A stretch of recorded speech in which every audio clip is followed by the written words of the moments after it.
I'm Nicholas Morton, but you know me as Pengu. I'm a two-time Rainbow Six Siege World Champion and former top Rainbow Six Siege player in Pro League. Welcome to my Siege Ranked Bootcamp. We're talking 20 seconds left on the clock, you got the diffuser in hand, what do? Play the way that you're comfortable with, because you have confidence when you're in this position. That is when you're gonna be at your very best. Good luck.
Good morning, good afternoon, and good evening, wherever you may be in the world. Thank you so much for joining us at Six Invitational 2023. That rhymed inadvertently, but even more so, we're back. It's day 2 of playoffs. I'm Milos Medic, your host here at the show, at least for a morning shift here. Jackie ended last night, and she'll be back in all her glory later on in the day. Speaking of glorious, my North American colleagues and counterparts in Jesse and Jacob. Good morning, gentlemen.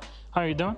Morning, Milos. It's always happy to see you here on the desk. Our second day working together. I think it should be a fun day, especially today on Valentine's Day. Jacob? Oh, yes. Yeah, we have to send a bunch of teams home today, so the day for heartbreak just had to come on Valentine's Day. That's a little cruel irony, but I'm here for it. Can we make a rhyme about it? Roses are red. Violets are blue. You have the diffuser in hand. What do you do? Ooh.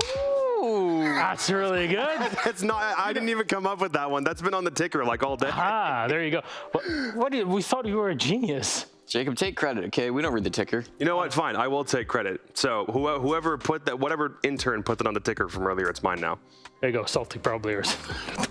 Anyways, for those at home, we wish you a happy Valentine's Day. But even if you're on your own and this is something you're comfortable with, that's great. If not, don't worry about it. You deserve someone to love you and spend time with you and want to spend time with you and see you as much as we watch Pengu's 20 seconds left on the clock, which is a lot of dedication, but that's the love you deserve. Say, to be fair, do we love that or are we sick of that at this point? Well, we see it. There we go. I'm just saying, you deserve someone who wants to see you as much as we see it. Doesn't mean I'm not putting any descriptives over there. So there you go. Gentlemen, we had a great day yesterday, fantastic matches, I have to say, and this is how our bracket went down. OXG, moving forward to play MNM, they took down the undefeated team in the groups to go up against Wolves today. Now you see, Wolves, OXG, Koi, and W7M, they are in the kind of half side or later side of the bracket. They are confirmed to play on the stage at Invitational this weekend. I repeat, Spoit will be on stage at the Invitational. I think more people are excited about Dream, to be fair, going to main stage. Dream is life. Dream is love, Dream is life. As his Twitter handle also goes. But yes, those 4 teams, no matter if they're up in the bracket or even if they drop down to the lower bracket, that's okay. They will still be playing among the top teams left at the Invitational on stage. Otherwise, you saw DarkZero taking down Sonics, bringing down W7M, also defeating BDS in a super close game. But that's how we are at. Liquid will play BDS, Astralis will play Sonics, FaZe Clan versus G2, and SSG versus Heroic. Of course, today we focus on the lower bracket. Yes, and 12 teams in lower bracket, only 2 of them will be advancing on to the main stage on the final weekend, so it's going to get messy over the next couple of days. Obviously, we're getting rid of a lot today. Tomorrow, we'll get rid of a couple more. It's going to be fun as we figure out who's eventually going to play on that final weekend. Yeah, this is a Black Tuesday situation just because so many teams are getting knocked out in such quick succession. And a big part of this is so many big names are also getting knocked out too because it's a G2 FaZe match. Oh, yeah. Already a team that we thought was probably, I had G2 going all the way to winners finals. That was what I had in my bracket from originally. And they're going up against FaZe, and we all understand how big FaZe is in this game. And then BDS Liquid's the other one that I think is also going to break a lot of people's hearts. Jenna's going to be watching that game wherever she is right now, and probably not going to have a good time based on the things that we've seen so far. Poor Jenna. She did not deserve the shots straight that she's catching here on stream. Yeah, well, she doesn't deserve it, and hopefully for her sake it doesn't happen, but we can't control what happens to Liquid, so. No, we can't control anything. To be fair, in the group stage, Liquid looked like they could barely control what was happening to them anyways, but look at where they are. Anyways, we got custom graphics to start things off because we have enough data now between the group stage and the first day of playoffs to talk about operators and their impact on the game overall. Jesse, what does this mean? Indeed we have, Milos. This is the change in operator presence, meaning pick plus ban rates between the qualifiers to this event and, of course, the Six Invitational itself. So there's not been a huge meta change since then, but there have been a few things. I think most notably on this graphic, of course, Twitch, the F2 change, losing that vertical grip has really hurt her presence rate. She has fallen more than any other attacker, down 13%, largely replaced by ops like Nook and Yana, very similar ops that can fill kind of the same role, right? You're getting that utility in, but you're still able to go forward and get your frags. So a lot of those gunning operators still going to be there. And then we have a similar operator, a similar graphic for the defenders coming up here next.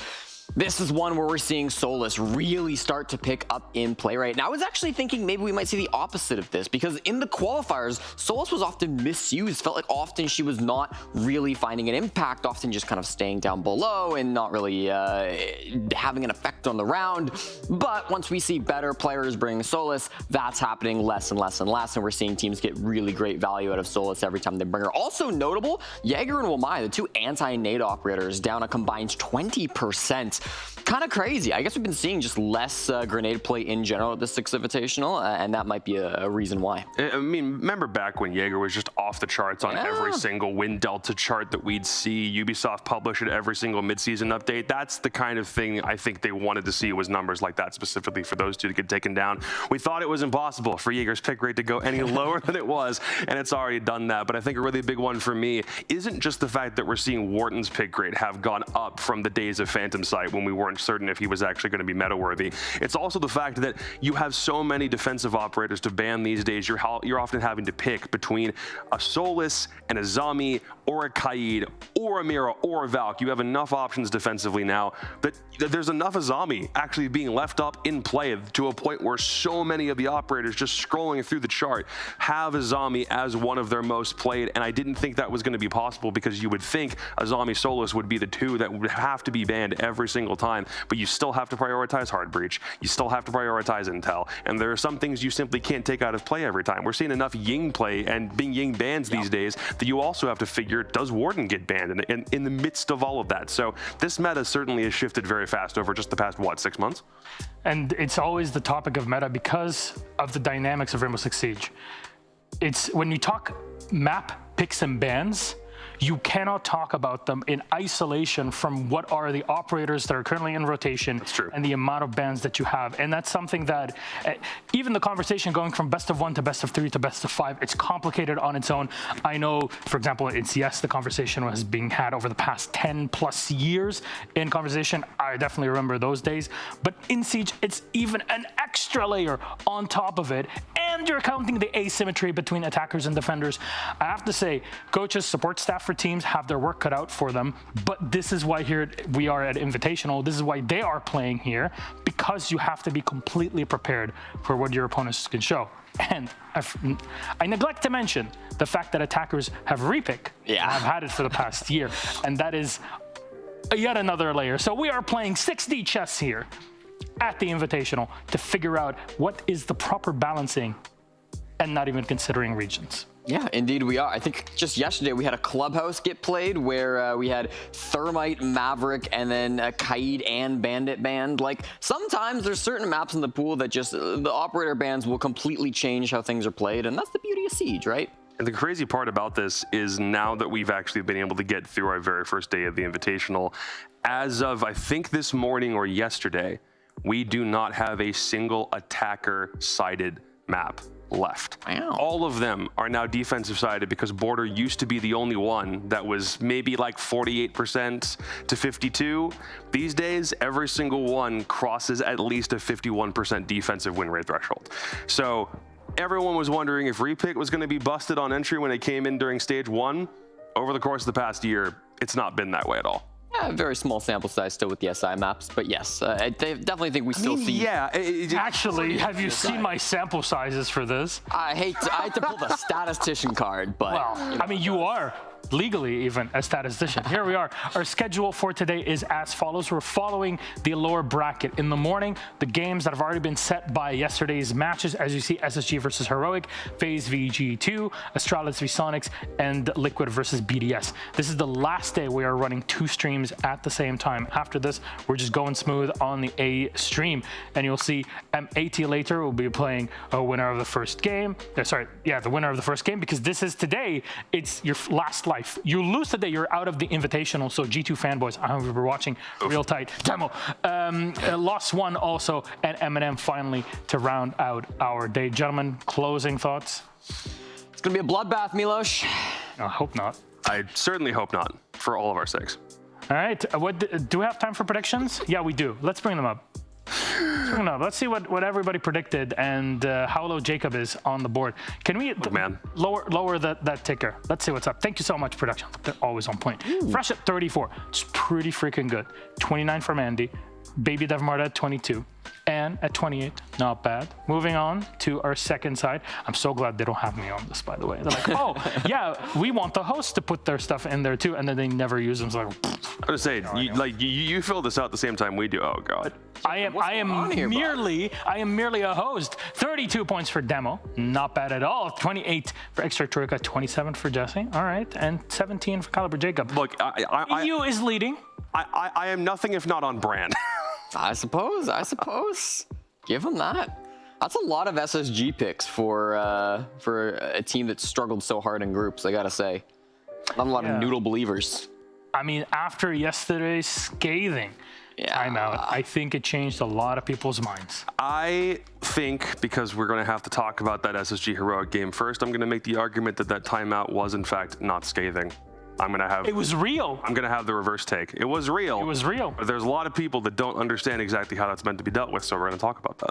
All right. You know what? We've teased it enough. We're going to take a quick break. When we come back, we'll start setting things up for Heroic v SSG.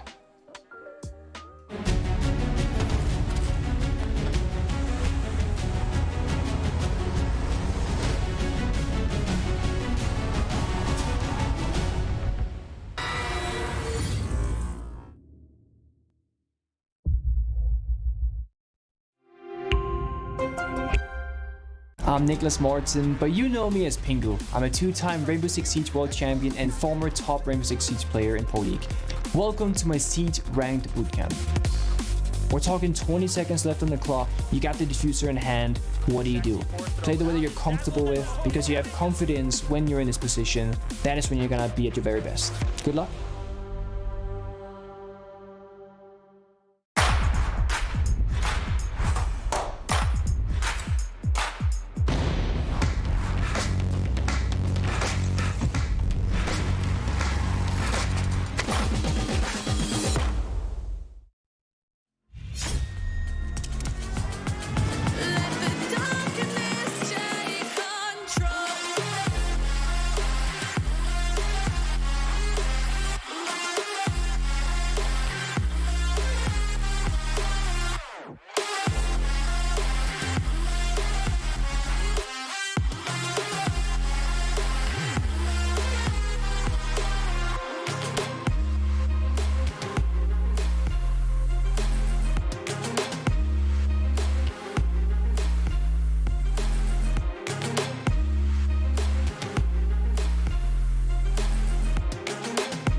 Welcome back, everybody, to Six Invitational 2023. Game one is about to begin. Again, one of those many classics of EUNA, and some would say two teams on equal footing in SSG and Heroic. We welcome you back to the Command Center. I'm Alice Dominic, your host. With me on the analyst desk are Jesse and Jacob, our resident NAL, aficionados.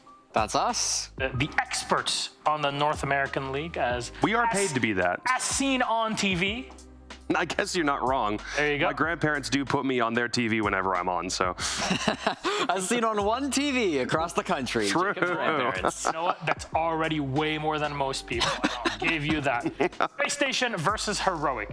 We'll turn our attention to our North American team in Space Station Gaming to talk details about the squad. Very short introduction. At this point, everybody knows them. This is a team that's done quite a bit in NAL internationally. A bit of a rougher time this year, but your thoughts so far on them at SI? Wow, Space Station Gaming, you know, this is a team that I think a lot of people had high hopes for coming into this event. They got through the qualifier, beat the world champions to get here, but then the group stage, a total disaster, multiple 7-0s, 7-1s. They just could not find their footing against any of the top teams that were in their group. Koi, G2, W7M, they struggled really hard in this group stage. So now their first game in the lower bracket, they're looking to try to make a run and turn around what was a disastrous start start to the Six Invitational. It's already going to be difficult because this is a Space Station team that no one expected to be nearly in this much of a hole, especially when you're coming out of the qualifiers. It felt like there's always a qualifier buff that whatever team comes from North America, they're able to make a run, and in some cases they're able to win it because the last two Six Invitational winners from North America were the qualifier winners. But you got to wonder what's going through all of the guys on this team's head, because multiple world champions exist on this team. The support staff is the exact same as it was when they won in 2020, and I'm sure they have the exact same pressure on them. When you do something as good as winning a world championship, you then start wondering in the back of your head every single day after that point, what does it take for me to get back to a stage where I am that good again, where I can prove that I'm worthy of lifting yet another hammer? And it's been 3 years of up and down results, and they haven't won anything substantial in what seems like a very, very long time, in spite of having all of that talent that exists on this team. And it's a really, really weird conundrum to try and sort out for Space Station. Well, maybe we can figure out from some of their answers, at least what they're thinking of what it takes to call next championship. This is not an ad. Maybe it'll be, no, it is definitely not. Demo sat down with SSG, had a chat with them. Let's see what they have to say.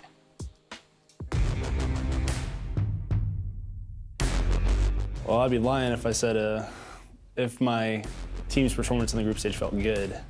It's been a pretty rough last couple days. How I'm feeling about the first playoff game, I think we got a pretty good group of teams that we could potentially play towards the easier side of the potential opponents.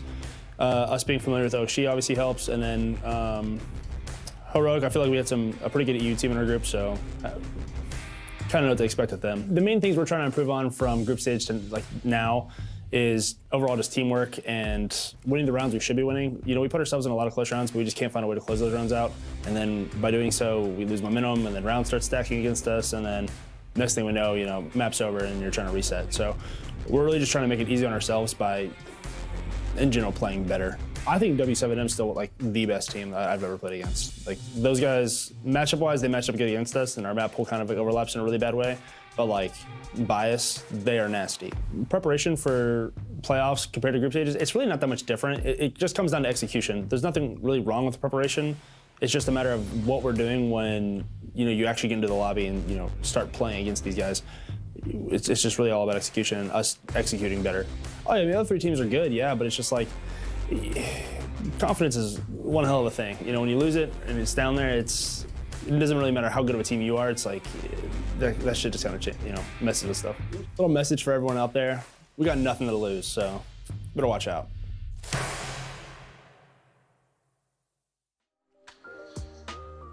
We got nothing to lose. I would beg to defer, because actually you have everything to lose today. You're out of the Invitational if you get knocked out by Heroic. So there's something to keep in mind, and I'm sure the entirety of SSG are getting ready for their games heading up when we see them on the screen as we speak. I'd like to turn our attention to their opponents on the other side.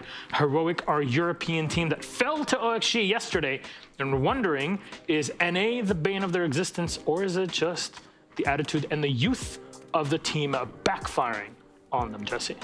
Well, Heroic are obviously a squad that came into the Six Invitational with some issues, right? They weren't able to show up with the exact roster that they were hoping to. They've instead had to bring back Sloth onto the roster alongside Noodle, who has just joined this team as well. So they're obviously a team that don't have the most experience playing with one another. But I have to say, they impressed in the group stage. They really did upset some teams that people didn't think they were going to be able to take down. It's unfortunate that yesterday they struggled so hard in their upper bracket game against Oxygen. It started off all right. They were competitive on Chalet. They fell to pieces on Clubhouse. Didn't find a single attacking win on that map. Felt like their mental just got away from them. And I think this is going to be the true test of, do they have that mental to bounce back, or do they just not deserve to be here? I had a really long conversation with Mr. Officer yesterday, and that conversation was mostly talking about coaching ideology and what happened during that timeout.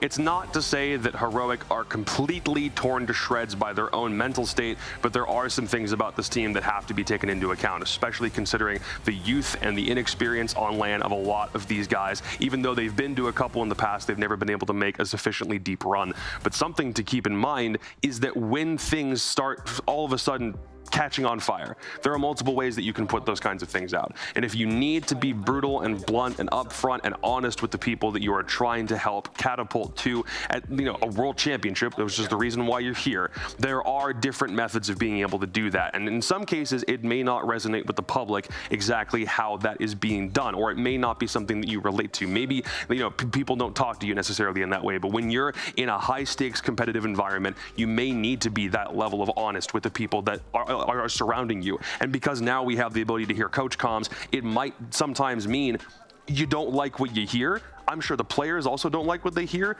but if you're in a moment like they were yesterday, down 3-0 to OXG on map 2, taking attack time out because their coach very clearly realizes that there's something not working in their communications flow, then you're going to have to pull out all the stops and you're going to have to do those things. Yes, Heroic lost the mental battle yesterday, as admitted to by Mr. Officer to me. That was their biggest problem. But if they're able to overcome that kind of thing and actually have a good turnaround from that series into this one, they're hoping that they'll be able to really put the Jets on space station. I was promised by Mr. Officer that we were going to see a completely different game from Heroic today, both in the server and mental. But how quick are you going to be able to do that? I don't know if less than 24 hours time is enough for you to actually be able to do that. Yeah, I mean, talk the talk is one thing. They got to walk the walk, right? And I think definitely the biggest problem to get over for Heroic is going to be that coordination, right? That team synergy to come through. I actually think that, Sloth coming back onto this roster has done a really good job of coordinating with the team. It feels like he's usually in sync with the rest of them. That probably comes from his prior experience playing with this squad before taking a break through stage 3. I think it's been Noodle who's been often kind of disconnected, and Joom, who's often very far forward from the team. I want to maybe see him reining things back in. He can still be the entry. He can still be first one to get into that fight, but there needs to be somebody behind him for that trade. So our map bans for the series, what do they look like, gentlemen? I'll put them up on the screen. 9 map pool, 4 are out, and our first one will be Cafe, second Chalet, third Decider is Bank. Your thoughts, Mr. Chick? All right, not super crazy. We start with Cafe from Space Station, a map they dominated back on the qualifier over reality television. But of course, final day of groups, they played this against G2. They got 0 rounds, 7-0. And you take a look at Heroic on that map, it was really strong for them this year. They played on Yongshiping and lost to TSM, but that was 7-5. Also had some wins throughout stages 1, 2, and 3. So Cafe, that could be a toss-up, honestly. Chalet will be a bit more interesting. Heroic's pick, they are only 5-6 over the course of this whole year, but they've obviously had a whole bunch of roster changes to make, so whether that's a map that they really like is more dependent on how good they'll be against Space Station, who themselves this whole year are also 5-6, but in their tenure with Yeti, there has been considerably more play on it. They've played it 4 times since he's jumped into this Space Station lineup, and they've won it more often than not. Actually, no, I believe they're 2-2 since he's jumped on the team, my mistake. So if we need that, it's actually a pretty dead even map for both squads, and I'm curious why Heroic thought this would be a battleground they could beat Space Station on. So if we're looking at the map bans overall, is there a team that's more ahead? Can Space Station actually do it? They have a lot to lose.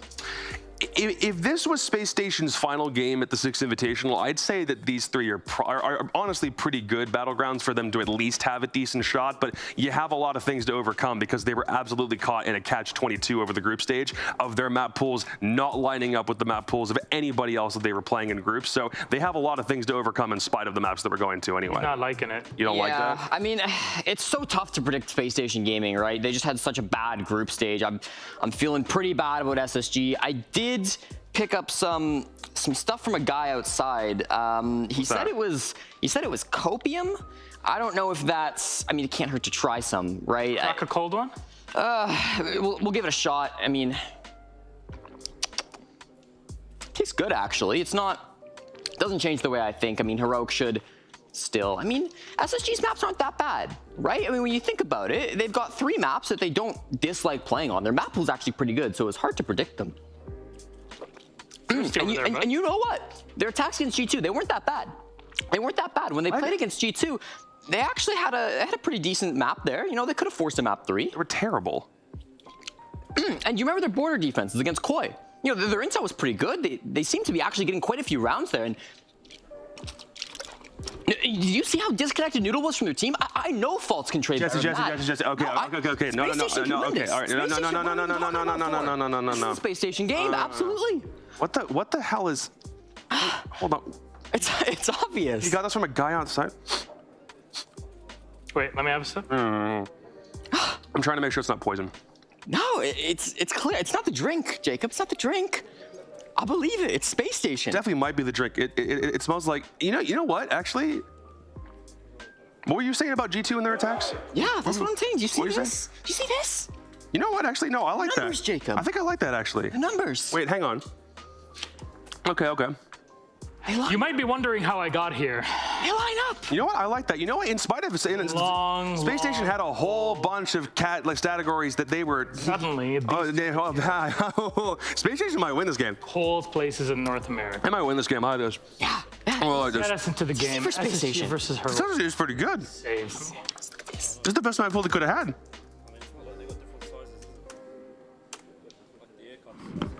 Off.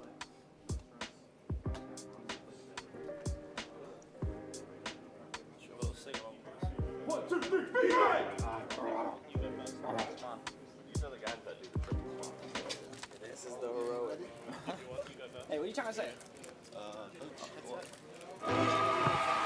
Last man alive is Necrox as MVK is on the floor. It's looking. Oh my God! They did it! They've done it! A double APAC semis. I remember I looked like this to Kanto and Brook. I'm like, what is going on? And it's just one of those like, this should not be happening, especially not against such a strong team as EG, and it did. Fnatic demolish EG with a 2-0. Dizzle takes it. There's rare coaches that have been able to achieve what he has. That's immensely unusual.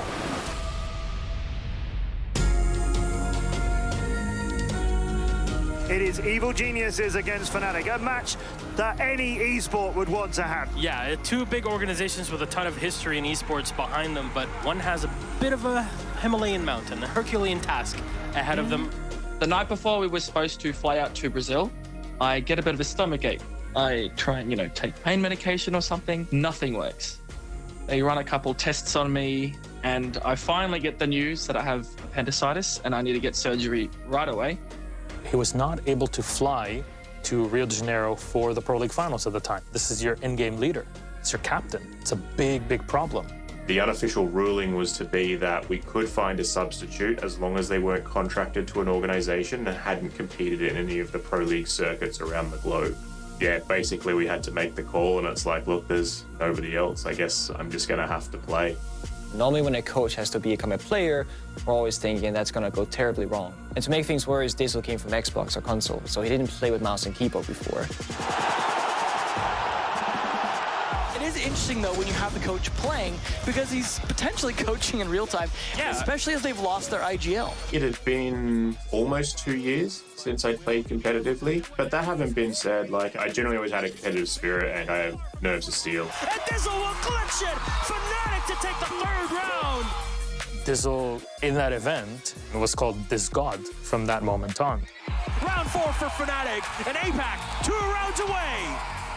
I knew he was a good player on Xbox, but I knew he knew how to play the game. I just didn't know if he was mechanically up there, and obviously he was apparently. We knew if we're going to win, it has to be on Oregon. And the call came out and just said, guys, we need to get out there, need to give them pressure. Just don't let them get comfortable, don't let them execute. I'll never forget Aces bringing FO12 Ella and jumping out the window on Oregon from Armory, and then, getting 3 kills and finishing up the game practically for his team. Last man alive is Necrox. It's looking, oh my God, they did it! They've done it! They've done it! Fnatic demolish EG with a 2-0. Look at that, they can't believe it. We can't believe it. The crowd can't believe it. And they just got destroyed by APAC. It definitely sucked not being there, but I just thought it was great that the guys won without me and they won with Diz. I just couldn't believe it. The crowd went up, and I'm just sort of sitting there going, is this real? And then to have all the thousands and thousands of Brazilian fans chanting and stuff. We've never had so much support before. It was absolutely incredible.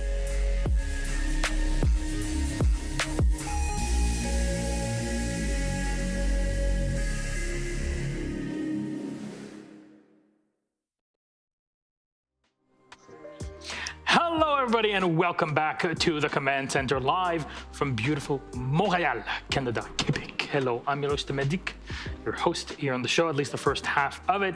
And joining me on the analyst desk are my wonderful colleagues from APAC South. Hello, Mandy. Hello. James. James, you look so cute today. Thank you very much. Mandy, you also look fantastic. Thank you. I just appreciate that you singled me out first. You know, I feel like Mandy always gets the attention. Turn to the other side. But people want to see this. The makeup artist went a bit bananas today, and I'm all for it. But it is Valentine's Day after all, so it's Valentine's Day. What a shame that we have to eliminate a bunch of really cool teams. We're here. Yay! Yay! Always look on the bright side of life, as the song goes. Of course. Wonderful song. As many would know, I know you're a connoisseur yourself, James, of music. But there's been music to my ears in Invitational because there's still a shot for G2 to remain in competition, which is going to take a lot, right? It's a hurdle to go up against FaZe Clan, but FaZe hasn't had the best of times either. I want to set the stage for this game in general. You lose today, you're out. That's it. You're going back home. It's just one singular best of 3. But these two at their times, in their heyday, were the top 2 teams of the regions. Yeah, I do feel like fans of both FaZe and G2 are sipping on a little bit of copium right now, just like Jacob and Jesse were watching their favorites from NA. But isn't it crazy to think that this is potentially 2 of the biggest name teams in Rainbow Six Siege, and one of them will be eliminated in the match today. I remember once upon a time back in Rio, which that clip was from, these 2 teams were in the finals. Yeah. And now here they are about to be eliminated. It is crazy that we are going to send home one of the 2 biggest names. You're either G2 win or you're FaZe up, one of them, but all the chat is going to be really noisy today. I can just tell you that. It's going to be a big game. The Brazilian bias, the Southern Hemisphere bias is starting to show. Especially after we heard it with W7M yesterday. But anyways, I'll set this on the side. We'll start talking about FaZe Clan, but Demo actually sat down with the team and asked them a few questions, so let's see what they had to say.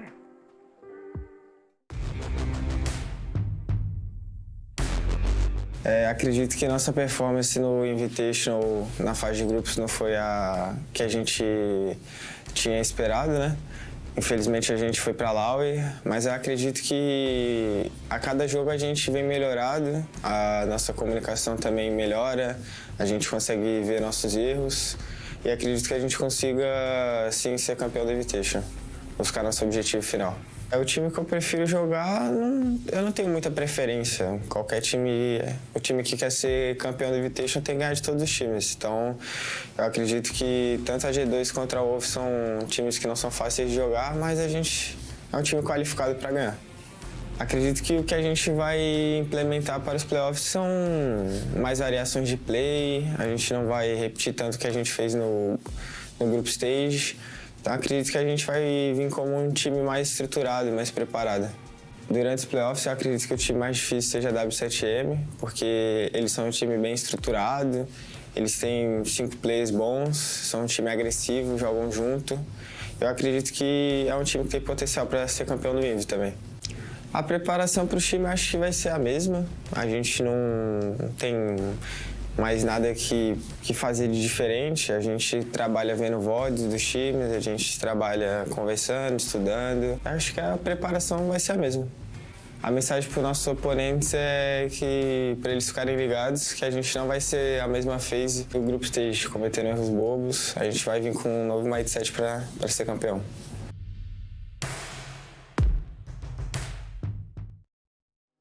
Well, FaZe Clan, what a name, what a title. This team has been through so much. It's been a roller coaster of a 2022. They were 3rd at Six Invitational last year. They didn't qualify for the Charlotte Major. 2nd place in Berlin, just a single round away from stealing that from Rogue. Top 8 in Jönköping, but they dropped down to 5th place domestically, making way for some new talent within Brazil. Teams like W7M have started to make these old guard look a little bit washed. Yep, for sure. These guys starting to phase out, as some might say. Getting old here in the server, and yeah, I think that FaZe... Look, all right, they're going through a bit of adversity at the moment. They've had a new roster change. They're starting to get into their flow now at the Six Invitational, but maybe a little bit too late. Yeah, Well, maybe a bit too late. We heard it from SSG before we kicked off, or we started our pre-game desk here. Well, we don't have anything to lose. In this case, I mean, they do, FaZe does, and G2 does. And handling things under pressure is always difficult. Keep in mind, in those days, you're talking about the success days of FaZe, cameraman was always at the center of that success, and that is no longer the case. Adapting and changing to that is a Herculean task for a team that was built around a leader like him. Yeah, for sure. I completely agree with that as well. I think that cameraman going, when you lose a support player, you lose a workflow is like the essential thing in the server, right? Support players, they have their ways of doing things. And then when they get lost, you've got to find another support player that has their own little finesses and niches for doing things. It just changes your workflow a little bit. I think FaZe are taking some time to get used to it. Now, if we turn our attention to G2 on the other side, we see a team that has had quite a bit of success here, but taking an L yesterday that we did not expect at all. Wolves taking them down 8-7, 8-7. It could have been a 2-0 the other way with just a flash, maybe. Yeah, for sure. I think for G2, they've been making waves through this SI, but I think that loss yesterday was really, really shocking to most of us. That was a big upset. Wolves, they've taken a long time to find their momentum inside of the server, especially at this SI, whereas G2 seem to be going off with a bang. Seeing them in the loser bracket here, I don't think any of us expected. Yeah, G2 have had quite a tumultuous year as well, and it's funny with G2. I think every time people looks at this team and says, another failed super team, they're not going to amount to anything, they come out in a surprise. In Berlin, they did surprise me by making it to the playoffs. And here, to be honest, they've had some fantastic games. Their opening match was incredible. They took W7M, they took Koi to 3 maps and beat them. And then they took W7M to 3 maps and almost beat them. So we've seen a lot of potential in this new rejuvenated G2 roster. So what about our map bans for this series? They will look as such. 9-map pool for top out. We're left with 3. Mandy, guide us through it, please. Let's go through it just quickly. G2 are one of the teams that have the most ambitious map pool at this SI, in my opinion. These guys are comfortable with playing all 9 maps. That's something that we know about them. I think it really works with their new leadership system with Alamau taking over that IGLing role as well. He's able to just be the ideas guy and create universally applicable ideas. So we can see from G2's perspective going through the ban phase, immediately taking out Cafe, perfect against FaZe Clan. This is like their iconic map. Also taking out Skyscraper is another very high-performing map for FaZe Clan. Not only that, but G2 have also picked Villa, which is a very low performing map for FaZe in comparison, right? And so G2 are fully gone for this counter ban and counter pick strategy in the veto. The interesting thing for me about G2 making those ban choices is it means that they've let Clubhouse slip through, which was their first ban in the last 2 vetoes. They also vetoed it against W7M as their 3rd ban. And so FaZe, of course, have pounced on that. They also picked that against Secret and destroyed them 7-2 in that incredibly decisive match that actually qualified FaZe through to the playoffs. So FaZe are going to pick that, and G2 are going to have to show that they've made some improvements since they lost Clubhouse to Koi in the opening match of SI. So now, we're looking at this in general. Are you telling me G2 have a wide map pool? They can actually work well with FaZe, maybe not as much, few disappointments in general in the groups. Is there a favorite that you would see through this all? What does it depend on? Operator bans and players and who shows up. A lot of factors. Look, to me, I've had a look at the numbers of how these teams performed on the first 2 maps. So Club picked by FaZe, Villa picked by G2, and I do think that there's a pretty strong reason to believe both teams will be very good at their own map picks, and we will, as a result, be likely heading to Theme Park. I'm a little bit biased. I like Theme, and I haven't seen it yet, so I really hope we do get there. I think for me, just playstyle difference, it's actually quite similar between them. I think that FaZe have really gone into this, lent into this problem-solving identity that we've seen them go throughout the year. They change their attack approach almost every round. They're very flexible and adaptable. G2, on the other hand, they've got Alamau now as their IGL. He is the ideas guy. That was his identity since his Team 1 days, and now him being the leader of this roster, they've got a brilliant structure that's really universally applicable. It's going to be very, very tight. Well, James, Mandy, thank you very much. Our game is set and ready. Let's toss it to our casters. G2 versus FaZe. Thank you very much, Milos, and yes, welcome here. Happy Valentine's Day. Will you be ours? Well, Hap has a small poem to convince you. Roses are red, attackers are blue. There's 20 seconds left on the clock. What you gonna do? Thank you very much. We entirely prepared that, and we are ready now to see if there is any love lost between G2 and FaZe, two huge teams. One of them will be dropping out of SI 2023 and the lower bracket. Yeah, so we are in that lower bracket indeed, and we mentioned it earlier on socials today. Out of these 12 teams that will be playing, 8 of them are going to be sent home back to their loved ones as a true Valentine's Day gift. Now, it's going to be one of these two teams first, and there's plenty of big names that could be going out here today, so lots of focus needed from everyone involved.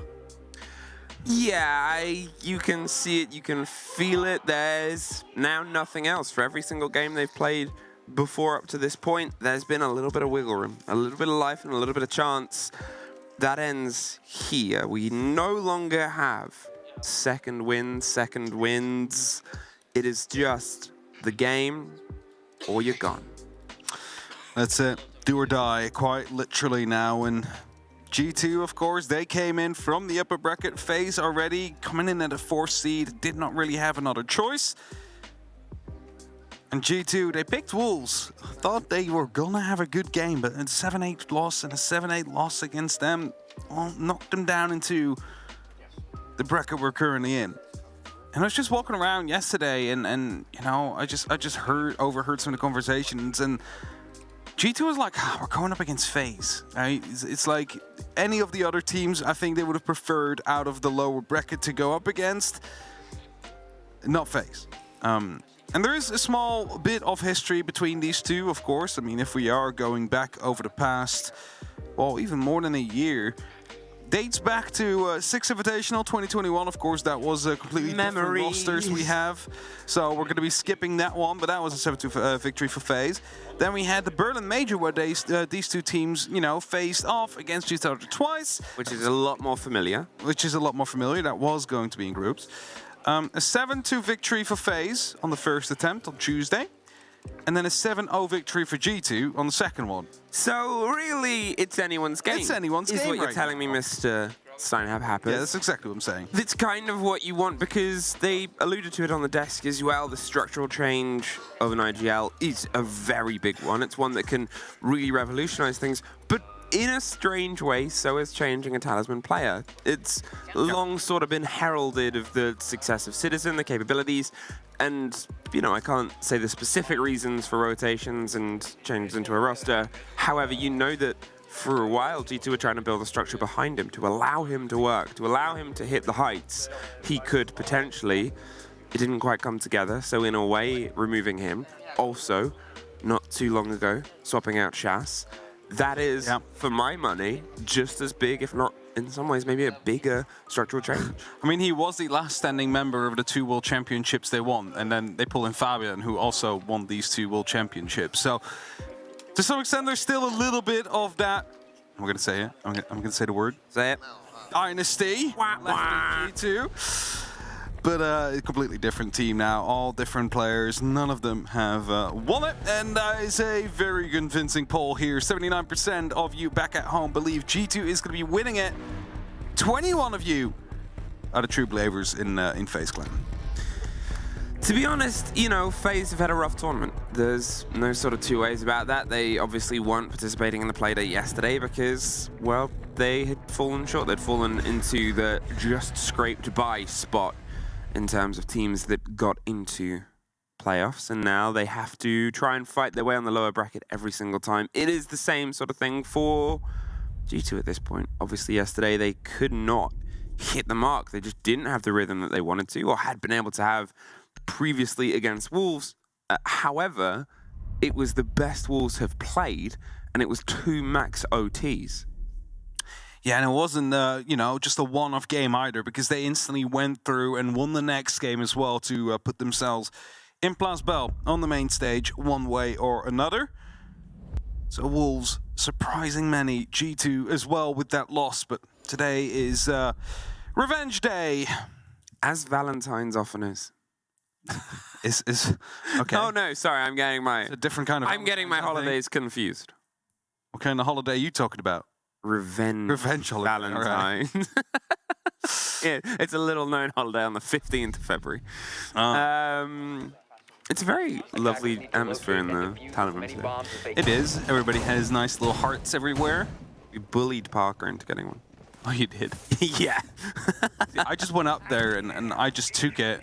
Yeah. They asked, do you want a heart? Like, yeah, sure. Of course, of course. Who wants a heart? Thank you, mate. His idea, though, is more shooting them. He has been phenomenal throughout this tournament. He was very powerful for G2 yesterday. However, there was a little bit that was missing in terms of the sort of lockdown, the coordination, the timeouts that were called, highlighted that. Said we're going for these hero plays, we're not quite hitting the mark.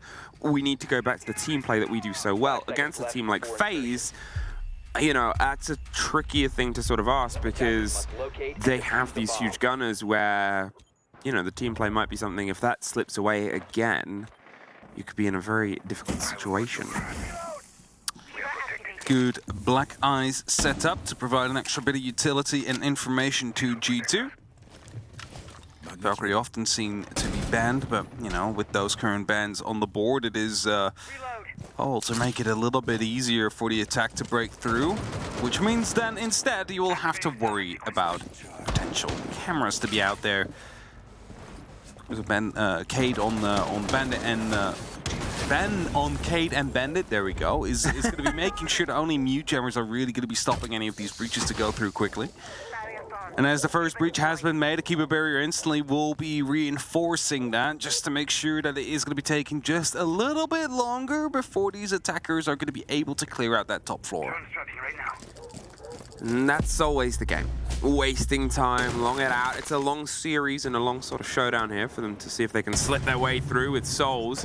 Getting the opener, a great pinch. They led them into the engagement with the DMR. You can see some pressure was coming onto the back end as well. Blur is still sat. He was hoping to get a sort of slink away fade on the swing on Blue and Adam, but it wasn't really handed to him. So the rest of G2 have actually pulled themselves back down. They're getting some eyes, some ideas. They have C4s. They have the element of danger and surprise. But it's waiting for now for FaZe, who are doing a pretty slow approach here. It is a pretty slow approach, but the thing is as well, they don't really need to be super quick from the get-go because of the fact that it is just so easy to open everything up. Like, especially these hatches, there's only going to be impacts that can stop one of them. And that means the others should just be opened up without any pressure really coming through. Attackers have located a bomb. Goes one. Camera will be spotting out on the line with that DMR that was deadly earlier on in the round. Souls, the one and only kill so far in this game.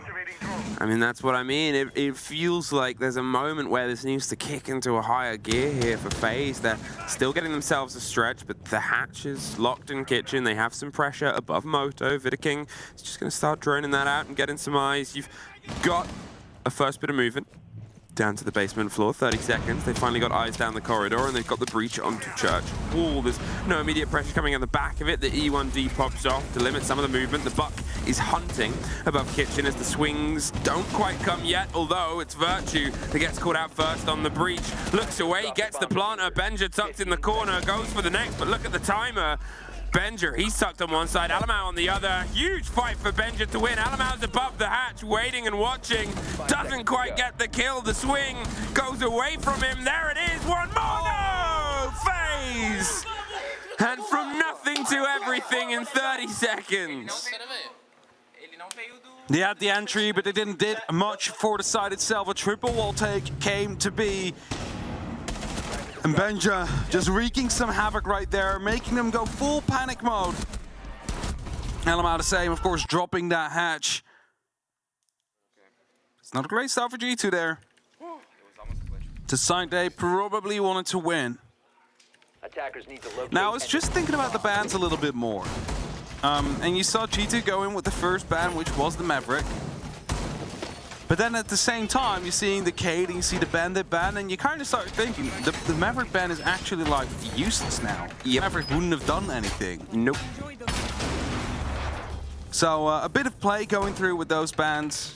FaZe Clan making sure that the attack ban not really impactful for the side of G2. It's also, you know, but in that, with the Bandit being the ban there and the limitation on the Maverick, the Kaid was also G2's ban. They could have opted for something else if they wanted to. They sort of, they had a rule and a role and they wanted to go with it. The Bandit is the biggest surprise, don't get me wrong. And it makes some of these sort of top holds potentially different. You can sort of ban trick off. We've seen it done a little bit more in international play than we see it, I think, in same nation play. Yeah, it is funny how, you know, we barely see any of these bandit tricks happen anymore. Yeah, exactly. Dangerous with, you know, double heart breachers, which basically makes it impossible. Yet on the 6th Invitational, I think we've seen a couple of them happen already. So we've seen them successful multiple times. And it's a surprise, but it's also, you know, that's, I guess, time is cyclical. Everything returns at some point to find itself back into the fight. And here we go. FaZe, once again, setting themselves up. And, you know, I said it was a cautious, a bit slow approach before. It came down to the wire of a 1 versus 1 fight. If Alamau had locked in the first kill on the hatch instead of not quite getting the full lock in. Yeah, not having to drop as well as a result. Not having to drop as a result. It could have been a very different story. It could have been a different round. And that's the danger of a push that late on. FaZe, they're putting more attention towards the site much earlier. Obviously, it's much easier to do on this side because you're onto the direct wall from the top. You don't have to try and shepherd people down. But I think that is something that will work way more in their favor. It should be, gives them a bit of an extra opportunity to lock out these individual players, start working on pinch maneuvers, find the kills as a result. Of course, there is going to be that mirror window inside the bathroom that will be problematic, and you know, still the fact that the CCTV wall will stay shut. There's nothing really either on the side of FaZe to use to get rid of that, because you know, no Maverick, and you know, they didn't bother bringing a Thatcher, because why would you? In this current ban system with Kaid and Bennett gone. Astro trying to find the fight and the mirror window, but the fight finds him. Virtue came around on the back end with Doki doubled up to help with the search. So Sophia's gone, including some of the pressure from underneath, which is a bit of a blow. They don't have any grenades to try and get catches from under. They don't have any other sort of long-range pop utility at this point.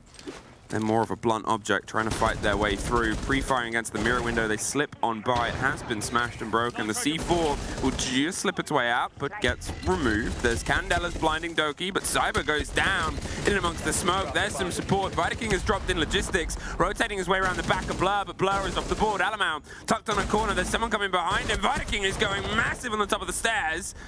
Is downed and stopped, but 2 versus technical 1, 15 seconds. It's all been revealed on the camera. Cannot go for the pickup, and we are back level. That's all we need. We need to fucking read them. Well done there by G2. Quickly listening. Just some good jobs being given out. Was because the Koi VOD. Guys, fake one, right? Ah, you heard that? Yeah.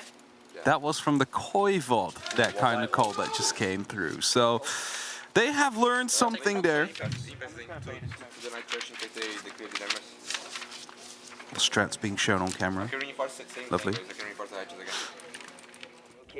Just to go back on what happened there is, you know, quick openings happened from FaZe, but the one point they struggled with is putting up the pressure from multiple sides. You might be wondering, you might be, you know, and if you were wondering, like, why is that? Why did they not have the pressure from multiple sides? And that's because they still had a player, G2, active inside of CCTV, able to use that window to get rid of the entire balcony, the entire highway section of the map, because there was just no way of challenging it.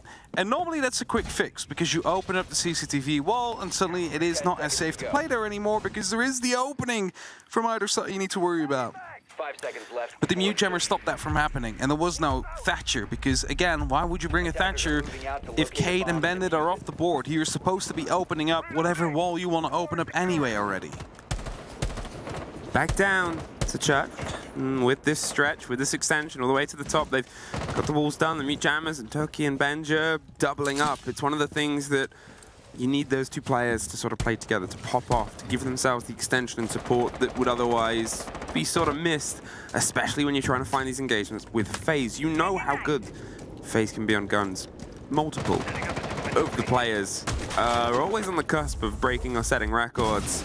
So sort of matching the fire with that, being that one step ahead. The motion that came around underneath was exactly what they needed. There's a little bit more direct attention paid. The slink away. Doki was the first catch last time on the opposite side of the map. This time, he has been able to slink his way back towards the site before the pressure became too hot. All 5 players have given it away, the territory on the top floor, but that doesn't mean FaZe know this. They've still got to clear it. They've still got to steadily make their way through. That's it, right? Like, the drones still need to come through, the angles still need to be checked, and with the barricades being out there, that always leaves you to wonder if someone might be coming in from the strip later on, so that really needs to be droned out well. Otherwise, Cyber is getting himself near the actual kitchen. There is going to be a spot, like, okay, a player is currently near the kitchen, everybody, be aware. Zelamau is continuing with his cardiac sensor to see if he can take down any of these players to come through with a potential C4. As rotations are being made, that is just to prepare for FaZe. A lot of damage done to Alamau. Cyber didn't even know that that was a player down there. See, you say that. The drone came through. The drone just came through. Cyber's been playing the buck. They knew that there was a threat at the pulse. I don't think they expected the pulse to sit around. That's it. But they did that so the pulse would have to move away and wouldn't be able to read and get a clean C4 through. The impact trick on the first bit of X-Kairos. The second goes through. Doki has one more. They traded places and is ready to see if he can try and stop this once again. They're hoping the bait's against it. There's the first that pop off, and a little bit too late as the hatch does get opened. Didn't probably realize that there was another set of X-Kairos on it, so didn't toss his impact grenade. Now it's opened up. 2 players on the main stairs out here, spotted by Alamau. Of course, one is currently not active, but he spotted him going down earlier, and now they definitely know because the opening comes through to C4. Takes down 1. Benja threaded the needle there with the info that was coming from the pulse. There's a drive down in the middle. Cyber's able to get 2 with Astro 1 on the back end, and they've just strong-armed the site. FaZe decided to take it, so they did. Sometimes that's just what you gotta do. You just run through, you go for those kills and are successful. And maybe a bit too tunnel there on the information that came down from the polls. They thought, you know, okay, this is still where the push is coming from. Suddenly you find yourself with a buck at your back that takes you both down. And that's again the Arsenal and Church taken care of by FaZe. A little bit more problematic this time. I mean, they weren't quite allowed to do what they wanted to do. And I say a little bit more problematic knowing full well that Blur and Alamau were quite problematic in the first round they played, almost clutching it out, but this one was structurally a bit more problematic for FaZe. They didn't have the openings they wanted, as they get stopped in their tracks trying to make them. I think that was it, and that's that sort of demonstration I talked about where a lot of FaZe players are capable of that 0 to 100. They are so talented. With the hardware that this game offers, they're able to swing themselves into these engagements and make motions happen when a lot of other teams would be stumped. And that's one of those tricky challenges to get over. That's one of those hurdles where you sort of go, we've got to adapt this, but how you have to sort of lay traps, have preparation. Obviously, FaZe aren't untouchable. They are in this position because they've been beaten a few times, including by EU teams. G2 just needs to try and step in and be another one of those on the list. Benja, loose, potentially problematic. He's prepped the window. He's waiting for some approach to come above him, and if he goes unchecked, the C4 could do some damage, but that's a little bit of time away. And FaZe, of course, they are a very well-experienced team. Just slight changes that they've made since the last couple of tournaments haven't really worked out just yet, but you know, they're still alive. They're still in that lower bracket, and that means there is still going to be the opportunity for them to make that incredible comeback run. And G2, they might have had a lot more expectations for themselves after the groups. They came in quite confident, and the confidence was kind of shattered yesterday against Wolves. So pre-play C4, they're going to be fully aware of that, so that has to be taken down first by Bullet. Going to be doing that without too much issue. continuing down towards the bar area. We'll be trying to go for some fishing with grenades, I reckon. Turkey gets the first. They're suffering a bit of the spray through the soft either side, and Blur pulls himself back round with a bit more structural support, but the crouched walk in, do they know? I don't think they have the awareness, and with the swing going to come onto Jim, the pre-fire gets the connection, Cyber gets one, Bullet gets bit back a little up the stairs, and there's a response from Benja. But does he know that somebody's behind him? It's a consistent chasing of a tail. There's a reveal, pre-fire in a fight, but the pressure on time is obviously on FaZe. With Astro getting one, they're above, they're below. He's got to choose which way he wants to try and fight his way out of this, and well, he's going to maybe opt for the top. It's the pull of the pin, the reveal of the player. A great take from Benja. He's going back for the next as a bite happens on the site itself for 2 versus 2. There's another bit of audio, another bit of pressure on the barb. He doesn't want to get pinched. He moves out of the way, pulls the grenade, forces the player. Bullet pre-firing the angles. Benja doing everything he can. Soul's offering some support. They're not quite sure where he is, but there's not many places he could go. And he's leaning into one more fight. Doesn't get the lockdown though. And he's almost defined this round. Virtue is all that's left. A lot of damage done there by Benja, staying alive, fighting for as much time as he possibly can. All Virtue needs to do is hit one of these shots, and then he can go on. That's the first. Only left to Souls now. The flashbang comes through. 12 seconds. Just save your time, Virtue. He needs to go. He didn't have the kit. He didn't have the kit. He needs to run all the way around as well. This is going to be very problematic. He needs to just go for a plant attempt, but there's no time for that. It is going to be G2 to win it out.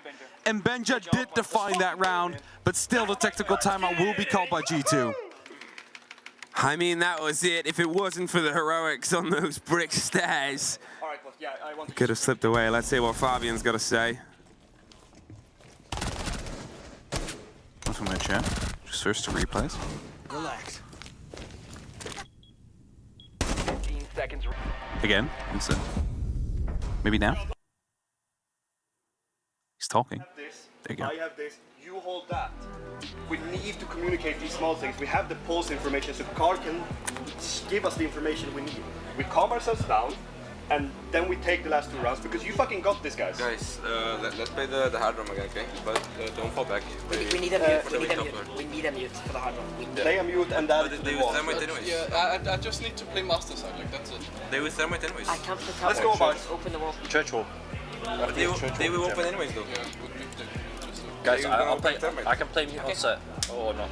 Take your win so I know what it is. No, guys, play the same way, but this round, for example, I'm gonna play. Okay, well, the bit that we got there, play the same way. They know what they need to do. They know that they can play these rotates, you know, play these movements and things, and it's just that confidence. It's just that pressure behind it, and it's getting it done. Not the easiest task. No, it's definitely not the easiest, especially against a team like FaZe. Like, they might have not had the strongest tournament so far, but it's still a big name to go up against.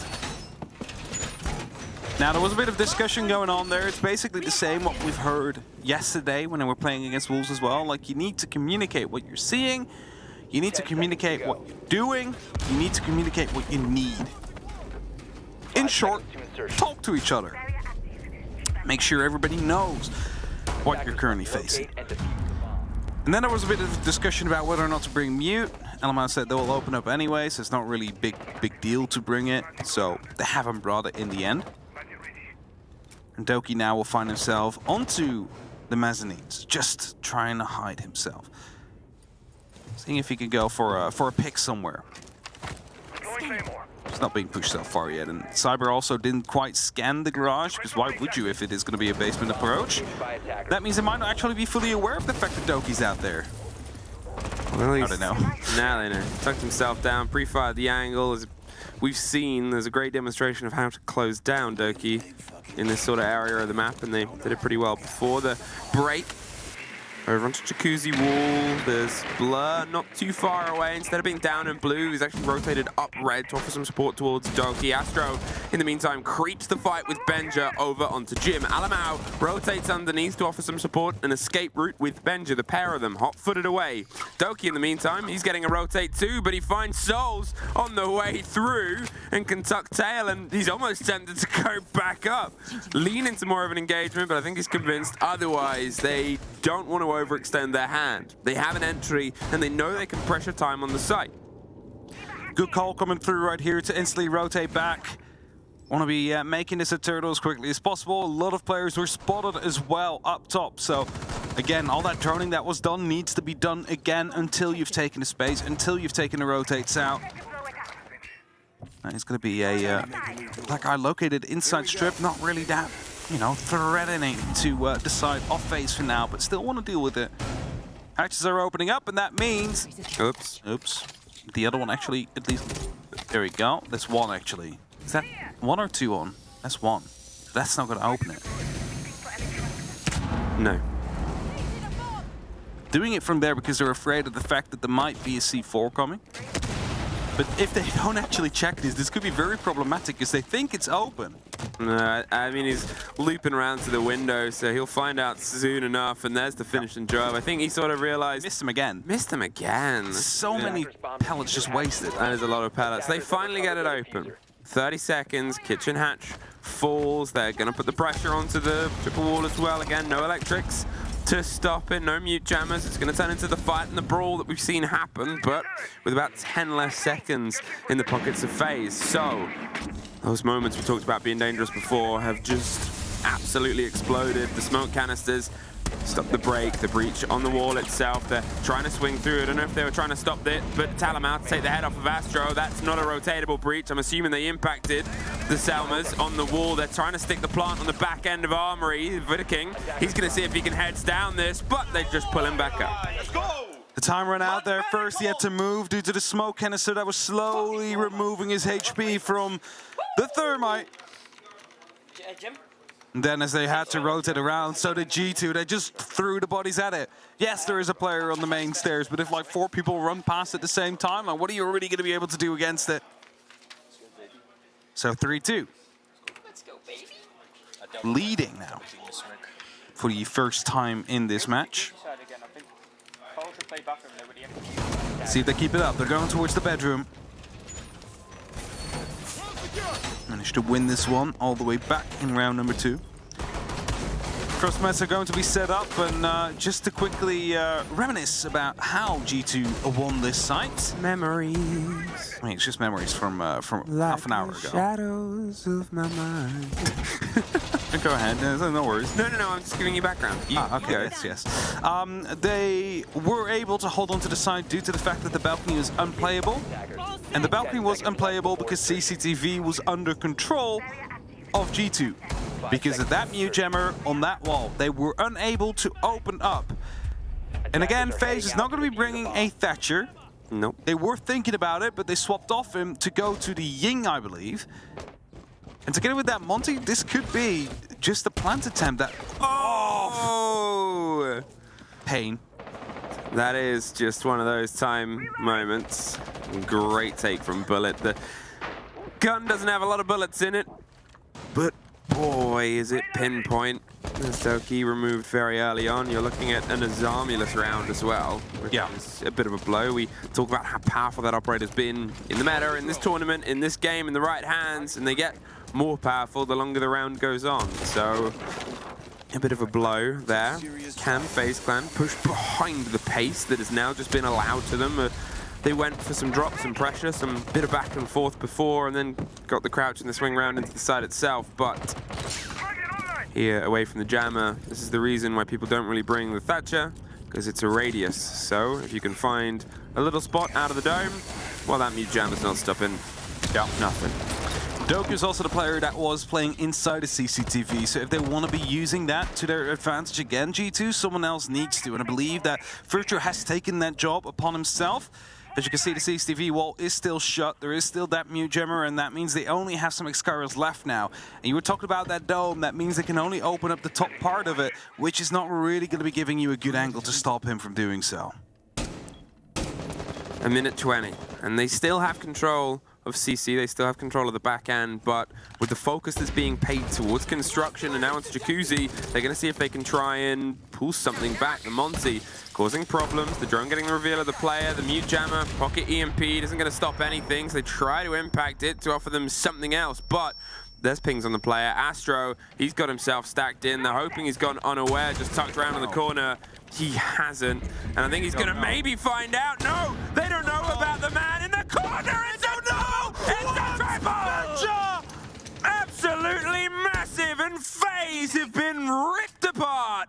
A 2 versus 2, they at least stemmed some of the flow and got the bodies elsewhere, but I really thought that was theirs, planting behind the hard wall. Vidaking watching from the safety of the door itself. They swing and pre-fire a post-plant back on the end of Jim. Virtue, he's able to get the damage done to the player, just teetering on the edge. I'm not quite sure if they now know where the one missing thread is, tucked by the Kiba barricade, and it's dabbling and wasting time here, and Virtue's been unable to cement the kill. Now he's got to try and fight his way through the 2 remaining players. There's the one close to his left he doesn't see, and FaZe somehow pull that one over the edge.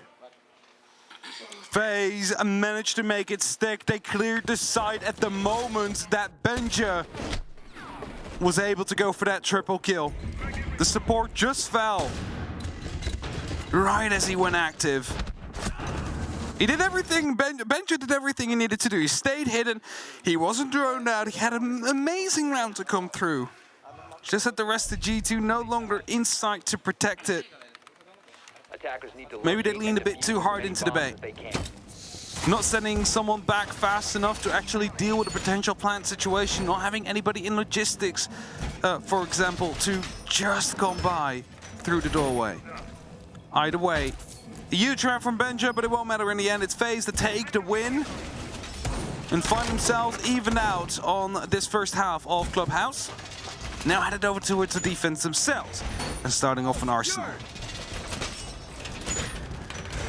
Oh, an even half, but I mean, for that being a G2 moment where they could have locked it away, it only came off the back of the heroics of a single player. Still not the situation you want to be in G2. This isn't their map. They were brought here, as pointed out. They don't like Club too much. It's been a constant ban for a while. So having themselves on an even half, they can get a little bit of momentum here. If they can try and get an early attack round on the first to the second, we might be seeing a bit of energy, maybe leading all the way. I said this gun can be pinpoint from range. Yeah, Sever leaning back into the fight though. Virtue has fallen off, so G2 not too keen on taking that early engagement for something that seems so, well, insignificant on the long run. If you get that kill, great, but do you really want to be taking the risks, you know, fighting the Warden in CCTV on such a long angle without any possibility for a trade if you lose it? So it's the right call to just, you know, drop out Virtue and go for a different kind of approach, which G2's currently doing.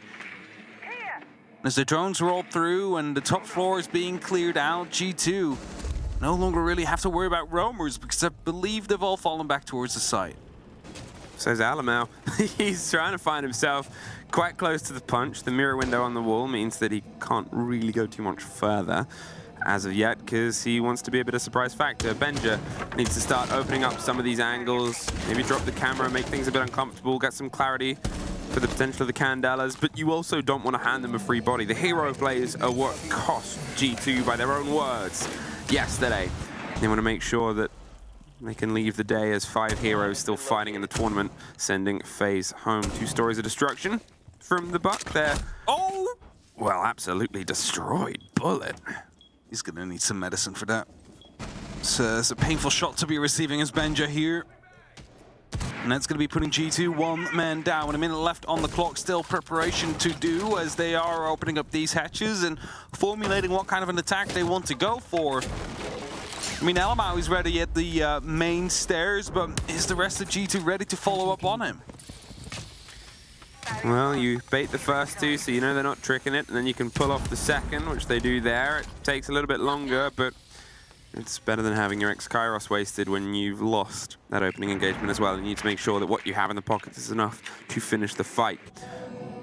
The bounce of the grenade, remove the barb, hope to catch a close by player, but look at FaZe. They're just not offering anything on the immediate gunfight. They've got that body advantage, they tuck themselves in, they're a little bit further from doors. The blinds start to come out on the back end, there's some pressure, echoing, but nobody is pushed behind it. You've got 3 FaZe players watching towards blue. The drop is instantly into Moto. The swing round, Alamau finds the first and finds the second on the back of it with Virtue. They're getting one back, but FaZe get a couple of bodies. In the meantime, Doki and Alamau with barely any time. They lose one more engagement. It's the swing round on the back end. They can't quite find the players, and FaZe hold on to the round. I was going to say, such a beautiful execute coming down from G2. They took Church under full control. They lost players elsewhere, but that's fine. They had Church. They weren't able to get that plan down. Alamau gets dropped as he was about to be tossing in the second Candela. That was meant, of course, to be going in for the Arsenal. And FaZe, they lead again. Having just lost it for a little bit, instantly take it back now at the start of the second half. But again, you mentioned it, the desk mentioned it, this map is supposed to be FaZe's. The next two are slightly more favored towards G2. But if G2 is going to be able to throw spanner in the works here for FaZe on their own map pick, then that could be absolutely massive for the remainder of the day. Because don't forget, whoever wins this game needs to be playing another game in like 3 hours or something. Yep. Which means that there is a lot of fatigue that might strike. There's a whole day. 5 seconds left. Potentially. There's a whole long day ahead. And we had a long day yesterday as well. It was, you know, max OTs for both the maps that we had from G2. Both of them went all the way to the wire. They don't want to find themselves having to dabble that down once again. Obviously, with these maps, you know, Club was always going to be the bit of the risk, letting that through. There were moments where it could have paid off, but it's going to be trickier to prove here on their attack. I was actually speaking to Liloon yesterday night, and she was saying, like, you know, it might have just been 4 maps, but during the last map, we could see our players start to just, you know, break down a little bit. Like, the fatigue was starting to hit. And that's just coming back to the point here. If this goes to 3 maps, whoever will be going through, they need to be having their stamina in order, because otherwise they might be finding themselves with some fatigue later on. Either way, Bullet looking to go for a bit of an aggressive swing outside. He's not finding anything as of yet, as new openings are being made. The bedroom and the gym, of course, are the site.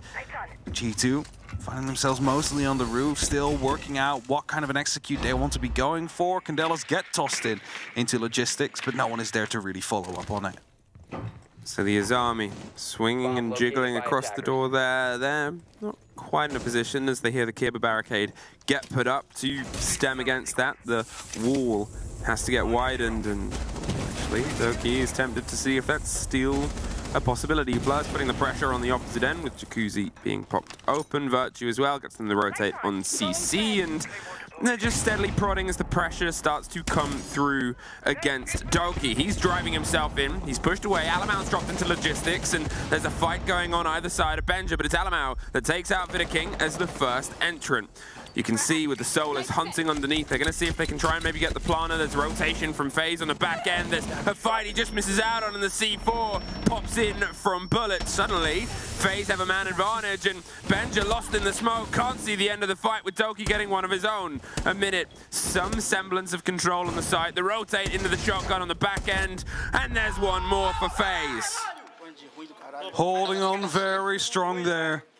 Again, the initial kills came through, the initial momentum was there for G2, but FaZe in their experience, they managed to slow it down. They managed to basically toss up a brick wall that G2 ran right into. Still get that round. 3-5. Lots of focused faces, not much talking going on FaZe's side. I mean, they know the business they wanted to do on this map. I think that's the main thing right now, is these rounds, these defenses are where we see why it's FaZe's pick, and Yeah. Those motions are well rehearsed. As I sort of called it at the time, when the pressure started to come across, they lost the opener with the Candelas. You had the two players running underneath, Bullet with the C4, and Vidaking as the Solace. They were sort of well prepared for, well, if everything else fails, we still have a play, we still have a shout. They got the C4 kill from underneath. They stopped some of the push from above, and then they went, okay, well, now Bullet can rotate up, and we'll still keep Vidaking underneath. We still have this option. And that's that sort of level of knowledge, is G2 just didn't have the person putting the pressure. They thought they could try and swing their way through onto site, maybe get a hopped up plant onto the bed to stop the pressure. But then you have the shotgun locked inside the bathroom still. That wall wasn't popped open. There was nothing to force them away from their shield that was still up. It's kind of thing, like they did have the initial pressure with Alamau jumping in, but as soon as he got blown up, and there's no pressure coming now from other pressure points on the map, you're just going to be running into these brick walls that could tough stuff. Either way, the opening will be made into the garage. G2 is going to try and attack CCTV. If there's any textbook attack in Siege, this is the one. And Doki for free has been given Cyber, but also the mezzanines right here. A hipfire headshot will save him just slightly, but this should be proving well for G2. Alamau inside as well. Blur, here you go for a plant. They're looking for the fight around the side of the box. Virtue finds one themselves. Doki gets the last lock in, and it's a flawless for G2 out of absolutely nowhere. They stormed the breaches. Shouted some Portuguese. See, that's the advantage of having a Brazilian on your team. They also have an Australian on their team. So, you know, they can always, you know, send sass back to whoever they're playing against. That's the true reason they picked up Alamau. Hold your garage. Hold your garage. Oh, is that what he shouted? Hold your garage. I mean, it was just perfect there. It was read the weakness, saw the opportunity. Yeah, no, totally. Snatched it with two hands.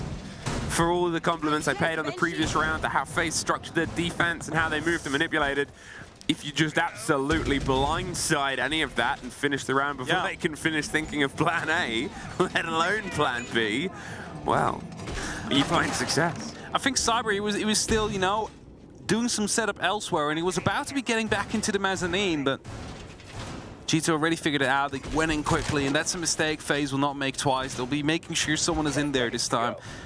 I mean, the thing is, I was talking about how you have that step-by-step approach and how that should be followable for a team like G2. But, you know, they already basically executed the whole step-by-step plan before we even got to explaining what it is. So that shows you the speed of the attack that they have just shown. It's going to be 5-4. That's going to be giving G2 a little bit of momentum as well. To at least breaks phases. Again, as we have the same opening. Last time it was challenged a little bit by FaZe, but this time they're choosing not to. Backing away from the fight.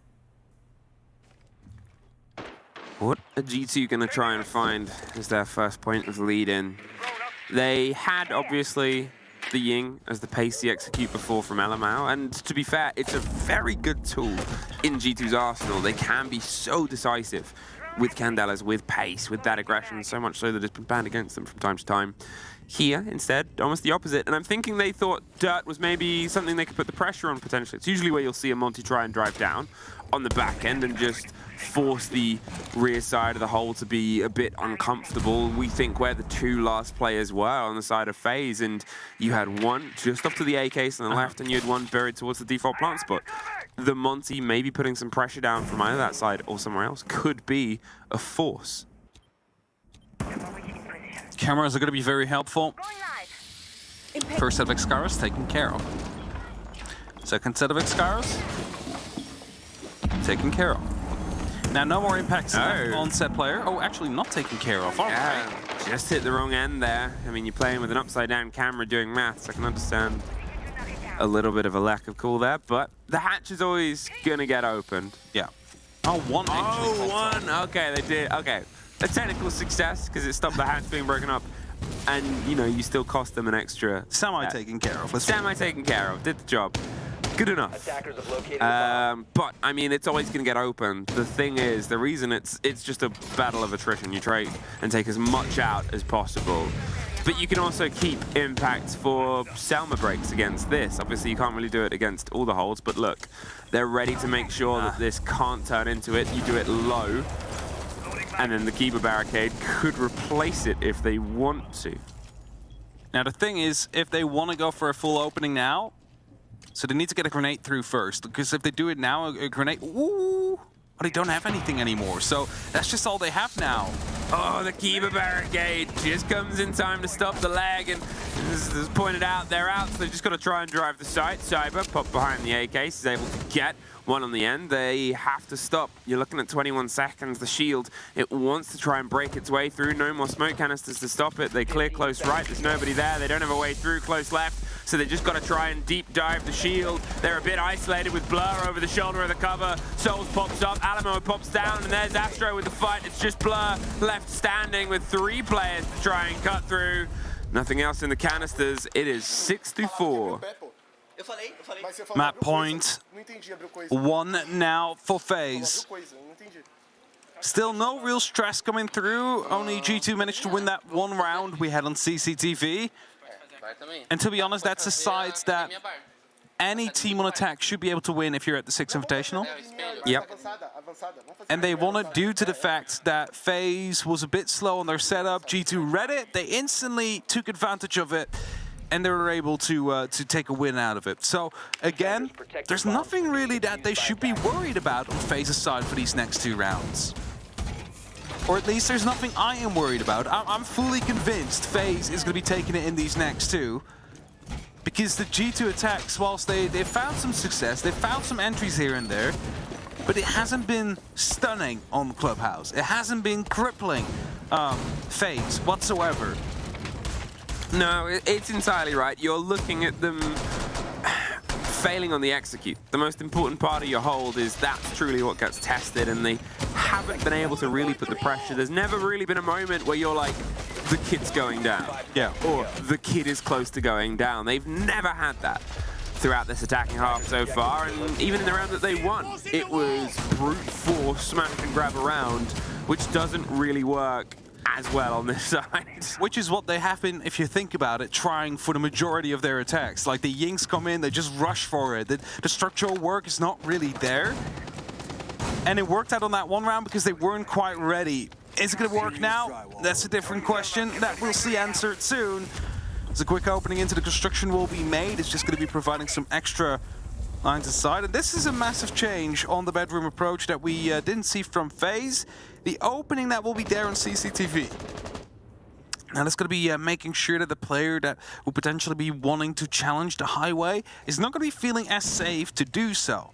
And that means that, you know, when you start putting pressure back towards that... Here we go. Doki gets caught out first, immediately by Souls on the back end, dropped and watched. Benja does get Souls in response. The Candela's come through, but so does Blur and Virtue. Virtue gets knocked back, though, the pair of them. They're trying to fight their way through onto the breach. Astro's doing everything to hold on, gets caught out by the blind. They're driving in, and Alamo tears the head off of the back end of Cyber. There's a pause in a moment. Benja, he's holding the rotate, making sure nobody can get too close. They're hopped up. Bullet's got himself towards the construction door, and if they try and slink through Jim, they'll probably get caught. They want to hit that reinforced wall, the one in the middle of Jim, so they can buy themselves a second, and Benja bounces it round onto Vida. They're droning, they're pulling, and there is G2 fighting.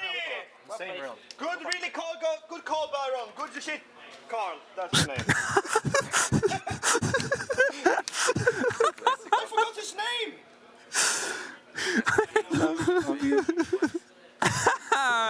Listen, you play for Fabian's love. You know this. You know this when you're in the team. Tactical break coming through. There is some time, of course, to discuss now. They still have it. Why not use it now? Yeah, let's have a listen. Ataque baixo, vamos fazer full combo, se os caras estiverem fazendo lurk, vamos botar em ritmo de jogo dos caras. Ataque de dinheiro, foi bom, só que vamos ter cuidado com essa kill ali na Switch, tá bom? Porque o cara, vamos jogar mais junto ali na Switch. E se for ataque academia, do Montanha também deu bom, acho que a gente pode repetir, tá bom? Tá bom. Defesa de overtime, baixo, tá bom, galera? Sem mistério. Souls, pega Jagger em vez de Valkyrie, tá bom? Pra ter mais gadgets, mais recursos, porque eles estão só atacando o Wing e não estão tacando flash pra tirar o DSTA. Isso. Bora, galera. Bora. Bar stage. Bora, bate aí pra cima, cara. Bora.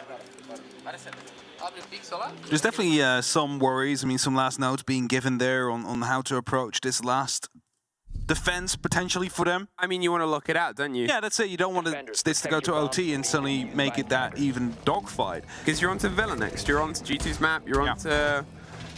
You know, it's a place that they're very happy to, I think, sort of stretch themselves. They have a good bit of growth there. And Villa's not the most common battleground for teams as well. Some teams really have a preference away from it. Yeah, for sure. By the way, talking about brute forces, I think that last round was a beautiful example of that. Lost the first frag, then they just tossed in all the Candela's grenades and they just went for it. And again, successful because this time the gunfights did go their way.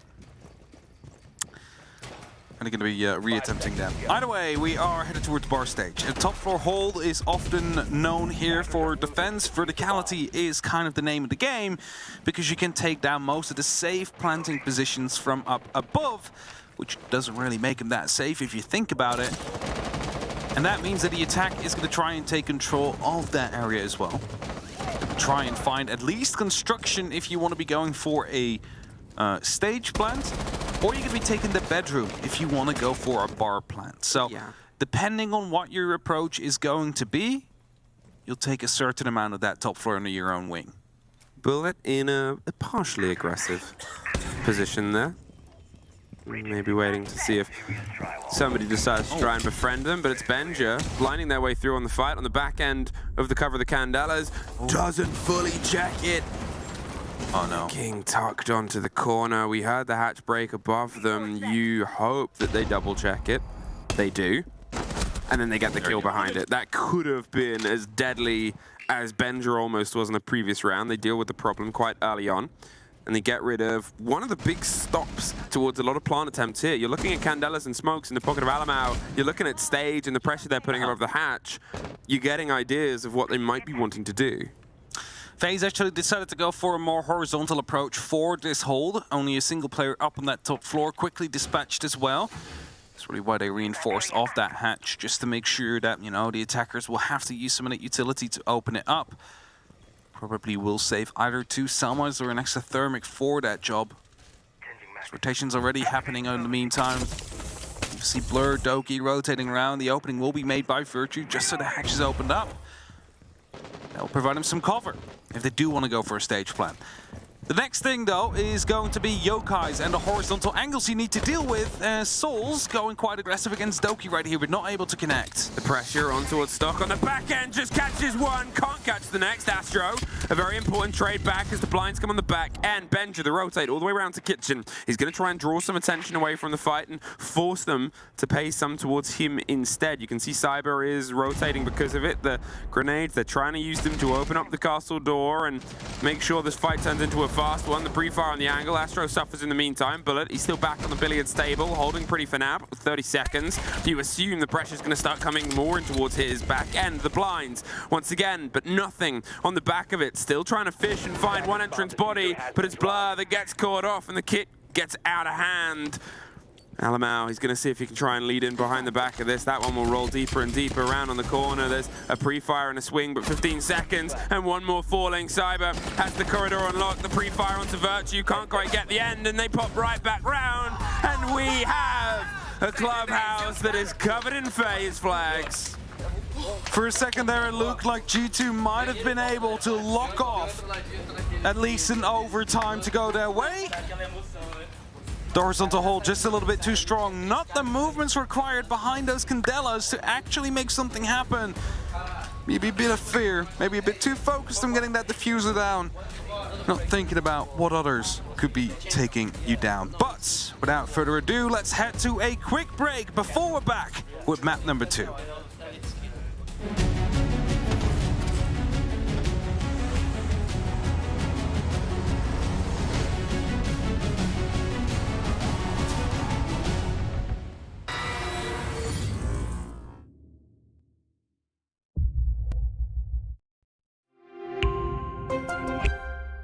I'm Nicholas Mortensen, but you know me as Pengu. I'm a 2-time Rainbow Six Siege World Champion and former top Rainbow Six Siege player in Pro League. Welcome to my Siege Ranked Bootcamp. We're talking 20 seconds left on the clock, you got the diffuser in hand, what do? Play the way that you're comfortable with, because you have confidence when you're in this position. That is when you're gonna be at your very best. Good luck.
hello, and welcome back here. We have just seen FaZe take the first map, and not to put too much pressure into the wind this early. Yes. G2 are one map away from going home.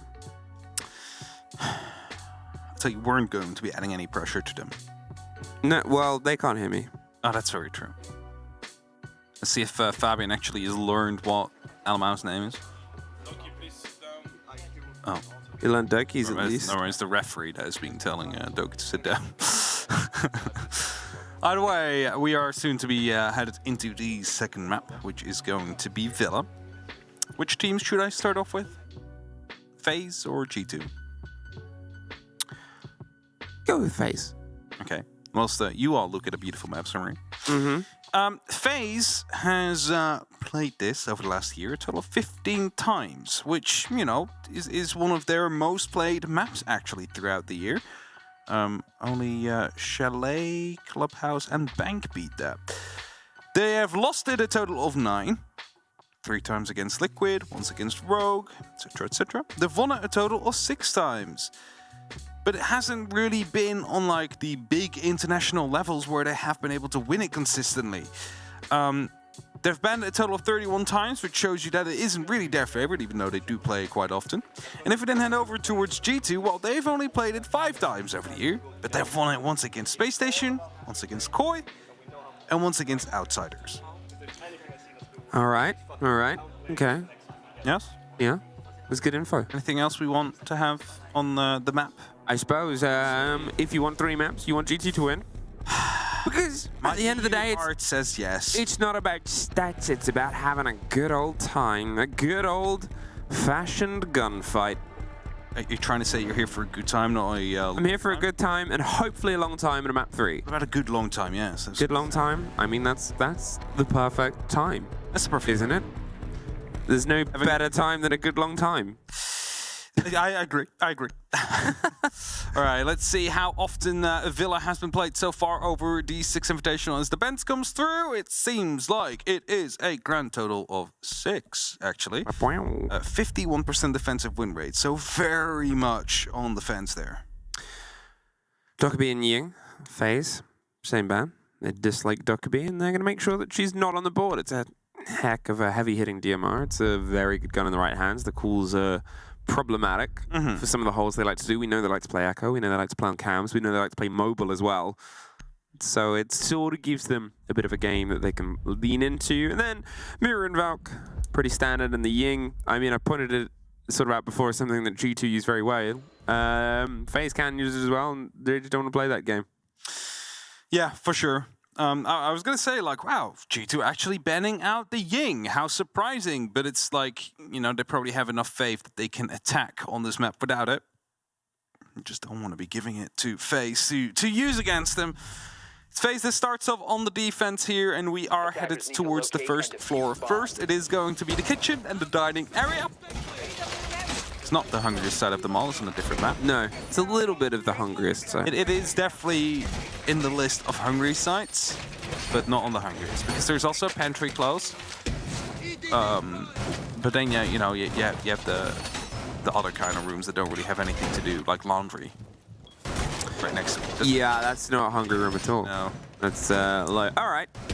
The Razor Blooms with the M870 shotgun, that can be a bit of a problem if we start to see some of those strict sharp pushes that we saw from G2 on the previous map. The setup there of the, okay, well, let's play against these traps. Let's bring some damage. The Capcans, the Legions, the Razor Blooms. It's to stop the game that G2 were very, very good at, but they just couldn't quite find the end of it on the map that wasn't theirs. Here, where FaZe, I think, are a little bit more uncomfortable, they'll probably be trying to limit not so much, or focus more on what they do well rather than thinking that you can do better than them, if that makes sense.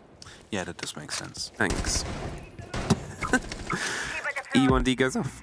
E1D goes off. You're on the hunt at this for the far end. You're seeing if you can try and clear across Art and Piano, get yourself in. If the hatch is open, you want to keep an eye up towards it. If it's closed, you can move through a couple of pre-fired pellets, but the reveal of the players at the top of the stairs mean they still have to go with an unfortunately wide clear. Yeah, they still will have to clear out the full top floor. It's not just going to be one player. It's also Souls that is on the top of the main stairs. Next, the E1D goes off. Souls instantly moves in afterwards to take control of Study, hoping to go for a bit of a fight and a rotate around. Spots the first player, takes him down cleanly. No worries for him. It's going to be the entry kill for FaZe. It's going to be the line off the board as well. Alamau now focusing purely on Colin. As Cyber takes down Doki as well. Not a good start for G2. Yeah, that was off the sort of mark there for FaZe. They swung in with the first engagements. And G2, their approach here was, as I said, a bit spread out. They were trying to find some width. They were trying to force the FaZe players who were happy to not move. They took out as many drones as they did. They did so much damage. We've only got 2 left. And that's a huge cost of everything that's come forward. If you think, well, what's really been taken here by G2? They've died putting pressure not really directly onto the site at this point. I mean, even now they're not really on the side. Yes, they're opening up some of these walls, but they're still outside windows. Cyber's just waiting patiently there with the M870 shotgun. Already has 1 kill with the machine pistol that he carries. Benju's going to go on a bit of a hunt because he seems to be aware of the fact that someone's out there. But so is Cyber. Leans into the fight, doesn't quite land it. Benja gets away with the kill and not a single point of damage taken. I mean, now it's just 1 drone left. 1 drone, 3 players, a grenade, and some chance at stopping people coming behind you. But with Souls on the hunt right behind, do they know? Oh, do they at least have that? Cool. Benja able to get 1 back, but there's still a lot of work left to do. 30 seconds. They're just going to have to try and sort of brute force their way through into the site at this moment in time. They've rotated the diffuser closer around towards but with Bullet watching the hatch, well, that's just 1 more tick against them. Quick hop in. His army barricade means they're going to have an awkward approach towards this. The fight is slender, and it's just time being blown away. And at this point, if they're able to win this out, it would really be FaZe just throwing, and they don't really seem like they're in the mood. No, they want to be locking this one off with a quick 2-0 against G2 because we mentioned it before, it is going to be a tough day for whichever team comes out on top out of this game, considering they will still have to face DarkZero afterwards in another knockout game. There's no more second chances for any of these teams that will play today. And FaZe, they win their first with quite a bit of, you know, relaxing fashion, not really any pressure really being put upon them. The most stressful moment probably was Benja finding 2 kills from below in the basement, and there not being any reply until half a minute later. And that is something that FaZe would like to have more of. Just these kind of rounds where they pick up those early entries, they are not really being put under too much pressure, because the more rounds they find on the defense, the better it will be for them when they go over to that second half. Because if it is a map you are not too confident with or you're not too comfortable on, playing on the defense is always just that little bit easier than on the attack. Because on the attack, you need to be on your feet. You need to be quick in adaptation because you need to reply to whatever the defense has made for you. What kind of a present they have handcrafted for you. G2, full start. At what point do you sort of try and shake the cobwebs off and move forward into this engagement? FaZe, they've done what they needed to kind of do there. As I said, it's less about limiting in terms of the lockdown that you can put on the site here. They need to lean in to what G2 want to approach. We're still going to see the consistency of traps, the plays against the stretch and the clarity that G2 want to go for on their approach here. The break of the Flores, I think is good adaptation. Allows you to smash open some of these softs. The keepers have been used fantastically by FaZe throughout this. You always see them just a little bit at arm's reach. It gives you the wiggle room to play against this space, and it means there's a lot of utility cost to get there. Twitch drone quickly taken down, and to quickly lean back into it. Yeah, because, you know, they are using the double architecture right now with castle and then also the keeper barriers, but whereas you can place those castles earlier on, the keeper barrier is just a quick toss and they're right back up. So it just allows you to recraft these safe protective zones, or at least somewhat safe protective zones. Benja is waiting at the bottom of Astronomy Stairs. He's going to be waiting for a call to be coming through from G2 that it is time to go. And there's the jump up from Cybertex. Oh no! And he might find a third. Souls takes, and you can see a little bit of celebratory crouching there. He has just dunked on the G2 approach. The hop out on the window, getting a double.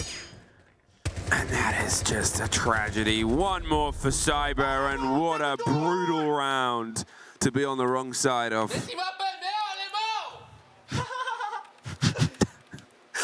G2 timeout. Let's listen in. Oh, he sounds mad. I haven't fucking shut it up you once in my entire 6 months here. But what the fuck are we doing?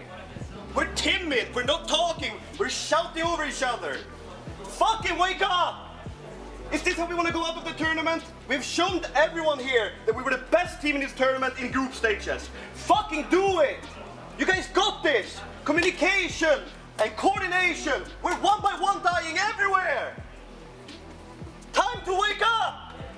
Fucking get the energy! Fire in your assets! Get this shit done! Let's go, boys. Let's wake up. Fucking energy! Show it! Fucking go. They're not even playing. They're not even playing like crazy siege. It's just default. Stop doing stupid shit. Like it's easy to counter. Okay, no problem. We're just not doing simple shit. What? We're just not doing all simple. Exactly. We're not doing simple shit. They are. We're just sat there. Yeah, exactly. Let's be active. Fuck it. Attackers need to locate and defuse bombs. Do it, do it, do it. Hasn't shouted in his 6 months here, so this one should be coming home. Did he shout at his 6 months with us? He definitely did. When I was playing ranked with him. Oh, yeah. My team killed him. You have irritated Fabian more than his team has irritated him in a professional competitive environment. How do you feel about that? How do you feel about that? Join G2 at this point. I am... I remember playing with Fabian when he was with us, and I'd not actually had the joy of playing with him before, and I did a really good round of Consulate, and he goes, oh, Fleek, you're maybe the best of all of them, and then I entirely messed it up the next round. He goes, I spoke too soon. So, yeah. No, but he's entirely right. That round was abysmal. For where they were throughout this tournament, to falling to plays like that is just beyond words. Cyber, he's looking to try and punish it, and he might be able to find it. Do they have an awareness? They do. He takes a bit of a scrap and a scrape, but he's able to escape and get out of there before he's entirely punished. They're still watching some of it, but otherwise, not for now. Drones coming through. From Art into Piano, they have spotted out that one player out there that is still roaming. Now they need to hunt him down. This Cyber, a player with a lot of accolades behind his name. A true menace to go up against. He will not take it easy on you. E1D pops, G2 not really moving right behind it. There is Benja up on the top though. He has taken Trophy and Stature under control, but it's not the site. But at least that's this part of the map cleared out. It gives them a staging area to try and launch an attack from, or at least something similar to that. There he goes, first kill comes through. Elamau finds Cyber, but an instant trade will be coming down on Doki. Side of the map. There's a bit of pressure now coming against Souls. He's gonna tuck himself in, get close towards the site. They have some barricades, some reinforcements. You can sort of play this space a bit longer, especially with the Keeper barricade that has been placed in a little bit more time. Doki is dropped, Bullet at the bait. And well, another little bit of a disaster there. Elamau caught out. They've suddenly lost the man advantage. It's not looking good for G2 as they continue on their attack here. Ben just trying to, hunt for the scraps that might have been left behind, but the remaining FaZe members did go back towards the site. Breaching round will be used to get rid of any utility on the other side. The Keeper barrier actually will stay up. It's just a vertical angle that will be used. Afraid someone might be in studies trying to hold that door to see if they come back after the explosion that just happened. He's going to be creating another angle like that to see if he can protect the other side of the door, which Virtue seems to be coming from. And Astro, just from the top of main, he has a good angle. He can stop this plant from happening, which means that the rest of G2, or Benja rather, needs to be providing support and take down Astro.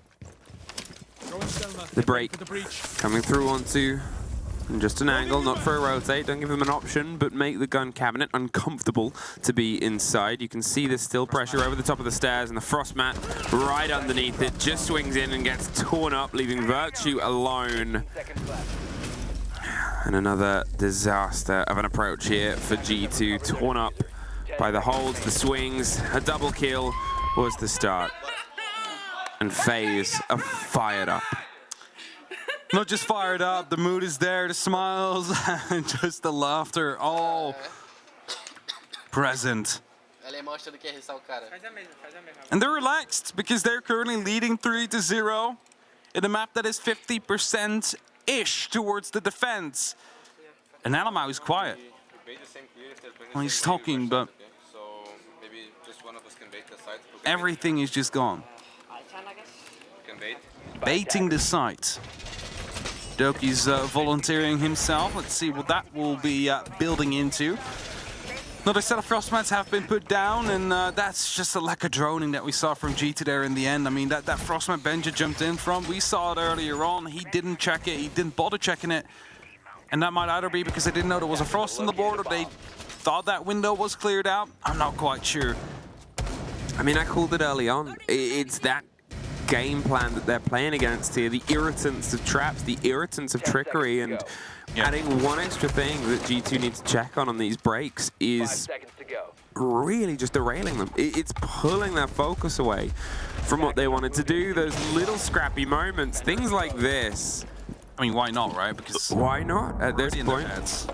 It's just throwing them off. No one was caught by it, but you know, it's still something like, all right, like they're feeling this confident, they're going for these runouts now. You need to try and stem that quickly.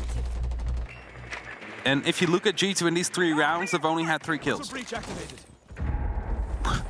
Which isn't a lot, I don't think I have to tell you. No, I don't think you need to. Yeah, it's...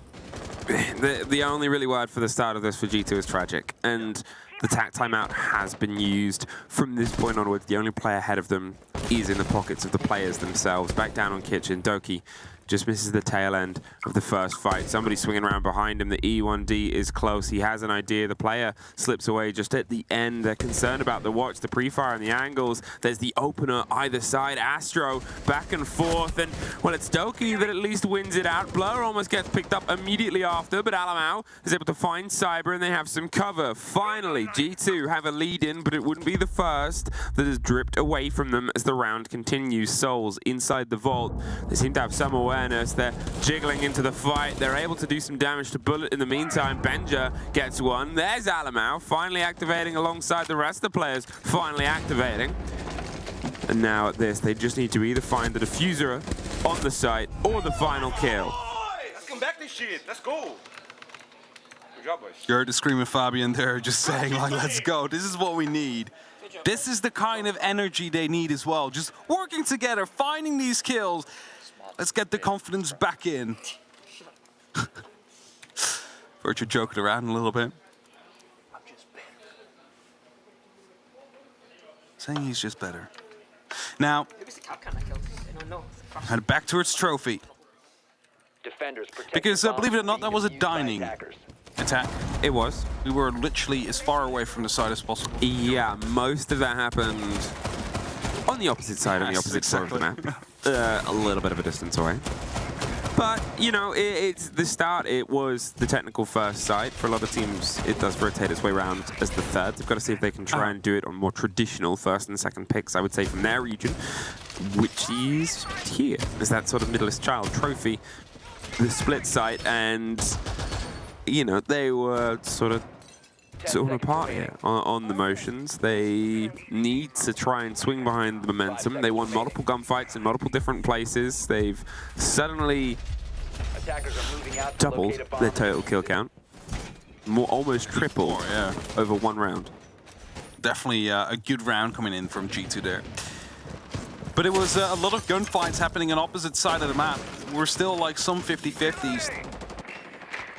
At least from what we've seen, it wasn't like up until that last kill, not really people doubling up onto a single person. So even though everything went their way this time, you cannot really keep on relying on that. So they need to be making sure that they are working together for the remainder of this game, are double swinging these players, or at least firing on the back of information. Of course, I didn't see every kill, but the ones we saw were mostly just single people peeking and single people going after others. Moving through. Quick drone from Virtue is going to be giving away some information. Benji down below is going to be using a grenade, see if he can dispatch of the very first FaZe member. Souls is the target. Souls will be found as well right after he tosses the Kiba barrier up. But that's at least going to be the entry kill, and that's going to be a lot of Kiba barriers out of play now. Timed with the E1D2. It was step for step perfect there, and G2 starting to have a bit of a turn of face. Oh, Look no at way. that. Look at that. Doesn't get the full bite. It is a dock, so they're going to get themselves stimmed back up instantly. But it was almost the second follow-up from the same little bit of ground, a slight difference of a foot. And they at least get to keep two of them still running about and causing problems. And, well, thankfully it happened to the dock as well if you're a FaZe fan, because Cyber can get themselves picked back up to help the pressure. The back end, the Solarium stairs, they're putting their eyes towards the site via the telescope across the board, but Cyber is watching right back. However, will the pressure come? There it is. Fantastic take from the calls and the intel. Someone else steps in and someone else gets knocked right back out. Virtue, he's inside the site, at least gets some revenge, but with Vidiking getting one on the back end, there's another huge take from Virtue. Driving across, he's able to find his third! And the Aussie goes huge! He said it in the previous round as a bit of a joking manner. I'm just better. And then he actually became just better. And then he proves it. Just what they needed, because it was slightly falling apart. Cyber taking down two players on the actual astronomy staircase just as they moved up. And then Virtue on the Ash just walks in and decides to drop his 4 kills off the game in 1 round. I mean, Virtue, he hasn't really had the biggest tournament from the team, and he's not really needed to at points, obviously, but he's always been a superstar player. He was one of the original sort of superstar potential lineups here. He's had games where it's sort of shown. He's had these moments of rhythm, and those big hits are ones just like that. And if it needs to come on potentially the last map to be the reason you can keep getting another potential map, I mean, welcome. Welcome. In that matter, it's never too late, right? Because if it keeps you alive, then that's all you need. Just to make sure that you can continue onwards. But still, you're a round behind, and still, FaZe have been able to pick up 3 rounds, so the half so far hasn't really been going your way. At least the tactical timeout has knocked some sense into the G2 members, and they're up. Aggressive, a jump out from Cyber. The window's prepped, though. He took a lot of damage, he didn't deal any. It's a big risk to take, but he gets away with his life. Astra building himself a little fortification corner.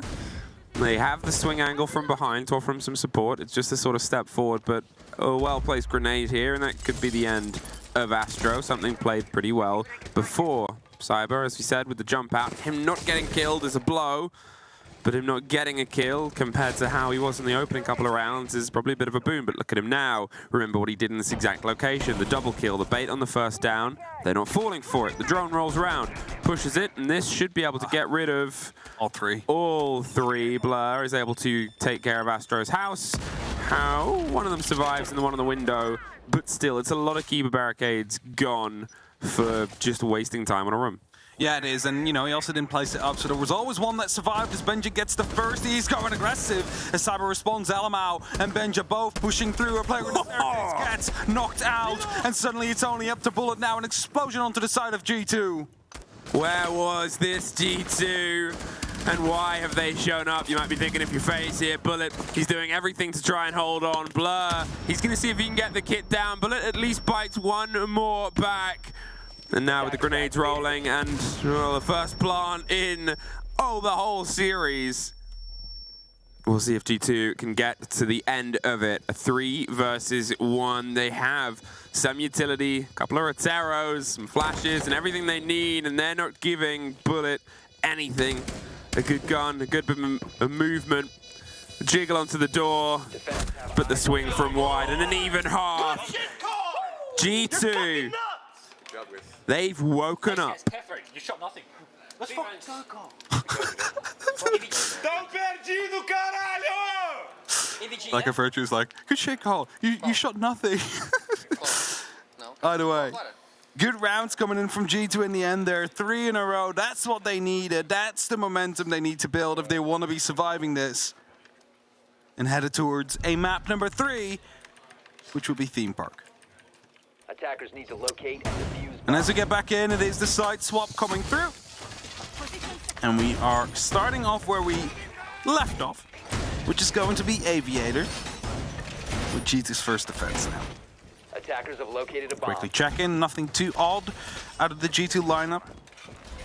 Mute Moz is going to be making it somewhat difficult to get these drones into places where they need to be. Might actually catch some off as well to allow G2 to get some of these drones in pre-placed spots for attackers, or maybe, you know, drone out some of your defending buddies to go for an entry kill. Either way, as they set themselves up, Keeper barriers are being prepared as well, just to block off some of these long lines aside as Doki rotates all the way around to the opposite side of the map. He's going to be barricading off his own doors just to provide himself some extra security, just to slow down a potential FaZe approach from this side of the map. And just to make sure that they would know based on sound. Okay, G2, can the energy continue? And at what point do FaZe have the conversation before we might find ourselves hurtling towards map 3? There's no two ways, they've woken up. But it's a game of two halves, it's a game of two sides, and it's often said this is a tricky one to attack. The trade out is the lead-in, Cyber's gone. Ooh. There is one more as well for the trouble. I was going to say they survived. The grenade just slipped on before the barricade could pop up, but Benja finds Vidiking, and it's a consistent response here from the guns of G2. They're making sure that there is at least a bit of destruction done elsewhere. Astro on the hunt, but they've already slipped away and peeled themselves to a position further off. They've lost the buck. They've lost some of the pressure from underneath. If there was, you know, hard breach charges, they are gone as well. From the pockets at this point, it's just guns and trying to drive them in. But to be honest, if you just wanted two people for their guns, there's two that you like. And with the diffuser rush failed inside the site, FaZe have a lot of working to do. They sure do. And there's still some Keeper barriers up. They're going to be making it difficult for them to move through. Now, luckily, there's still two breaching charges left on Bullet. So I think he's going to be using the first one on that ruse table to get rid of the Keeper barrier out there that's blocking such a long sight. They have it, just as I said.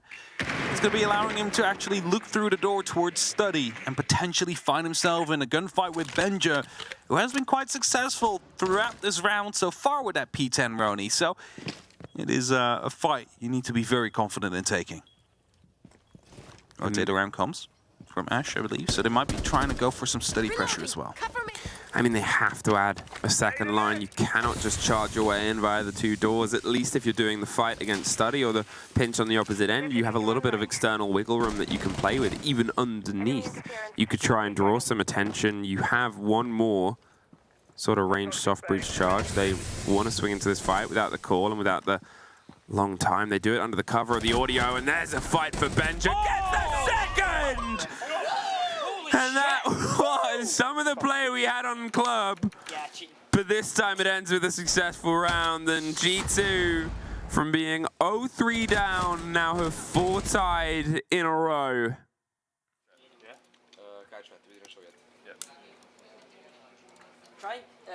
Try and maybe bait the other strat in the prep phase so they don't take Thatcher. Can we try and do something like that, like open up triple and then reinforce it at the start of the round? You know what I mean? Yeah, I know. Attackers need to locate and defuse as many bombs. It'll prevent them from bringing Thatcher, so they're going to be baiting something to not give them any ID. Yeah, so Kate is there. They were talking about maybe opening up the wall a little bit. Oh, yeah. Which means that, you know, you don't feel like you've got to get that so strict. You know, they're not even playing into Thatcher at the minute at the start. They've swapped into Flores, which, if unwatched, could also do a similar sort of job. There's a mute to stop this approach. But, hey, you never really know, you know? We have omnipotence. We can see all and know all, and we can sort of say, well, it was a good idea. You only really know, well, they might like to do this, and we're going to do this instead. Now it's locked, and that's we're going to get some reinforcements. Yeah, so indeed it's because of Virtue playing on that Cade. Want to make sure that they can actually keep this wall closed, and that means grenades need to be coming through. Do the wall first. Yeah, do the wall first. More important. Do the wall first, Virtue.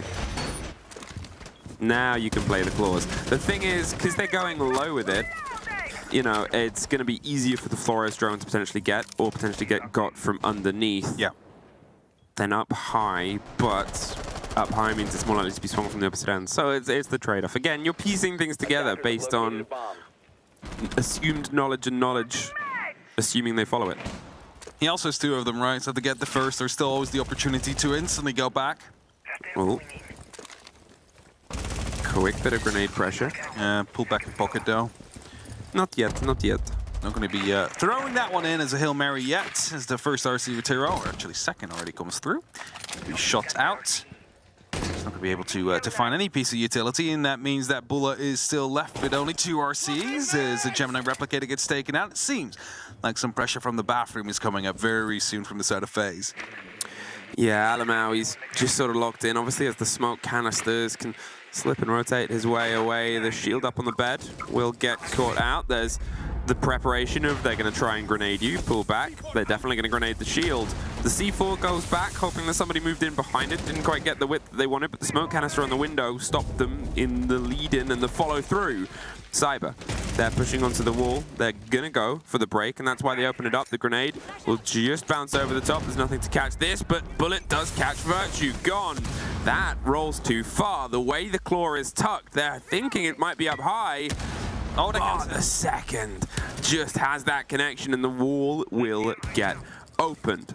And if you only had Virtue left alive now, would have been able to go for a bit of a trick. Not the case. Benja tries to reply. Doki goes down in the meantime, though. FaZe are literally knocking on the front doors here off this side. Alamau is being rushed on from multiple different sides. Flashbangs coming through. He's forced to fall back. He's no longer able to provide support to the rest of his teammates as Benja gets shut down right after he makes the kill happen. Flooded from just too many sides, and now the pre-fire through the wall. They had the ping from the E1D and FaZe.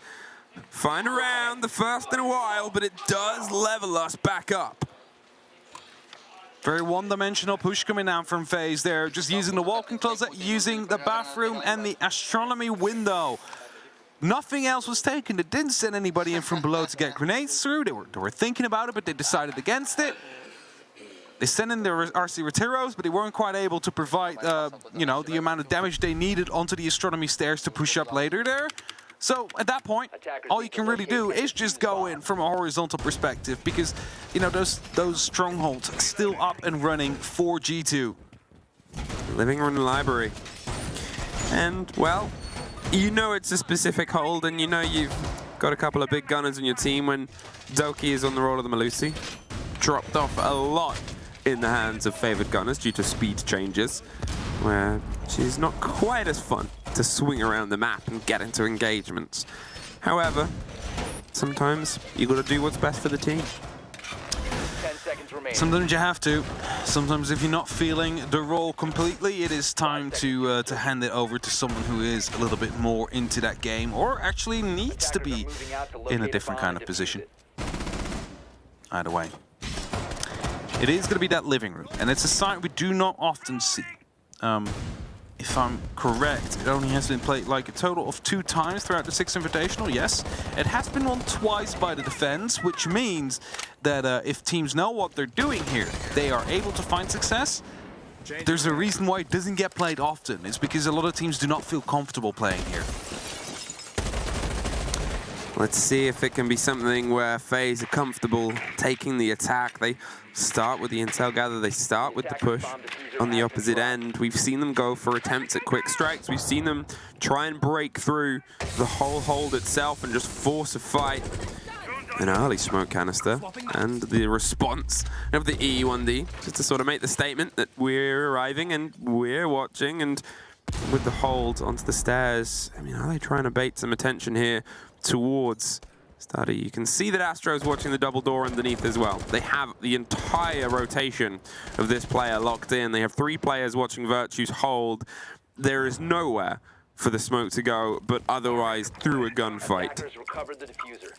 E1D comes through, C4 gets blown, a lot of damage done to Bullet, but not quite the confirm they were looking for. As the first to Alamau will find Cyber. Virtue thinking about falling back a little bit, but also aware of the fact that a push comes down from the main door. And only up to Souls now. Could this be flawless? No, it's not.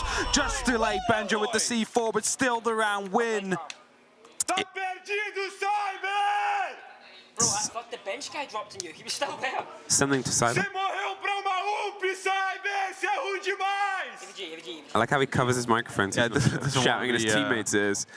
Yeah. But, I mean, you have to look at the timing of the kills there and the motions that G2 were making. As I said, FaZe was sort of setting themselves up. They're surrounded for the pinch on the back end. They had what they believed was everything in place to force that player out. However, the G2 players started making moves of their own. There was a couple of C4s that came in from underneath. The first didn't get the full lockdown. The second did at the end there. We saw G2 respond to what was otherwise happening. And that is an energy that they've sort of been needing. It was an energy that only really, on the first map, we got big taste of Benja having. Alamau had a good time in his attack last time round. We need that growth from them. We need them to bring the fight back. 5-4. We go back to AVG. We go back to a chance at them pulling themselves to map point. Now, this one was a rush filled by FaZe. They quickly went through study, opened up into what is Aviator, and tried to go for a quick push. Then the diffuser could drop before it even properly reached the side. The plant never really got attempted there, and G2 managed to get away with that instant round victory on the defense. FaZe this time is going to go for a bit of a different approach, at least it looks like, as the diffuser is in the opposite side of the map, which means they're going to be clearing out the master bedroom, they're going to be clearing out trophy and stat tree, and then go for potentially what is a horizontal approach, see if they can open up the vault, send in some pressure from there, and then try and get the plant down right behind the vault door, potentially, if that leans in for their current approach. The thing is that Doki is sneaking about. Yeah, and he's sneaking about with a bit of soft, and obviously he's got the hop over rotate, but as I sort of talked about before, well, FaZe are very good at cutting off routes out, and there it is. Just blind sprinted through there, and it's not that FaZe have ever played those sort of strict strikes. They've always got a player nearby. If you see a FaZe drone, expect a FaZe engagement within 20 seconds at the worst, within 5 at the average. It's just a very cheap entry kill here for the side of FaZe. Just the expense of a single drone that has been taken care of, so they'll be more than happy with that. Alamau now stopping those drones from coming through further. RC Retero is going to be taking care of the Kiba barrier, which with Doki's early demise are not going to be replaced. Could be problematic later down in the round. Flashes over the top. An early C4 ready for a rotate that might come through. Popped and blown, though. So removed quite early. There's a bit of a break onto the site walls itself. The vault gets opened up. You can see Blur is hoping to hit the long-range firefight with the DMR, and they're not being offered anything. Astro is taking his time on the approach. It's Souls that gets caught by Benja underneath. There is a second fight, but he's not going to opt for it. Instead, Blur is able to win his, as I talked about, on the top floor. Suddenly, G2, once again, they've lent in, they've bit back. I said Benja was the man who did it a lot by himself before, and now he's got a support structure. FaZe, they're still concerned of the rotates. They're still concerned of the pressure that can come around from underneath. Suddenly they've lost some of their control, but at this point, it's just eyes onto the site and the burn through the gates. Still fell apart really quickly here for FaZe. As Benja does get taken down, they grab a little bit of consistency again, allow them to stay in this. It's going to be a friendly drone watching there, quickly pinging it just to make sure. Some smoke canisters being tossed in to slow them down. Truly, Bullet was thinking about getting a grenade through, but instead tried to go for the fight. 10 seconds. They need to go in now. They need to try and get that plan to happen. Virtue is rotating through, but gets taken down. I believe that is from the balcony. The cover needs to be on point right now as the plant is going down. 45 seconds on the clock. And it is FaZe that bring it to 5-5. Huge there from Cyber. Drove himself through. A very important couple of kills. We saw the pings on Benja to get the down on the back end. They weren't able to get the rotate and the player back up. It turned into the 2 versus 1 FaZe. I mean, they took the round, but only just. They know it. They know they are only 2 rounds away from keeping themselves going along the lower bracket. They also know that if they win this, they still have a game in hand. They want to lock this up here. Yeah, they need to lock this off in a 2-0 fashion to ensure themselves the best possible successes later on against potential DarkZero. porta-bomba, janela-bomba, só se conversa que a gente vai fazer. Big discussion here about what's going wrong, I assume, and what they need to improve on. I don't know. I don't speak the language. But that's what I assume is what they're talking about. And that's Aviator that just fell. FaZe took that early control, took down Doki, then Ben just struck back and managed to bring the advantage back to G2. But they were unable to really utilize that G2. Like the trade stopped happening, and with a player that is on the balcony able to look through by the angles you created yourself earlier to stop anybody from rotating through, like we saw from Virtue, who wanted to go for a quick rotate around so he could stop the plant from happening. Which meant that you then needed to take that fight, and then you needed to find the cover before you could actually start approaching that planter.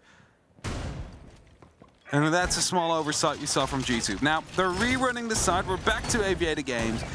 And I think the main change here is to not lose your player this early on. Which was, of course, Doki with the Kiba barricades as well. 5 seconds to go. It's a massive amount of utility that he carries. It's also him on the suicide mission. Yeah, but it's a silly way to go down as well. He just assumed he wasn't being watched. He assumed that there wasn't. And as we talked about, it's something they've done so well. Alamau on the Solus, on the hunt for that drone game, on the hunt for anyone that might try and take him. It is an exploration of the space. It's a risk because you're so far away from the site. You couldn't be further from the site right now. However, if you can get in on the back end, if you can try and break through some of this awareness and approach. He's aware of what's being droned. He's just following it with Solus. Of course, there is no indication on the drone that you are actually being spotted, like you would have, for example, with a Vigil that has anything activated. I see Rotero used there to get rid of the Surya laser gate, just so they can send some others through.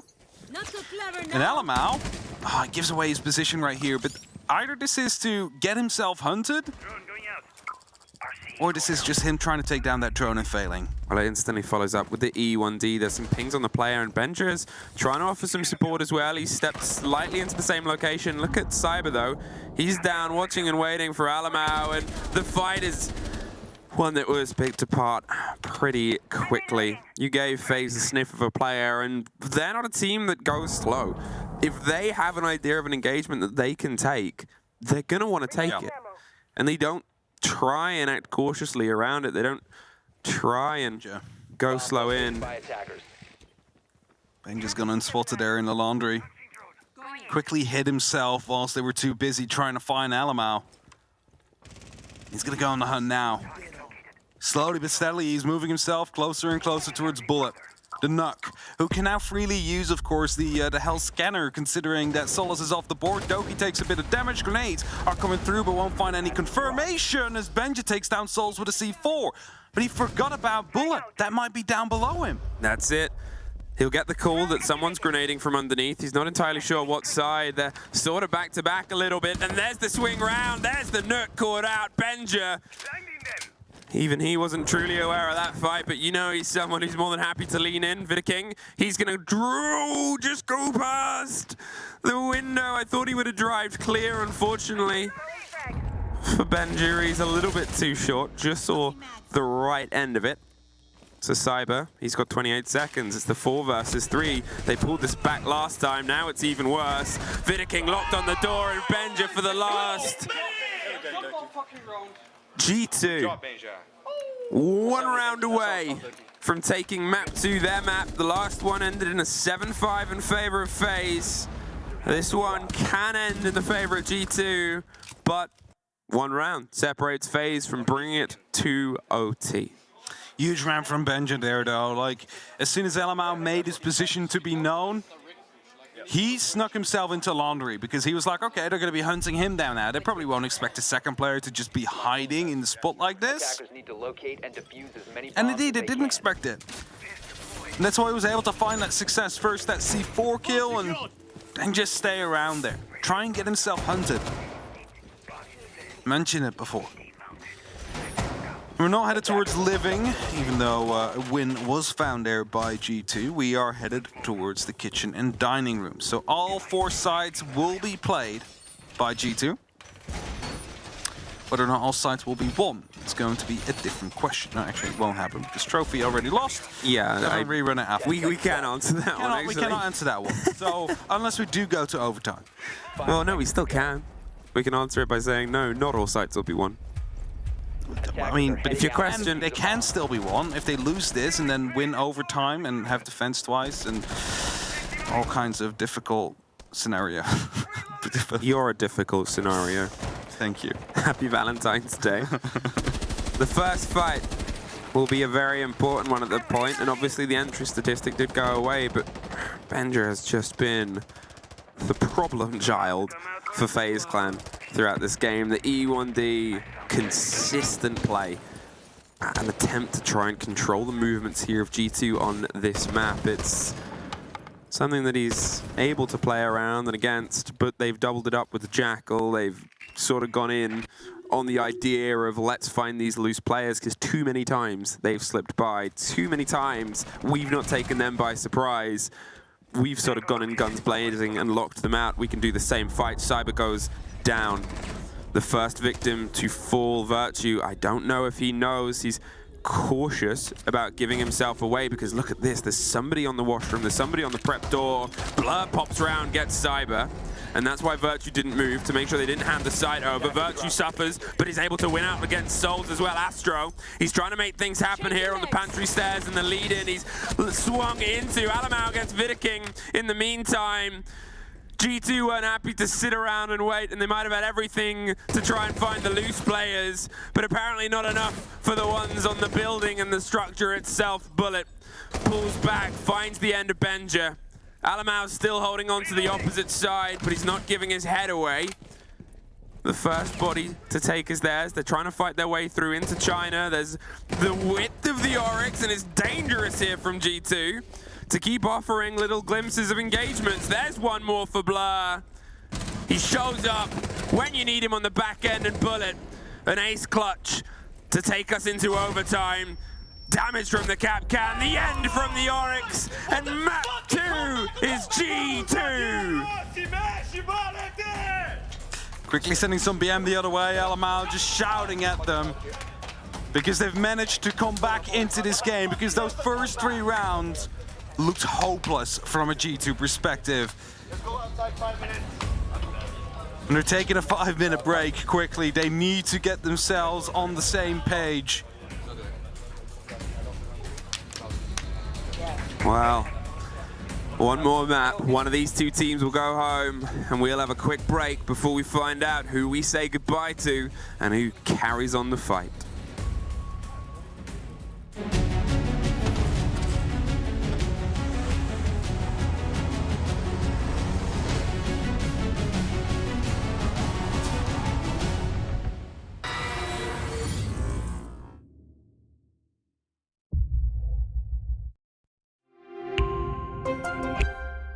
I'm Nicholas Morton, but you know me as Pengu. I'm a 2-time Rainbow Six Siege World Champion and former top Rainbow Six Siege player in Pro League. Welcome to my Siege Ranked Bootcamp. We're talking 20 seconds left on the clock, you got the diffuser in hand, what do? Play the way that you're comfortable with, because you have confidence when you're in this position. That is when you're gonna be at your very best. Good luck.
Hello, hello, and welcome back here. FaZe versus G2, and only one map left for one of them. That will be the end of the road for a fan favorite, a tournament darling, and, well, what better way to suffer heartbreak on Valentine's Day than being dropped out of the Six Invitational? Is it really, you want heartbreak on Valentine's Day? Is that... Well, is that what you want to be giving people? I don't think I want to, but somebody's got to lose. Very true. I'm sorry. Benja has probably can receive like some medal from G2 for keeping them alive, especially if they win the next map, because the young boy really went on a massive kill streak there, 15 on 7, after Fabian started shouting at them to get them back in rhythm, and it worked out. He continuously was finding these kills, these flanks, these big plays that kept G2 in the game. So, on map 3, obviously the way it's sorted is the flip of the coin. And after the aggression of map 2, we're curious to see what the growth is. Well, I can tell you that FaZe will be defending first. Okay. I'm assuming they won the coin flip because we are going to Theme Park, which is a good one for defenders. So this first half could be quite telling of G2's energy. And if we get to OT, then it's the other way around. G2 will have the overtime first defense. So we'll get to see. So far, both these maps have been decided in regulation. Both have been decided in 12 rounds. Are we going to see another 12 rounds? Are we going to go all the way to 15 again? I think it's LMAO just sending some words of love and encouragement to FaZe before they start. I'm sure. I'm sure it's that. It's Valentine's Day after all. Everybody getting ready? Headsets go on, the hands get dried and warmed. Last sips of water will be ingested. I like how you're trying to make that tense. It is tense. I mean, we're getting into the last map. One of them is going to go home. True, but who knows? What if you get knocked out because you didn't drink enough water that day? Stay hydrated. Stay hydrated. This is a hydration check. Yeah, stay hydrated. Stay ready. Stay eyes locked on the screen for our map 3. Theme Park is hefty. You're looking at good place and swings for defenders. I think one of the problems, you know, maybe there might be solutions for it in the ban phase. I'm not sure what G2 might lead in, but we know that FaZe is probably going to go the same way. And there it is. Dockerby removed first of all. That's pretty consistent. They just really hate going against Dockerby. The Ying is the response. I'm curious to see if we might get maybe an Azami, maybe a playback. It's a powerful operator, but FaZe have been using her so well. I think FaZe have been using her more effectively than they have been on G2, but that's mostly due to, I'm sorry to say it, but Doki having the tendency to die a bit early. So only having 2 barriers tossed up, then dying with the rest in pocket. Happened like 3 rounds or something where playing as, I mean, okay. FaZe instead are going to do it. Okay. I mean, you know, I guess that's the thing. It's obviously their own mindset. For my money, they were using her more powerfully. Yeah. They probably just don't want to deal with it here because, as I said, it is a hefty defender-sided or defender-driven map. You have more limitations, and they think that they can utilize those the same way they used the Azami to potentially push on the previous ones and drive that idea further forward. Hey. It's an Azami-less showdown. I guess let's see if it works in G2's favor. You've got, at the start of this, a bit of a smoke war. You've got ourselves down towards throne, the backline site, the sort of holding pen on the corner of this. And with a couple of smokes and a man who can look through them and somebody who can look through electronics, this might turn into a bit of a bloodbath. It could become a bloodbath. IQ at least 6 picked out, or re-picked out, will become a line for now. G2 is not going to be playing that game of trying to find the person scanning their own electronics with their own electronic scanner. Vanawars are going to be set up on 2 of the 3 double walls, which means that the barrels is going to be remaining a little bit weak compared to the rest. Drones are coming through. Blur is going to be figuring that out quickly as well. But to counteract that bit of a weaker wall, there's going to be players right above barrels the entire time. Which means that G2 will have to clear out that side of the map first if they do want to go for set breach. So it might just be more worth it to just go for a completely different approach that way. Grenade for a hatch use. That is... It's I mean, it's a use of it. It's a use of it. Ooh. Never really too happy to see it. There's a couple of pings on players. Benja, he's trying to sneak his way around. There seems to be a bit of motion just on the back end, but he's holding off and hoping the rotate happens towards the site. There's one. There's the back of one other. They can't get the connection. Cyber with the C4 at the same time. Too many targets, and unfortunately Benja was a bit blurred between all of them. The room was suddenly flooded. And FaZe had a quick reaction there to be able to pull the kill onto the back of it. I was going to say, there was some good shepherding from G2. I mean, they managed to clear out the roamers quite quickly. It's just that Benji got overwhelmed by like 3 people running at him at the same time there. Doki will find a response. That's Cyber taken off the board. It's the Capcan as well. Might still be some of the enter denial devices around and about they need to be careful of. Especially on the side doors, because Throne Room is known to be a site where attackers often run out of time, where suddenly they have to go for a last Hail Mary push in the last 20 seconds on that clock. And that's when those EDDs are very effective, but by just checking, I don't see any of them currently on the board or on any of the doors. So they might be more spread around on the actual top floor. In terms of theme throughout these 2 teams as well, throughout this tournament, the theme has generally been a little bit back and forth, but away from them more than anything. It's as you would expect. They've done better on their defenses. W7M were able to beat G2 on it in an 8-7 sort of showdown. FaZe lost against M80 on the map as well, but G2 also had a very strong performance against Koi. Oh, there's a bit of a break, a limit of soft breach only instead of the hard. Yeah, so they've found themselves eyeing up in towards it, and without the route through. There's one take, though. There's somebody close to the left. There's a second handed to them. Blur. He's sort of playing shooting ducks right now, but with 20 seconds, they got to see if they can try and get those ducks in the line, march them in the sight, and get the kit down. Cover from Doki.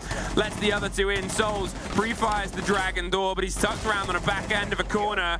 The 3 versus 1. One of them's getting the diffuser down. They have a little bit of wiggle room and a lot of cover and a lot of the range. They're trying to find the tail end. The Claymore almost put him into the fight, but Alamau pulls it back, and 2 bodies gone at the start.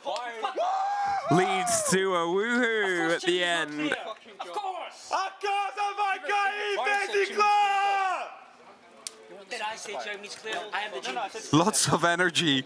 Doki calling himself a genius right there for a call he made. 3v5 on throne defense. Let's fucking go, boys. Okay. They're having lots of confidence right now after that round. I mean, it was a 2 versus 5-ish. There was 3 of them. 3v5, yeah. It was, but, you know, maybe Doki has also forgotten Carl's name the same way Fabian did. Who knows? I mean, either way, he isn't wrong. They lost the 2 opening bodies. They were limited on their hard breach, which also didn't pop off properly. Yeah, that's what I was going to be talking about as well. It's like they had the right IDs, all the crossfires were there, it's just the hard breach only destroyed the soft for some reason. Yeah. Well, that's always a big blow, because, you know, Blur was set up with the, there with the diffuser, and instead he had to go through split, which is just a lot more dangerous to go through often. 5 seconds remaining. When FaZe were on their attacks on this map in group stages, they only got 1 of them To locate a bomb and defuse it. against them. And then when G2 were on their defenses against Koi, they got 5 of them. It was a 3-3 against W7M. It was a little bit more of an even-handed showing, at least in the group matches. Yeah. So, FaZe really need to capitalize on this first half. They do. They need to get as many rounds as possible to buy themselves a buffer. Also, attacks have been looking, you know, okay on the previous 2 maps. I mean, it's nothing perfect we saw. Club was better than we saw from Villa, however. Theme Park is a bit more of a complicated map in terms of attacking. And as G2 is going to be putting themselves close to the windows and the doorways of the actual site. Blur carrying that diffuser with Zofia up onto the rappel. So be careful to not be jumped out upon. Has a drone, will be moving that through. Actually doesn't spot out Bullet because he just went to crouch down, but he's seen the opening, and that means that they are aware of the fact that someone could be on that balcony. Well, there's an opening. Doki removed by Souls. Once again, the first body has gone into the favor here of FaZe on the approach. They at least didn't lose 2 on the back of it. Now they are still trying to find at least another engagement, with the grenades potentially going to look their way up from underneath. Benja just needs the right call, the right ping, and the right time to go. There's the second drop of a camera. Have to pay attention towards the top of the balcony here. There will be a risk if you pull a pin and you don't have anything to cover, because, well, it doesn't take too long for them to just swing their way around and get a bit more of an angle. That will give the reveal. The reason that flew on by is because nobody's close. So he pulls the pin back in, tries to explode somebody in the site, but they're not there. They've tucked themselves. Arcade, top of the yellow stairs, and otherwise holding on the door, waiting for just somebody from G2. It's Souls. It's the kit on the far end, shot off the window. And with a bit of jump out, a bit of motion, the pre-fire is over the top. They crouch their way back down onto Dragon. But FaZe, they've been able to take a second body without any response. G2 also not really in a close position to pick up that diffuser, which means that as Alamau goes down now, it is going to be another response. It's only up to Benja, and he doesn't even get anywhere. It's a flawless round from FaZe, who have a very strong response. After dropping that diffuser especially, that round was probably going to be over, with the only way of that winning would be to take down every single FaZe member. But those 2 initial kills FaZe got, just no response from G2, and that is something that Fabian has been hammering on during the Wolves game. It's been something he started shouting over the previous map we've played. And again, the same issues kind of starting to show up. Slightly different, I would say. It is slightly disagree with different, you because the way FaZe roam and the way FaZe move around a map isn't quick. They'll have one loose player that's sort of like a Roomba. They go very slow, low to the ground, and they go from space to space and room to room. And if they're clear, well, they're still looking for a fight. Yeah. But unless they have direction, they're just going to wander until they find it. And the longer that goes on, the more likely it is to happen. But it's not that they're directly driving towards it as they do often their attack. There was just, well, we searched everything else. Let's have a hop out and let's find this fight out here. G2 taking so much time, so much spread out, so much room for this Death Roomba to find its way around. It's always going to find a mess. Whether it cleans it up is just how long G2 takes to offer it to them. Because otherwise, FaZe, especially on a map like this, they sit more close to site. They'll generally keep most of the core locked in, as opposed to G2, where middle of the round, first minute is when they're sort of hoping to get an engagement on their defense often. Like we're just going to call FaZe Death Roombas now. Yeah, I think it's the Death Roomba movement. Of course, but you got the point there, like the player roaming around, but it's still like you need to be working together at least in some capacity, that if a player is providing issues that you are able to hunt him down and collapse on him. And that's something we didn't see in that last round, as the Death Roomba was allowed to just slowly rotate back, as you mentioned. So let's hope that that changes for now. We need to see these trade kills, otherwise your attack is not going to be successful. Otherwise, those entries will be quite helpful as well. Both so far went FaZe's way. Of course, the 3v5 we had on Throne was eventually won by G2, but it's not like they were in control of the early parts of that round. It was only when they started executing that things went well for them. As the first grenades are being tossed in, Doki was thinking about going through the middle, but instead he fell back as Cyber takes down Blur as the diffuser dropped again, and there's no reply just yet. Instead, is Doki trying to take a fight elsewhere and being worse for it. I mean, that's twice. Well, I was going to say 3 times in a row that they've been able to get that entry kill unreturned at first. They're able to at least find one back on the second pretty quickly, with Alamau leaning into the next engagement. But, you know, they're sort of struggling to get their feet into the building. The cap can pops off, pops Alamau. And there's a take from Virtue. They did lean into that, they just held on, but again, there's just always another angle, always another player right now. FaZe, as I said, they don't set up too far away from site. The swings are coming pretty much from site door, if not 4 steps away from it. However, there's always, because of that, another FaZe player ready to step in. If you keep all of the parts that move your site close, then you can always make sure they can be manipulated. The corner watch, the reveal that he's being watched. 30 seconds and hoping the catch is on the angle. They can sort of sit on the far end. Virtue finds Astro with a hell of a connection, and with 25 seconds and the 1 versus 2, he's going to see if he can try and drive into the next engagement. There's the pop of the mirror window. They're close to his right. He's with the pistol. Just sees the shoulder, but cannot get the connection, and Souls finally puts it over the line there for FaZe. Managed to get it close here. Virtue, he fought back, but it would have been an ace clutch at that point, and that it's a lot to ask. I don't think we've seen one yet during a side. At least we haven't cast at one. And that just shows you that even if you find 3, these last 2 players, they're just going to be sitting tight. They're going to be holding their angles, and they're going to try and figure out where you're coming from and just punish you for it. We're headed back towards Throne. Now, the initial start of the round was quite good for G2. They managed to shepherd all the players back to the site, but then lost 2 players as a result whilst doing so. I was going to say, I gave you a look when you said the start. Yeah, I know. I wanted to see how you phrased that. As in, like, they got the shepherding done, it's just that they didn't pick up the kill. So it's like, the ID went well, the execution just a little bit poorly. And that brings us back to, well, that 3v5 clutch we had. They need to do better now. They need to do the same shepherding, but actually take him down this time. I believe A-Stream has joined us. I have heard so as well. Hey, welcome. G2 versus FaZe. We're on map 3. And FaZe won the coin flip, so they've opted to start on their defense on theme. The first round was pretty intense. And then since then, FaZe have pretty handily taken the next two back, and the whole while on this map had full control of the entry, both times getting at least 2 before somebody was then traded out. Okay, now we're up to speed. Let's get into it. Cyber. He's getting himself with a little bit of a movement on here on the back end of Cash. He won't stick around too long. You're trying to make the top floor problematic, but you're also not trying to lose your life because of it. Waste time. Yeah.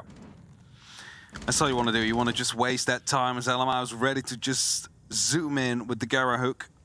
Drone just confirmed it's going to be clear. Should be entering any second now. There he is. He's inside. He's going to be clearing out the bathroom, going to be clearing out the office as well. And now figure out that the top might just as well be under some G2 control. However, Cyber's still around in the control room. He has been droned out now, and that means he is going to be an issue. How are they going to be dealing with him? Well, there's a player on the window to C4 comes through, but Doki quickly shoots it out. So, they're going to be losing a player to that this time. They've spent a lot of drones. They only have a couple left now. And that, for the whole of theme, for trying to get ideas, is not fantastic. You've lost a lot of intel. It's a wide map, and you can see they're still trying to hunt the first player they were trying to hunt. How many drones have they just sort of thrown into the mill that FaZe has churned up and said, delicious, I'm still going to take more of your time? They haven't even been able to get everybody back to the site itself, and the site itself is still a problem. It's locked in, and you can guess where people are going to be, sure. But it's 4 corners, a lot of half walls, and problematic places. Those are quick checks when you're sort of trying to enter from either split or the breaches or the back end, depending on which route. There's always going to be multiple guesses to be made. Fiddy King and Cyber are going to be the most problematic though, as they are off-site, and those are currently have gone unspotted as well. Calls being made to start opening up on the yellow wall so they can start pushing and potentially go for and execute. Cyber still rotating around and trying to find himself that very first entry. His Gemini replicator might actually be able to find out about that piece of information. Will be shut down, but instantly going aggressive. Doki, he gets dropped in the engagement. They had 3 people going for the fight. They at least get the kill and will get the player back up at 30 seconds. And they got to start putting the pressure onto the site. The grenade will get the mute jammer. The wall will get popped open. There was a bit of a problem with this last time where that happened. The soft gets destroyed. They don't have the rotate. They're looking for the fight. And, well, actually, it gets all the way this time round. They're looking for the angles. They get the player in the corner down. They want to drive the kit forward in a line blur. He can't quite get it through. There's only a pocket full of seconds. They've got to keep pushing. And there it is! Twice in a row, we've seen G2 force their way into that site. Let's keep this up! Well played, guys. Good shit, but you're fucking insane! And if you may have also missed the clips going around, a certain Lord Emperor shouted for the first time in 6 months, by his own admission, to bring the energy back into a team that, to be honest, at that point, I think they needed it. They needed it. They definitely did. As quickly discussing what the plan will be, how they want to be pushing through, what form of order their grenades need to go in. We're headed back to Punk. I do have to say that last round, you would almost say poor drone utility. I mean, they managed to get away with it. They used the Gemini replicator to find I don't think you would almost say. I think you would say it. I think you would say yes. Poor drone utility. It's just that, you know, they used A drones to get Cyber, basically knock him around on the map and get him to go towards maintenance. Then they found him there with a Gemini replicator and finally punished him. Luckily for G2, the rest was actually located on the site itself, where there is only so many places they can hide. There's only so many places you can hold off on. And they managed to succeed in taking those down. They managed to find those kills and find the round. But now a different site comes up. If they are struggling with the same drone utility and drone network, they might be in a bit more trouble this time. G2, will they be able to get the entry a little bit earlier? Technically, the first time they've broken the curse of losing 2 opening bodies. But as weird as it is to say, on theme, they've only been able to take 1 site twice in its Armory Throne. Maybe it's because of familiarity. It was always the sort of big, hefty bastion that other teams would go with on their first, and I guess you practice that more than any others because of it. But it's the loose gunners, the gunfights that haven't quite been connecting. Benja, probably credited and rightfully so, is the reason G2 is still in this game after his heroics on the second map. He's looking to try and start his pressure onto the third, and well, he hasn't quite been able to have the same success on the loose motions and movements he's had prior. Just waiting patiently for now. He has some utility, and he's hoping to find a player rotating down the yellow stairs if pressure rises a bit too much.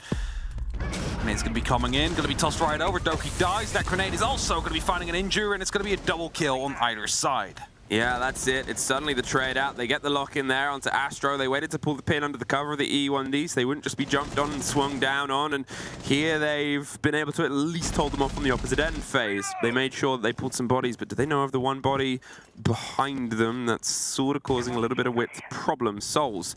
He has some wiggle room, he has some danger, makes his presence known in minute 10.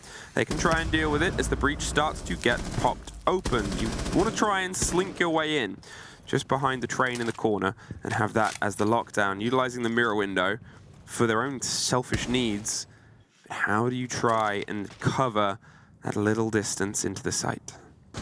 So Lee's gonna keep Souls at bay a little bit, meaning he can only be using that one door through the split. Birch is gonna be jumping in, he's gonna check the balcony mostly. There's a player out there. Crouch peek comes through, but no connection upon him. Actually takes a lot of damage, finds the kill. That's huge, because now they know one person inside, and Virch is going to be going for the swing right here. He's trying to go for a bit of a bait as Blur takes damage. Vida King comes out on top. He's crept his way into the side in the time, though, and there it is. Blur gets the connection. He's going to see if he can try and get the plant down as Souls. He's making his way around the hit of the mirror window, the reveal of the player. They should get the plant down, and they do. They probably can't get out of that. A bit of a reveal. The impact gets him so low, but there's not a second. And now, with a gun either side, Souls has to try and drive himself into 2 1 versus 1s. It's very tricky to pull. They're swinging either side of the doors. It's Benja to look it out. And G2 pull 1 round ahead.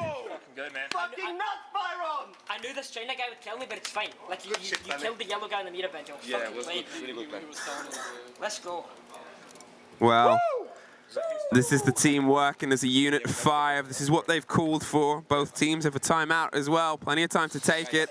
Yep. We've given a bit of context as to how Theme handles for these 2 maps throughout this tournament. For G2, probably the best example is versus W7M. A 3-apiece half went all the way to OT, and then they found it out. FaZe, however, had a much rougher time trying to attack it against M80, only pulling 1 of their attacks in the half. FaZe need an even half here to give themselves more wiggle room to put pressure onto G2. And it's going to be in the back of their heads, you know, knowing that they have struggled so far with this map on attack. They need that extra round. They need to make sure they give themselves as much time as possible to grow into their attacks. 10 seconds remaining. And as we go on to what could be the last defense FaZe will play in this tournament, we see a Montaigne being locked in, we see an Ossa being locked in. Lots of shields is what G2 is going to be bringing here. Of course, utility put down on FaZe's side to slow them down as much as they can in terms of castle barricades, banshees, but also the EDDs. How successful is it going to be? It worked against G2 when Wolves did it. Will it work now? Early grenade, they're just waiting for a bit of information, but it seems like no one's out there, so Benja puts it back in pocket, starts opening up some rotations over the bottom floor before he joins the rest of his team. Yeah, they're seeming to go for a slightly different approach this time. That was poor timing, though. Mistakes happen. The drone was blown out of midair, and, well, drone economy hasn't been the sharpest for G2 throughout this tournament. At least the guns can sort of make up for that. Bullet takes a bit of a scrap inside bathroom. There's firing, just some attention back as well, but doesn't want to stay there too long. There's the drop of the Monty. You'll see the control room start to fall into some control. The call that, yep, Monty's on the door now. They'll get the breach towards the side. The impacts, they're just going to try and do a lot of damage. The second does some back, but the Monty is still standing for now. They're concerned about the break underneath him. They get the angle. They get some more damage. There's the drop. The first falls. Benja, he's able to do some of the work. He's got to move away from that X-Kairos. Please don't go down to the X-Kairos. Don't think he will. Does a lot of damage. He's so close to. I mean, he was a Willa anyway. He just wants to get in quickly so he can go for a plant or either a quicker push forward. C4 comes in. Luckily, doesn't take down Alamau. As Cyber strikes as well, will find Doki. Not the confirmation, though. The Monty, they've been able to get themselves still buried further, but round the back, Cyber, he pushes it a bit too far, and Astro takes care of the Monty. There's Virtue and Blur, and suddenly it's just Vidiking versus the world. He's tucked himself in close, but with a minute on, they have a lot of time to see if they can try and set themselves up for the pinch. He's had to rotate to keep an eye on both sides. He's going back and forth. You have Talon shields too. And you kind of have that as the second step in. They're watching. The swing's going to go wide instead. They're aware of it. So they rotate somewhere else. He's got to cross the divide. Take the first fight with the Yossa. Cannot find it. G2 with a 4-2 half into their defense onto theme. Let's just continue on defense, guys. Yeah, that's fucking Yeah. I like when Benji's like, let's just continue in defense. We've been doing so good. Yes, you have been doing well. You have been doing better than your first 3 rounds of Villa. Okay, you had some struggles here as well. In between, you managed to get back into it. You managed to turn it around, 4-3. Now they're headed over towards the defense. Now, you mentioned it before, FaZe only managed to find a single round in their attacks. Now they're going up against G2, who really like to play this map. I mean, that's 1-on-1 now. That's sort of the setup, isn't it? That's sort of, this went from being the hurdle that G2 needed to surmount, and some people, based on these maps, predicted it would be a 2-1 series because we opened on Club, we opened on a map G2 have banned quite a lot that they've sort of let through. It was a gamble. It didn't quite work. The first 2 maps as well. For context, it was a 7-5 either way to the 2 respective teams. FaZe on the first, G2 on the second. It has been neck and neck throughout this matchup so far, and for the first time, it feels like a team is driving a lot of this. And now, depending on the first round, the first result might be the call of a timeout or a bit of motion. The line's been consistent. The Sam cams to see if they can try and get a lockdown. But with Virtue and Blur stepping up, if Doki and Alamau are a reason to drive the team to playoffs, and Benja's been a reason to keep them here, seems like Virtue and Blur really want that mantle for themselves. Doki is looking to go for a bit of an aggressive first swing. He heard someone just get up on top of the roof. Doesn't quite see any drones to come through. E1D gets activated. Astro takes a lot of damage, but lives with just a single amount of HP. They're rushing through the sites. They're right inside, and Blur, he's able to get the first Virtue. They get the trade off on the back end of it, and I say they are the 2 names that are really bringing this map together. And they're able to hold off on another quick strike, the same as we saw as the attempted open attack against Villa before here. Vidiking goes aggressive against the Sullus, gets the lockdown, takes a lot of damage in the meantime though. So it'll only take a scrap and a scrape from one of the remaining players. They've got quick firing guns, and they're more than happy to swing around. And there's still a lot of structure to take care of here. 1 E1D, 1 Sam Cam. You got to play with what's open, and they know where the diffuser is. They can just shut down. The player on top of Dragon of G2 that actually had the spot, like, there's 3 people in front of the door, basically saved the life, because that allowed the rest of G2 that was inside, you mentioned it before, Blur, Virtue, you know, to get in a position to fight back, to get those kills, to set themselves up for success.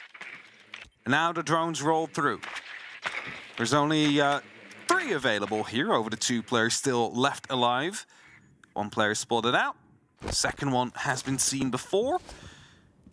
I believe that all 3 of the G2 members are currently inside. Yes, they are. So all they need to do on FaZe's side is find an opening and then cut the pie. Get them 1 by 1. All G2 need to do is set up crossfires. That's it. You think of how awkward things are to break through with Split, with the angles that are there. You think of what FaZe did, and well, they attempted a rush. It's that sort of 2-edged sword. You know, they read that there's only 2 G2 players on site. Vidiking slips his way up Split. It's a scrappy fight on a doorway, and well, with the first falling, Virtue watching one end of it. He's got himself 20 seconds and isolated in the next. Not for very long. G2, 4 rounds in a row to put them up 5-2. And a timeout is called. It was only expected. Os caras podem estar na ânsia agora de querer terminar o jogo rápido. Então vamos fazer nossas plays. A gente já treinou, lateralizar café, lateralizar cozinha. Vamos ter leitura do que eles estão fazendo para primeiro decidir o que a gente vai fazer, tá bom? Drone no primeiro mapa, pode tentar posicionar algum drone, a gente decide e faz junto. Usa isso que eu falei, usa a ânsia deles de terminar o mapa logo, porque eles estão um lado de vantagem e com a vantagem. Então usa a ânsia deles de terminar o mapa pra gente tentar isolar alguma kill, tá? Jogar bem lento na ânsia deles. E depois, no final do round, a gente executa os 5 juntos com uma contagenzinha e engole os caras. Demorou? Beleza. Bora, galera. Round. Eu acredito que a gente consiga buscar isso aí, velho. Bora, vamos minimizar esse tempo. Bora, Bora pra cima, Vita. Bora, Vita. Bora, porra. Bora, caralho. Bora, pai. Aí fiquei, bebê. Bora, Suzão. Okay, well, I hope translations are posted in the comments, but you hope it's the words FaZe need. You hope it's something that can bring them back in. Seeing them this late in a game and a player not having a kill, it shows the way to the tournament, it shows the way to the map and the game. It's tough to try and bring yourself back. And now all they have to fight for is what is ahead of them. A sense is potentially going to get brought. We'll see if that gets locked in alongside the back of a Monty. They're trying to limit some of the freewheeling play and maybe just sort of step for step themselves into the site. Yeah, that might be it. They might just try and go for a very orchestrated attack right onto the site. Something that doesn't have too much around it. You don't need too much control. There's a change. It changes to a bit more of a quicker pace. Maybe they assumed it was the other side on the top floor. Could be, yes. You'd see a more likely Monty on the sort of initiation. Well, also sense, I think. Yeah. Just thinking about it, you often take the computers under control. Like you can easily roll in the sense light screen from there. Where are you gonna go, Amaru? It's always a question, but first of all, where's Doki gonna? He's going outside the door. He's just leaning out, you know? Hoping to take the fight. He's waiting for a rappel sound. He's waiting for it. Do they have the ping? Are you gonna go up here, Cyber? Oh, he's not gonna risk it. He knew he was being watched, and Cyber was watching it, but he didn't want to risk the engagement over the top, the long animation. Yeah. That's why he's opting for the opposite face. Because as soon as you go up onto the rappel up onto the roof, there's no way of stopping that. You're also not going to be fighting back to every 90 that's going to be firing right at you. So, right call, mate. There is Doki unable to find the entry kill here, but that means that it is still going to be a 5-on-5. And now we can start questioning, where are you going to go, Amaru? What's your plan? Well, you can have pace coming up underneath. You can have pace onto the windows, a little bit more direct onto sight, just tucked by the side of the fridge, so you have some hard rather than usually hitting the rotate. It's one of the first rounds from FaZe. We haven't had a Lion in a very long period of time. And obviously it's only the sort of second attack on this map, but still it was mixed success, I think. It's definitely a game that G2's woken up to and is more than happy to move and manipulate on the back end. Might be pressure coming towards... Yeah, the mirror on the back. Souls comes up right behind them. There's a swing around the gate. They're tucked in the vault. Bullet gets the first. They're able to find the second and the third. And there's Doki acting to at least stop the Amaru and get one trade back, but with Bullet finding one more. What a fantastic execute this has been from FaZe. Doki gets one on his right. They're all behind him though. And the perfect response from the timeout. So what they needed that quick bit of pace. They needed to find themselves a way to stop the momentum of G2 truly. That's what they did here. They quickly humbled them a little bit because they have been quite shouty, or rather, LMA has been quite shouty towards them, and just quickly putting up an execute like that is almost picture perfect. You basically have everything going for you. You get the diffuser on the ground. That's just what you need in a situation like this, because they are currently 2 rounds away from being knocked out of the tournament, from being sent back home.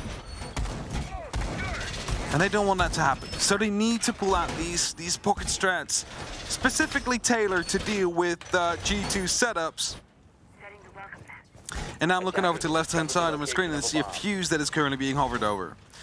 Of course, still some time for it to be potentially picked out. But I'm wondering how they're going to be using this, because it's not like we're in Throne where you can send it in from above. No, there's not a huge selection of fusible locations. Okay, they pick it off last second. I was going to say, because if they stick with this, I'm really curious to see how they use it.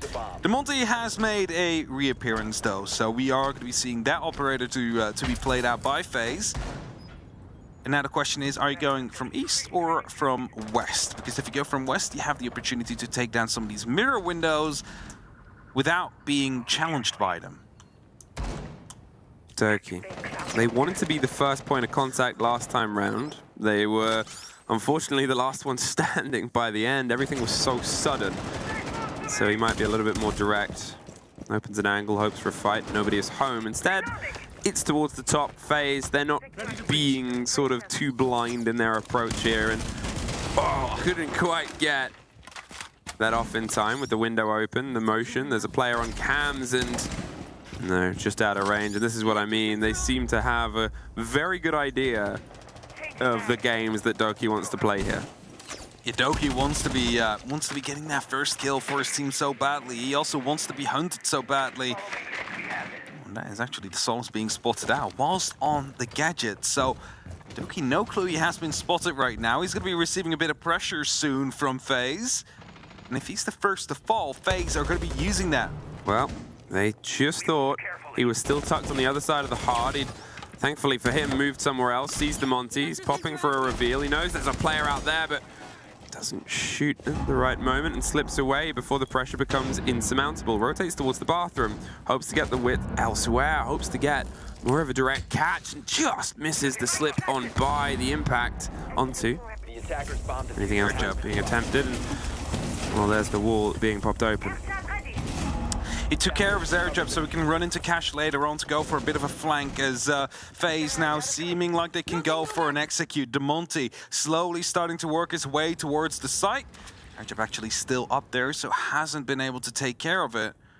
So they already placed a new one indeed. Either of the two. Now they're inside and they can go for a cleansing.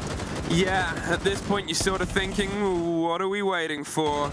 The kit is being put down. All 10 players are still alive, and this feels, well, like they weren't quite sure, G2.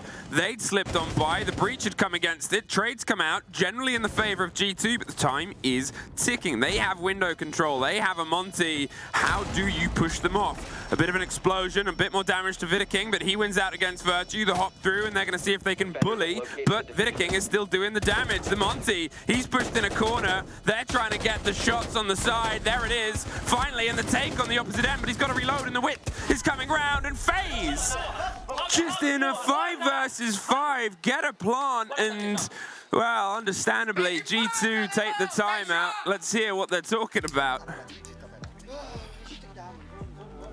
It's great and all that we have solutions, but we need to do it middle of the round. We need to do it middle of the round. It's great we have solutions, but we need to do the mid round. Like that round, we have so much time to send Jake underneath a C4 that Monty.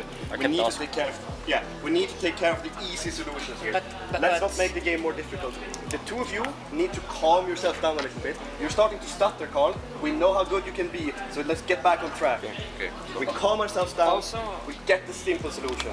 We're getting sidetracked by the Cafe guys. It's obviously a Dragon Quest. They're nomad enough. I even said they're gonna push China, you know? Yes, full focus. Let's fucking go, boys. Full energy again. Let's fucking get this done. Let's go.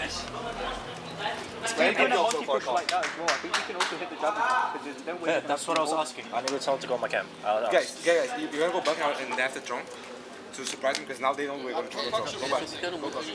Yeah, go back. You guys are really stirring. Okay. Well, that's it. No more timeouts from either team. From this point onwards, it's just a few rounds of Siege, one victor, one loser, one continues a lower bracket fight today, and one gets dropped out the tournament. G2. They were up 5-2, 2 rounds have slipped through their fingers here after the timeout from FaZe. Yep. They can have the same response. This is as good as in the bag. It seemed like they're sort of saying, look, we have time we're not using here. Also, we're overcomplicating things, right? Because he said use the simple solutions. Yeah. Which means that they've been trying to go for things that might just be too complicated at that moment in time. Either way, they're going for a new bunk hold. They're not going to be going down to drone straight away. course, we haven't really seen the proper attack from FaZe Clan there, as they went for a rush attempt that was quickly stopped by Blur and Virtue. Well, another Monty. 3 C4s, Dangers are soft, a Solace and a couple of impacts, and an Echo Drone. They've really sort of got most of what you'd want to try and stop the Frenchman Mountain from rolling his way in and doing what he did on the previous round, which was the perfect cover for the kit to get planted. Bullet has started to pop off, I'm going to say a little bit more than he has. I'm not saying pop off specifically, but he's popped a couple of heads, and that's a good sign for FaZe. They need showing up all of their players, exactly. Benja, in the meantime, still hasn't spent a lot of his energy on the previous map, and, you know, if he becomes a little bit more of a danger on their defense, that's something G2 could really get behind. So what they're talking about, full energy again. They need to give it all they have. Because if you don't win this one, there is nothing to go up against anymore afterwards. So, to give it your all to get through now. RC Roteros are being used, only one left from Bullet, just to get rid of some of that utility early on. Goodbye, A-Stream. Oh, goodbye, A-Stream. I believe. I didn't know. I didn't hear. Either way, it is going to be Doki trying to get himself hunted again. He's taking down some drones. He's still running around the top of Dragon. And now the multi is coming after him. Now they're going to be giving in to his wishes. There it is. They have the Echo, and they need to try and rotate someone back round. There's some support. It's the C4 that gets them. And they said, let's deal with the money the simple way. Nothing more simple than blowing them up. Top of Dragon. Cyber does get one back. They were able to at least get revenge against Virtue, the C4 wielder that took them out. But the trade, oh, it's still coming across the board. Bullet, they're able to find one. Benja does find souls at the same time. They get some control. But as more damage comes across, there's another rotate. That's just punished here. Benja caught out. Doki finds Bullet in the meantime. Still seeing a couple of these mistakes from the guns of G2. They're sort of running around underneath. Well, that's dangerous. Blur is gone. Doki in the 2 versus 1. 40 seconds. Cyber and Vidaking seeing if they can try and piece it together. They have time. They have only a single drone. And that grenade will do a bit of damage to Doki. He's drifting on. He thinks he might know where a fight is. It's round to his left. If he can isolate a 1 versus 1, this could be big. There's the first, and there it is. Popped around on the door, the pre-fire towards the second. You're looking at time limitations. Vidaking, he's going to air jab it, drop the drone, and rotate his way towards the chassis. So they know there's the impact, there's the catch, there's the play, there's the fight, and Doki just gets the wing! Nice! Let's go, guys! Perfectly played to get rid of that air jab. I was scared for a second there because, you know, it's surely he's going to go off at that point, but then the first whiff as well. By the way, perfect grenade from Cyber, just taking down the mirror, bringing it into a 1v1.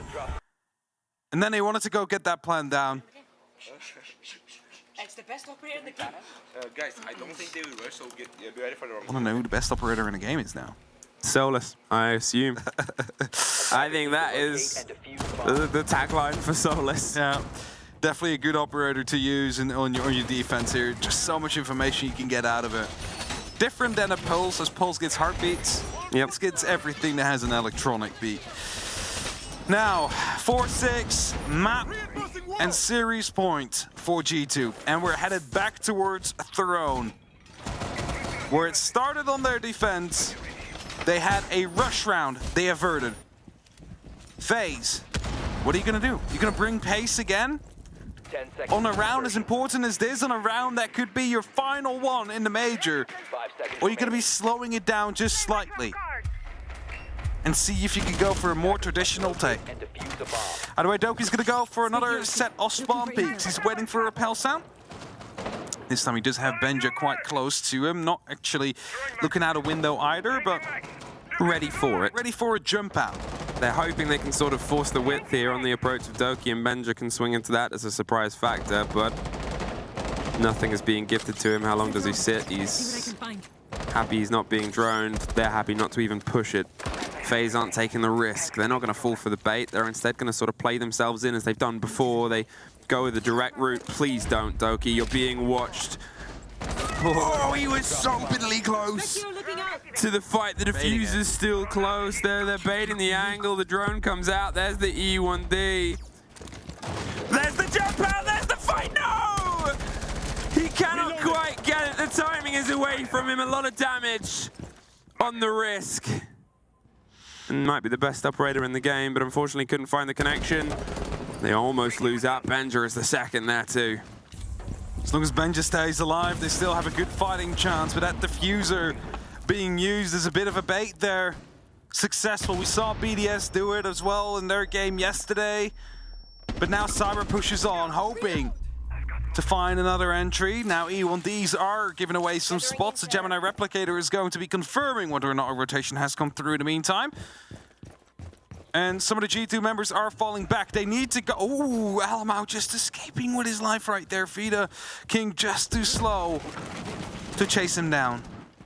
Yeah, he's got himself now on a back line. He's hoping it's gone a bit unchecked. He wants to be another loose problem the FaZe have to deal with, but they're step by step. And to be honest, catching G2 out on rotations has been a pretty good game from them throughout all of this so far.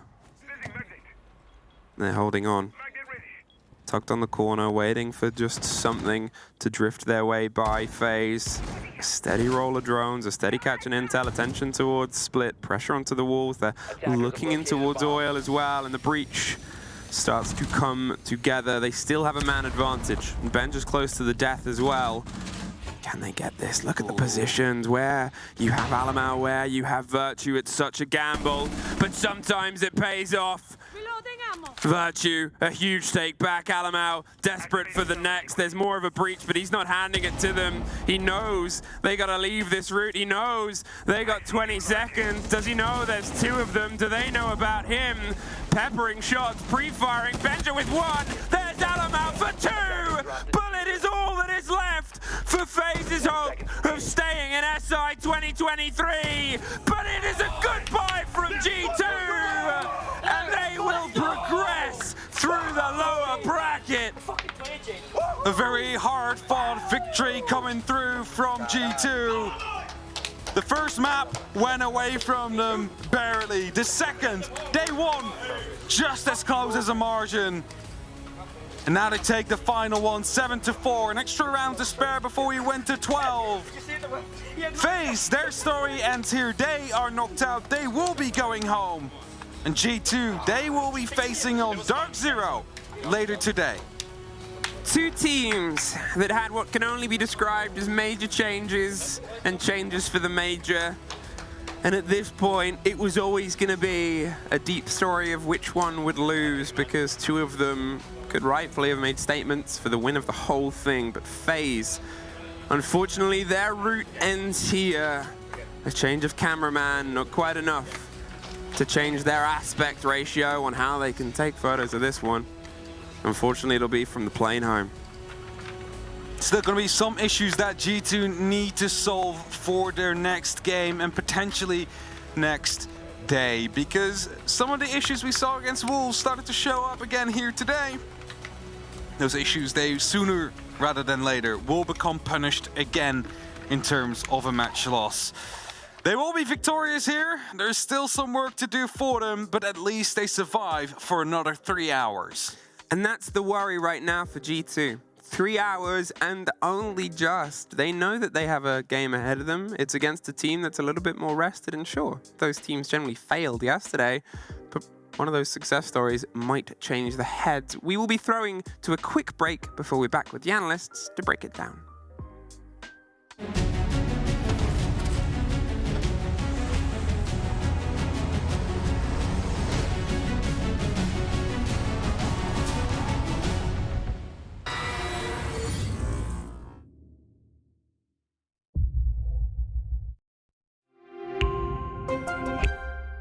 I'm Nicholas Morton, but you know me as Pengu. I'm a two-time Rainbow Six Siege World Champion and former top Rainbow Six Siege player in Pro League. Welcome to my Siege Ranked Bootcamp.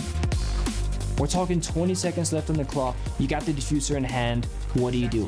Play the way that you're comfortable with, because you have confidence when you're in this position. That is when you're gonna be at your very best.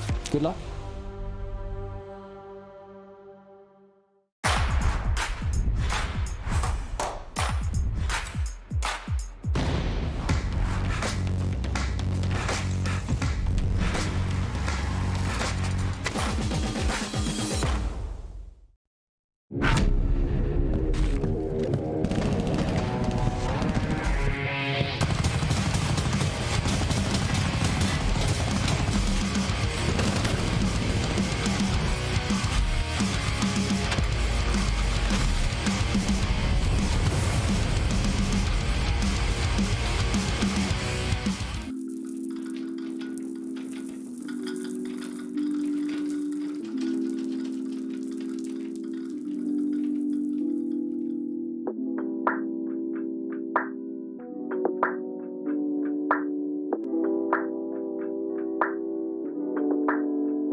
who is the worst at throwing grenades? I would say... Me. That's for sure me. I am the worst at throwing grenades. The worst player in throwing grenades is Dash 2. He killed our teammate with a C4, he killed himself with the Flores drone, and on screens he killed like 4 times in late, so he's not good with explosives. Probably. I'd probably have to say Sweater, yeah. We can't give that guy utility. The worst player at throwing grenades on our team is Users because he can't control his mouse. I don't know why, but I just suck. And actually, compared to online on the LAN build, the nades are like, because there's no ping, the nades are like so responsive, and I blew myself up like 3 times. I don't really care, but yeah, it's definitely me. I would say, actually, like we've never had a Doki's accident, so no one in my team, to be honest.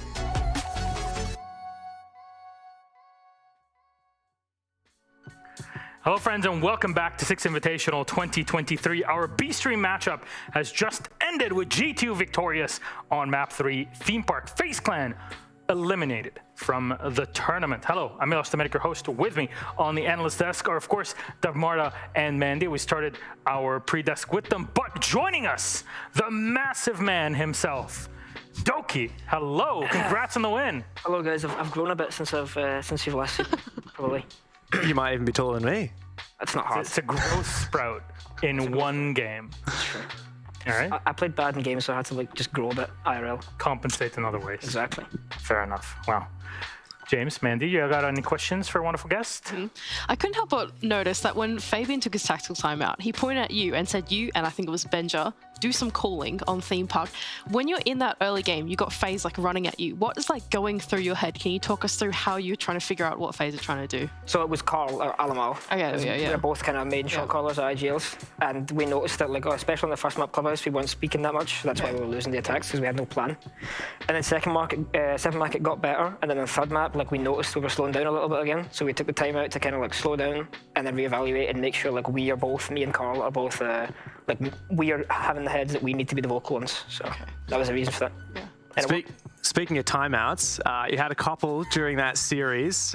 Particularly memorable one was on Villa. You guys had just lost a flawless round. Cyber jumped out master, got a 2K. The vibe was clearly pretty down, and Fabian had a few choice words for you guys. What was it like? What was the vibe like in that moment? And how does that kind of hype up affect you moving forward into the rest of what eventually became a map win for you guys? I think like that round that he jumped out master, that shouldn't be happening, right? So I even said, guys, you are losing because you're like messing up, you're making the bad plays. And then Fabian obviously found that a good time to like step in and like really shake people about, like proper scream at them. And actually, surprisingly, I've never seen Fabian do that before. Like I've never seen him do it before. But he seems a bit of a guy, right? Like he's just I mean, he used to be a bad person. Fabian, not bad. In the day, he was an incredibly toxic person in these ways, but he's changed. He has changed. And I think that timeout was really good. I even said to him after the map, I was like, that timeout was like what won us around. Like woke people up, it like shook us a bit because we weren't scared, but like we were like, whoa, hold on a minute. And then we just recentered our focus and easy. Wow. What happened with Wolves yesterday? I mean, we did pick them, and I still think it's the right decision for us to pick them. I think we didn't play terrible, we just played a little bad individually. I think Alamau had a really bad map 1 and I had a really bad map 2, but they also played great. Like they've improved a lot since we've seen them last, so props to them. I think they showed it again versus last one, and like you should see in the emotions that they really were wanting it. So I think they just played a really good game and we were caught off guard a little bit. So you played DarkZero in 3 hours. Did we? Yeah. Okay. How do you feel about that now that you finally know the news? I think it's fine. Like I actually don't care who we play. Like it's the same for FaZe, right? If you say, "Oh, we're playing FaZe," like FaZe is some big name, but we're G2. Like we're not the bad team we used to be. So I'm fine. Even Fabian said in the timeout, he said, like, guys, you came into this tournament and the group shows we showed that we can win this tournament, and I do believe we did show that. We've been playing a little bit bad past 2 play days, but now I think we've woke up, we've awoke the beast, and it's time to go again against DarkZero. So they should watch it definitely. All right. Anything you'd like to say to G2 fans out there?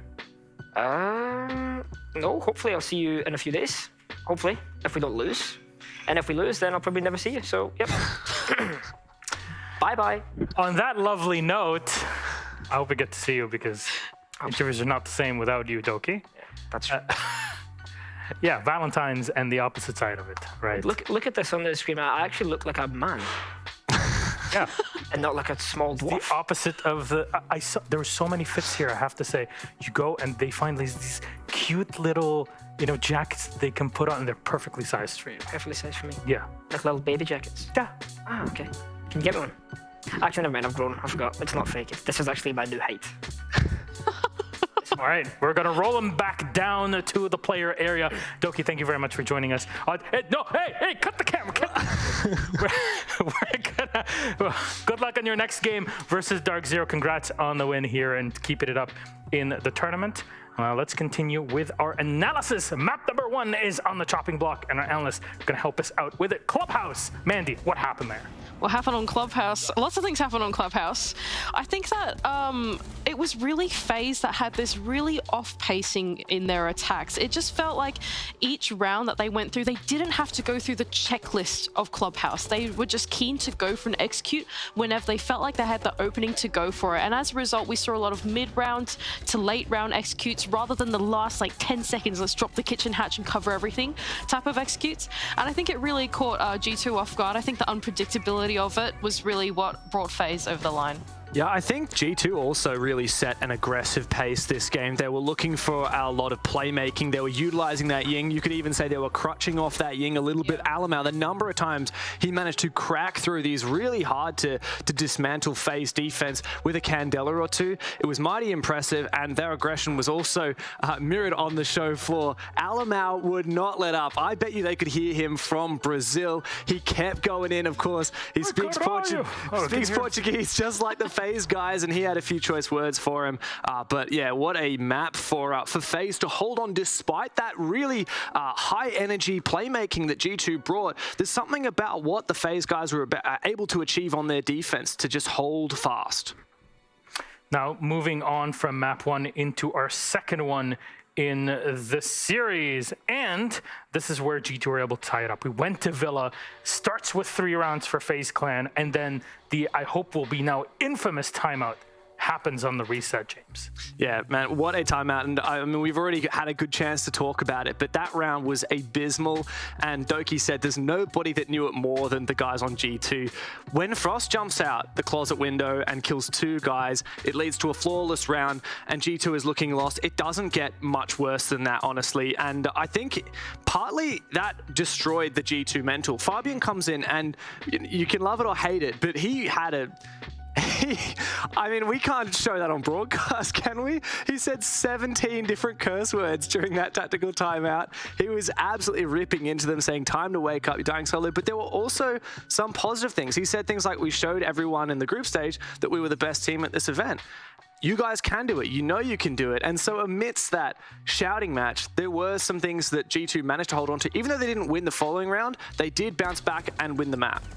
I think an important thing to note with these kinds of tactical timeouts is that it doesn't work for everybody, right? For G2, they have the kind of players that can take that they're keen with just the hard-handed truth, the hard-handed facts. FaZe, on the other hand, are a completely different beast, right? G2, you're there, you're like pop-off team. They need that energy to do well. FaZe, they're super calm. They're super composed. They're at their best when they win the round and they're just like, yep. We won. You know, it's a completely different ballpark, right? It's just every player has their own headspace that they like to be in to play it, and G2 know that they need to be hyped up. You need Alamau screaming in the server, and that's where they're gonna be at their best. Different kind of players. It's like it's a sports psychology thing. Different kinds of players require different energy levels to perform at their best. Yeah. I think G2 is definitely one of those high energy teams, but of course there is a limit. It's the band, and you want to be within that band of energy. And we did see on map 3 during another one of G2's tag timeouts, Fabian was saying, I think it was to Doki and Blur or Doki and Benja. Doki and Alamau. Oh, was it Alamau? Okay. Well, he was saying, look, guys, you know, you're getting too excited. Calm down a little bit. You've just exceeded that range a little bit, and they managed to dial it in. It was quite impressive, particularly Benja on this map. 15 and 7. He popped off. He was huge on the openings.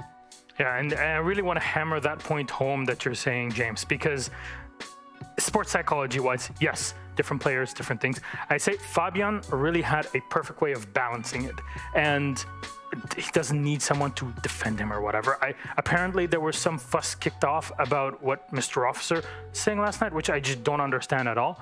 But he yelled at the team and really pushed them together in the right moment, because even Doki himself said, I had never seen him this way. This is a very different Fabian than what a lot of people remember from many years back in the day. For him to pick the right moment for the right move. Keep in mind, G2, to be very frank, have massive egos. These players have done a lot. It's massive egos that are on there. You come on, we know it. To control them, you need sometimes to just shake them up and wake them up. And that's exactly what happened in this case. Map 3, he reset back and said, you guys can do it. You have some issues, but you can fix it. I believe in you. You proved it to everybody. That's the difference that we saw in Map 3 theme. Yeah, I think the thing with map 3 was that really the win condition of this map was that, look, FaZe, they're an unpredictable team. They have a plethora of, like, they have sweeps, they have rushes, they've got these methodical pushes. You kind of don't really know what FaZe is going to come into the attack, right? So it's really on the onus of your frontline IGLs. That's Doki, that's Alamau. They're on the roam to call, okay, guys, this is what FaZe are doing. Here's what we need to prepare for next. And just being on the ball with calling through the early to mid round to prep their team for what's about to happen next. And that's exactly what Doki reflected on the interview as well. And we actually ended up with an attacker-sided theme park, which is quite rare. And to me, that was largely because of G2's attacks. And for me, that was so interesting because of the playstyle difference between map 1 and 2 and map 3. In my opinion, how G2 played it, it was no more Ying. Obviously, they'd banned it out for the previous 2 maps. Less execute heavy rushes, except for the 1 round they played the Monty Osa, and they were more methodical. They were unafraid to take a more step-by-step approach, taking map control, getting vert, nading out positions, and even though they had less hard breach than a lot of teams would pick on theme park, they still leveraged their gunplay and playmaking ability to succeed on these executes. Who was our MVP of, I have to say, highly coveted and very close matchup that we had is Virtue. I'm not surprised. To me, this man is synonymous with theme park, especially I'd like to remind everybody with the foot shot back when Pengu was on his final days with G2. That was the EUL finals. But was it 2020? It feels like it was ages ago, James. I remember because I was doing EUL at the time. You were EUL. Old days. Yeah, well, look, Virtue had a fantastic series, especially I think as a player who does float under the radar a little bit these days. When you pick up fraggers like Doki, who are always in those opening engagements, they're the guys that you're often talking about. So it's nice to see Virtue get a bit of the spotlight, as he's now the longest running member of the team. Yeah, look, we now have triple Australians on the broadcast just then. That was a bit dangerous, hey? Virtue, one of us, we get to claim him. That's exciting. But yeah, he's done really well on the server. I think especially going to G2, the new iteration of G2, he's had to pick up a very different role. Not only can he play the front line, but he's also had to pick up some of your more backline operators. Like on Clubhouse, we see him playing Hibana, for example, that kind of thing. He's that player that just needs to fill in what the team needs. And I think he's done really, really well in this role so far. Well, speaking of doing really, really well, both of my wonderful analysts of Mandy and James, you look fantastic today. And that was it for this post-game segment. Congratulations to G2 for moving forward. They'll be playing DarkZero in only a few hours. Commiserations to FaZe Clan. They've been eliminated from 6 Invitational 2023. We just launched Sonic versus Astralis, if you missed that, but we're getting ready for another game on B-Stream. BDS versus Team Liquid in just a bit.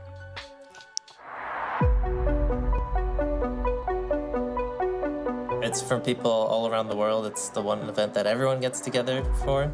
It's just the biggest gathering for Rainbow Six fans.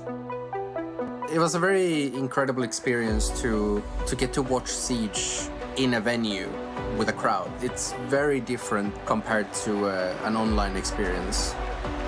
Watching the pro players just kind of inspires future content for yourself. You are watching the elites play. Through this event, we can really bring people from all around the world together. All these people that really are core to this community. It's really that moment where we can all celebrate. I've attended all the SIs, all 4 for now. But the first one, for me, it was like a very personal event because I still felt like a nobody, but that was like the first time I felt like people actually knew me. Probably one of the most humbling things is to be able to be recognized from it. You know, if somebody comes up to me and they're like stoked and excited to meet me, like I'm excited to meet them too. To me, I'm that same person. You know, we all just have that thing in common and a huge passion for Siege. I remember having a signing session where I got to meet some fans. Part of me knew that I was recognized a little bit more, and I wasn't sure how that was going to play out because I had never experienced that before. I think that's the best. You actually put a face to a name. It's such good vibes, such positive vibes. It's infectious. I'm always happy to hang out and talk to people. To make videos, to make content about a game that you love, and then to be in a room with the people who actually work on it and create it, and them to recognize you as somebody they want there is so rewarding. 2020 was kind of the biggest one for me, playing the show match at the Invitationals. It was something that I really wanted to do. The feeling of playing on stage is unmatched. The feeling of the crowd roaring when you get a clutch play or when you get this like sneaky kill is something that is so cool and so rad. To go there and actually see some of the people, shake their hand, give hugs, and establish a real connection with the people that you interact with over the internet is priceless. I always say that there's nothing like seeing Rainbow Six Siege played live, and sharing it with other people is just something that is so incredible. There's just nothing like that feeling of being part of something bigger, and I think that this event is all about it. It's really what gives the word community its full meaning.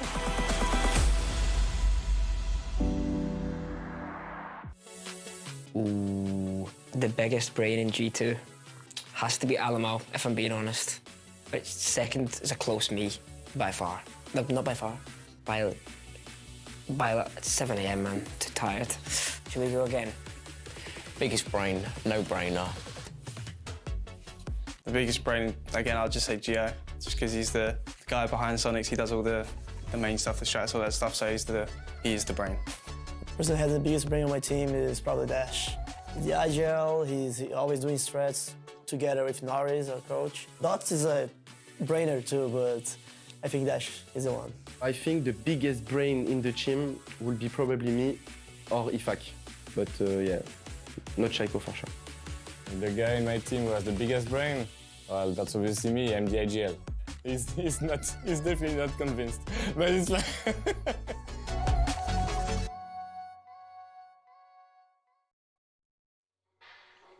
Welcome back, friends, to SI 2023, and we get ready for our last matchup of this first half of the day. It'll be the split for survival after this too, as we focus on the lower bracket.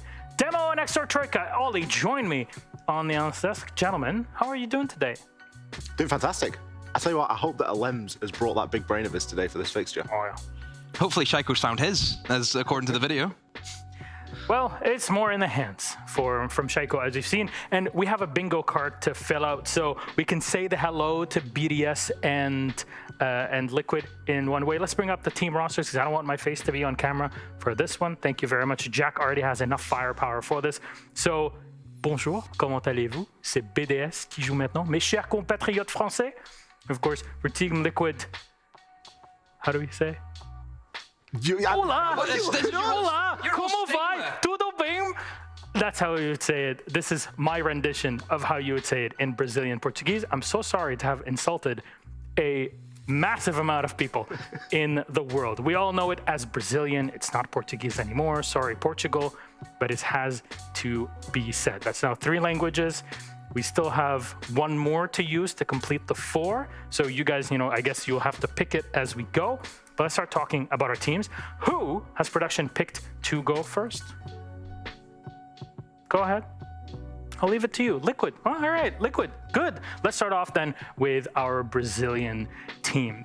Because when they came in, we had a lot of questions. And we were thinking, who would be the person to step up and say, mea culpa? There's the 4th one. That is what language? It's a dead one. Sorry. Latin? Yes. Oh, there you go. I mean, it's a fair guess, isn't it, I guess? Yeah. But the mea culpa was Liquid were just not feeling it, and they are in here now, at least having a couple of days off between Sunday and yesterday demo. So how do you figure their chances are for today? Yeah, disappointing tournament from all regards, I think, from Liquid, where they were at the major to where they are now. Massive drop-off, huge drop-off, and it shouldn't be happening. They should be up there. We should be sitting here confirming, yeah, we'll see them on the main stage. We're not, finishing 4th, losing the Wolves, losing to everyone except the APAC side. A lot of worries, I think, for Liquid at the moment. They're just struggling to find themselves, Ollie. Liquid are in a bit of a dark patch, and it's uncharacteristic to have to actually say that about this team, because usually they are at the top. But at the moment, we are waiting for somebody to stand head and shoulders above the rest and be counted, because nobody is really performing here on this Liquid side. And it is tough seeing Palu also impacted so much emotionally. We know him as a super emotional player on the team, but I'm also asking myself, what did Demo ask this squad, and what did they respond in preparation for their playoffs?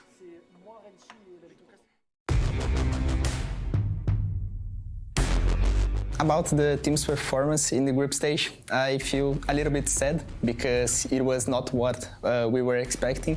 We thought we could do better. Like we did a pretty good job in the last year in the major and on the Brasileirão finals, but like in this tournament, like we are not feeling that good, playing that good. The next game is against W7M or BDS. Like I think we're gonna face BDS because W7M is a really good squad. The expectations to play against BDS, it's gonna be a really tough match. Like we played in the finals in the last few months against them, and we screened against them in this tournament too. So yeah, it's gonna feel like it's a revenge for us. So I'm happy that playing against them. In playoffs, the things that we need to improve is like our mental, like. We're doing okay in the strategic part, but we need to improve our mental, our feeling like we're not comfortable playing. So it's that part. The mental is the main thing to things get better in the tournament for us. In my opinion, the biggest threat in playoffs is probably Sonics. Like we play against them, so we feel how they play, and it was a really difficult match. So I think they are a good team, and W7M too. I think they are like a really solid team in 2022. They did a really good year. So in playoffs, we are preparing a little bit different. Like we are focused more in scrim against other teams and playing more the game, because like we lost a lot of rounds, like 3v3s, 3v2s, and that's like hurts a lot. So yeah, that's our focus. Practice a little bit more to get better results right now. For the teams that are coming to the lower bracket, I'm happy that you guys coming together. Like we have not to lose, so enjoy, and it's gonna be a good match. And that was it from Lagonas. Thanks so much, Demo, for that interview with all of our teams on Sunday. But now, what's the preparation in your mind, Demolat? Well, I think they expected this game. I think they expected to see BDS here today. Obviously, they've had a 2-day break. They would have, I'm sure, been watching very closely that BDS and W7M matchup. It's a familiar matchup. They have played against each other so many times over the past 2 or 3 years now that both these sides have been really competing at the top level. So yeah, it's going to be a familiar matchup for them. And you think about it, this was a final 3 months ago, and now we're sending one home. It's insane to think about. The fact that we're sending one of these two teams home today is absolutely mental. We've got a Liquid graphic here on the screen. This is a comparison that we wanted to make between Liquid's performance at the Major and Liquid's performance to date at Six Invitational 2023. And, well, you can see from the graphic yourselves that there is a general feel of underperforming here on the side of Liquid. Yeah, the kills aren't there, and that's strange to say whenever you've got Nesk and Pauly being the all-time kill record in this game. The clutches, the 1vx's for me, Ollie, is the standout. I mean, Brazil are always a region that we know are just clutch meisters. You think about NIP's historic run in SI21, how many clutches? Every single round they had was a clutch. Clutches win you the big moments. They're the ones that win you the big games, and they haven't been doing it here at this event. The one that stands out for me there is Plants as well. There's a distinct lack of Plants. Obviously, the Youngford Major and Six Invitational, they're not the same event, so there's different levels there, but there's still a similar amount of time that these stats are taking over. Now we look at Liquid's opponents, BDS. Of course, we know them from Jönköping. Just to tie it back to the graphic, the winners of the event, both teams going up against one another, a big rematch of our grand final. And here, BDS actually were forced into a game against W7M that nobody really expects most teams to win. What happens here? What happened with the squad? I think it's a weird one, Ollie, because if you think about it, there's not much of a difference. There's not much of a difference if you look at the stats. I think it's just BDS have just been unlucky to not get the wins, I think, for them this tourney. I think it's a combination of things. I think there's a little bit of luck involved. You've always got to have a little bit of lady luck on your side. And then you've also got to look at the teams and the general quality of Siege that we've been seeing. Yesterday was one of the best days of Siege that I can remember ever watching. The quality is really up there at the moment. Yeah. And people are going to start catching teams like BDS. It doesn't really make you too surprised. They're not by far and away ahead of anyone else at the minute. I think Shaiko is probably the most consistent guy that we have. We have to talk about Shaiko. He is probably the reason why they'll win today. I think everyone else is really struggling to find the form. I think EFAC right there on your screen. I think we know he can do better than what he's been doing. I'm not saying it's been a bad performance, but it's the standard that we've seen week in, week out during EUL, Milos. It's not the same. he put himself at really that high level of expectations. Though our map veto for this series, what does it look like with a 9-map pool, 4 bans left with Liquid on Chalet, BDS on Club, and finally Liquid on Theme Park. And Oregon banned BDS. Ollie? This map veto for me was fascinating. I was looking through it and taking a look at not only the things that got banned in the first, but more importantly, that first pick from Liquid. We're getting into a situation here where these games mean so much. We're sending one team home here today, which is crazy to think that we lose either BDS or Liquid. In terms of the maps, Liquid, they love a little bit of the old Chalet, and it's no surprise that that is why they have picked Chalet. BDS, they are more on the sort of hated side of Chalet as a map. It's one of their maps that they really don't seem to play too much. A little bit of hate going in there. On the flip side, you look at the Clubhouse pick. Clubhouse, for me, it's a map that Liquid love to hide. It's almost their permaban. They played it a couple of times in Yonkeeping. They played it here against MNM inside of the group stage, and they lost it, but it is a map that they do like to keep very close to the chest, and that just goes to show how big an occasion and how big a matchup this is for both these two teams. Theme Park Decider. That is a map that Liquid have shown. Liquid have, I think they beat Direwolves on it. BDS have not shown at this event. They've kept it hidden. This is an interesting one to see BDS and Theme Park. Who gets eliminated? That's all I need. One of these two teams, Milosh. It's going to be either Liquid or it's going to be BDS. Our lobby's ready. Start the game already. I think Liquid's going.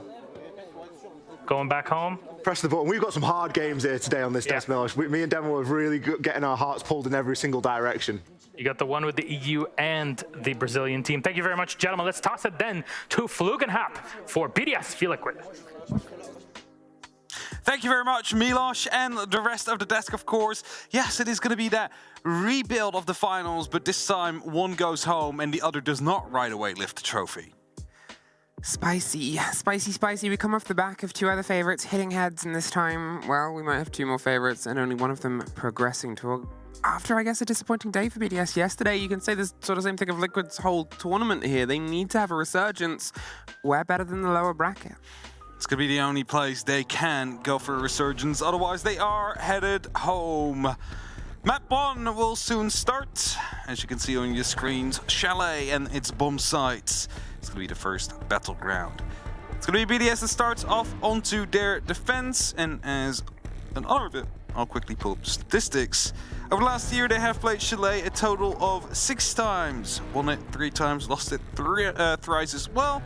One of them was against Lost One, Space Station, and Heroic. The wins was against Heroic, Elevate, and Empire. Now, that's a name that isn't around anymore. So, that's for BDS. Liquid, they've played it a whole lot more. 11 times in total, won it 6 times out of that. So, a pretty 50-50 map for both of these in terms of the actual results. It's just that one team likes it a lot more than the other. I think, okay, goodbye alibi. Targeting there, the removal of... You just cut away a lot on the left and the right of the screen. You just have to ban Ash and Alibi. And there's so many ranked stars that are just like... Why? Damn it. Zami as well. I think this is in line with good bans for this tournament. I think this is in line with the focus that needs to be paid and the sort of attention to their opponents, to each other's teams. And then we go from here. We move on from here, indeed, and Bar seems to become the first staging area. As we'll quickly look over those last 10 players for last time. Again, one of these is going to go home. And the winner is going to go up against MNM, a team that went flawless through groups, hadn't dropped a single map. And they're also fighting for survival because their first day in playoffs did not bode well for them. Well, that's sort of it, but you also have to look at how things work. So if you're unfamiliar with the sort of pick selection of who hit heads with who, yesterday, only the top 2 seeds were actually able to choose who they wanted to go against. Because of the sorting system, you have to play somebody in a different group. There has to be changes. They cannot just go from, you know, the 1 and 2, or the 2 and 3 even of one group into the 2 and 3 hitting heads immediately. So BDS ended up with W7M. Which, considering it's W7M and considering the year that they've had and considering they were the top seed of the whole tournament, that wasn't an easy fight. It went a long way, and wow, this might not. Alems finds Ask, Nesk finds EFAC. Very early double kill coming through here. You could say that. Just a bit of aggression, just a bit of explosiveness to start off with. Efak being gone, let's hope that he put up all of his EDDs. Be creating a bit of a smaller opening on the snowmobile garage there by not actually putting the R0 on it, just to provide a bit of insecurities towards the defenders who are playing down there, if they are, and not putting yourself in too much danger for a potential run out that could happen later on, because they would have to crouch through. It takes a bit more time, gives you about half a second extra to reply. Paulo going up to the rappel onto the balcony. Looking long, actually going up to the roof, so is Nesk. Bit of a reformulation coming around from the Liquid players. There might be some pace right behind this as well. Well, we talked about how powerful these maps can be. In Chalet, we haven't seen a huge amount of it from BDS. It's had a bit of a showing inside group stages so far. It was a fight against Lost One. It was the sort of make and break of the final. Ooh, slipped on by. The final map, it went all the way into OT. We've had a win and a loss throughout groups from the side of Liquid. They suffered the wrong end of a 4-7 versus Sonics, but then sort of trounced Direwolves on at 7-3. Not at stake here. Just like we had in our previous game where FaZe got eliminated. It's BDS now looking to do the same as their European counterparts. Of course, very early on in the best of 3. Grenade used to get rid of the Aruni gate. E1D pops, and that means some amount of pressure should be coming down right now from Liquid over the top, as they are moving a lot, but all completely blind as well. No kill coming on the back of it, but a lot of ground has been gained. They have cleared out that top floor. Now they can start going down towards the bar and the gaming area. Whilst there is still some pressure about a potential player being downstairs and coming up for a flank, you see the drones being set up for it. Yeah, watched on the camera, the flash is round, they don't get swung on as of yet. They're popping some attention downwards, but they've got to see if they can try and make the break happen. Renshira caught by resets from above. Lagona's getting the hot drone intel on Brede, finally spots it. Alem's watching the back end to make sure they don't entirely swing their way through. They're still, that vertical on top floor is causing big problems. Shaiko, he's tempted to rotate his way back in. Brede gets the double inside the site and sort of holds off the round. Palu gets one end to it, but without the diffuser and with the 2 remaining BDS players stacked up on the bottom of blue, BDS with the perfect start. Brede holding on to the site well there, picking up those 2 crucial kills to take out all the wind that could have been in the sails of Team Liquid on that initial push. They find the first. Their energy starts building. That's something that we know from BDS. Once everything goes well, they are a very audible team. They are a team that will start living on that momentum. And of course, there is more emotion in this game than there might be in others, because first of all, it is going to be that knockout game. If you lose this, oh yeah, you're going to be going home. But second of all, you've beat them about 3 months ago. It's a grudge match there. For your first ever international title. It's a grudge match for both teams. It could have been this sort of modern iteration of Liquid's bite back. It could have been their perfect statement as the lead in. It could have been the sort of, you know, unfortunate trifecta, I'm sorry to say, at APAC, but throughout the last year, an NA winner, an EU winner, was almost a Latin American winner at 2 of those events. And yet they found themselves, unfortunately, the sort of residual runner-up against the EU teams. Now, one of those 2 almost finalists gone at this point. Yeah. Of course, they won the Javle Major. That was last year. Well, that's it. But that's not last year. That's miles away in different teams. It is. Can Liquid be that Latin American response here? The first round goes away from them. It's BDS's opening defense. It's tricky to hold your defenses onto Chalet. It is tricky. It's proven tricky. But for now, they're holding on. 30 seconds have passed. We haven't had a very explosive start to the round as we had to the very first. A bit more of a slowed down approach coming in from Liquid, as they are starting to open up windows. They are starting to get drones in place, but they aren't quite pushing through the building just yet because they're unable to. Because the BDS players, they have set themselves up close to the entry points, and of course, as I say, that Ask is the first to go in. Uh-oh. Spotted out the Legion, but didn't fire. No, kept himself alive for this. And there's the take, the reveal, and with that, the motion of swinging around, he can get a little bit more territory right up against Box, because suddenly they can't just swing round a little bit closer. You don't quite know how close they are. The extra 20 paces, a drone just caught Shaiko's movement here, and drones are vicious on this map. The breach of the wall, the slight swing back. He's gonna hold on just for a second, pops another drone, finds himself back to the hatch before they can spray through, and survives. It's most important, he's carrying that C4 as well. Be detrimental if Liquid is grouping up a little bit too much, or if only a most important player gets picked up by C4. That's very close. Nesk, gotta be careful there. Some noise is being made. He is close to that C4, but Shaiko has no clue whether or not to pop it. It's pretty far coming through, actually deciding to take the gunfight instead of blowing it up. Yeah, he almost had the catch there, but it comes a little bit too late. They've got themselves some control. They're forcing the players out from the default plant spot, tucked behind the A-bomb chassis if you're approaching from this end, and not going for the big fight on the wall on the opposite end. They have the man advantage, and they want to see if they can try and force it rather than run the gauntlet and gamut of let's try and get this kid down. Ooh, and Shiro just tucks tail, turns the corner and survives, but look at the shepherding that Liquid has done. They forced the BDS players towards the back end. The shotgun's still making dangerous work, but the second C4, I mean, well, actually it's the first. It was Shaiko's from hours ago at this point. The blinds come, the drop into the fight itself. EFAC's able to get Ask on the back end. Lagonis has the kit, they have the cover. And this is the plant spot they wanted. Shaiko gets caught on the swing round. There's a response from Brede, and there's a trade out on the back end, but Lagonis now. Technical 2 versus 1. There's cameras behind him though. And that was pretty tricky to win. Injuries there, confirm as well, the pickup and the counter defuse. 2-0 for BDS.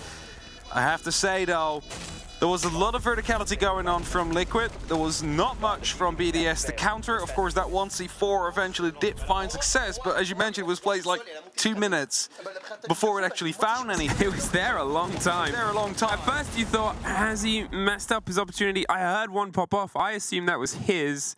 Yeah, there might have just been a grenade or something that popped up either, but... And, I mean, why do I sit here and question Shaiko? I don't know. Why does anybody...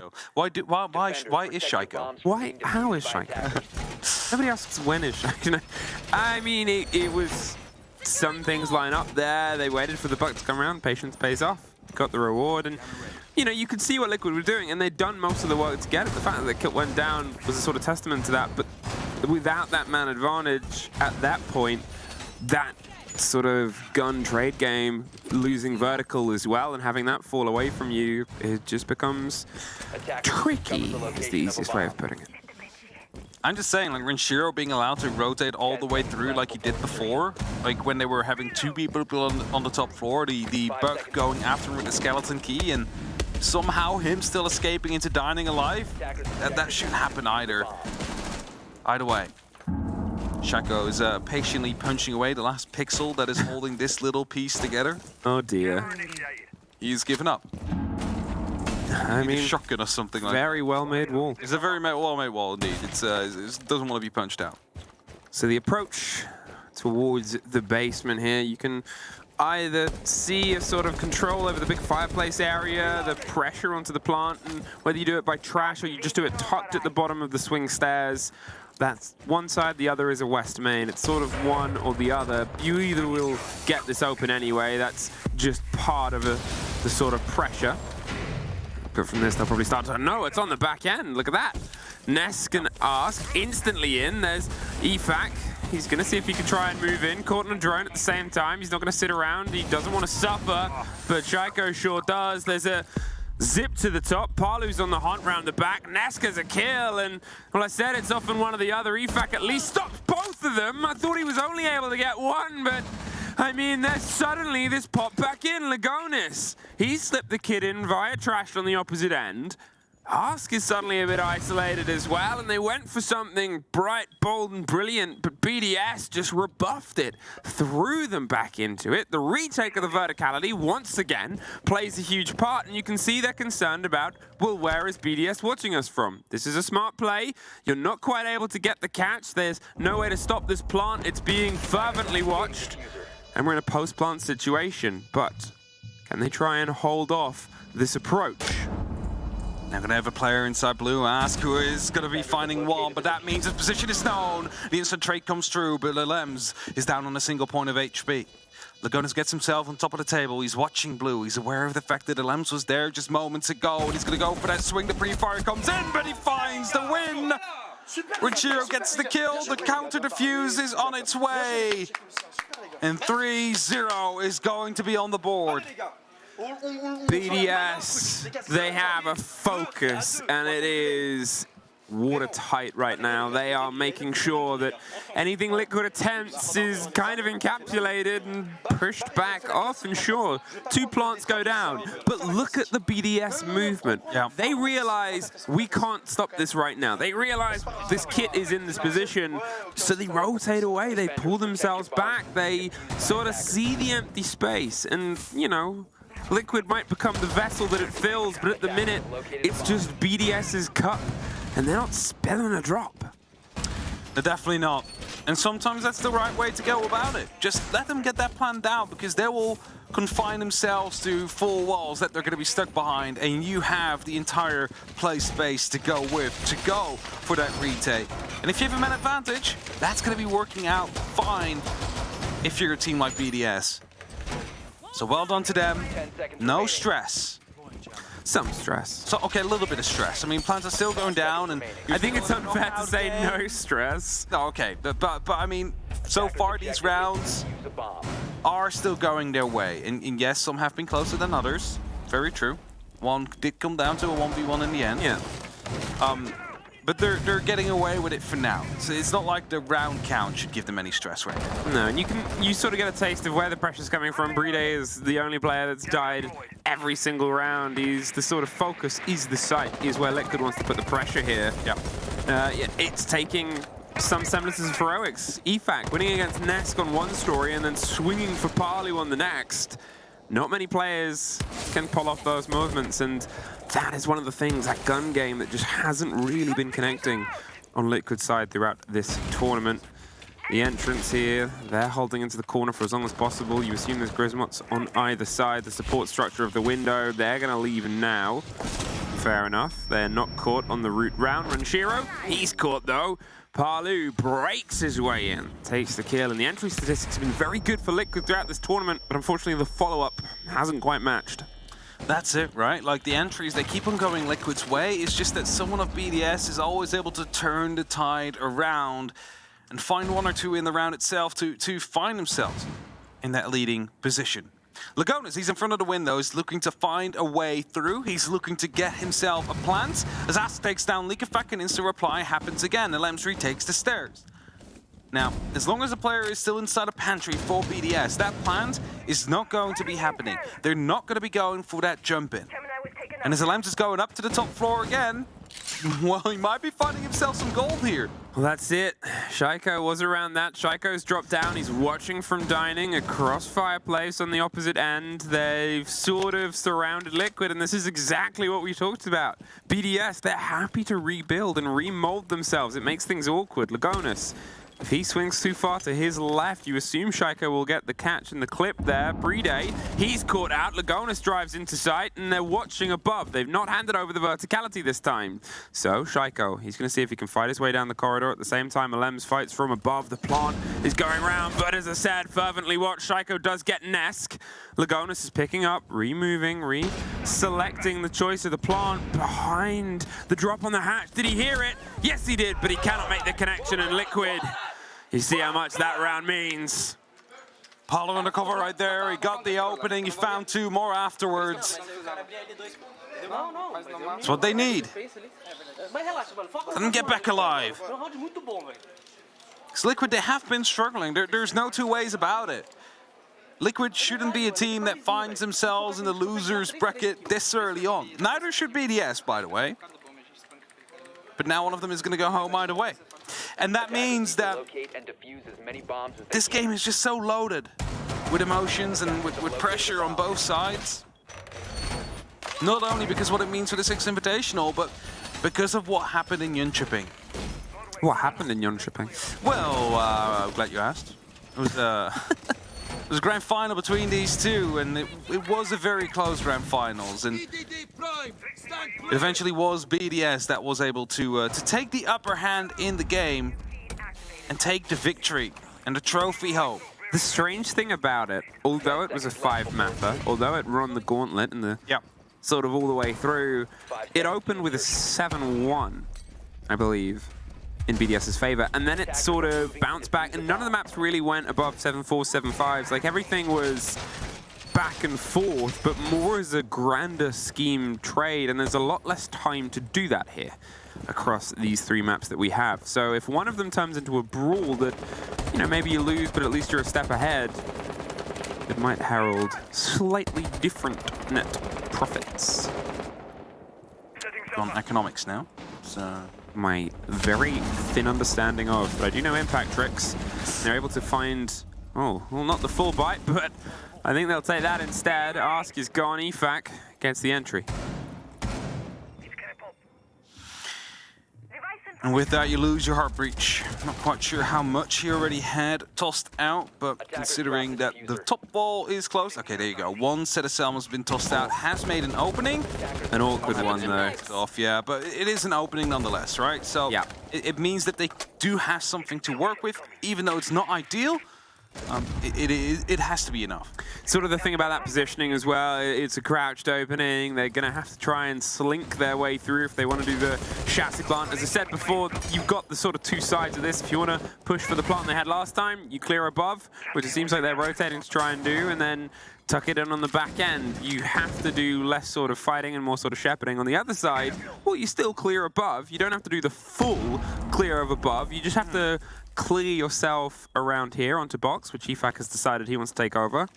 And then the route through towards planting on the chassis and just sort of have this as a big firing range. But there's that demonstration. There's not a full catch on it. Shaiko suffers a bit. If EFAC is unknown here, though, this could be a bit of a turn. Parlu behind the piano has the awareness, and Nesk is the pickup.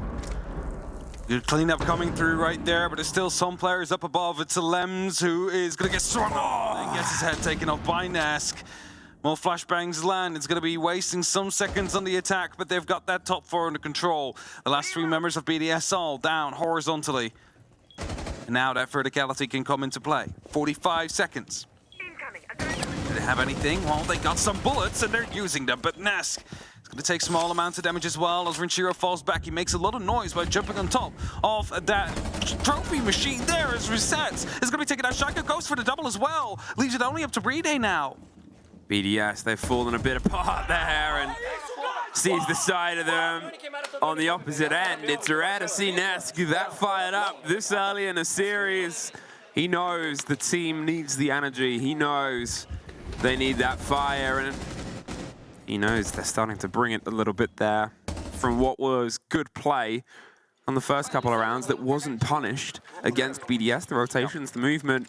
This is a Liquid that seems a lot more astute. They are paying attention. The push there onto EFAC after losing the first in. He moved into the space. He thought he was sort of untouchable, but Parlu was watching the door, you assume, for a while, waiting for Nesk to do the rotate ramp.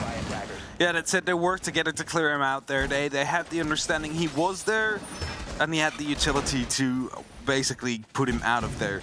And that's exactly what they needed. You mentioned it before. Like, if you want to go for a plant, you need to have that top 4 control. Yeah. If the defenders are up top, you're basically asking them to please win this round, please drop the diffuser for us, and, you know, just make us head to the next. So Liquid, they did everything they needed to do there. No questions about it. And now suddenly we find ourselves at 3-2, right after I said no stress. Suddenly, it's panic mode. Yeah, remember when I said, it's not quite no stress? It's not quite no stress, no. Yeah, it's not quite no stress. It never was. And this is the thing, you have Liquid still knocking on the door. There's a lot of other teams that wouldn't have been able to deal with them. They would have either tried to push too much in front of it, or they wouldn't have gone for the retakes as BDS have done. And, you know, Liquid were only over a couple of steps away from getting themselves in. The catch of the drone, the reveal of the claw, and the play against it. There's the impact DMPs. They knew where the claw was. It has moved, and that gets it off. What? There was a second claw thrown after they got the drone. It's a bit of a missed timing. They still have one of the exothermics in pocket, but what they now don't have is the impact DMPs on anybody. Well done by Bride there, but just tossing up a second claw in a different spot whilst picking up the one that got impacted. Finds himself a single exothermic, and that means there's only that, you know, little bit less of a giant hole they can be walking through. Luckily, they still have Palu, of course, as well on the A, so 3 Selmas can be used, but the wall's electrified. Wow. Electrified, so a grenade needs to roll in to get rid of the Electroclaw. It's going to turn this into a much slower clear now. And obviously the last time was a rush, a bit of a blind swing at the site to smash and grab their way through it. Here, though, when you need to deal with those claws and you need to deal with some of the control of the map space, you have to take step by step, slow through, over the top there. Not going to fall victim to a punished swing. But the rotations from BDS often happen once a bit of time has passed. Efak was above last time round. This time he's watching towards the entrance of the door. You'd have to be a fool to run into this without checking it. And, you know, it's not going to happen. Ask up above with the Gemini coming out as well means that lookahead doesn't really have a safe way of rotating back. He's going to be doing it anyway, as the Hedge wasn't quite, you know, watching for his entry that way. It's not possible to watch it that way, so he finds himself safe. But the opening will still be made. Wine is going to be under attack as the exothermic will blow up. It's going to be allowing them to go for a deep run and a plant afterwards if no one of BDS is in position to stop it from happening. Grenades bouncing around, they're trying to get angles, they want the claw, they find it, and that opens the sidewall. Renshiro, just before he got flashed, was tempted with the swing, gets caught out whilst being unable to see. Resets finds Efak as well, and with Shaiko getting one, he gets downed in the process. The plant will be secured as Lagonis just out of range, but they bite through, and there it is. A 3 apiece, even half. Palu with a couple on the end there to tie to the couple he had before. And if we wanted those guns to be firing throughout the tournament, they're making sure they're starting to hit when it matters the most. They're definitely firing now, indeed. On a do-or-die game. The first of today for them, potentially a second to come up. And Liquid starting to get live right here now, going over towards their defense, starting up on that top floor on the bedroom. Gonna see how they are gonna be able to deal with the aggression that BDS can bring. Because they started growing in to the second part of that first half. 3 rounds in a row. Basically, getting the entry twice, working on getting that plan down as well. Very, well, oriented towards getting, you know, that plan down, towards playing the objective and isolating BDS as a result of it. Worked out wonders for them. But now they're on the defense, and that means that, you know, you just have to endure whatever is coming at you here. BDS is going to be dictating the pace for the second half. Can they try and steal back some of the thunder, the momentum that has otherwise just been ripped from their hands? As I said, the 2 big guns have started to fire, and they sure are noisy, but it's also worth sort of the effort of the rest of the squad. Ask resets, getting themselves in on the gun as well. Lagonis obviously playing that support role from the first 3 rounds, going away from them to the 3 that we saw there without a timeout in the middle. There's a huge return to force, and again, you can see it. They know that this is a high-impact game and the team capable because of the meeting not too far in the past. The break on towards the mirror window. They want to just quickly pop up and get this done. If someone's on the top of blue, they should be able to get rid of these, and they're trying to get it from the range. There's Resets doing his best, but it does get popped off. Wall will be opened up, an entry kill comes in as well. lookahead. Now heading up on the actual blue stairs, there's still going to be a defender or 2 out there that he needs to deal with. And he's fully aware as well. He's actually being pushed. I don't think he knows. It's a super shorty on the top of the here. You're going with some bold revenge here in the super shorty. They hope the Nook was just holding it a bit close. They've moved away. They're not going to risk being sort of handing that balance back. The bounce over the top doesn't get the full catch, but Shaiko does. There goes Ask, and Lagonis is surrounded by ghosts of the French, and unfortunately, the dead of his own team. Up round on the back of the fireplace stairs. waiting for maybe a swing to come against them. They have the verticality, but look at this, BDS. They're like, well, the site's over here. We've done the damage. Let's pay some attention, force them to have to come back this way. Nesk breaks his way into box. They're trying to recuperate. If they can get a couple of kills on this side, they might be able to swing some of the favor, but this mirror window can be deadly. Just delayed on picking up the first repel in. Nesk, though, will find Renshiro. And again, Lagone is ducking in right behind the mirror window to provide some support. Leak Effect found a response. It's going to be a 2-on-4 situation now. And as Lagonis digs in a little bit deeper, he's afraid of the fact that the balcony outside might be used to find an entry on him. He's rightfully so. 40 seconds, 2 players out there, 2 coming up from the staircase behind him. Where's the first push heading from? Lagonis gets aggressive at the top and gets the trade! Shaiko, he's able to at least stop it, but what a transfer to bring some of this back. Palu, he's just seen a body. He finds the rest and Palu! Unbelievable! 2v5 clutch coming in from Liquid. They take the lead. Palu and Lagonis both picking up 2. Yes, the trait was there on the first, but not on the second. And Palu again alive. That's most important, because as soon as Palu and Nesk are both just gunning like crazy, there is no stopping Liquid. And Nesk started off a little bit earlier in the game. Palu, well, he's definitely been going like a bit of a steam train. 10 kills right now. And 6 on Nesk. I mean, it's everything that Liquid fans have been crying out for this whole tournament. A performance like this when they needed it the most. Who else but Team Liquid? BDS, they're still playing it very well. They still had the good lead in the same way we sort of talked about some of the play before. Yep. But that X factor, that little something special, is starting to make its appearance in the recipe. And, well, Portuguese people have, speaking people, Brazilian people have very delicious food. I haven't had the pleasure, actually, to go to enjoy the cuisine. I see if French cuisine is really better. I know what cuisine isn't. English cuisine. Is that really a cuisine? No, we do not have it. All right. I mean, 2 fantastic spray transfers. The 2 versus 5 clutch BDS. They've just got to fuel you. Haven't taken their time out. They know how close they were. They know it should have been their round. And just missed moments and mistakes cost them EFAC instantly. Trying to batter down the hatches here above. They have the red ping. They have the follow-up fight. They don't quite have the right angle. And, ooh, it's a dangerous take, but he finds the Lagonis at the end of it. Still a lot of damage taken there, maybe a bit unnecessarily either way. Palu is the next to be spotted out. There comes the grenade from below. He's been removed. That's exactly what BDS need, a double entry again, but also finding those dangerous players on the side of Team Liquid. Ness trying to lean back in, hoping to find one, finds Alems as well, brings it back to a 4v3. Creates a rotation outwards as Liquid is hoping to chase him down. Minute 40 on the clock. Round will slow down just for a second here now. Grenades are being tossed in, no one is actively being chased. BDS have an opportunity now to just recompose themselves, try and figure out where these players are, and then try and find the next isolation.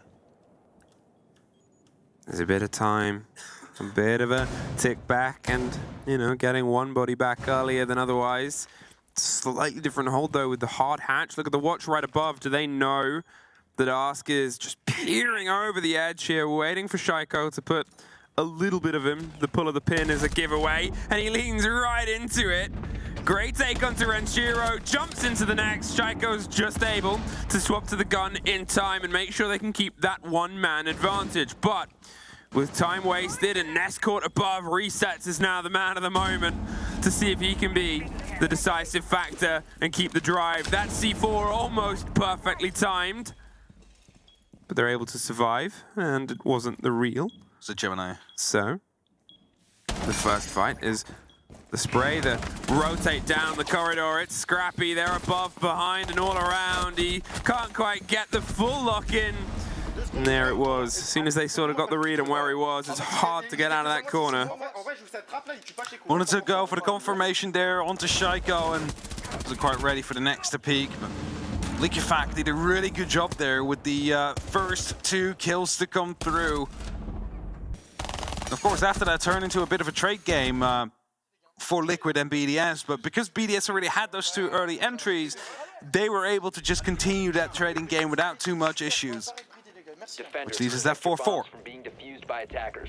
Still, a game that is going to be back and forth. And we wouldn't want to have any other way, as the previous major final is now being replayed in the first round of the lower bracket.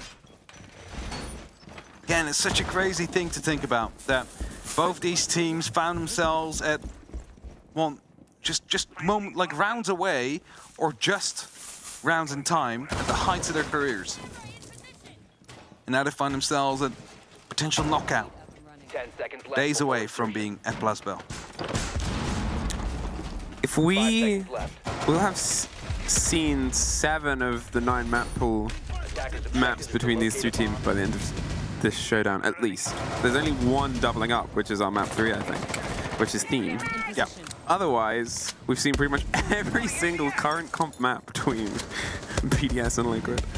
It's funny like that they were like, you know what, we're not going to be playing the same maps we played during that final map pool state change, of course. There's a preparative tool for a tournament like this. Talk about preparation. Bride quickly opens up the wall towards Snowmobile. It's going to be making sure that they have that 1 entry already going their way. Whereas the rest of BDS is currently knocking on the door to try and create something on the wine side of things, to keep them guessing, to, well, give yourself options as well. Lookahead already down below as well. He's just walking around. He's actually headed up now. I think he wants to take control of that hatch. There is a player of Team Liquid out there. Need to work together to take him out. Well, Lagonis is getting calls, and there's a little bit of an eye, but there's also the stack up above as well. The loose Valkyrie at this point of Parlu could cause problematic.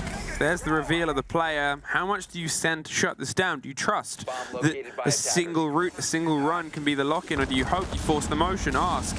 He's buying them an angle, and resets buys a body. EFAC removed from the board. You lose the Habana. Parlu, he wants to swing the window as another call comes out. They are putting pressure onto the site itself by the looks of it. The grenade does a lot of damage to Parlu, but as Bride tries to slip the diffuser in down on red, they're still focused up here. And there it is, Shaiko caught out. They want the control of the hatch. They don't get it. There's another for Parlu, and out of nowhere, a flawless.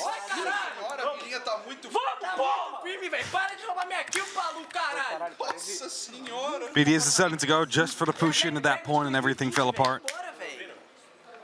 Already lost the initial kill, and weren't able to get that diffuser down.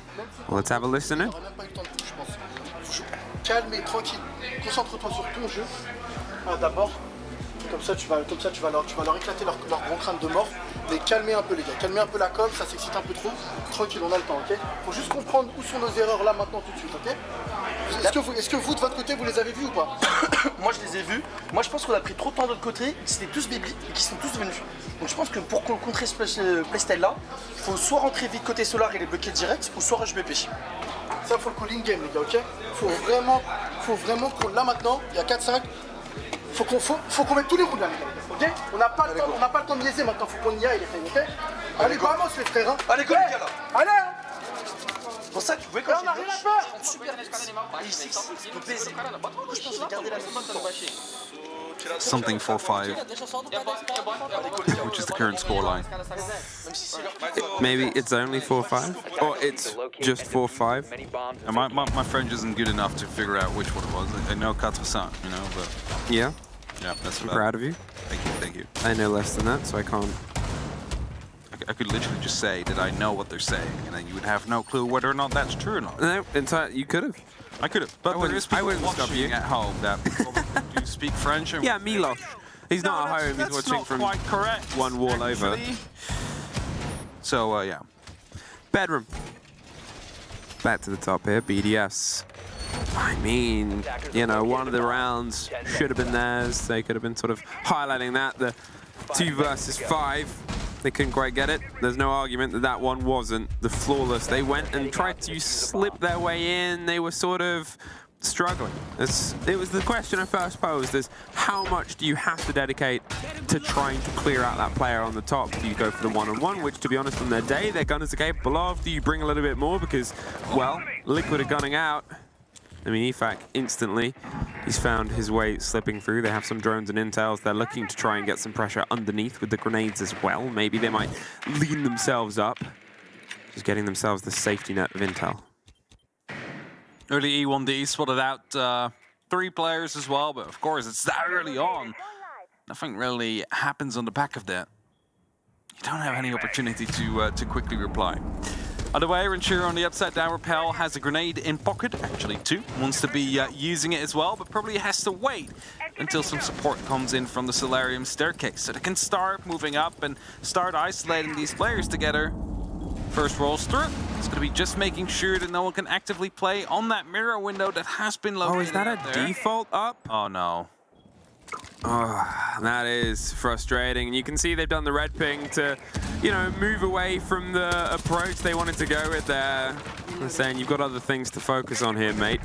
There is maybe a prep jump out from the small box off to the right-hand side. They're playing high up on the window as well. They're going to dabble in, and there's the jump out I talked about. Palu from deep. They focused BDS's focus towards the wrong parts, and they punished them for the opposite. They're tucked under the bath. They're gonna have to get out of the way of that, and they win it. They really shouldn't. Nesk, he's still trying to go in. He at least gets picked back up. Lagonis goes down at a similar time. There's another finish over the border. Lems had to fight back, because if Liquid got away with that, then the energy of BDS would have been ripped out over this chalet. With Lagonis still down in 50 seconds, he's seeing if he can crawl somewhere survivable. They have the spray on the double, and Ranchero locks it out. Bride, he's going for the plant and is picked up. Oh, the window even was the kill. It's a 1 versus 1. Palu versus Bride on the back end. One of the biggest clutch players the game's ever had. Can't beat one of the biggest gunners. It still has.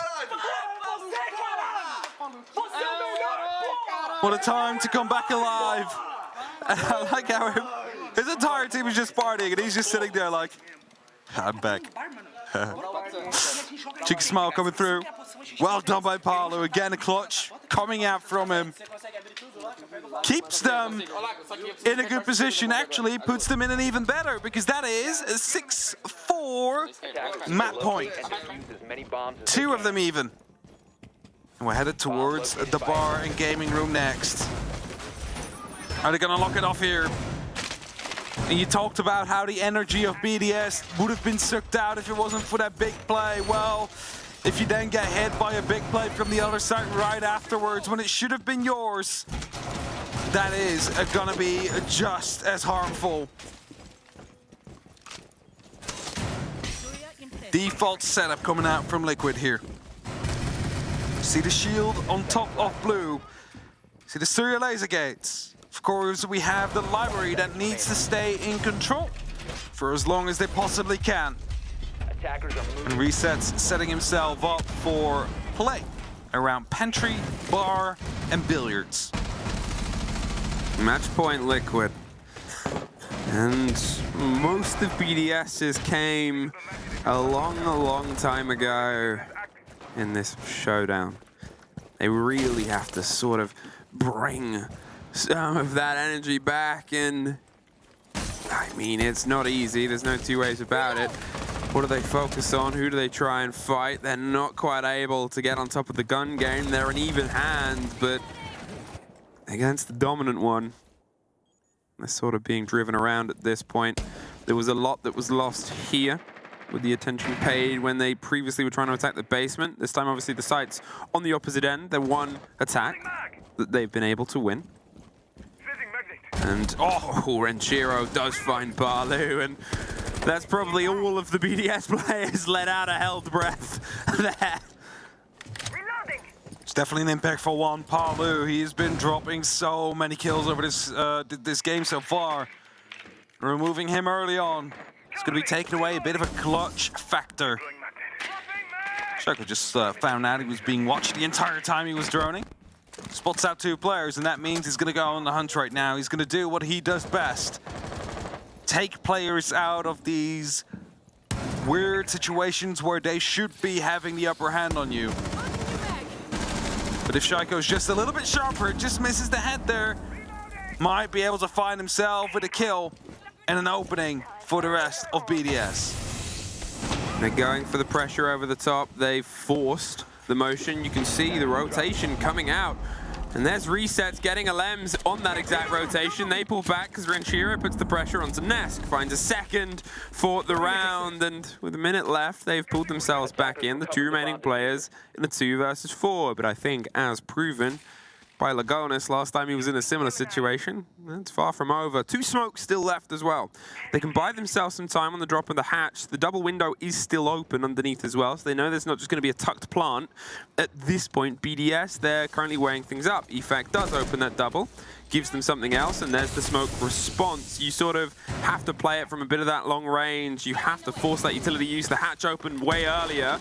And Renshiro suffering a bit from the spray up. Resets is so low though, blinded as the knock comes from Efac. They didn't see the rotate. They're close in with a shotgun. And resets. Efac back to the drawing board and rotates his way underneath. He's going to come up the back of Fireplace. There's the catch from Lagonis on the drop. Bride's got the kid. He's trying to find his way inside sight with Renshiro wanting the watch, but Lagonis gets the kit called. Renshiro all that's left of the French on Chalet, but he says goodbye. Another massive 2v4 clutch coming up from Liquid. And I'm just going to be saying it because when we looked at the statistics on the desk before, they only had 4 clutches so far in this entire tournament. They put up 4 just this map right here. 4 times they were just outnumbered. And they come back in successfully. 1-0 for Liquid. Before we head to the next map, let's head to a quick break. Don't go anywhere.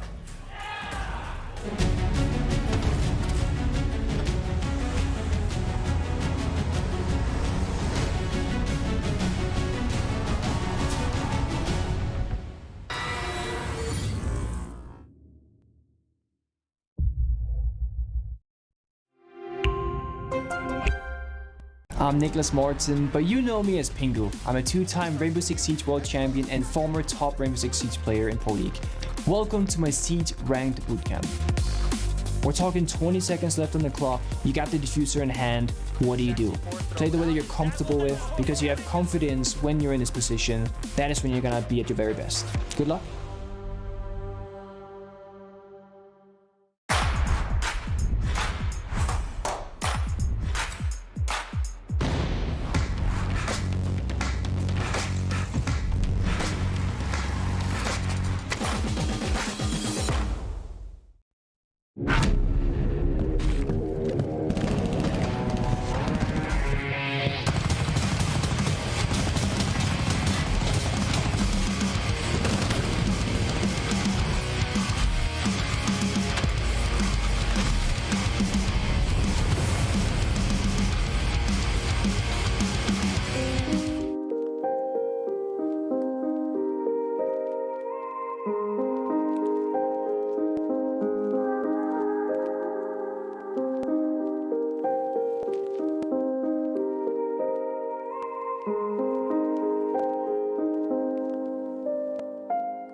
Welcome back, everybody, to the B stream. We have BDS up against Liquid, and the first map has just finished. For those of you that might be wondering, how did that go? Well, let's just say someone is back, and his name is Paulo. Ooh, yeah, he's back. It is scary. And obviously, we sort of have the split there. Obviously, it is Liquid's map. But to put it in some context for what you see in front of you, of the last 8 rounds of that map, Liquid won 7 of them. It had a little break, a little visit to BDS town, but otherwise, as soon as they started to cook into that, as soon as they found that energy, I mean, it was unattainable in terms of stopping them. There was 2 or 3, 2 versus 4 at least clutches, including a 2 versus 5. And that is a tough chalet to swallow. It is, and I just hope that BDS has had the opportunity to, in these 5 minutes, quickly come back together and discuss what exactly went wrong, where did it break apart, because it wasn't like their pushes were desynchronized. We just had these spray transfers coming through. We just had these amazing flicks, which made these clutches possible as well, which allowed Liquid to take that lead and eventually take the victory. Now, as we get into Clubhouse, it is going to be the second map we're up against. BDS still favored. I think a lot of people that watch know why. There's always that question like, why do you take BDS to Clubhouse? Even though they haven't, basically, they have not won it every single time they've played it in the last 10 plays or something. They've lost it quite a bit. It's, you know, it's always the challenge here, and obviously when they came down to meeting in Jönköping, Club was the removal. It was something that Liquid didn't really want to go to in the final. They played it in the build-up. Ollie sort of he angled it as like a hidden trick, a hidden place for Liquid. I would disagree in some ways. I think that Liquid are just such a sort of well-practiced team. We always sort of say about Club, everybody's got a club. Some people have a great club, some people have a poor club, but everybody's got at least a club. Yeah. BDS obviously have a great club, and Liquid's been around the books long enough to have, I'd say, a good club. For sure. But it is also going to be that mental game now that comes into play. BDS are 1 map away from being eliminated. And they're headed over towards a map that they do love. And let me just pull up. Yeah, we're heading to their map. Yeah, we're headed to their map. And out of the last 16 times they played it, and that's over the entire year, by the way. So that's dating back 12 months. They've won it 13 times. Pretty good. And lost it only 3. Twice against W7M. Including yesterday. So, that does show they can bleed. That does show they can bleed by Latam teams like W7M, but W7M is also the top seed of the entire tournament coming in. Yeah, so they're pretty good, pretty comfortable, and pretty terrifying. And we talked a little bit about, you know, BDS and W7M ending up hitting heads. It was 2 potential finalists that met a bit earlier. They might still be finalists. There's always that chance of them having a re-meet, but at that point it was a tricky game, and BDS won in the position of selection. What I will sort of, you know, angle on that is what's coming up next for either of these 2 teams today is MNM, and I have a feeling them watching Parlu pop off, they're probably hoping for a BDS win right now. It's going to be shaking the marshmallows in their boots. Yeah, I mean, again, I keep quoting the Jolly Giant, Ollie. You don't want to face Parlu on his day. No, you definitely don't. I mean, as he just said in the green room between the maps, and you know, it's such, as you said, the mental game. It's terrifying to go up against. Was it a saying, like, you haven't really played International until you've been slapped around by Nesk and Palu, something like that? Yeah, it's... They have accolades about it. Yeah. Just still looking for that big trophy. The big major or 6 invitational. That's literally what will complete their careers, as Ask. Leans in, takes a fight, and will drop back. No, actually sticks around. So we're going for a second fight soon. Yeah, he's able to get himself a little bit more locked in. They've taken an early bod. It's worth remembering that the side is church, the side is very far away, and you've lost your entry engagement. They still want to try and force the fight. Resets does, I was going to say Suffer, gets one, Alems gets one back right on the window, and all of this is happening around CC. Alems gets another onto Nesk. They're driving themselves through. Us pre-fires gets caught out, and that is now 6 people that have died around Garrett on the church hold. Lagonis was debating whether or not he wanted to join that club by moving up the staircase, but he decided it was time to actually head back towards the site, considering it's a 2-on-2 with 1 minute and 15 seconds left on the clock, because 6 people died within 90 seconds, none of them near the actual site. Grenade comes through from Renshiro, will find Lagonis. Now it's only up to Resets. He missed the rotation through from Brede. That means the plant is going to be going down. 45 seconds soon to be on the clock, unless Resets can do something about it. His rotation should be watched, but it's not. Brede will shut him down, though, as he had enough time to make that happen. And that means that BDS again will win the first round. Yeah, from the start, they've been able to proposition themselves and say, well, we're going to meet you swinging. And you gotta, as I said, that idea, that stepping back into the sort of Colosseum against this team, terrifying. And, you know, when you're trying to grow into it, when you're trying to build that confidence, when you're trying to build that idea of how do you stop a storming giant, you remember that you have ones of your own. Alems, Renshiro, huge names that have been around the scene for, in some regards, just as long as Nesk and Palu, and, you know, they've similar accreditations at points, not quite the same accolades in terms of being terrifying with the gun, but it's more than just gun in this game. It is strategy, but also morale that is often just as important as your gun game. Often gets overlooked. Because they find that first. 10 seconds left before insertion. Will be helpful. Renshiro actually with a drone, I believe that is inside. 5 seconds left. He's going to be watching the mezzanines. So they're going to be able to quickly take care of anybody that might be out there. Because, hey, everybody, if you are new to Siege, first of all, welcome. Yeah.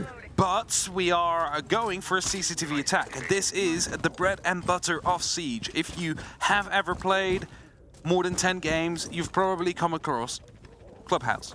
And then you've probably come across this site as well. And step 1 is going to be to open up the wall to the outside, and then step 2 is going to be to take that garage that drone is located for. So BDS have already given themselves the information they need to make step 2 happen. One of the things that if you have been following us a while, you might remember is 2 SIs ago, Liquid's lower bracket run. They ended up all the way in the final, pretty much from the first level of the lower bracket. They were knocked down, they fought back against 4, I believe, maybe even 5 games to find themselves in the final against NIP. They're a team that knows how to play Cinderella story runs. Have a lot of resolve in them. Do not give up ever. Until the timer says it's over. BDS is going to be going for a approach from the bedroom side. It's going to be taking care of construction now. Smoke canister there is going to be blocking some lines inside and also making sure they cannot quite move in as of yet. But of course, I don't want BDS really in a position to do so. What worries me more is the flank that could be coming up from Nesk and Resets, who are currently right below the majority of the BDS team. Yeah, he was trying to get Clash for a second through the bars. They have the C4. There's a smoke canister popped up just towards the approach. They're slowing things down, allows Resets and Nesk a bit of time to work. There's always danger of something coming up underneath them, and Lems is keeping a keen eye watch for it, hoping the rotate comes against it. The drone will drop and bounce around. There's the reveal of the players. There's maybe one that was spotted, potentially even 2 on the swing. Well, definitely 1, obviously. And there it is, the first fight, and it goes away from them. Resets, gets the take. Lagonis finds EFAC at the same time. Brede, he's trying to hold on, but they suddenly pop up from multiple different angles. And Shaiko has been left a little bit alone. Renshiro, off in the distance, was watching the breach on the back end. And that from Liquid, what a fantastic retake round on the back end. There goes Renshiro. Shaiko has everything to do here, and he can't get it done. Beautiful flank coming down from Liquid there. They knew what they wanted to do. They knew the majority of BDS was coming in from the bedroom to construction area. And thus they decided to send some people over to fix the issue at hand. Brings them to 1-1. Instantly strike back. Do not wait for those 3 rounds before finally picking up one. You want to make this as close as possible because everybody always says if you take BDS to Clubhouse, you need to have a really good reason to let that go through in the map veto. And Liquid, of course, are a team that are quite confident. They know what they can do. You mentioned it before, they've made these lower bracket runs before. They know they can beat BDS. They got so close in Jönköping. And now they want to do it on a map where people might not expect them to take it. I mean, it's almost the accreditation. We know W7M hound BDS for the idea of we want to fight you on club with the success They want to take it. Liquid, a team that has a little bit less of a preference to the map itself, might be another one to join that club. It's down to BDS, and you know, they've sort of got to get over where things have disconnected with the past sort of gun game. If you're looking at the grand scheme, obviously over this and the last map, things are rough, but it's that mental reset. It's that repositioning. You can see from Liquid's reactions there, they're just as loud and just as vibrant and violent with their sort of energy that they were at the very beginning. They know they're here to play. They know that for them, they've got another game after this as well. BDS preparing. Claymores are being set up to stop any of these jump outs because they really want to be using the highway, the balcony, to start fighting inwards. But you cannot do that if those windows are not going to be covered because jump outs can truly ruin whatever you have planned. Sledgehammer is to be used to get rid of the castle barricades, just to provide these long lines of sight. Lems is going to be using that for them, but the player is close around the CCTV window. Might have actually just rotated out, believe they have. Because the rest of BDS is looking to take control of it. They've opened up the CC wall. They're going to be trying to take control of it and make sure that those members still out here rotate around. But Palu gets the first wallbang, drops down just a little bit, just to keep himself alive, just to keep the idea of him alive that he's out there. Yeah, you can talk about them taking CC, but Palu, as a loose thread, was able to pull at that approach. Likifak is able to find his first kill for this map so far. It's on Palu, who had only also just found his first, so 2 of those that butted heads in the previous map have finally started to hear as well. But a lot of time has ticked away. They're starting the pressure here on towards side itself, the ping of the Valkyrie camera, the reveal from the IQ. They're making sure Intel is something they're on top of, as we saw it punish them on the previous map. Likifak going for the swing, takes it out. Means they're aware of the fact that this push is going to be coming up very soon. The shield as well is going to be providing a bit of a problem here for BDS, because how are they going to get rid of it? Well, that's going to be a bounce grenade, but it lands in the actual window frame, so a second has to be attempted. Gets tossed in, but a magnet takes that out, so the shield will stand. Oh, just catches the rotator resets there. Now they can put pressure towards this door, but the shield's in such an awkward place. It means the swing can't come as clean as they want it. They're looking to see if they're still being red, and, well, they've got a ping on another camera. Ask. Suffers a scrape on the back end, the 4 versus 3, but Nesk is going to step up right to the door. They're so eager for this engagement, and there it is. Finds Bride, finds the end of Alems, though.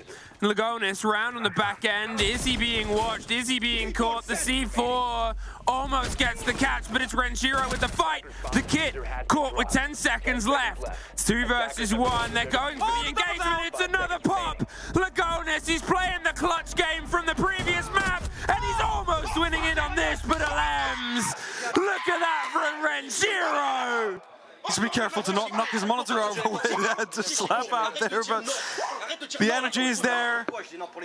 And the right call made, by the way. Just go for the shoulder peek first. Let him fire his pump, because it takes a little bit before you can get back into it. Quickly drink. I ain't ever seen him like that. He's activated.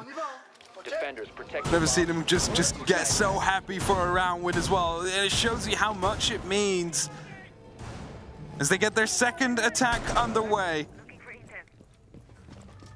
Or second attack win, rather. 1-2. Team Liquid, they got very close to clutching that out there. The shotgun pumps coming through. Just didn't believe hard enough. Is that what we're gonna call it? Because he didn't get the one pump on the third attempt? No, this is That's one that shoulder peak. This is one of those rare instances where I think it's not just about belief in that gun, because you cannot for a second question any of the players in this lobby's belief in this game. No, of course not. We are getting absolutely everything from all of them. You can see it in their reactions alone. I mean, just a slap on that table, almost knocking over the monitor, shows how much it means.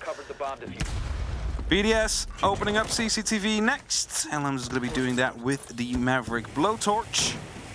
There'll be no way you can counter that. The only way, potentially, is to get a C4 right through that small gap to be created and then hope it doesn't get shot out or actually burned out as you go for it.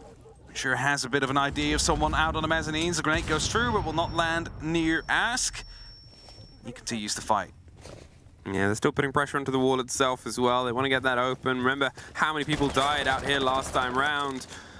You're hoping for the side of, because either of these teams, that they have a little bit less loss of life. EFAC, hey man, what are you doing down here? Well, you're suddenly in a 1 versus 1. The smoke canister goes out. They had some awareness you were close. They don't know you're that close. Lagona's caught out, and suddenly the sights a little bit popped open. What do you watch? Where do you go? You don't really know. It's suddenly entirely his territory, but he is alone. So they have to do this. Liquid, 3 bodies come down the back end. He's tucked on AKs, and he can support the growth from Blue. They've got to reopen the back of their own site here to try and retake and bite back on the land. The punch hole sprayed down. Breede's going to get the plant. It's a trade out of Alems and Palu being the last 2, but now it's just Nesk on the long table. Cannot get the confirmation of the first kill. Shaiko locks off the human drone, and it's a 4 versus 1. And they know where he is, and they have themselves positioned right behind him. 3-1. Lookahead smelled an opportunity there. He took it with both hands. Finds the kill, and suddenly the advantage is theirs. But attack timeout from Liquid, so let's listen in. Se liga, genericamente falando, esse jogo vai ser muito mais fácil jogar no retake. Lembra que a BDS é um time que zeca muito bem, zeca muito forte. Se a gente for repetir a bomba de baixo, é só a gente colocar um cara pra já ficar próximo full time do bomb do back do lago. É só o reset jogar mais começar pro azul ali, já na escada baixa, e ele consegue cuidar do rato do túnel, e o lago fica preocupado só com a principal capela ali, entendeu? Vai pra capela? Não, se a gente for repetir isso, exatamente. É, mas aí a gente muda o capela, pegaria a rotina, se você zecar. Pode ser também, é forte. E aí, se a gente for pra outro, vamos usar sempre comportamento de retake, não joga duplo, joga retake. O round da academia foi close, mas o retake vai ser muito mais forte. Lembra do que a gente treinou com os caras, a exec deles é forte, eles não gostam do early. A gente ganhou chamando assim. Querem fazer academia agora? E a gente começa na avançada de dinheiro, pega tempo, recua e faz o retake. Avançada de dinheiro? Avançada de dinheiro. Ah, vambora. Podcast mesmo lá, Wow. We find ourselves pulling back in after that tag timeout, the conversation. Remember, it was the last map. BDS were able to get themselves 3-0 up, and then it became the Liquid show. Will it be the same here? Question mark? Don't know. Gonna find out. Timeout has been there, so whatever notes have been given are going to be duly noted by Liquid. And they're gonna get themselves ready. See if they can get back onto the entry game, because in the first 3 rounds they were able to lock it out. Yep. For the majority of the first map, they've also been able to lock them in. Now, they've not translated them all, but it's still a good thing to take away to start off your round with. It's also worth sort of angling the idea that Liquid in the last map grew into it. Sure, they had a bit of a bite early on, but, you know, for the accreditation you give Palu and Nesk from how they performed around this time last time, it was also a little bit slow. Palu, I believe, didn't even really get a kill until about the 4th or 5th round. Yep. And then found 15 not long after. So there's still always that threat, there's still always that fear. But if we give that sort of accreditation from the recent map, we know what BDS can do, we know what Shaiko can do. Coming in as the sort of top player, he's single-handedly driven maps throughout this series, or not this series, this tournament himself. Opening made. Soft wall that needs to be cleared out as well in the same time for CCTV. Now, neither do that with Shaiko's breaching charge, or he could have gone over the hammer. One is a bit safer than the other. Drone here is going to be aware of the fact that the player is out there. Mirror window as well is something that is quite dangerous to deal with. An impact grenade used to get rid of that drone really shows you that Ask wants to hold on to this position. I mean, play the time game, obviously. Unfortunately, I couldn't tell you the direct translation. I hope people in chat are filling in and filtering what we cannot and explaining what was said. That might have been it. Resets. Finds the first here. Lickifak is gone. Early on, they've lost their IQ, they've lost some of their eyes on those Valkyrie cameras that have proved a bit problematic throughout this so far, and Shiro tucked on the window. I just try and maybe put a bit of pressure. This was obviously the high impact site before. There is a deep roam going out. Nas just swings. Gets another here. That's 2 for 2 in terms of just leaning into the fight. They miss. I'm going to say the free engagement. They almost suffer on the end of it though. Really should have been a return kill for the side of BDS, because now Liquid can just sit tight, hold tight. They have that 2-minute advantage. Flashbangs are coming through to stop anybody from the bathroom to provide some support, and as a shoulder peek still comes through, it's Alem's not able to find that opportunity to bring back one in favor of BDS. Shaiko holding tight as well. There is someone in the room and the corner of the bedroom, so they need to go for a bit of synchrony. Another flashbang gets tossed in, but the magnet will catch it. At least it finds another. Yeah, they tried to blind out the player. They at least finally put an end to Ask. Chico peeking in the middle of the room. But look at that under the hatch. Does Brede know? I have a feeling they're going to find out sooner rather than later. They cannot just go for the hot hop in, and with 20 seconds left, they're running lower and lower on options. Shaiko, he's going to find his way over to construction. There's the kill from underneath we talked about, and that leaves just Shaiko in no time, no chance. 3-2, and after the timeout, an important round there for Liquid. They're on the defense as well, so if they manage to lock this off in a 3-3 split, I would assume they would be quite happy with the results. And of course, that's what they will be aiming for. They've had the opportunity to do it already, but not quite able to lock off that final kill that was in round 3. Attackers need to locate. Round 4, we had Lickifak just rush the site, which was Arsenal. It's going to be replayed now, and surely Liquid is going to be leaving an extra player on the actual site. Maybe with a bit more utility around in terms of slowing things down. Now, you might just look at it and be like, well, they don't have any bar wire, they don't have any benches. How would they slow down exactly? That would be in terms of Palu with the Mozzie. You might be able to take down the drones, take a bit of the wind out of their sails because they lack on the information game. And as he just pre-placed his 3 pests, it's going to be making sure that that drone game of BDS over the top floor is going to be halted slightly. BDS have made the changes as well. It's going to be no quick rush lineup. We do have the Dokubi in play though, so that could help to at least figure out if players are hiding. But overall, a pretty standard kind of approach. Drones are rolling in from the garage, an opening will be made as well. A C4 tossed out instantly as a response, nothing there however. And that is going to be the first piece of lethal utility averted for the attack. BDS, they're trying to find the first step in here, and you can see a different hold from the side of Liquid. To sort of highlight, there's more spread out, there's a bit more wiggle room, and BDS, they're not going to go entirely down to the side as they did previously. Instead, they're looking to see if they can force some pressure, force some movement. Though there is a single player down below, you're trying to lock yourself in. There's a little bit more with the sort of stretch on towards dirt. There's at least one more gun that can buy some time. Palu taking care of the Excaris from above. Means he's going to be receiving some pressure now. He saw the flashbangs come in. In the meantime, Ranchero and Lickifak going on a bit of a hunt through the dirt tunnel. That has been heard. A player in there falling back slowly but steadily. I believe it's going to be Lagones on the other side of it. About to be going in. That's the first smoke canister, dealing a little bit of damage. Ranchero now forced back. Shotgun is there to stop them from truly moving through. A stun will be tossed in as a bit of a reply. Another smoke as well, just to slow them down. But no gain so far. Nesk, first bit of damage. Lems is able to find out resets as well. Suddenly it's, well, a big fight back from Ask. I was about to say flickering away from them, but there's a bite back again. It's just these big instant plays and trades. Lagonis, he's holding off one inside dirt. It allows Nesk this rotate. Does he know the man behind him once again? No! Shaiko gets the surprise strike. They know where Lagonis is as the last thread. Efac's gonna get the kit down. Renshiro's keeping them at bay. He has to push the first fight, takes it. But now in a post plant, the two remaining players hot pinged and pulling themselves a bit further back. Lagonis, he's not quite able to get the first connection, and BDS get a 4-2 half. That's what they were looking for, just to have that bit of an advantage on their map pick.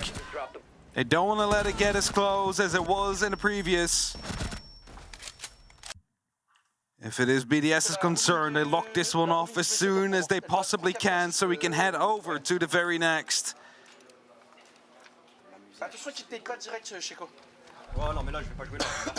Last notes. Yeah. Trying to figure out what they want to be going for exactly. And, you know, whilst we don't speak the language, we know generally what these teams talk about, because English teams or English-speaking teams do talk about the same things. Like, let's go for this hold, bring this operator, maybe we should drop this from the default strategy, all that kind of stuff. And as it's the first defensive round, they will be bringing it back to down below as well. Arsenal, where they found success by bringing some pace twice, by just completely sidelining whoever was on the top floor and taking control of what they could. It is now going to be up to Team Liquid to try and find something similar that they can abuse themselves. Well, with the setup and the extension all the way to the top, we have seen pacey approaches from this Liquid before. They have a lot of hard breach. They have themselves set up to go for the long haul, and that is more likely what's going to be the piece together. But there's always a worry that the tricks and the trick that BDS have been able to play against Liquid throughout this map could be quickly returned to them. Cut off the rotate is the first step. If you're trying to isolate the fight to the players on the top and you want the fights itself, you have to make sure that if they try and cross the middle ground, you might have a chance of catching them. It's a game that they've played pretty well. And as they go for the steady appearance and the knowledge that, yep, this is a little bit free and we've got a little bit of a route run through here, we can start to get our drone work internal. Entering the building now as well is just going to be bringing them to that next step. And Ask, he found himself, well, not quite the front door, but it's going to be the back one in the dirt tunnel. This is what I said. They're a team that can strike quickly, and the fact that it was given over as free territory means that, well, they're going to take it. They need this, though. The pressure and the rush to come from. There's the call of the Legion. They'll just pull themselves a little bit further back. They're not entirely going to go for the fight. The C4 pops off, and, well, Ness is suffering at the feet. What time does Ask reveal himself? He's getting the door open up for himself a little bit here by one of the defenders, who seems to have a potential clue about him there, but this allows him to just start looking through the rotate. He gives away his position right now. Palu is looking to reply as well, but he's not quite hitting his shots. Still alive. Resets gets the first, and that's an opening. Efac gets one right back on the door, but can't quite hold on as the flood of Liquid comes down. It's Renshiro on one side. He's looking for the next engagement, but caught out. Liquid's already buried themselves in the side of the site. They need to see if they can try and get a hold on the plant, but Brede in the 3 versus 1 situation. They seem to have a good read on where the players are coming from before. There's a little bit of crouch movement. Doesn't quite see the width, and Liquid take their first attack.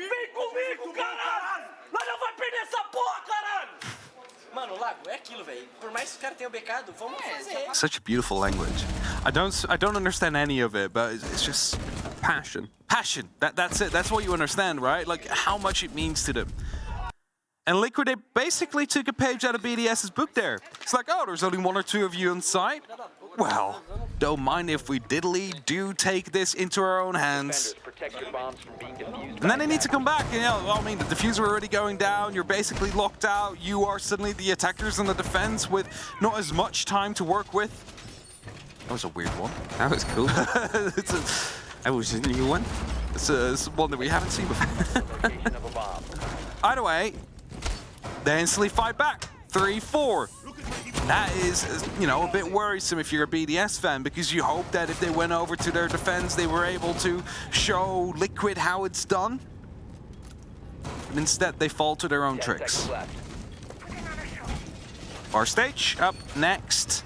Top floor control, often very important here, but you know, the last time I said that, a team was actually just having a single player up top and then everybody else was down horizontally. It's not going to happen this time, as the hatch has been opened up and players are out here fortifying their positions with a massive amount of reinforcements being set up. However, yeah, there is attention being paid towards the strip side. I was going to see if they actually just beelined a bit of strip control. We talk about the importance of the top and how the default holds can be done. The default take you'll often see is off on the opposite side. Clear stop, clear stage, clear construction, and angle yourself downwards, which is where you see these castles and where you see the Flores drones starting some work, but shot out by the Maestro camp. Yep. Evil Eye taking care of that first RC turret, so a second one is on its way. Now it's going to be taking care of the castle barricade, making sure that at least that part is going to be done. You do not run out of RC Reteras before you did that job. Second one going in from the window. It's going to be taking care of the barricade on the opposite side near the billiards. And that way, Ask has opened up both these points of ingress that they can now use on their attack. Opening will be made over the top floor just to provide some bit of pressure. Make sure BDS is feeling that pressure as well, as construction is getting opened up further by Lagones. Yeah, this is isolating that play space. Palu's on the back end to strip. He's hoping he can catch a rotate on the window, or on the hatch even, but it's resets. The stuff is on the window. On the rappel on the tap, and EFAC. Not sure if he punched. Yep, it was the breakthrough onto Garage. He's dropped down and rotated. Ranchiro's taken Nesk in the meantime. The fight and the break over the top. They're not entirely giving over the territory. The drones roll through, resets with a sliver of a health. Can't survive too long or prolonged an engagement. He wanted to go a bit wide there. Does he know that somebody's on the door? Are they waiting for the read? He gets himself width, and he gets himself caught out. Alems, he's able to swing in, and piece by piece, they're seemingly pulling it out. Lagones might just try and sneak a plant in this. Oh, what a sneaky, sneaky man. Lagones, under the cover of darkness and right under the hatch itself, he saw an opportunity, and suddenly they found a kill and they found the fight back. Ask has been pretty big throughout this tournament, pretty big throughout this series. Palu has the cover around the back end. Alems is hunting for where this diffuser has been planted and played, and they've just entirely caught BDS sleeping. There's one, there's another take. They've got to try and find the kit itself now in the final player. There's one for Lagones. No, he pulls back round. They've caught it out. They just pulled that round back, but that was almost a tragedy. They go way too close for comfort there. The plant's coming through. No one had an ID, and suddenly they need to scramble back. Losing their man advantage momentarily, bringing it back into their own favor, because they were all over the place. BDS 5-3, 2 more rounds, and we're headed towards a map number 3. But Team Liquid, they are on your heels. They're chasing you down. And as you're headed back towards Church and Arsenal, you better make sure that they are not going to be able to just beeline right into the side this time. Don't know what it is, but normally we see quite some turtle setups here, and they find quite some success when the hatch drops come through. But something about the 6 Invitational this year has made it so this Arsenal hold isn't quite as effective. Whether it is people just rushing down the main stairs and running through the hallway, killing 2 people in Church, which we've seen in the previous game we had, the G2 one, or if it's just everybody playing up top and then the opposite side deciding, you know what, we could just go for a plan because there's no one there to stop us. It just plays very differently compared to how we usually see it. BDS, they've pulled themselves back in repeatedly. Every single time Liquid have been able to get around, BDS have been able to get the one right after it, at least. They're making sure they do not suffer the same fate, which was pretty much 7 in a row on the last map with only a single break for a breath from Liquid here. They've obviously called their timeout a fair few rounds ago at this point. Since then, it's been back and forth, but they've got to try and find a way to break the deadlock from this point onwards. 2 in a row, and suddenly it's all level. 2 more on that, and suddenly the series is done. And Liquid would be more than happy to sign for that. 4 rounds in a row, they'll take that. BDS won't be so happy with it though, and so they're going to try and stop that from occurring. Drones over the top floor are going to be clearing out, at least in terms of information, making sure no one's out there. First floor being droned as well, and they might just realize, like, hey, we are actually playing a classic turtle setup now. A minute has been gone off the clock, which means that they'll have about 2 left to start opening up all the hatches to get rid of utility that is left up on that first floor, and to prepare themselves for a drop or an execute, whichever way they prefer. Here's the Yabana going off. That means that these hatches are going to be opened up. There's nothing there to stop them. Only a couple of cameras that are going to be giving away the information, but that's not going to be worrying them too much. Yeah, they've got the spots on everything. They've got the structural work done. They had a bit more of a slightly differently angled push last time, and it worked quite well with the free territory handed. They took it. This time it's going to have to be a lot more blunt force. They've got to see if they can try and smash down the defaults, put the pressure onto blue. They're moving against these keeper barricades. There's a couple of tricky spots that they don't quite have the full angles on that side, but as the hatches fall, as the ground falls, it becomes more and more of an inevitability. We'll see the fight down, main stairs on the back end, and potentially the hatch drop here. Slight movements, not going for the impact trick. You can see he was a bit tempted, but it's always a risk when they started opening up above as well. Big risk. Opening is there, and Sure instantly trying to lean in, see if he can find anybody. Impacts are being tossed in to deal some damage to Palu. The earlier you deal with him, the better it will be for you if you're a BDS member. Lagonis going quite low. He's the one that's carrying that diffuser, and he's the one that potentially will have to plant it as Renchiro takes down Nesk. They go for the drop inside the kitchen hatch and the dive right up the middle of the room, but they're there already. Renchiro just keeps smacking them back. He's able to finally find the end of it, Lagonis here, but a 2 versus 1 after the work that's already been done on the site, and he's got to head down and hold that kit for, too many seconds at this point. Bride and lookahead should be able to lock this in. And there it is. We are 6-3. BDS have 3 chances to send us to our 3rd map.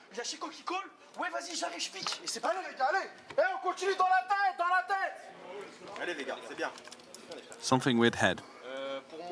You're doing your best. Don't let them get him in your head, something like that. You know? Or you're in their head. Or you're on their head. I mean, we saw the energy from them before, and Shiguro has just kept it on. 3Ks, maybe even a 4K.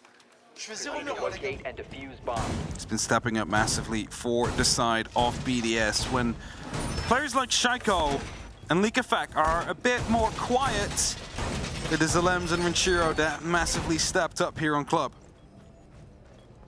Map point. 3 opportunities, and the bedroom will be chosen first. Can they keep it calm? Can they keep it all together here at BDS, or will Liquid go on that resurgence we know they're capable of? And get those 3 rounds in a row, suddenly bring us towards that overtime situation. Time will tell. BDS is going to be setting themselves up over the entirety of that top floor. I believe everybody is as Renchiro just returns as well. Means that with lookahead active currently in the cash room, it means that they need to go for that full clear. Otherwise, the windows and the balcony are not going to be safe to be used because of a single swing that lookahead could go for. Waiting, holding, and hoping. But on your attacks and with the pressures of time, there's only so long that can really last. So, when do you put the pressure on? That's the sort of point of problem here. They're trying to get the idea of the locations, trying to find that loose BDS player. Claymore being set up to stop any of these flanks from happening. They have happened before and, you know, could happen again. But BDS, they're feeling confident of the fact that if they turtle themselves down, they are going to be able to come out victorious here. Because it was every single time they had people roaming, they got caught off, or they got flanked or separated from the rest, when they found themselves punished for it. Quick opening through construction is going to allow them to start challenging the shield that is in the doorway of the actual bedroom. Reset's trying to find a head, not able to quite connect. Selma gets tossed in to open up. Might be replied to by DarkZero, who is playing quite close to the actual breach, but instead he just lets it happen. He lets the opening be made. He also realizes that with that open, it means that a plant from Jim most likely will not happen because there is no safe space anymore. Liquid. You know, every single round is a death knell, and they're still fighting for their chance of making sure this doesn't slip away into the third map with a much more energized BDS. There's a drop right in. And resets. He's able to find the kill on the back of it. They force them out of logistics. Shaiko wants to swing back round, can't get the kill. Lagonis gets one of his own. Suddenly, oh, a little bit of a missed moment. We're in a 5 versus 1. Efac's able to stop a single blood, but with 40 seconds, the swing underneath Efac. He gets the response. They are the Solus, but they're planting on the bed, so he's not going to be able to stop this from underneath. Too little, too late, unfortunately. And they know exactly where he is. This should be Liquid's to lock out. They're going to buy some time, throw some flashes, draw some attention, cause some problems. But he has to only push up one way. There's no other way he can get there in time and get the kills. Look at this, though. They're rotating off. They've pulled themselves far away. They are sort of saying, we know exactly where you are. And at this point, you're pretty confident in knowing that we will be going over to another round. Ooh, that is a heck of a take. Now he's out. So the energy coming back in again. 6-4. 2 more rounds. We found ourselves OT. We found ourselves in an opportunity where Liquid might be able to take this to a 2-0. But for now, BDS still in the driver's seat of this second map. Looking to put themselves one leg ahead as well, as they are currently one behind. Our stage is going to be selected next for BDS's defense. Top floor, often important here. Attackers need to locate and defuse as many bombs as they can. How is BDS going to play this? Is this going to be indeed one of those top floor extensions, or are we seeing a more horizontal approach? It looks like it will be top, as we see quite some players instantly rotate through. But often the reinforcement of that hatch is telling. If it gets opened, it means they'll play here. If it gets reinforced, it means they are willing to let it go. Okay, they will open it. Just putting the Evil Eye on there first. Yeah, I'll open it with a second. Hard to get rid of it. Yeah. It's it you know, it makes it awkward to clear. You've got to either use a bit of ranged breach. You've got to try and maybe use something trickier. 5 seconds remaining. But it allows you to look down, it allows you to keep an eye on what they're doing above the hatch. It makes approaching from that side a bit more awkward. They did have the Flores last time around, that would have been good at it. Otherwise, Nesk might be the answer with one of those charges. Yeah, I don't think a grenade is going to be able to land there and stay there. I mean, it's going to be a very tricky throw to that would be have. Close to a magic trick if that happened. You need to basically like cook it so long so it explodes right as it reaches the wall. So it's possible. It's just that, you know, there's more consistent ways to deal with it, such as that breaching charge. And otherwise, you might just have to leave it up depending on the take you want to go for. Hatches will be opened up. Ask is going to be rotating himself around quickly and opening up the dirt tunnel. No, he's just going to be going on his drone.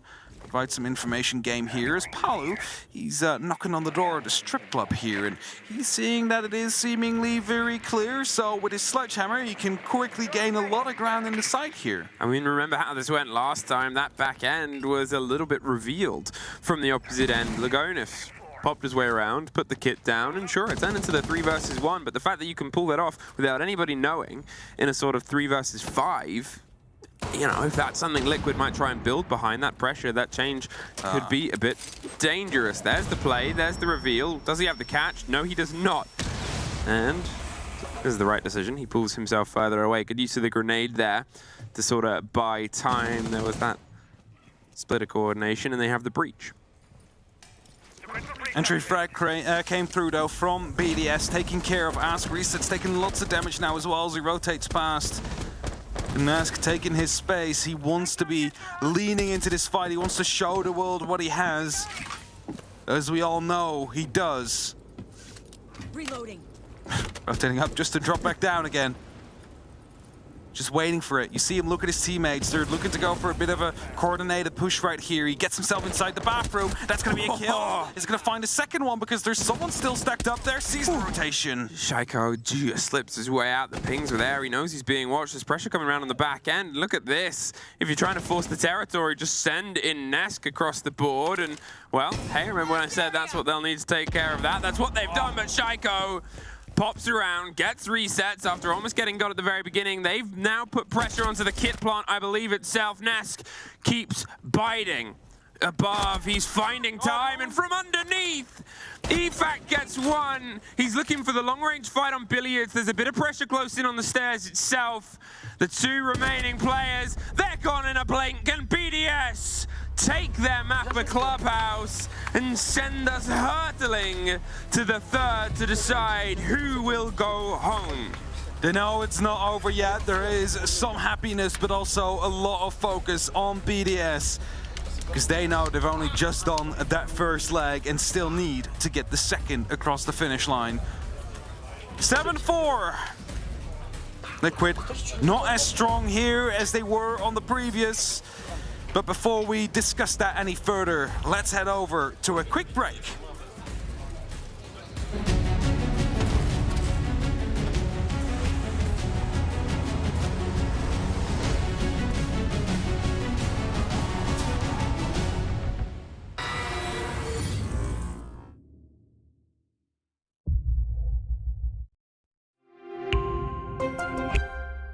I'm Nicholas Mortensen, but you know me as Pengu. I'm a two-time Rainbow Six Siege World Champion and former top Rainbow Six Siege player in Pro League. Welcome to my Siege Ranked Bootcamp. We're talking 20 seconds left on the clock, you got the diffuser in hand, what do? Play the way that you're comfortable with, because you have confidence when you're in this position. That is when you're gonna be at your very best. Good luck.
Well, here we are once again, Hap. Two big teams, two potential favorites. One going home, one map left. Clubhouse was returning to a bit of form for BDS, but what do we get on the third, do you think? Well, we are going to be going to Theme Park as the decider match between these two. BDS has played it 2 times over the last year. A win against MNM, a win against Team Liquid. They've been as often as it was banned against them. If we're looking at Team Liquid here, they have played it a lot more than that. They've played it 10 times over the last year, lost it 3 times, of which just 1 was against BDS, and they've won it 7 times. Some against FaZe, Direwolves, Heroic, MIBR, DarkZero, and G2. So take it at what you want. That's the statistics that we have in front of us here. A 100% win rate over 2 plays and a 70 over 10. Well, it was a different face that we got from Liquid on the second map as well. The 2 players that unfortunately find themselves towards the bottom of the board were 2 at the top in the first map themselves. I think even if you added Parlu's KD there to his KD from the first map, he's still like a 1.5. He's still very positive. Just to give a perspective on how well he played in the first map. They need some of that energy back. They've needed it the whole tournament. We got a taste of it. We thought we were in for a full day. Unfortunately, Club proved a bit challenging. Where will they find themselves on theme? And I said it before, those 2 maps that we've just seen, we did not get at the on-tripping final. That was now 7 of the comp maps we've seen between these 2 teams. This was one of them. This was the first. This was a 7-1 for BDS. Yeah, that one was very convincing to go up against, and that was BDS, I believe, starting out on their defense. 5 rounds, they managed to pick up there, and only losing 1 and then finding 2 on their attack. So I hope for Team Liquid they have been able to improve quite a bit on their theme, because otherwise we might find ourselves with a very quick decider if it turns out to become a repeat of the last time they met here. Well, as far as I know, and we'll be in with the game soon to get the true taste of that in terms of the coin flip. It went into the favor of Liquid, who have opted to start on their defense. That is no surprise. I think to any team that wants to sort of hit this map, occasionally you get outliers of where teams want to go, but it feels like we've gone a little bit back traditional at SI, where everybody is opting for their defense side first. There's really not too many places where people are like, I want to lead them with an attack. I don't know if it's even happened this SI. There's obviously... I have to check. Yeah, there's a lot of games. But I wouldn't be surprised. We're getting underway. The fist bumps are being given out. The mood is being set. 32% Liquid, the rest for BDS. Getting ready? Yeah. Yeah. Just the dramatic music. We've had a bit of dramatic music. Yeah. We've had a lot more of a mixed day today than yesterday, where we saw, you know, how many underdog teams came through, how many of the lower sort of seed teams came through. Only 1 of the higher seed teams won a single game yesterday. Goodbye, Nook. Fair enough. I mean, not only do you have the lessons learned from your previous time against BDS, Nook's been played very, very well. You put, lookahead on that role, they find their way to slink away and cause problems. Ying has been seeing quite a lot of bans throughout this tournament so far as well, and if she isn't banned, she is getting played quite a lot. So definitely finding her way into the meta again. Zami, I don't think we need to mention, unless you are a new viewer, basically tosses up some indestructible, overall bulletproof foam barricades with a knife. Sounds very difficult that way, but makes it very oppressive to play against. Alibi is the last one. That is just a gun that you're taking out of the equation right here. I mean, it's a real good gun. It's a real target there, isn't it, as well? It's a obviously. very good target, yes. You know what can be done by the guns of BDS. I think it's almost like it's quite as a sign of respect. Or what is it? Is it respect or is it fear? Is the ban on Eon or Alibi? Was it respect and fear? Or respect and I mean, it could be both. Could be both. Last time these two went against each other, BDS actually also banned Ying, and Liquid also banned Nuck. But then the defending bans were Melusi and Valkyrie, so those have changed out to Zami. I mean, there's been nerfs to Melusi at least. Yes, and I believe that came in after. So that's understandable. Melusi has pretty much dropped off the face of the earth in terms of where she was compared to where she is this tournament. And that shows how much of a speed change can affect just how a player at this sort of level likes to bring them. I mean, that's it, right? And I think the only example we need to be giving is the amount of shoulder peaks we have been seeing throughout the event so far. The slower your operator, the least successful you're going to be with them, because you can just swing in, but swinging out is going to be the issue, and you're just going to be exposing yourself for a bit too long. The higher amount of speed you have, the easier it will be to just check things a little bit quicker. And the HP offset doesn't, well, basically compensate for that. Who will get off to the first round and the first start? Both times so far, it's been BDS in this showing. And, well, they're getting the drone intel on the player just outside the cash stash swing. They're tucked close. And it's Palu. There's pressure that can be applied from the window around on the opposite end. There's pressure coming from the control room hatch as well. He surely reads just how much attention is being paid to him. How do you angle this fight? There's what looks like a drop on a Valkyrie cam. Yep. Inside control. So they know now that there's pressure in there as well. He's just trying to stick it for as long as he can without obviously suffering the wrong end. Wasting time, right? And as the summer gets used there to get rid of the serial laser gate, it allows a drone to pass on through and gather the information. Not quite sure if Palu's still around, and Magnet will actually take care of that first grenade. Palu falls back just a little bit again.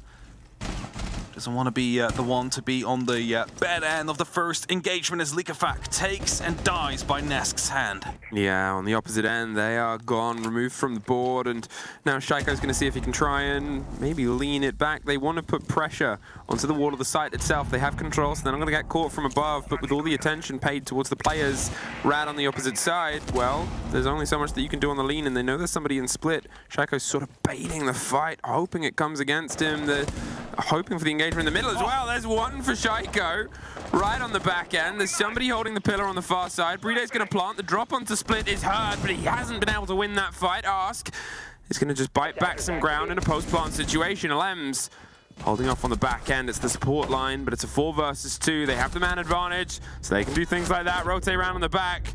Renshiro gets one. They know he's far away. They'll just get the kid in the meantime. And Liquid, for the first time today, win the first round. Well done by them there. They realized that plan was going down. They were trying to lean back into it, but they were making sure they could isolate those players first. And Shaiko might have gone a bit too aggressive whilst the plan was going down to provide the support. He also died and basically left Bride all alone on that site. Yes, there was some support for maintenance coming in, but you are outnumbered at that point anyway. And if you then lose another one, well, that's starting to snowball quite quickly. So Liquid played their numbers well here. They did what they needed to do. They lead in 1-0, headed towards Bunk next, right above the throne room. Okay, now we start to get a little bit of spice in the game. Throne is obviously often seen as one of the most sort of solid places to set yourself in. The drive there to get the kit down, it's not the most uncommon for either of these teams to go up and face against. It's something where we're always going to have that brutal game. It's even what we have highlighted as a very big positive. The BDS's defenses in this series, and here Liquid, they're able to lead in with the same ideals. Frost mats to be set up as a bit of a surprise. Bit of a Valentine's gift to be given together with the Rays of Blue. Don't know how well it will be received by the BDS members, but you know, it's a gift nonetheless. You cannot look a gift a horse into the mouth. They're using the offset, maybe to try and buy themselves a little bit more of a direct fight against the potential cash door. You often see that as an Ossa lead in outside here where Shaiko is. They can obviously be used on control room, the push on the back end as well of Cafe if you get yourself in a comfortable position, but it's a little bit more awkward there to sort of get yourself shuffled in, get yourself set up. You abandon it pretty quickly in that scenario. Palu, he's still playing here once again. He's still holding on to intel. Shaiko's hoping that he goes for something aggressive, but Palu, I think, is just happy to sit, wait, and waste time. Of course he will be. I mean, the time is on the favor of the defense, right? So the more he wastes and the more players he actually occupies here, the better it will be. And slowly but steadily, they're all coming around. They're actually just rotating down towards the bottom floor. Giro looking to open up, but he's quite afraid of a potential C4 to come in. Not from his area, because Valkyrie tossed it down elsewhere, but Paolo's definitely looking to lean in. That's it. He's tucked on the corner. He wanted to catch that drone that just didn't hit the gate. Renshiro just hops the fight. Fair enough. He's still as thirsty as he was for engagements in the previous map, and he's able to lead in against Palu. EFAC, in the meantime, he's pushed up off his showers. They've been able to take and wrest some control much quicker than they were previously, and they get that opening body at the cost of a little bit of a spicy zap from an electrified window. Almost a fadeaway there onto EFAC as the Habana. They're going to get this wall opened a little bit wider, give themselves an angle as Reset's causing problems. No longer has a C4, so can't really do too much underneath. Instead, rotates his way back in. There's that Ossa set up inside control. Please no one fall for that frost mat on the left-hand side. Thank you. As that's removed and they can sort of face-to-face against the shield extension into wards. Very problematic if someone stepped into that. Either way, Talon Shield is starting to move up here, and the rest of BDS is looking to get in behind it. Going to be using it as a bit of a security reason to get that plan down. First is set up to cover, but the impact grenade will take it down. A lot of damage done onto Alems as well. Does also destroy the other shield that was there as well. It was sort of a little bit in the way. They can now have the whip. The break will come across. It only takes one more impact. Ask suffers the wrong end of an impact, but resets with the rotation. Gets Bride on the back end.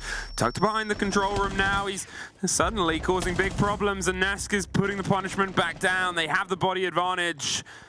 And that has been a huge bit of motion here. At what point do you try and formulate the fight? Renshiro, he gets his second for the round. Alems, he's able to get one, but now in the 3 versus 2, they've got to see if they can try and get this down to the site. 9 seconds, and Ask, he's not able to win the fight. Nesk wins his out. He's going for the rotate. They don't have the kit. It's the 1 versus 1, and he fires the right way! I was so ready to say wrong, but he proves me wrong, and BDS proves around. He didn't even need to fire there. He wasn't being watched. He missed the shots, and of course that happens every now and then, but it is just so painful in a round like this.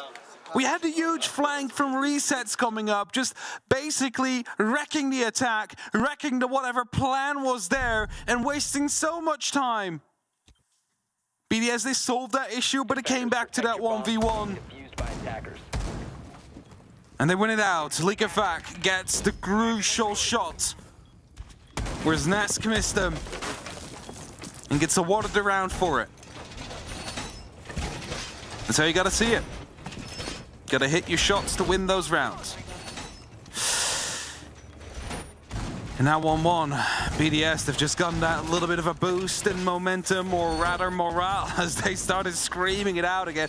I'm kind of afraid for the monitor of Renshiro whenever they win this game. But that might be falling off the desk. I adore the energy we're getting from this game. I think we're so lucky to have this much heat. It's even quoted by the people, you know, that have been able to watch Renshiro for years and years and years at this top level at the same position we are. We obviously were once upon a time big fans of the game. Yes. That we're lucky enough to get to where we are. But even they, even Milos, the historian himself, it's like, what is this Renshiro? Is like, we have never seen Renshiro like this before. And it is just so cool. I love this game. Okay, 1 versus 1. They found themselves now onto the drug lab on the side of the swing. It's a bit of an awkward sight, but 2 Flores drones, and they've cleared so much of the problematic parts of the defense underneath both of the 2 main pressure point windows. Sometimes tricky to hold. You're going with a bit of a vertical extension, but you're not entirely locked into it. There are little sort of ways to slink your way in. It's an important jump out fight that Ask wins. Almost doesn't. Alems finds Resets, but then Parley finds Renshiro. It's all over the shop, but it's turning into a bit of a liquid swing, and suddenly, I mean, there was a liquid round out of absolutely nowhere. I don't even know how to summarize that. It's like, you know, BDS just doing their thing, and then the jump outs happen, and just aggression all over the shop. I guess that's the other. I was going to say, you know, it's usually a hold from on top. There was a hold from the top. Yeah. Or you can just, you know, Sometimes you don't need Get all your engagements. Just go for it. In the comparison of that round with the round before, where you couldn't have had the last kill be any later in the round, possibly, outside of a diffuser plant extension. It was like a really early round. To that round all being done. Like, prep phase is probably in the same length of time as the prep phase. It's just to make sure, you know, that we keep the average length per round down. Yeah, balances things out. Balancing out, just to make sure we stay on schedule to some extent. Teams want to be going to a map 3, that's fine. We just need to make sure that we do not go over the 3 hours maximum. But yeah, that's a quick blow for BDS. They're going to be coming back from that. Well, probably by trying to find a similar kind of reply and send it to their addresses. This is going to be thrown. Managed to get a plan down here the last time BDS attacked, but they quickly fell apart right afterwards. How can you make sure you get that plant but not fall apart right away? Team Liquid. Blow for blow, back and forth. We start a go here on our third map, and you know the reminder is whoever wins this series has a game later on today versus MNM. It's a sort of showdown. MNM, they're pretty familiar with BDS. They've generally handed them most of the times. Liquid. Different story. Different story, but different engagements and a different Liquid. We've had a Liquid at this event that we've sort of been missing pieces and parts of it. We got a taste of it today. How much is in the tank? And they got to win this one first. And that's on the back potentially of this half, because for the context of the last time these two teams met, obviously most of the game was played on BDS's defense, which they took, what was it, 5? Yeah, 5 out of the 6 rounds, and after that they managed to get 2 attacking rounds without a reply being handed to them. Oh, here's some pressure around on the back. Evac knows there's somebody close, and Palu just pulls away as the pressure comes on the window. He wanted to see if he can get a sneaky engagement before the cover was there, but the cover was there. So be careful that he doesn't just get jumped in again by Renshiro, because the man is also like different kind of energy throughout this game. Phone calls are going off. It's just going to be making sure that whoever might be on a bit of a hiding spot is going to be heard, is going to be replied to. Grenade gets tossed in from below, but Palu wasn't quite there. Still will be, though, from lookahead and Renshiro, as Nesk will find a response himself. It's not going to be enough to even out the number count, though. Oh, sprays a little bit too high for the player. That sure isn't. Shaiko from underneath. He's low enough to get the take, and it's one of those rare moments where killers come through our feed with another 2 joining it.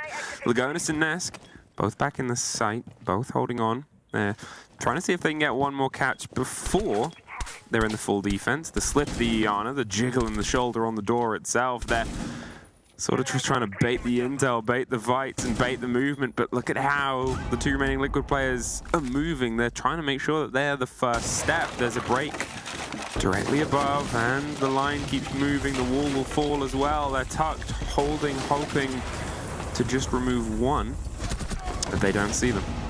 Spot came through, Renshiro using his hammer to open up and instantly following up as well. Lagonis is now the last man standing, gets the first, not the second. Shaco shuts him down, and that is going to be keeping us in a back-to-back round trading kind of game. Find ourselves a 2-2 right now. BDS isolating the roamers, basically doing that with minimal casualties, and then shutting down the site itself. We couldn't have a worse reflection of how things went at the start of this series, where it was 3 rounds and 3 rounds, solid chunks and blocks. There was a lot of build together. Okay, now they're starting here. It truly does emphasize just how far we've come in this series, just how far these teams have driven themselves against each other. And again, the person that's going to find the engagement, the person that's popping off for either of these 2 teams has just rotated and changed. Renshiro and Nesk now 2 that seemingly have some of that energy, but it's movement to Shaiko, making sure they can swoop things up. Efac's generally been steady throughout the day, a little bit behind the pace at points, but he's keeping himself heads in. And at the same time, Lagonis constantly causing problems. Ask, it's just a long list of... I can't see where the give is on either of these 2 teams. The thing is, we have 10 players currently in this server. They're all capable of clutching. They're all capable of gunning. They're all capable of putting numbers on the board. Yeah, it's just if one doesn't do it, the other one will. It's like an all-star match that's just been organized. It is, but it just all happened to play on the same team. Yeah. And up against each other right now for a knockout match. I guess that's why they were finalists. And yeah, I guess that's why they were finalists, major champions, all the kind of stuff. Yeah. Okay, well, can someone break the double down deadlock? Will it be BDS? Is the first able to tie 2 rounds, or can Liquid keep and at least guarantee themselves an even defensive half here? A little more room to grow after their attacks last time these two teams met weren't quite what you would want. This is a different way of putting pressure. They're trying to see if they can force Palu into a more uncomfortable situation. I mean, he's been in this corner at the start of every single round. What's the attempt here? Pre-firing, the hop-in, and the removal via the Gemini Replicator. There is the Frost Mat to stop that swing through this time, and Palu, under the intense pressure, pulls back. This time they were going to be ready for the fact that if they want to go for another aggressive jump through, they were not going to get away with it with their lives. For now, whilst Palu has fallen back, at least some ground has been forfeited by them. Lookahead is down below as well. He's going to see what he can make happen. Quickly checking on his drone to see if everything is still going to be safe. I believe he's going to be just clearing out the route. Maybe for Enchiro to come over and get some grenades in from below, or maybe he's just going to be seeing if he can catch up any of the roamers down below. Either way, BDS continuing on towards the computer room. Long angles all the way through the map here. Oof. That's painful. Yeah, shot the disc. They got some attention. You can see the adaptations as well. It's not just the Frost Map, but the Claymore out at the top of the Dragon Stairs, where we had the Valkyrie rotate from the last time round. Was there to actually shot it back then? But it's this focus as well. They're doubling with the drones. They have some attention. They've got EFAC keeping a watch down underneath as well. Shaiko, he wants to step up. They've maybe not checked Ask, who's closer, I think, than they're fully sure of. There's the reveal of the drone. There's the first fight for him. Suddenly they got to try and strike and pull him out. The Razor Bloom pops off, and they're trying to find the fight at the top. Shaiko does find Nesk. They got to recircle around Ask, who's still tucked around on the opposite end of the hard wall. He's surviving. Brede removes Lagonis. There's the pre-fire swing. Brede doubles it down. Now with one more for Shaiko, and a fat last one. BDS. Guaranteed the even half. Looking for one more. Ils peuvent rien faire sans Val. Ils n'ont pas de Val, ils sont baisés. Ils ont plus de Val, ils peuvent rien faire, les gars. Allez, les gars. With all the energy of somebody driving around Paris, which is a terrifying thing. Oh, is that what this energy is? This is the lines of the Arc de Triomphe, and if you have to navigate. Yeah, have to navigate. You just need to take. You need to take the space. That's what they're doing. They're taking the space. Taking the space. It's just like you're driving on Arc de Triomphe. I mean, it is just those little movements. Ask getting the first off, putting himself in that position. We've seen those plays not punished before against BDS. It's that growth. It's that response and the return. Liquid. I mean, now that they've fallen at least that round, they can still pull this back and get themselves even. They find themselves, you know, onto a site that has been a little bit more mixed. But seconds left. the first time round was theirs, and now it's time to show that they've grown in to make it theirs again. 5 seconds remaining. They played their numbers well the first time around. They didn't give that opportunity the second time as BDS got themselves, you know, that double entry to work with. So whoever is going to be getting that first kill is going to be crucial for the remainder of this round. Palu again is going to get himself in this little spots around the cash room. He really likes playing here. He's been, I think he's been in this position more than he hasn't been throughout his time alive in this game so far. Either way, BDS. What are you going to do? How are you going to be approaching this? Claymores are being set up to stop any of the jump outs. Now, we've had jump outs happen on the opposite side of the map as well. I'm wondering if they actually, yeah, they do have a Claymore there as well. You cannot see it on your screens, but I just quickly checked on the overhead. And that's just to make sure that if someone goes up on the rappel, they will not be instantly punished for it, for example. And of course, we are finding ourselves in Throne, but a rappel or playing from the barrel's windows is still something that happens every now and then. BDS. The calls, the approach, the opposite end, and as you said, it is a take. It happens from time to time. It's a little bit awkward. There is some pressure from above, but you might be able to swing your way in with this. A quick douse of pressure. They're inside the site. It's a tough first fight. They're doing their best to hold on the back. They just swing, and there's at least a trade out, but they have to flood their way back in. The diffuser's been recollected, and they just tuck in on the far end behind the hard wall. It's a bit awkward, but with Palu getting one more, and there's one more on the swing, resets on the back end, a post plant. But where do you go? You're truly backs against the wall, and you're hoping the range of your guns will outplay theirs. They can't drive in too far away. Liquid has to try and form themselves with a misthrown C4 that could have defined it, but Nesk sure is making it his own resets. BDS try to drive something sneaky home at the end of the half, but all we have now is an even one. Hesitation kills. So I'm going to be saying there because they wanted to go in quick, but then they stopped in the middle of the rotation that was there for them to use. And that's what like slowed them down a bit too much there. They lost the initial kill, or at least in a trading situation. And from there on, you lose so much time. You start losing people on your way in, and then, you know, you might get that plan down. But again, the numbers advantage will be there for Team Liquid. 3-3. That means that BDS, they've gotten the amount of attacks they had the last time, +1. +1. Now let's see if they can win 4 defenses instead of 5. Because that will be enough to lock this out. Or if Liquid is going to be able to get more than one single attacking round. I mean, this is it. Again, we talk reflections, we talk how these two teams have met before, how they've met in this series, and where we're at versus where we're going and where we've been. We were here first. This was the first map in the previous meeting of these two teams at the start of a very long best of 5. Each showing up here at the end of this best of 3 after the 2 maps have been bitterly fought either side, to find ourselves here on the reverse of how we led into the last one. I mean, last time, before we can quote Liquid, struggling here. BDS, last time they were 3 and 3.5 on this map. They ended up losing it, and that was against W7M. And if I remember correctly, we actually have a history of Team Liquid beating... No, actually didn't beat the W7M on this map. They beat them on the previous map, Clubhouse. Okay. So that doesn't quite play out the way it would. But still. You never know. You never know. You never truly know. You can quote everything, and at the end of the day, sometimes you just have to throw all that preparation, all that knowledge into the aether and see who wants it more. And it will start at the top, as it often does. The control towards Cash Stash, the control on the back end. Shaiko's on a roam, and Lems is keeping a keen, Glass's assisted eye for maybe the Valkyrie underneath with the C4 to potentially cause some problems. They're hoping they just go in with the entrance here to try and force the fight against the Solus. It's like a 2-step bait. And will EFAC be rewarded? No! A couple of steps out of sync there, not quite on the right side. They were hoping it was a good idea. Forgot that was soft for a moment. Yeah. So you barely see any of those C4s like that used, but no one really gets caught off by this little trick here. They're definitely going to be aware of that for the next couple of rounds.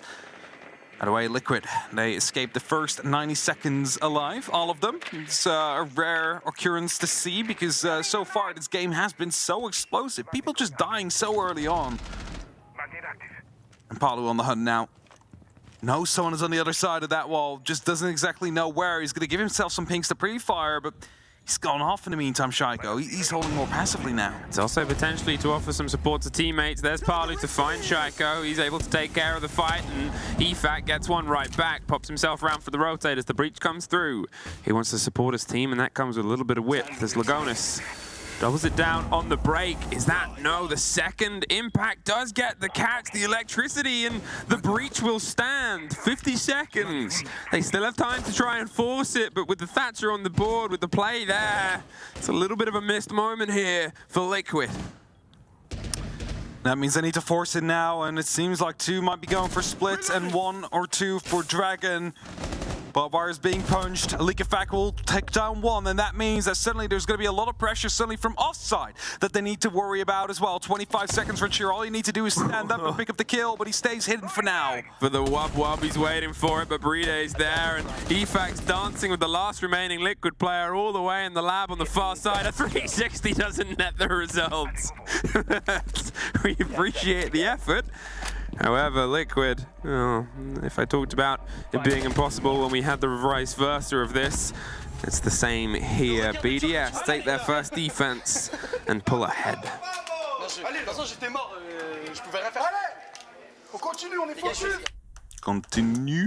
Continue like this. Exactly. If this next round falls to BDS, I'm curious if we'll see a timeout called for Liquid. Obviously, they would be in the 5-3 situation, but then they'll be leading into the third site. Maybe one that you would assume they might be able to get a bit more pressure on. It's a lot of guessing game. A lot of, what do we think? It is. Mentality, for me, it's not a question. We've seen games today. The G2 game, when Fabian sort of called the timeout, he was entirely right to based on the mentality of how the players were. As we've all seen, that is not the question here for these two teams. And you don't want to break that up. You don't want to be the one that accidentally pulls your team out of that when they think that they're going to take the next round and they think that they're going to take, and obviously they can call the timeout as well.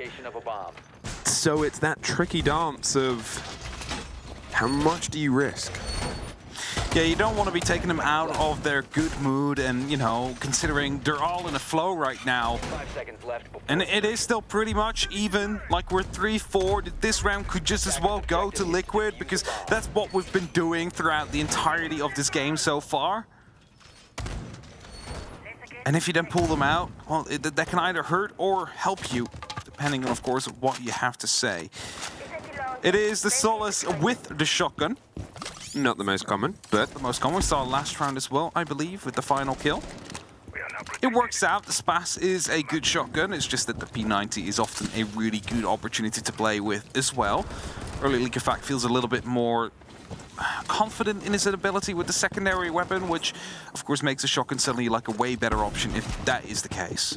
Look at this, the removal of the drones, the problem with the intel. He's maybe hoping he gets swung on from a close engagement, but well, with so many drones coming towards him, there's one just tucked on the opposite end. He's happy with the SMG, rips it a little bit out of place to make contact with the head and doesn't want to see the continued pressure. A shield is always going to be a bit of a decisive factor in that engagement.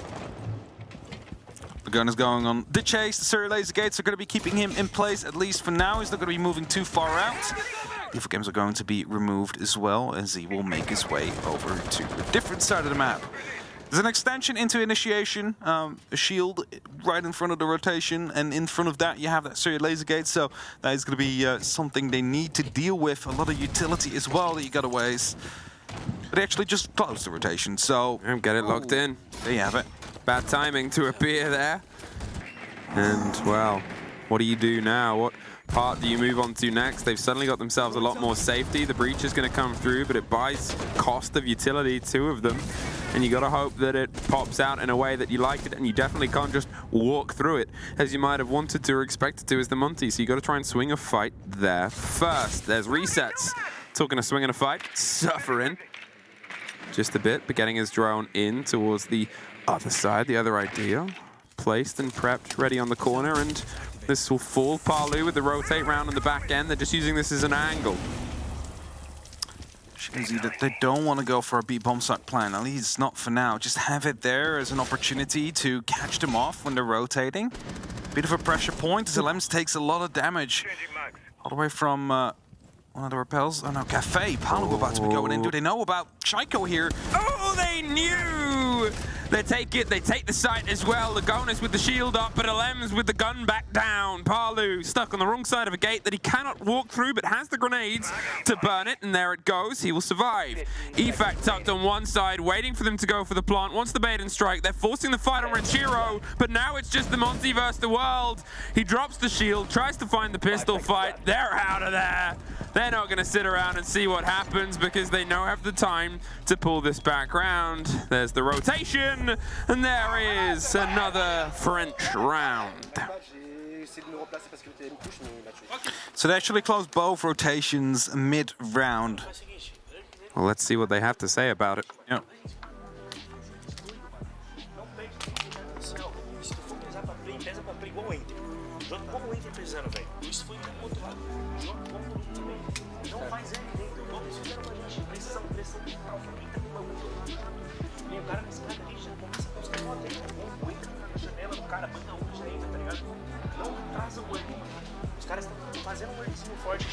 perde tempo, eles voltam o bomb, recua, choque, caralho, tá ligado? Faz o olho igual maluco, começa a pegar a boneca de entrada forte, mano.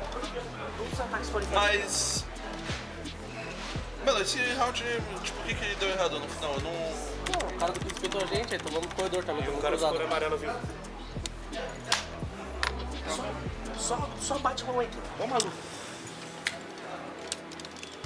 Se passa, seria bom Polonesque pretty much even Não, mas depois ele vai subir direto a bomba, mano. in this game so far. 6 and 7 kills, I believe they both have. But both need to step up just a little bit more to get back at BDS here. Because what happened there is they realized that a Montaigne push was coming, BDS did, and they closed off both rotations near the top of yellow, but also near the initiation, which really brings it down to the fact that yes, you need to be using your Selmas now, but you run out of heartbeat so quickly if you want to open up all those walls. And then you have one angle and the other one, you know, was completely open up to actually walk through. They used that, but BDS was ready for it. Monty again coming out. The Amaru is getting picked out. It's due to the fact that we are headed to lab. It's not going to be, you know, a site you usually do use. Your Garahugo. Hey, remember the last time we were at lab? I'm going to say no, because it was over within about 20 seconds. Yeah, I was going to say. It was a sudden fight and explosion, and we didn't really see the site. This time with the Monty, you assume we will. The Flores drones were very good in their usage before, and you know, you hope they're going to be the same again here for Liquid. If you can get one right under the window, you do this, and it should get both. And the ADS was shot as well. You know the next is potentially going to come around us. He's opened up the rotate and the back end. They're going to impact that off. Doesn't get the second one, unfortunately. So they now have at least a rotate angle from that wall. RC Roteros are very key on this site, just to take out as much utility as you possibly can early on. Alam's got himself spotted. Renshiro will be joining him as a bit of support, just to make sure that he's not going to be receiving too much pressure without there being any answer for it. Resets is looking to take the fight for him. Now, he does have 2 air jibs still left in pocket. If they want, they can try and go for a flashbang, then get the air jib out and try and go for a push right behind it. Ooh, the timing there. One goes up, one goes down. They're still burning it, but there it is. One apiece. EFAC goes down at the same time. Arc does get dropped in that engagement, but they should be able to... Frostmat. Oh no, it was a Frostmat. I thought he was on the shoulder. No, my mistake. That was Nesk. But the Frostmat down on the far end. It might be too far away to get the audio confirmation, but it's still a lot of time on the reset. And they're going to go for the fight. There's the entrance of the Montaigne. They're just going to keep going in a direct line towards the impression here of Renshiro. He's got to get out of there. At that point, you know, as long as you're being watched, they're watching you. They get Ask up as well on the far end, and at this point, 2 BDS bodies dead, and Liquid, after their timeout, have a good bit of control. Can they make it to the finish line of the round? Full rotation coming through after the pickup and after they managed to well, basically flush Renshiro out. Everybody's fallen back down towards that first floor, with the exception, I believe, of just Ask, who's setting up some of those breaching charges. He is, of course, low. You don't want him to be the first one in because, well, no, he might be taken down. That's the Monty just chasing Renshiro, and they have no clue. It's a double jump in as Reset takes down Shaco. Somehow, Renshiro lives here for a little bit too long. Reset pulls off the triple kill on the back end. Brede is now all that's left, but with the Monty in 30 seconds, it's not gonna be easy. They're right up on side, causing a problem. They're gonna drop the shield and get the plant down. There's a bite back instantly. 5-4, this is far from over yet. We might have had those 2 rounds in a row for BDS, but Liquid are looking to bring this back. A good round here on Drug. Managed to isolate the players up top, send them back down, get the entry, and leverage those numbers. That's such an important skill to have as a team, leveraging your number advantage. Because too often what we've seen during the 6 Invitational so far is that a team can have a 1 or 2 man advantage and then they still throw it away. Suddenly it's a 3-on-3 and the opposite team will win it. It's something that in this particular map we haven't seen as often because both BDS and Liquid are playing their trade game quite well. Brings us to 4-5. Now it seems like the Gara hook of Amaru will be brought. course, there's still the opportunity to change out. Might just be to quickly go for a clear up on that top floor. Get yourself inside quickly, either on computers or the break room, and see if you can maybe get on the back of one of these defenders. There's a lot of reinforcements are coming down on the top floor, even though we're not playing there. Locate and defuse a bomb. So let's see how Resets will use it. It's just this tricky moment right now for Liquid. They've obviously been able to take the tertiary side. I talked about we might not even see the timeout because of how the momentum of the game is going. They've taken that, and you've seen this was part of the conversation as well. Will the difference be made here if it is on the first pick, on bringing the game back to even? That could spell a bit of danger for BDS.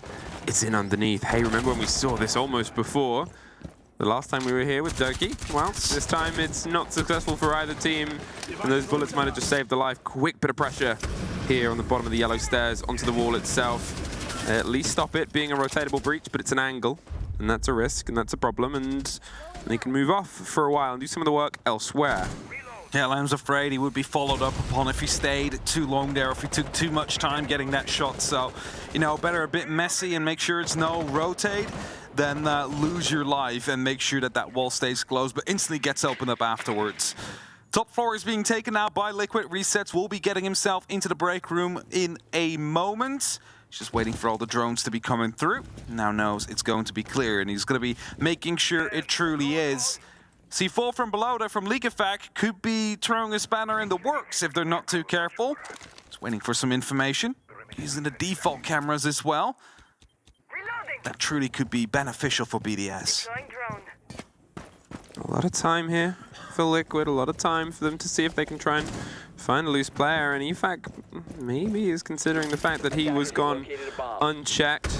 There's the breach on the hatch, and actually the last time we were here, remember there was a bit of a tragedy with the hard breach on the opposite end. This time, they're going with the alternates first, so the final bit will be easier to conquer. Palu, he slips his way across. He was hoping for an engagement on the back end of it, but still, time to work, time to cook, time to put the pressure down towards barrels. The flashes go out, the drones go around as well, and BDS still waiting. Still holding themselves with a little bit of that width there. Shaiko under the hatch, the drop comes out right behind him. Does he know? Onto the arcade side. There's EFAC on the swing on the door. Palu sees the first engagement, blinds on the second, but a second too late. And now in the 4 versus 5, they're going to see if they can try and crack their way in the back, but Bride gets one locked in. There's another for Bride, and Renshiro on the door for all the weighing up, measuring, and the scales. The only thing that's the result is a flawless round, and only one separates BDS from knocking out Liquid. Renshiro's charging up his true madness here for one more round potentially.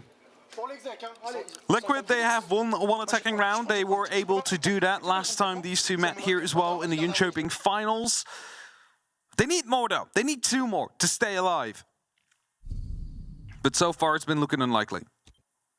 The one round that they won, they leveraged their numbers well, but in the others, they instantly get either traded out or it was BDS that managed to get the entry kill. Either way, Bunk is where we'll head. And this is where we saw the initial Montaigne push to come through. That's when they closed up the rotations, when they saw that was going to be a problem. And they just isolated them. They took the fights one by one from angles they did not expect, and Liquid lost out on a round they could have won there. BDS. Oh, it's close, and to be honest, it's not really a question of if you can close it out, because we know you have that ability. It's not a question if Liquid can bite back, because we know that they can do that just as well, but is this being the full stretch back on a map that they weren't able to take before? It's a much closer result for Liquid, and it's still not over, but it's always something that weighs. This site, to be fair, with the push of the Monty last time round, it did a bit of work, did a bit of distance. There was the rotate round on the back end. It comes down to a sort of 2 versus 1 and 1 versus 1 on the other side. What is the difference maker? What is that little bit extra? Drones going in. Information needing to be gained, because they are a round away from being sent home. There's no time for risks anymore. You need to be 100% sure of every move you make. And of course, sometimes you will have to go for a risk. Sometimes you have to push right behind a lack of information, and maybe Liquid will find themselves in that situation in a couple of seconds. But for now, do everything you can to find the entry and make sure it does not go traded. And they're concerned about a jump out. I mean, they punished BDS with that themselves last time round. That's not really how BDS have led on with their holds. They're sort of happy to, you know, let Liquid have what they've handed over and then make sure that they take nothing they don't want them to. Resets, he's up and in, and he's right back out. Chaiko watching on the back end, and LM's with a double. As Ask has slunk his way into Cafe, but the only thing being served is a bit of pain. Palu, though, a quick response onto Arcade is the only one left, but not for long. BDS 2-0 on recent major swings versus Liquid. And unfortunately, Liquid fall away. BDS's run continues in the lower bracket. And this will not be the 2021 Cinderella story for Team Liquid. This might be the one for BDS. Another Brazilian team being sent home by the Europeans. And it is just painful to see, because these are some household names in the top tier of Siege. We said it during the Jönköping Major, they cannot retire without ever winning a title, but this time they get knocked out so early, they weren't even close enough to start thinking about it. It's unfortunate to see, but surely they will rebuild themselves, they will come back, and they will come back stronger next year, where hopefully, finally, they get that major under their belts. The day is not over for BDS, though. And as they find themselves signing off against their opponents, they know that up ahead of them is, I mean, in some regards, just as tough as a hurdle for them, sure. It might be a team that doesn't quite have the same huge stage acclaim, but it's one that definitely has BDS's name already in their eyes. Yeah, they're going to be playing against MNM later, and MNM has been in the European League able to be a worthy adversary, taking wins away from them. And, you know, we've seen this as well, that with these same region matchups, those really do go down to, well, the wire. 15 rounds, every single map. We'll find out. But we'll find out after a quick break and the desk to break that one down.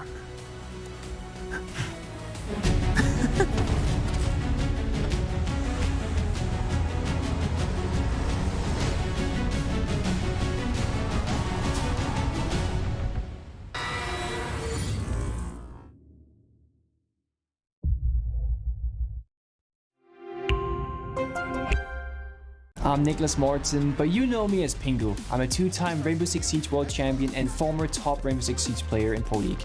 Welcome to my Siege Ranked Bootcamp. We're talking 20 seconds left on the clock, you got the diffuser in hand, what do you do? Play the way that you're comfortable with, because you have confidence when you're in this position, that is when you're gonna be at your very best. Good luck.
Welcome back, friends, to the studio live from Six Invitational 2023. I'm also Minik, your host, and EU has taken another win, baby. BDS victorious against Team Liquid to knock them out of the running. And here we are with Monsieur Brian. Where is Brian? He is here on the desk. Lems, congrats on the win. How are you feeling? To be honest, I'm feeling very great. I think we played much better than the previous matches we played. And but the thing is, like, I'm very happy, but I know that we need to stay focused for the next match tonight. Lads, we have Demo and Ollie, of course, on here. We'll be asking some questions. So what do you guys have in mind to our good LMs? Brian, talk to me about Chalet, because that was obviously the first map. A lot of 1v2s that you guys were letting slip, mostly because I think Paulu had great game, and he was just anything you guys tried to do was just killing you every single time. What is it about you? Was it communication today? What was the situation there where you were kind of losing these rounds that you should be winning? So I think that today we didn't repeat the same mistakes as yesterday, because yesterday we should have go 2-0 against W7M. We should have beat them 2-0. But we did like few mistakes, like we cannot close rounds. So we are very frustrated yesterday. And but today we said, okay, guys, if there is something that happened that is not supposed to be happening, like for example the 1v2, don't react to it. Just stay like robots, focus, and we'll win anyway. And that's what we did. We didn't show emotion or anything. We just focus on what we have to do, and it worked today. A question I've got, talking about emotion and going off the back of that. Renshiro today, there's something got into that guy, because he was really animated today. He was really alive. He was banging the desk. He was really getting behind you guys. Is that that's not always a side of Renshiro that we see every single play day? To be honest, I think this is the face of Renshiro, for example, when we went to Jonkoping or when we played the EU final in last December. Like I said, Renshiro is a guy that is very shy. He doesn't talk that much, but when he's comfortable, with the ambience, the good mentality, good vibes, he's unstoppable. And I think today we had a very good mentality, very good vibes into the team.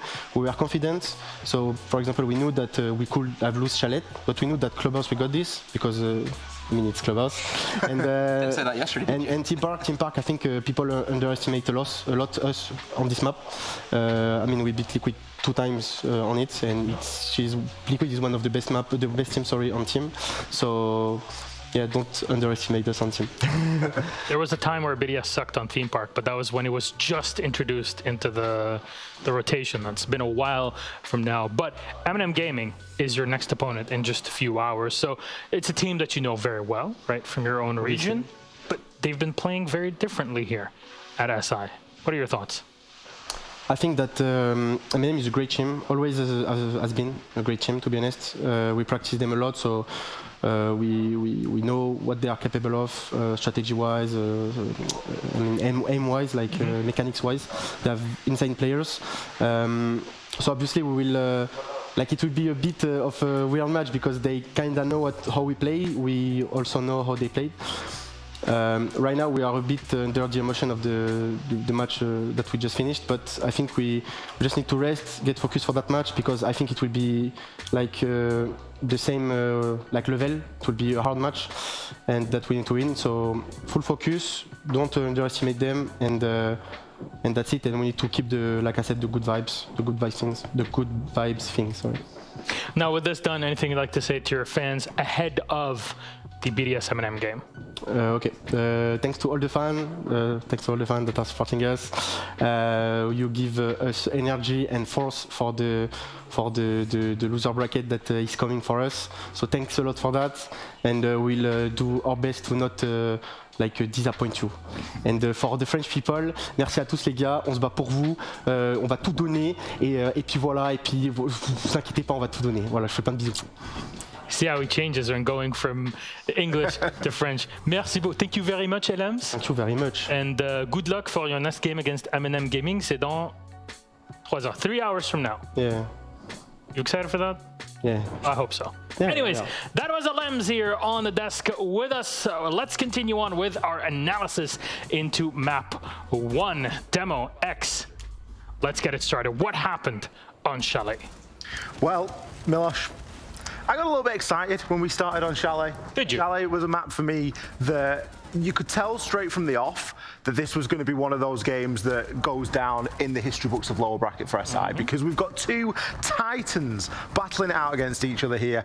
Now, it was a fairly slow start for Liquid. It was a great start here for BDS, but something happened, a little bit magical during that Chalet game, and Palu came alive. And BDS, they could not put a foot right on that map after that point. We were watching it and we thought that, wow, Liquid are looking different vibe, different mentality. The passion's there. The classic Palu clutching and Neska straight over to him, screaming in face, tell him how good he is. It's vintage Liquid. That's what we've seen from the first map. But like LM said, they were okay because they knew what the second map was, and it's obviously Clubhouse, the stronghold that we know that BDS love. You see Palu on the scoreboard, as both of you are mentioning, plus 11. Really, BDS couldn't find a single opener, even seeing Shaiko going negative, -1 for Shaiko. That's incredible for the top-rated player in like 7 different stats here at the Invitational. But from Chalet, we headed to Clubhouse. As you mentioned, Demo, and BDS kept up with the same bans that they've been having throughout this series of the Ying and the Azami. They go in. Clubhouse is a comfort pick for BDS. Course, We expect this to work this way. Yeah, naturally, you would always like to fancy BDS going on Clubhouse. Yesterday, different story. I blame Fresh. That's who I blame agree with you. For that happening yesterday. Always blame Fresh. But again, I think BDS, they were a lot more comfortable here. You know, Renchi, like you mentioned, Ollie, he loved that map so much. He was alive after that third round. I think that big kind of clutch where maybe Laguna should have wanted the shotgun, but he didn't. At that moment, that's whenever I think the game just came in the arms of BDS and they were able to clean it up from there. You could see how confident BDS were on this map as well. There was occasions where lookahead was inside of Church and Arsenal, and the defenders had become the attackers in the first sort of 50 seconds of the round. BDS are just so quick to move on this map, so quick to take advantage, and so good to use that space. And we saw really good pop-off moments from a number of different players on there. Again, Shaiko didn't really set the world on fire, but honestly, that's what this BDS team needs. They don't want to be relying on Shaiko to hyper-carry every single time. And we commented on it on Chalet, and it's a running theme throughout all 3 of these maps, that Shaiko, he isn't at the top of the leaderboard. In fact, he's nearer to the bottom. And it's other players like your Renshiros, like your Leakfights, like your LMs, that are all stepping up and getting more of those kills that you would expect usually go to Shaiko. In fact, the perfect player to enter this team since Bride. You need somebody to back Shaiko up. It cannot be a one-man show, and we see it not just in EUL, but even here at the Invitational on our scoreboard. Now, map 3 was Theme Park. It was also a 7-4 for BDS. 3-3 at the half with an attack starting side for BDS is a very respectable start.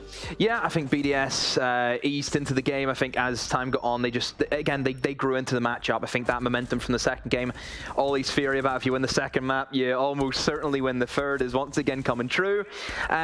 Liquid on the attacks for me, they're struggling with basic stuff. They're struggling getting walls up. If you can't get walls open on the armory throne, come on, they're struggling with impact tricks. There's so many things are kind of going wrong in terms of the Liquid camp just on basics alone. And you talk about emotions and stuff like that, you could really see the heads dip on the side of Liquid, and it just rose from the start, really, from BDS. It started a little bit timid over on that first Chalet, and then after Clubhouse, the confidence just started to soar. And we were a little bit dubious of the maps going into this one as well. We were a bit cautious of the map veto, and it was one of those occasions where it did look like it favoured BDS in the end. Again, looking at the scoreboard here, we've got Shaiko at 9 and 7, +2. That's not really his usual standard, but it was a fairly low kill game overall. Renchi, top of the pops over on the Liquid side. Nesk did have a little bit of a better game here, but it was by no way enough to catch up to BDS. So who was our MVP for this matchup? I would be very surprised if it's Shaiko. That would be rigged at that point. I think it's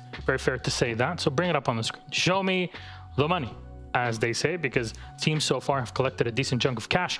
It's lookahead. I'm not surprised, but looking at these 3 maps, it seemed like it was an equal footing from all the players of BDS, all participating.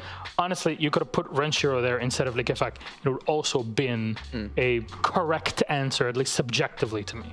Yeah, EFAC not having the greatest of tournaments in terms of what we expected from him, because whenever he joined this team, he set the world on fire and the standards he set. And because he's so good in the standards, we've seen him do it week in, week out inside of EUL, then we see him do it at the major. We hold this guy to such high regard. So even like not a good performance for EFAC is actually an amazing performance for someone else. That's just how good he is, but it's good to see him back in it again. And hopefully this can build a bit of momentum for him then. If he's back to his old ways, BDS, that lower bracket run could be theirs. It could be. It really could. He's one of the more flexible players on BDS as well at the moment. You know, I know that there was a graphic brought up earlier on in the week about Shaiko basically playing Iana all the time, and then he picked onto Ashe as a bit of an exotic choice. And he did exactly the same in this series. You know, it was the same sort of picks. And you get Lookahead and he's all over the pitch. He's a quality midfield player, as it were. He's putting in the yards. Really box to box, that's it, and that's what you want to see from a player like Lookahead, and well deserved. You know, I think for me, the best team has won today without a shadow of a doubt. BDS put in that full team performance.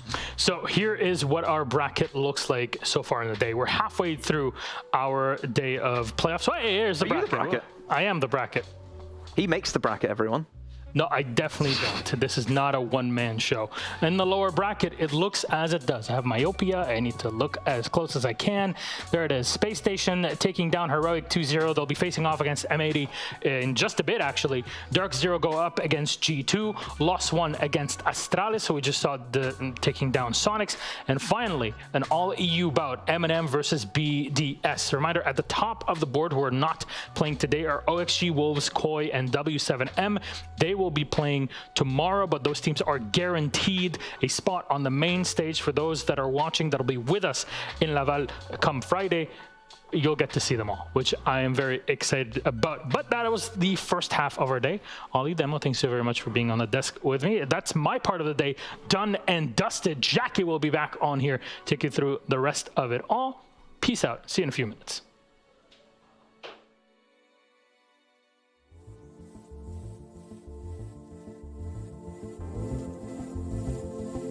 My first impression tonight, Haven, was its beautiful looks and stuff. Like, I thought it was a very fresh map, and it was like a new map, and I was excited because we haven't had a map in a long time. I was more so excited just because, like, they talked about it, like, being built for, like, the competitive side of the game, so that excited me. It was like something new. It was nothing like any of like the other maps. I feel like it's a really good map, but you need to be more in it, playing multiple times to be confident and comfortable on it. The kind of rank strats that I like to run would be the Azami on the rafters, kind of just like Clubhouse. That's what I do. On defense, it's just like setting up like default stuff. Like if you play, for example, in the highest elo, there's like always these tendencies of where to put shields, rotates, and stuff like that. So that's nothing changed on my end. But on attack, I have like certain like pushes and with my team, so it's great. I have some Asami strats and Mira strats for basement in the Haven, and the kitchen is just reinforce and run out. The best part is that it's a big map, but you can play the map like you want. If you want to do a control map, like control everything, you can. If you want just to push straight to the bomb site, like upstairs or downstairs, you can also. Like the first floor, like the new basement, I think it's way better than like all the other maps that have basements like that. It's a lot more complex.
When I saw like a trailer for Azami, I just knew like bringing in like a character like that just brings a lot of creativity. You know, I see her throwing these gadgets across the rooms, like blocking off walls and doors. So in my head, you know, there's a lot of things that I could be able to do with her, and a lot of things that other teams and people could do. And yeah, she looks really strong.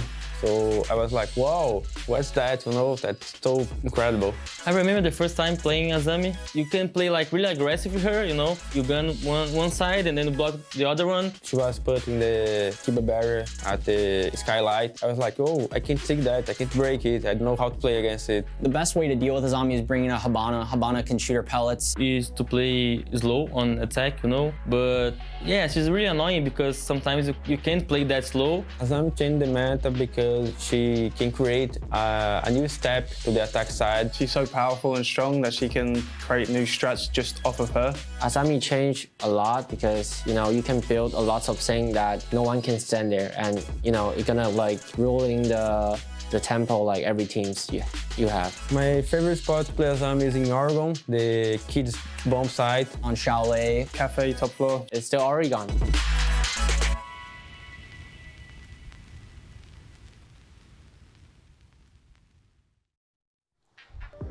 Eight teams have already gone home. By the end of today, 12 will be sent home packing. Breaking hearts. That's how we celebrate Valentine's Day here. Happy Valentine's Day on that note. You're dramatic. So intense. Oh my God. I mean, people are getting eliminated. The pressure's on. It's sad. It's making me a little sad. Yeah, it's a tough time, Jack. It's a 6 Invitational. Hearts have to be broken in order to crown a winner. Not everybody can make it to the final stage. And yeah, it is a big day for eliminations today. Whose heart's going to be broken? SSG or M80? I think no matter what happens, my heart will be broken because I love both teams. Yeah. Aww. I do. I really do. Jacob, they're any counterparts. I mean, they are. And the thing is, we haven't seen them compete specifically as M80 against SSG the whole time, but we have seen them play in the NAL several times already at this point. So we have an idea of what to expect, and I am loving the fact that this matchup gets to happen. I'm just hating that it happens under elimination circumstances. That's the only real caveat that I have for this, because you know the differences between both of them. One is a squad that's only been formed out of, you know, parts of different rosters for the past year or so, trying to figure out exactly how it was going to work, that went to 2 majors, and the other one only went to 1 major, but it's composed of some of the longest tenured and most known players in North America that have been able to go to international events in the past several years. So I love the face-off, but one of them has to leave?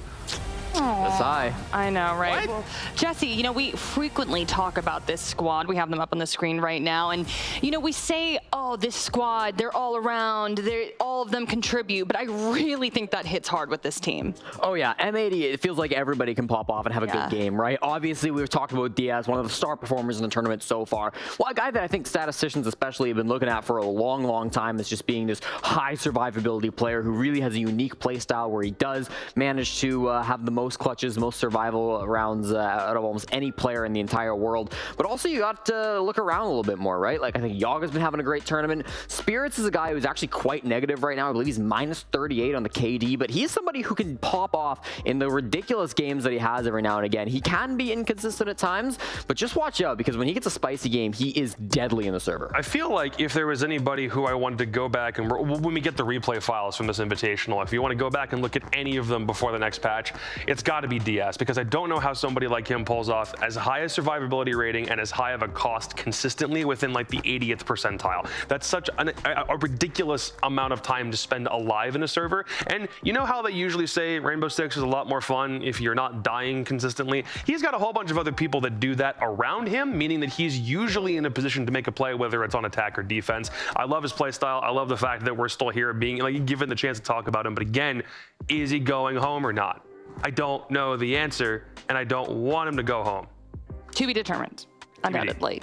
Yeah, but let's go to SSG now. And both of you spoke with Lycan, I believe, correct, earlier? Yeah, he came on the desk. I really enjoyed that interview. One, because I thought he defended his coaching style, but also he said that with M80, they're going to be targeting their active play style. So what does that mean?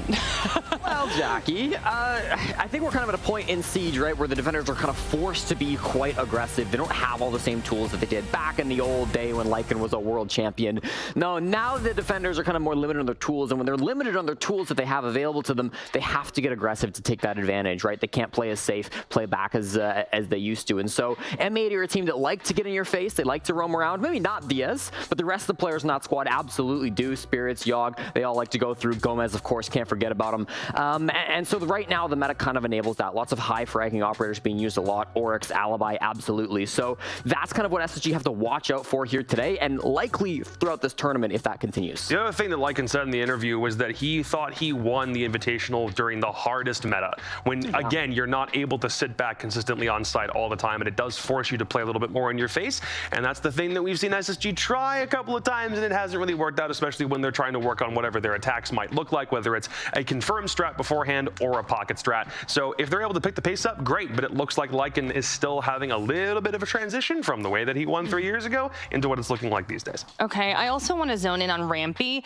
Today, map 1 earlier, not so great. Map 2 popped off, Jesse. Indeed he did, and I wanted to highlight these stats, Jackie, because on Cafe to start things off in their series earlier today, you know, he was struggling a little bit. 11 and 12, he went negative. I thought he struggled with positioning, especially those last couple of rounds on defense. You know, he wasn't really able to trade. Round 13, first round of overtime, you know, he's messing around on the bottom floor while the enemy team is executing up on the bomb site up around Cocktail. So Cafe, map 1, really not the strong suit for Rampy. Map 2, though, Chalet, he really popped off, and I think especially on that second half, you know, fragging at all points of the execute. He would be roam hunting way across the map, finding Joom somewhere in the basement. Then he'd come around and get a pick somewhere during the push, making sure that he's still staying active while the kit's going down. And then he stays alive for the late game, that massive 1v2 clutch towards the very end after choosing not to plant the kit on extremely low time. Just a phenomenal fragger, and somebody who has struggled at times, right? There was a point in time in this tournament through the group stage where he was the lowest rated player out of everybody. Yeah. And even coming into today, he was a bottom 5 player. He had a 17 survival rating, abysmal, and it's gotten up a little bit after that game today. Okay, and I believe we are ready to put the map ban info up on your screen. Here it is. Jacob, thoughts? What? Hey, this is strange. Okay, so, So SSG banning Cafe, one of their best maps. M80 banning Villa. SSG also banning Bank, which, sure, that's probably one that you would expect M80 to maybe have something on, but it looks like SSG are banning their best ones out the gate, and for some reason they're letting M80 pick Clubhouse against them? What's going on? Bank is really weird ban from Space Station because they've beaten M80 twice here on it, and it's one of their favorite maps. I mean, Bank for SSG is just such a powerhouse. These are very strange bans, Jackie. Not 100% sure what's going on, but we will be playing Theme Park either way to start things off. For M80 up on Theme Park, they've got 3 wins and are undefeated on it. So I mean, it's an interesting pick for Space Station for them to pick a map like Theme. Well, Club is also here, and M80 are the ones picking it into a Space Station that are 3 and 4 on it over the past year. I'm not certain what the play is. I'm sure they've got some idea of what's going on. I love you too, Kino, but this is just like, this is interesting to see. It's not to say that there isn't some formula for success. Maybe if they like the idea of taking a map that one team is comfortable with and maybe they have something in their back pocket. But Kino also said on Twitter earlier, it's do or die time, so you better do something good or you're going to die. Okay, predictions time. Jesse? Oh, it's tough, Jackie, because I really liked talking with Lycan earlier today. I really want to see him back, but I think M80 is just too strong. I think I have to go M80 with a safe pick today. Okay, Jacob? I love M80 too, but I wonder how much SSG being able to play earlier means they'll actually have a little bit of an advantage because they got to warm up earlier today, and M80 is coming in cold after they lost earlier. They look a little bit loose now, but I kind of want to see Bosco lift another hammer. Oh, you saying SSG? He's flipping on it. Oh, wow. Maybe some of that copium has not left my system. Hey, well, we shall see. Now to SSG versus M80. Roses are red, attackers are blue. Dez and Ace, ara in jackets. Ooh, woo. And the Stream B pre-show too. Dear God.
already sent home 8 teams this evening. 4 others will join them.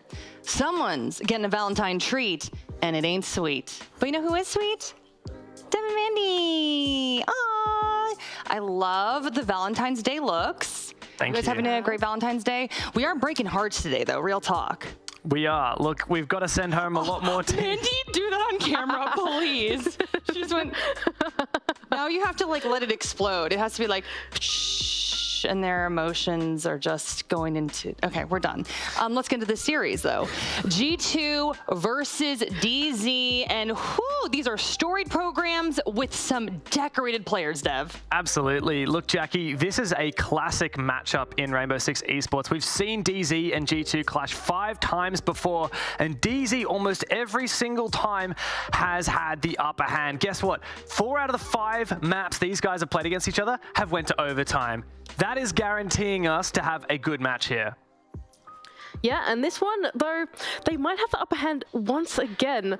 Not only have DZ historically done really well against G2, but now they've had an extra day of prep as well against them. G2 have just played their matchup against FaZe, and they've really only had about 2 or 3 hours to prepare for this upcoming matchup, whereas DZ, they knew they were going to play either G2 or FaZe really early on.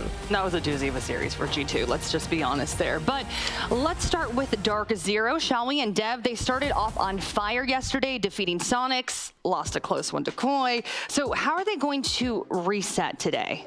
Look, it has been a marathon of the tournament so far. They've had the 3rd most rounds of any team here at SI. So for me, it's about, like Mandy said, you've had a day to prepare. You've been able to watch fairly comfortably the G2 FaZe game earlier today. You've had a lot of time to think about the map video, think about where you're going to go.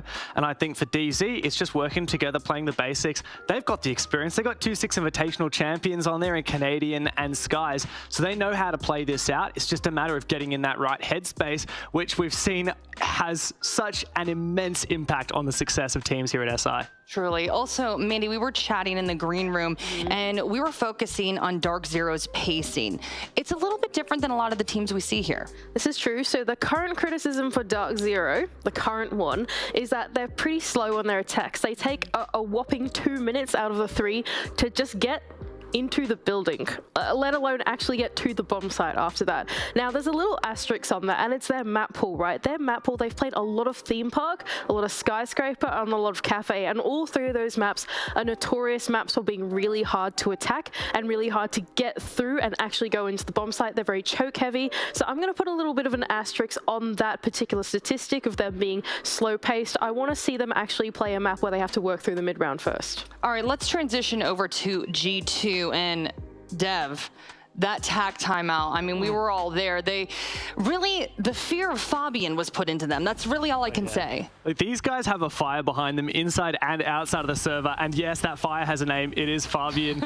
I love the way that these guys play. They've got a real rejuvenation since that roster change. They brought on Benjo, who had a phenomenal game earlier today, by the way, after losing Citizen, who, guess what, has now been eliminated from the tournament, unfortunately for him. But G2, they're still here and they're still kicking it. And of course, outside of the server as well, they are highly energized players. And when Fabian is egging them on, riling them up, I think that that's what gets them to that high energy state where they perform the best, as we saw against FaZe earlier today. What I thought was also kind of interesting was that we saw a very fired up, frankly, scary Fabian, but then we saw him later on just scale it back and talk to these players one-on-one and encourage them, which I thought was really surprising, Dev. He tends to be more the stick than the carrot, but you have to remember that even in that one tactical timeout where he was really going in on them, he still had his moments where he was saying, guys, we proved in groups we can be the best team in the tournament, let's do it again. And like you said, a lot of positive reinforcement sandwiched between some very stern words, but I think Fabian has figured out that this is actually what the team responds to. And as Doki said on the interview before, it's not something that he's seen, not a side of Fabian he's seen before. So I think Fabian's really taken his time before letting his high energy, more stern aspect let loose on the team. And Mandy, we were talking about DarkZero's slow style. G2's the opposite of that. Am I wrong? I mean, chaotic, aggressive. It works for them, though.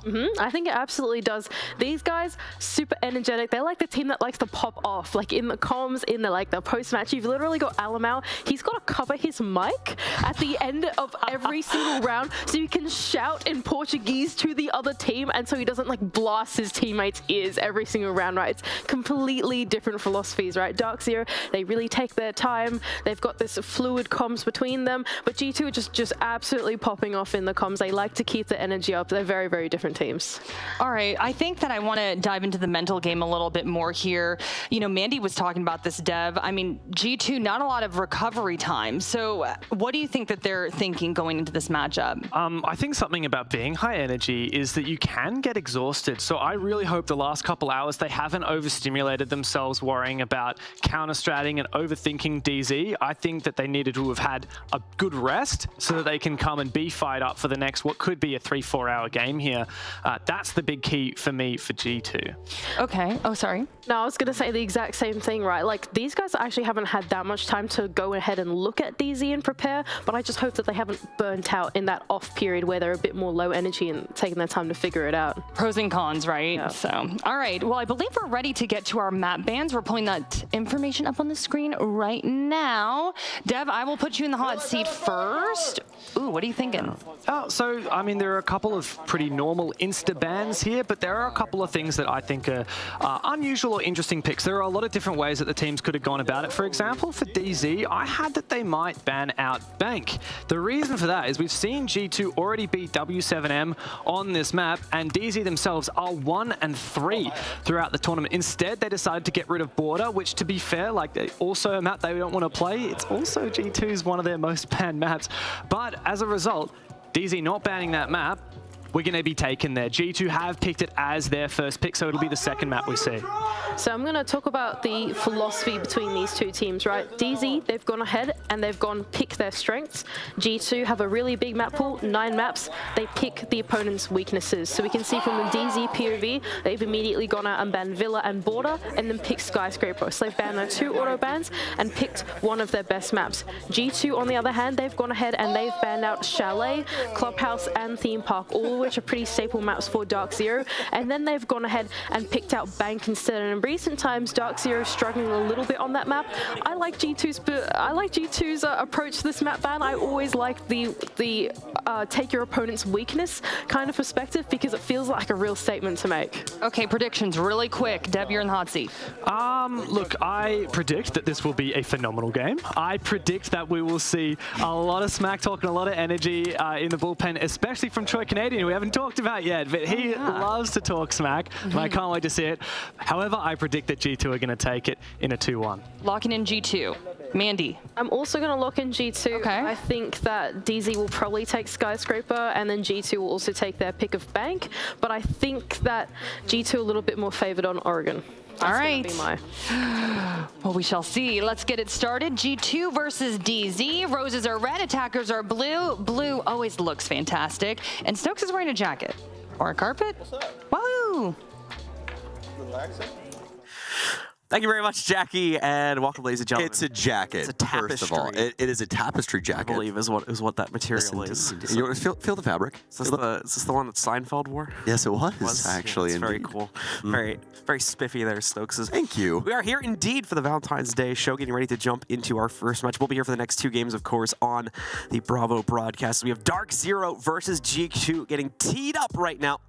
And this is bound to be a pretty epic matchup. That's made a great point here. DarkZero has been kind of watching this potential matchup very slowly shape up for the past 12 hours or so now. So they should be more than prepared for it, whereas G2 coming into this one on the very opposite side of that coin, just played a heck of a match versus FaZe, went full 3 maps, full round count on quite a few of them as well, and now they gotta get ready to play another one just a few hours later. Can they get it done, Stokes? That's the big question. Well, it's a little scary. You know, it's a really long day here, but I think they can. We saw W7M perform in a very similar light yesterday, and they looked as strong on map 6 as they did on map 1. So I really think it's about your own mileage and what you can do in and of your own right. So we'll discover what they are capable of here soon. But how are you feeling about this matchup between DarkZero and G2? Because personally, I feel like it's going to be neck and neck. These two, archetypes match up really well against each other. I think much like a lot of other matchups, ultimately it's going to come down to the individuals at the end of the day to make up the difference in those late round positions. We've been seeing so many of these gunfights. Really, you look at almost any match here in the bracket stage, it's just been absolutely crazy. But at the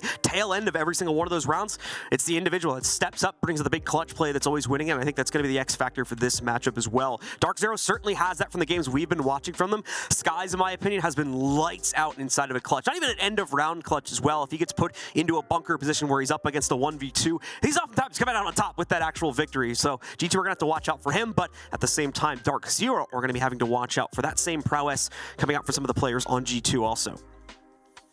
Yeah, actually, funny enough, there is quite a few people right now that are all tied for first for plants at 21, and one of those happens to be Skies.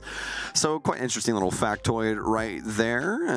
I would also say he's been playing up to snuff as well for this tournament. Had that little point in time where he retired for a bit, decided to play some RuneScape, and was like, I'm going to put this on the back burner, come back in, try and lift a hammer with Troy, Canadian, and DarkZero. But enough talk, John. Time to get into it. It's time for Skyscraper, DarkZero, and G2. Everybody at home favoring G2, but to be expected when it comes down to it. Well, getting ourselves into it, Thermite is going to be the first operator to get banned out here. That's the second time that we have seen Thermite get banned, as we had that very, very fun match. I think it was with DarkZero back over on Clubhouse yesterday. This time, though, it's going to be G2 that knocks him out of the running. DarkZero will just choose to go for the knockban. Pretty interesting offensive bans here. Thermite, very useful when it comes to Skyscraper. See him used on a lot of the outside panels just to break things down quite quickly. So see if that slows up any of the offensive play. Defensively, though, DarkZero will slow things down as well. Remove some of the wall denial on the likes of Bandit. Make Bandit tricking impossible. Final ban to come through now, and we'll see which way G2 want to throw it. The Cade must once again putting itself behind very much the same philosophy as that Bandit ban. Just a little bit of a different flair to it, but otherwise going to be pretty much these same exact goals behind knocking him out. So there we go. The ban set is complete, and we'll get ourselves into map number 1 now. Karaoke Tier has the expected site going to be first on the docket here for G2's defense. DarkZero on the attack. Let's see what type of lineup they will bring to bear to try and breach past that one. This is the site we've been seeing a lot of shield play to potentially execute into that one. However, DarkZero not immediately taking that route. We will see if the repicks potentially take them towards that, or if they still want to try and approach this one traditionally, just to start things out. As we know that DarkZero excel, of course, in that slow play anyway. Yeah, we usually see that build up over towards this northern balcony here. We do see that shield play come in, so we'll see what DarkZero want to attempt to do here. They'll have 3 hard breachers working their way in if they want it, with Gavini having the option of the secondary hard breach. Canadian will throw things on over to the Dokkaebi. She also has secondary EMPs as well, so although Thatcher's gone, his spirit, his soul is still with us. Pambazoo will be on the Yana. She's actually the most played operator on the offensive side as of right now. Almost a 90% pick ban rate. So pretty incredible stuff. See what DarkZero can get done here for round 1. You see DarkZero spawned out on the board. We're going to take a look at their players proceeding throughout the map here and just taking up initial positions. G2 still with a little bit more extension work to do over here towards the office side of the map. Will actually be setting themselves up quite strongly to try and fend off some of this early clear pressure that's going to be coming through from DZ, which will leave the actual site a little bit vulnerable here if DZ is able to catch on to that one. Doubt, of course, considering it's DZ after all, that they're going to try to capitalize upon that, and I think that's part of G2's philosophy here as well. No way they're going to go for an early execute even if they see us weaken the site, so let's just play against their opening clear here and see how much time we can waste. Well, there's one thing about DarkZero, one thing about Canadian especially. Don't want to flirt with those ideals too much. Quite the brain on that, man. G2, Logic Bomb out. Be the first use from DarkZero. They'll discover a man on the house stairs. It'll be Doki-san. No swing coming yet. Finally, it'll be Benji to take down Gav. I think that was on the other portion of the map. Yes, sir. Able to clean him up over on the office side. No teeth to this just yet from DarkZero, and they are getting stunted. Skies with a lot of damage. They'll finally get a panel open, but it looks like the pressure from G2 is currently working out. Benja and the rest of G2 will continue to rotate over here. as they so far have been able to do a fantastic job of wasting out the time from DarkZero. Giveni has gone down. Skies as well, already sitting at low HP. Gonna try and see if they can recover from this situation. Stalwart in the angles they've already established here now. Panba specifically, and you can imagine NJR doing something similar, trying to overwatch for any movement from G2, but G2's smart, not gonna get tripped up by those types of plays. Like I said before, they know exactly what to expect when going up against a team of this caliber. They're certainly not going to make any mistakes of that nature to walk into those kills. So you can see once again that matrix that was deployed out towards office side, it's gone now. Completely fallen back to the interior of the site, and DarkZero has made pretty much no progress on actually setting themselves up for that execute. Going to be a big issue for them now, as they only have a minute remaining, and they're still down that player. A huge obstacle here, and this is what G2 exactly wanted. This middle section of the building, so difficult for many teams to try and get their way past, but this might be the first little piece falling down for G2. Tokyo go down in sight. Maybe recoverable though. Gonna try and seal up the wall, but Pamba will be able to clean that up. 4 versus 4. Doesn't have any frag grenades to try and assist this, and the rest of the squad only down to some throwables, and those happen to be some stuns. So have the chance to try and burn things out or assist themselves on the entry. Try and blind some members with these last 20 seconds, but something's got to give. They got to make a move here. Still have Geisha position being held from G2 as well. So many solid crossfires for them. It's going to be really difficult for DarkZero to try and get through this, and they are finally going to try and step up. Benja holds it down in Geisha, and JR will take him down, trying to hold the center hallway, but the kill is now pouring in towards DarkZero. Need to try and find a home for this plant. They'll start it now. It's going to be the Overwatch here from Canadian, but quickly dispatched from Alamau, and that'll be a 3 on him. G2, very well done for round 1. Fantastic showcase on how to show that pressure over on the far side. With that one being locked down, good settlement is going to be made for G2 at the beginning of this matchup. Now just time to build on that one and see if they can push things a step further. DarkZero looks for that revenge, but gonna have to try and see if they can find a way to get past this extension as G2, I'm betting you, is going to attempt to do something similar on this run. And just naturally they will, because of the site they're going to over downstairs now into Barbecue. We'll still have that hold deployed over, of course, into the tea room area up above now. We'll be playing it much like they played the delay in Office on the previous round. So DZ needs to quickly find a way to speed things up on that initial clear. Otherwise, they're going to be running into that same obstacle throughout this entire half. And G2 is going to keep doing it till you lose or it stops working. So education time now for DarkZero. Might need some change up in the play later on down the line, but as of right now, it's just a learning period for them. That first round, definitely a lot to garner from that, as G2, with all of that pressure towards the eastern side, fall back after getting that pick onto DarkZero. DZ eventually able to get some kills going their way, but such little time remaining than that they could really do. The supporting angles really not there either for the Overwatch on the case. Ended up having to try and play it off of the black balcony, so unfortunate there for them. Now for G2, they're going to toss us down into Barbecue and Kitchen. This is a site that we don't usually see as the second pickup here for a lot of teams. It'll be quite interesting to see how G2 wants to hold this one down. Very individual focused right now for G2. As you can see specifically the Capcan just roaming on his own by the front stairs. Alamau, very much the player you'd want to be on their own if there was going to be one, of course, but still very precarious.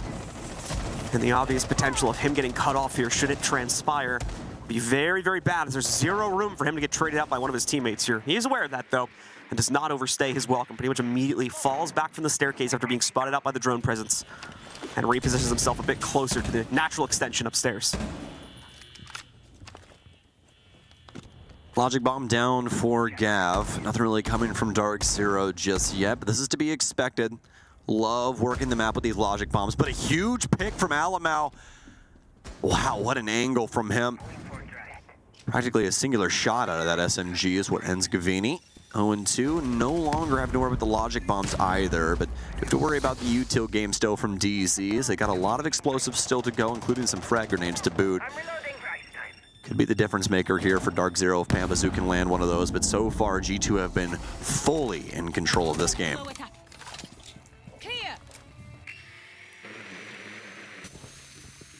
G2 continuing to exercise that control after their opening pick was found. Blur with the potential lineup here, but he's missed it by a few seconds. Gotta be careful too. I think he's aware of it though. That potential pinch coming in from the other side of Drum. to work against him here if he's not cautious about it. DarkZero, though, peeling away, once again entering that pivotal 1-minute marker here, and not anywhere near closer to the site as of yet here. G2 once again succeeding with the extension. DarkZero now looking for a new way to approach things. He's trying to take care of at least some of this from the bottom to top nade usage. Every step they take, it just seems like they're walking into another issue here. Panba getting caught out. Oh, unfortunate Nitro Cell toss there by the defense. Just barely clips the wall. For sure, would have been able to knock out Panba in that situation had it gone through and landed in the correct spot. He was still mid-pull on the goo mine, but just couldn't get the job done. Panba and NJR, though, now start to bring things back with 2 definitive kills of their own. Blur, a wide swing that does not sink at all here. He's forced back now into the actual kitchen itself. Tries to go in front of the wrap around the corner. Pre-fires again, just not working out for him as DarkZero continue to take more and more of the site control away from the G2 roster. Blur not done yet with his aggressive swings though. Leaning into it, finally getting revenge here as he knocks out Panba. Tries to take control of the sushi bar, nearly loses his life in the process, but still keeps the presence going. Sky's making up the difference, and as does NJR. He'll find the double on this round. Alabama to take out one with the EDD, but the plant's going down. Can Benja find it? It's way too far away. Skies will successfully throw it down onto the ground, but now, can he win the 1v1? Info sent to Benja. He gets the spray through the wall. Skies, no, over Benja! Goes for a second attempt of that spray. Doki's bewildered as he suddenly realizes what's happened. The counter defuse will come in, and G2 still stay flawless here at a 2-0 lead. The absolute mad lad spams the wall, John, finds the angle. Had no idea where that case even went down. He just knew that it was clear at the front of Barbecue. Potential for him to be at the back, and Skies standing head tall. Unfortunate for DarkZero. Skies usually so positive in the clutch, but unfortunate there for him. Benja so smart with his play. Now G2 up 2 rounds because of it, and Benja on a tear this entire tournament here so far as well.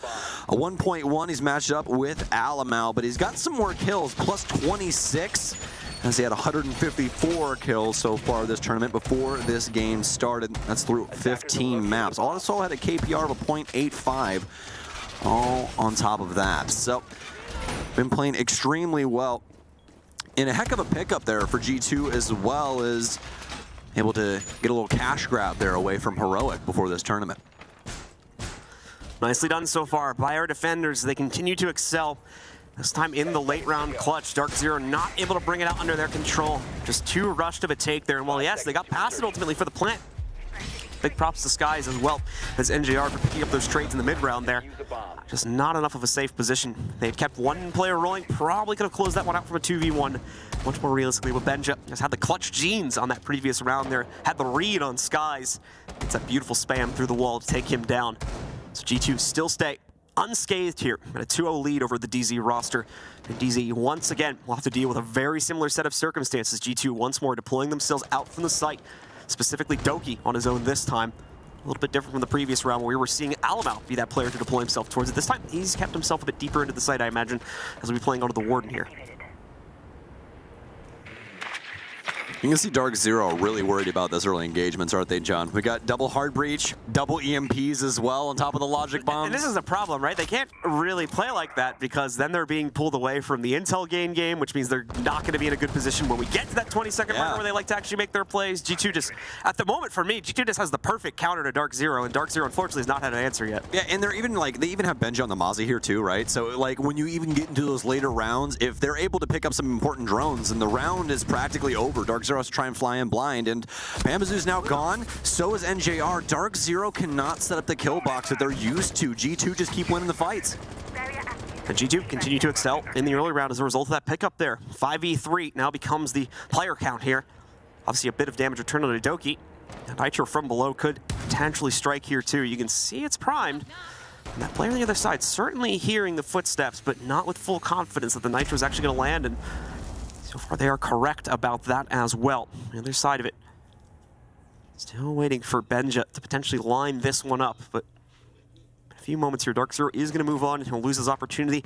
Nothing truly lost, of course, in the grand scheme of things for G2, but would be nice to bring that count for DZ down to 2 and make it a fairly simple affair to end the round once DZ finally build the confidence to strike forward here. Gaveni lining himself up by one of the big windows, but obviously, as you can see, Doki has a mirror window on the other end of it. No safe path forward from there. But Benja just walks right up. Skies has the phone out. That's an easy pick for him. Screw the Nitro cell. He just takes the fight directly and is able to bring those numbers down to 2 anyway. No Solus on the field. Still no flank drone for DarkZero. Plenty of them out, 6 and 2. 8 drones available. A couple of those obviously can be on some dead friends here, but DarkZero's looking for some dead presidents now. Canadian collecting the bag. 2 to 3. But only 20 seconds remain. This has been the biggest problem for DarkZero so far. Their timing has been so poor on the actual site. There's so much to deal with. You have the mirror windows, you have Benji on the counter angle here. Canadian, he knows he's got to be somewhere over there. He pre-fires in, but the perfect spot there from Benja. The dagger right now is G2. No veil needed. They are just stabbing DarkZero to death. We have the kind of expected DarkZero timeout coming in, so let's take a listen and see how they're going to try and rebound for these big issues that have shown up in the first 3 rounds. Because of these full players, and they're just kind of torching our time. We don't have our time in the late round. So yeah, I think if we switch into ISOs, we'll actually work in these mid and late round picks extremely well. And just peeking in. Yeah, that's exactly what these ISOs will do. We're going to have more time at the end of the round. It's just the only thing we're also missing is like comps are actually great. The only thing we're missing is that late round direction. Like, do we think we're going to be able to plan? Do we need to make a play somewhere? Yeah, just a little bit more late round direction, and we'll put some time on our hands. We're chilling, guys. Skyscraper attack. Let's just get 2 here. 2, 3.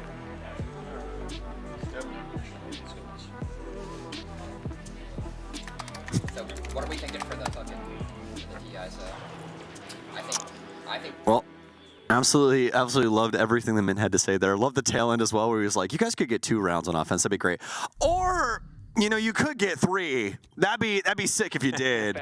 I mean, you don't have to, unless, I mean, we'll see what DarkZero is capable of. But yeah, a lot to be said there from what Mint was talking about. You know, we touched on the later rounds, saying that a lot of the picks coming through on that end, which absolutely true. G2 giving up a lot of those late round engagements. But the other thing as well on top of that, though, is G2 have a lot more man advantage to play with in these scenarios. So far, it's really just been those punishing rounds for DZ. We'll see if they can stop the bleeding. If they can get that dealt with, as Mint was saying, those late rounds want to be DarkZero's.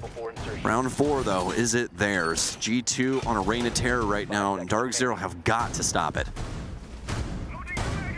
DarkZero, as we heard in the pause, certainly fully understanding of the issues that we have even talked about here on the broadcast. They definitely are reading into it correctly. It's now just a matter of can they make those appropriate adjustments. Seems like they're going to be speeding things up based on the conversation we had inside of that pause right there. So let's see how exactly they will look to accomplish that. We've already seen on at least one round DarkZero try to go for even a rush play. So they certainly have those plays in the book. It's just a bit of an unfamiliar ask of them, considering it's a far cry from the normal play style, but still going to see a pretty slow wind-up for the first 30 seconds or so. We likely won't see any major changes to the play until we get down to around that 2-minute mark, once they feel the confidence to begin moving in a bit more here and try to go for a more direct fight against some of these holds from G2. Yeah, you never know what they've been practicing for. It's a key thing. G2, no real find here early just yet. Same thing for DarkZero, but they've been mostly leaning into their info game here again. So have all of the drones up as well through the first minute, so very well done by them. They've gotten Gavini in. Skeleton key available to him here too, and this is a fantastic position to be in. Might have the first big swing. And this is where the positivity could come for DarkZero. You're really looking for them to try and lead off and get a big pick, because that's been the hardest ask of them. Have not been able to get these big finds, and it's made it so easy for G2 to try and deal with their late rounds, even past the big kills that they've been able to garner. NJR is going to get the hard breach down and start getting some pressure towards Geisha. Doesn't really have too much help past himself, so get back on Rappel here, swing back in farther down the line.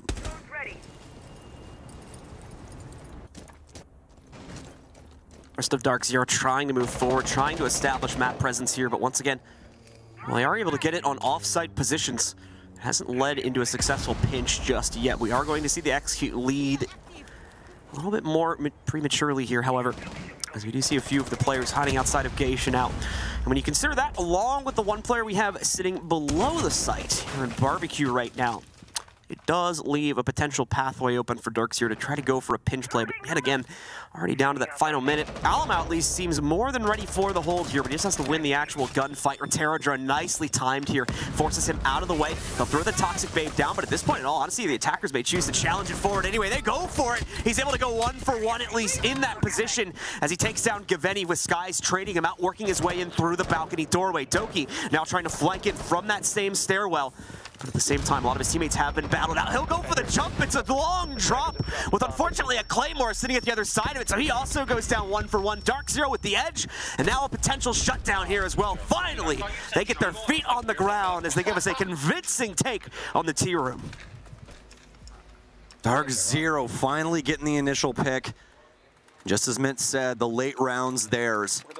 G2 giving over everything. Love the play that we saw on Black Stairs as well there with the Rotero drone coming in. Alamau having to force himself up the stairwell, get away from that explosive, and ends up having to take that fight against Gaveni. Unfortunately for Gaveni, ends up losing it to the shotgun. I just think got caught off guard the fact that Alamau was actually in that corner, but still Sky's able to get up that big pick. And that's exactly what DarkZero needed for that round, starting things off on the right foot after that tack timeout. Attackers have located a bomb.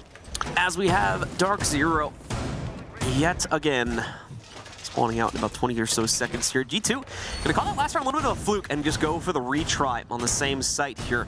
Similar flare to the operator lineups that is going to leave things in a very similar play position for DarkZero to clear things out. Now, I will add the Ying into their lineup this time to potentially get a little bit of a stronger execute from the balcony to get slowed down a little bit there when they were finally ready to move forward, but indeed succeeded in their overall goal of speeding up the overall take, making those extensions from G2 that we were seeing be so successful in the first 3 rounds turn into a bit of a moot point ultimately, as DarkZero able to just bully their way right past. We'll see if they can pull off the same thing here yet again, as G2 still giving us that similar flare, though they do have a little bit more direct presence on this site from the beginning of this round compared to the ones that we've seen played on this site previously.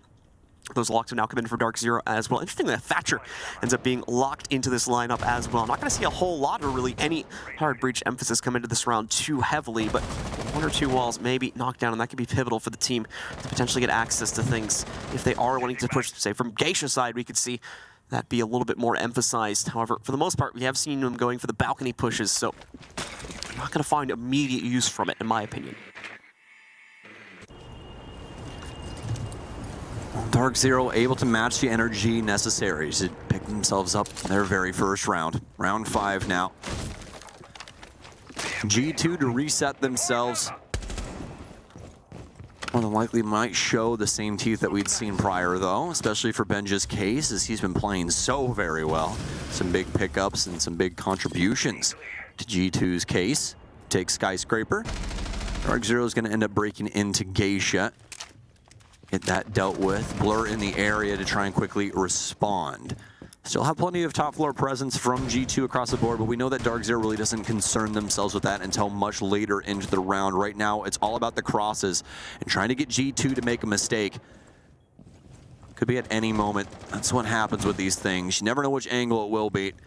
Big adjustments from a multitude of different teams when it comes to a play style like this. I have the creeping play coming now. We can see the DarkZero member directly below Black Stairs there. Pambazu's going to be rotating on the outside of the building, but I do believe that's Gaveni down low. Once again, yes indeed. Going to be inside of Barbecue, trying to work his drones over on this end for the last minute.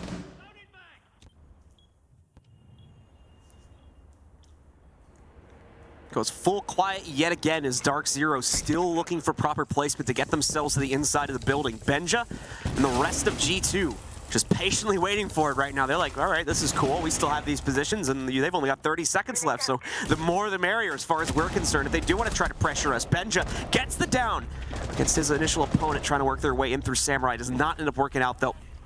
And on top of that, DarkZero able to pick up quite a few more kills. Pamba at least gets confirmed as a roaming Doki down on the first floor. Gets the Pokeball from that side. He'll claim another one as they attempt to cut him off, rotating back to the site.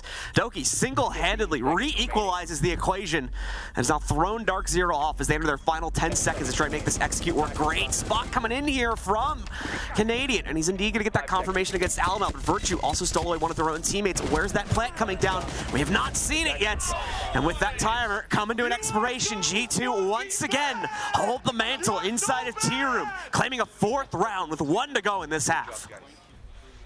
And that is the downfall of that play style from DZ.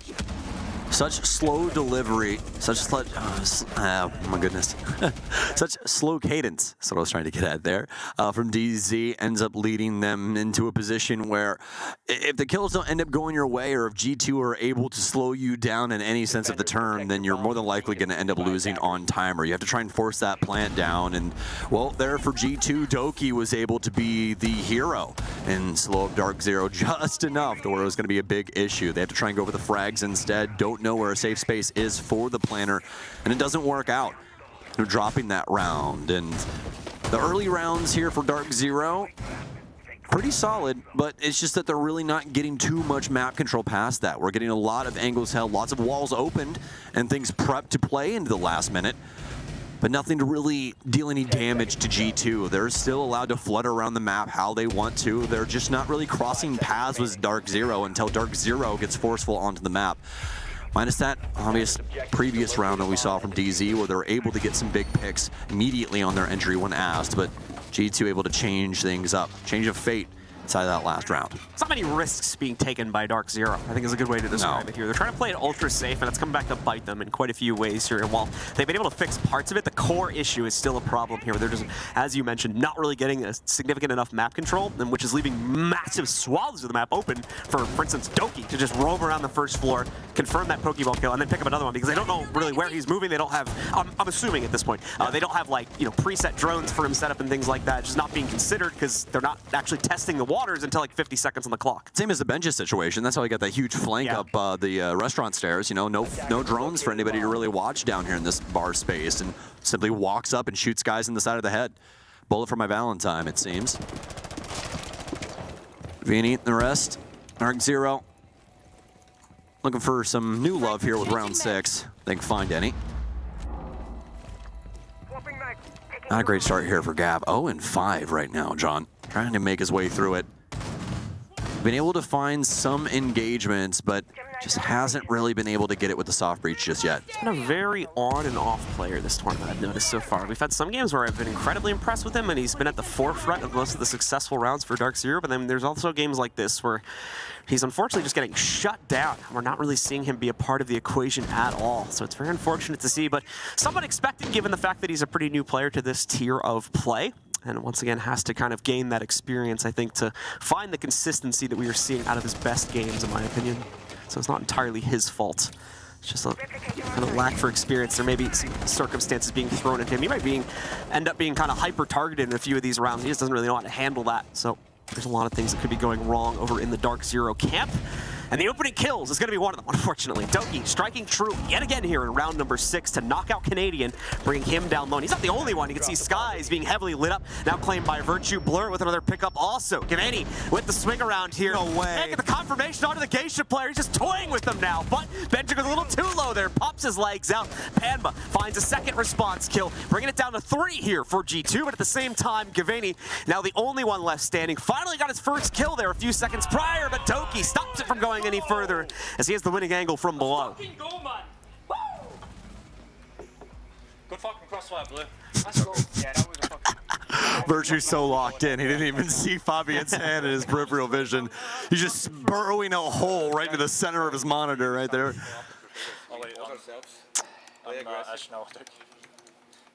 Well, fantastic half there from G2. For DarkZero, timeout down, and no real opportunity or real consideration for the early round throughout that entire half on Skyscraper. The good news is, of course, on defense now, so don't have to worry about those pacing issues anymore. That's all reset now. There is obviously a whole different set of problems that could pop up down there on the other side, but we haven't seen a round player yet, so we're going to hold our breath on that until we potentially see. Just the bigger issue, of course, is the 1-5 scoreline now. A bit of an insurmountable comeback that they'll have to work towards, but we've already seen teams pull it off at this event, so it's not entirely impossible for DarkZero to swing things back under their control. They give us a convincing round number 1, especially here in Tier. 10 seconds left before insertion. Well, they're going to have the Solus in play, as well as Azami, two of our strongest ops that we have on defense right now, both making it through as well, as we had some pretty interesting bans. Two Electrifiers off the board. Touched on that a little bit earlier. The Thermite being the one that was pretty unique, but honestly not that much of a change from what we usually see here on Theme Park playstyle-wise. Everybody's still able to get the walls open fairly easily. No real challenges. Let's see if G2 are able to go about things like they would normally. DarkZero with a solid setup, very, very much considering the center of the map, that hallway that we always kind of talk about when it comes to this area. Hard to break down, and that's what G2 was going to have to try and combat. They'll start themselves from the east, just like we saw from DarkZero, but as for DarkZero, not very many bodies like we saw from G2's setup. G2 continue to...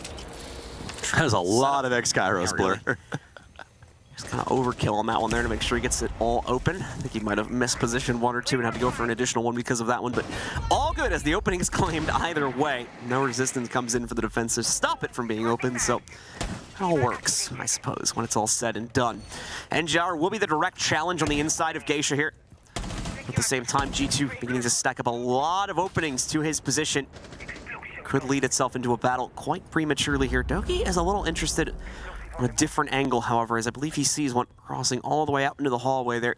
Wants to try and see if he can get a challenge from that particular angle first. But he's not going to be able to find it. It's not like it's currently manned by anyone from DZ. NJR playing the only one that he would have to worry about.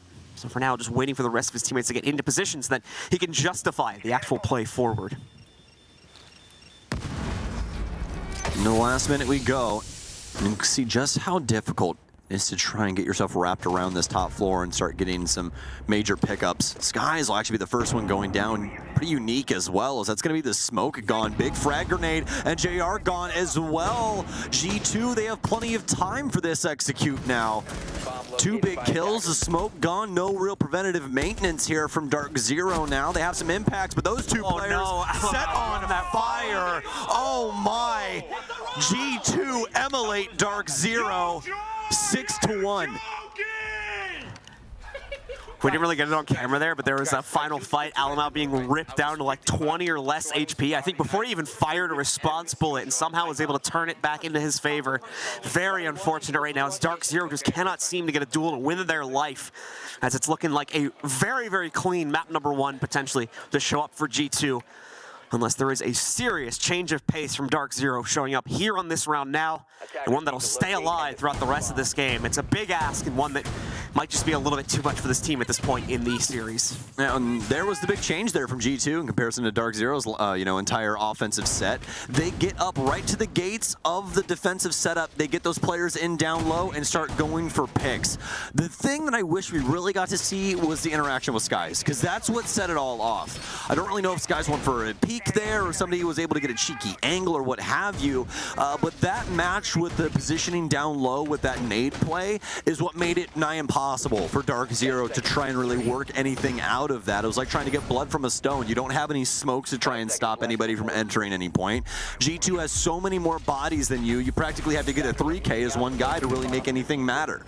So for DarkZero, it's going to be hard fought either way at that point, and well, it was a flawless round for G2, and I'll just let that speak for itself. As we continue to see G2 set themselves up for the next run-in, Zero as well spread out their own matrix in an attempt to try and slow things down similarly to how we're watching G2 execute towards the beginning of this map. Unfortunately, it's not as convincing of a start here. The cross is much better for G2. They're able to find out Canadian early on into the round, eliminating that free roaming Solus, but all for very annoying utility elimination capabilities along with it here. Rest of the players on DarkZero continue to look for another opportunity to make it up, but they're doubling down. Now without really a choice, they have to peel it back, but there's no guarantee they can get those players in position. Panba goes for a hop out, and yeah, he gets the kill, but the problem is he also runs into a Claymore during the process of that one. Skies left alone. Now to be fair to Skies, He's been in this situation before, and he has managed to come out on top of quite a few of them. This one, though, going to be a little too much. G2 making incredibly quick work of map number 1 here as they rush their way through it. 7-1 is the final score as they make a statement here to start out the series.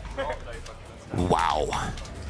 On DarkZero's map pick as well, Fabian and G2 get it done in convincing fashion.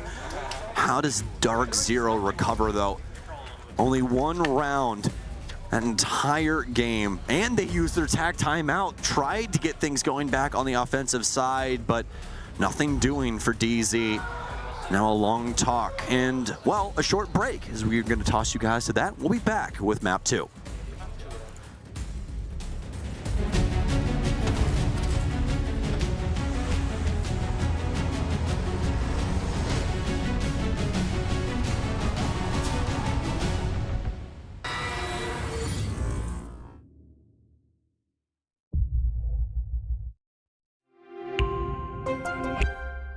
I'm Nicholas Morton, but you know me as Pengu. I'm a 2-time Rainbow Six Siege World Champion and former top Rainbow Six Siege player in Pro League. Welcome to my Siege Ranked Bootcamp. We're talking 20 seconds left on the clock, you got the diffuser in hand, what do you do? Play the way that you're comfortable with, because you have confidence when you're in this position, that is when you're gonna be at your very best. Good luck.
And we are back, ladies and gentlemen, for the G2 fans. An exciting map one for the DarkZero fans. Not so much, as unfortunately, DarkZero only able to claim a single round, just could not make their attacking rounds work, couldn't even get their feet into the building on quite a few of these ones. G2 taking it right to DarkZero's face on every single defensive round and never letting them get that setup that the team loves to execute into. DarkZero fully aware of this issue as well. You heard their coach talking about it during the tactical pause, but still could not find a counter to it in the later 3 rounds. And things unfortunately did not get much better when we moved into the second half. A statement made by G2, and now they're going to look to lock it down on our second map of Bank coming up here in a few moments. Here's the stats for map number 1, though, just to show you how drastic things were. Yeah, I don't want to touch on these too much. We'll let these speak for themselves. We're going to move things on over to Bank and start talking about this map because it plays quite a bit different than what we see on Skyscraper. I think we're going to have a lot more interactions, especially from DarkZero's side of things.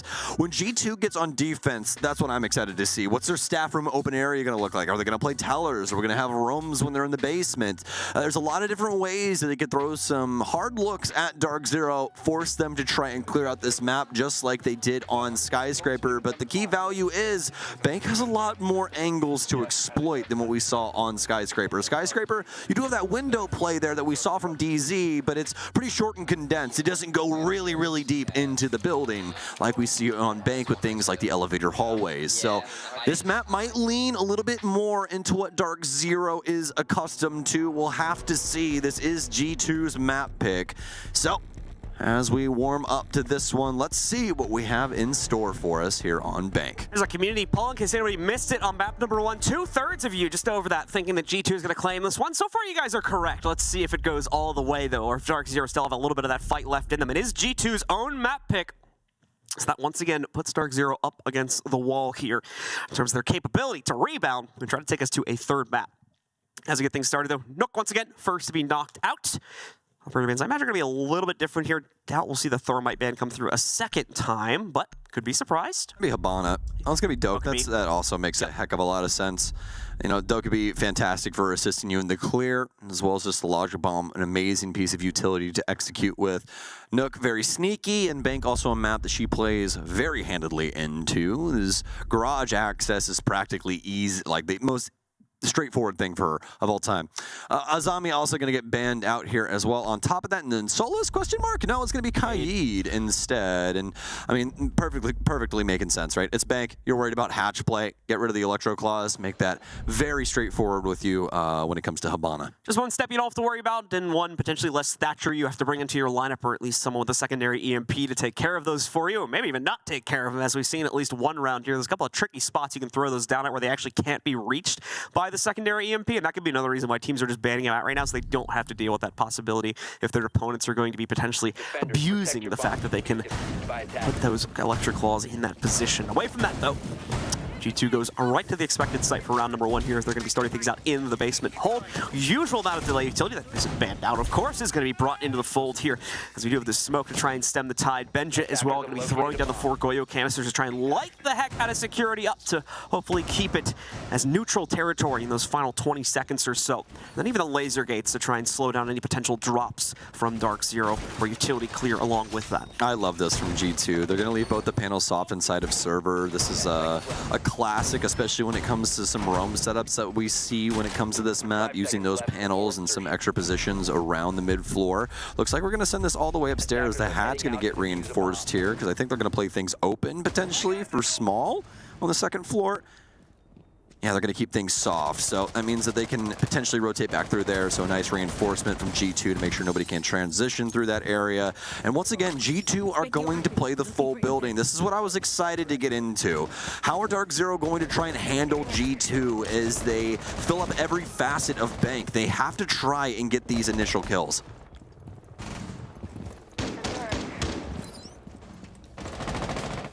Doki sent. Just roaming around right now, waiting to see where that first move from DarkZero is going to be. G2, of course, trying to play things in similar fashion to what we were just playing over on Skyscraper. But Benja, quickly learning, that's not going to be so easy here on this map. Paying the price as he tries to play into the deep corner of Office. Will be forced down from open there. Be thrown into the actual site setup instead. Rest of DZ clearing out the rest of this hold as well. Kaveni already capturing the rotate into small office now. Hasn't been able to spot out either of the players from G2. Doki thought he was safe to cross, and he kind of is, as he's able to make his way down still through the hatch, just obviously in a down state. The nade coming through, they better run! As he's up! Oh, they actually both pick it out of there. I thought for sure Doki's gonna get caught again, but the nade, I guess, just a little too slow from DZ. Surprising that all 5 stay alive here. Obviously with some heavy damage onto a few of them, but indeed, they make it back with the whole roster, just not able to return any of that damage onto DZ this time. Looked like a 3 for me, Pamba, but ended up being a brick, so unfortunate. G2, although injured, still alive across the board. DarkZero have to try and find a way to stop that from being the case. Pambazoo holding on to main, but Pambazoo is been found out by Alamau. Doki playing back and forth here. Not only the Solus, but the Pulse also in play. So drones as well as anybody on their electronics will be discovered past the heartbeat sensor. Fantastic info game being displayed from G2. G2 yet again being incredibly annoying to DarkZero's clear. They're just not giving them the opening angle they need to try and establish a frag or two. In fact, Doki able to re-peek forward with the incredibly low HP he was working with as well to find a pick against NJR. Virtue will go down to Panba, but Blur similarly will take down Canadian in a separate fight. Doki's still a menace meanwhile. He worked himself all the way up to the 2nd floor for those who didn't see it, and now comes back down Spiral to claim another kill. Nitro chucked out. Skies will be able to avoid it, but now he's burning out inside of all the Goyo canisters. Won't be able to make it much further than that as he is clipped off by the cross setup from G2. And yet again, they remain stalwart on the defensive side, claiming the first round on the 2nd map too. DarkZero cannot keep the monkeys in the cage. They try to back him back to the site, John, but they fight their way back up marble stairs. Amazing from G2. They start off by showing face on the top and mid floor. They work it back down into the site. Somehow Alamau doesn't die to a frag grenade as he's laying prone on the floor, down but not out. Is picked back up, and G2 very assertive still with the very low HP bars. And now DarkZero, they have to try and put a lid on it. It's going to be open area and staff for G2 now, and NJR, it looks like he might have the answer. Track Stingers hopefully preventing these wild rotations that G2 have been committing themselves to. Normally you'd see a Nomad go into a position like this. The problem with the Nomad, of course, the air jab is to a well-known player pretty easily counterable, unless you have just kind of an unbeatable position for it, which is pretty hard to find one of those, to be honest. The Track Stingers are a little bit more obvious when the defenders try to take those down, and in some cases are nigh impossible to sneakily move past, as you have to melee like 20 individual objects potentially to get past it without being noticed. So hopefully this will stem the tide on the advances from Doki and a few other players here, if they attempt to make the same moves they made towards the tail end of the last round. DarkZero just trying to control the narrative as much as possible, but it has been incredibly difficult for them to do so. With, of course, Skyscraper being the pivotal example of that, and apparently round 1, we're going to see those struggles continue here into map number 2.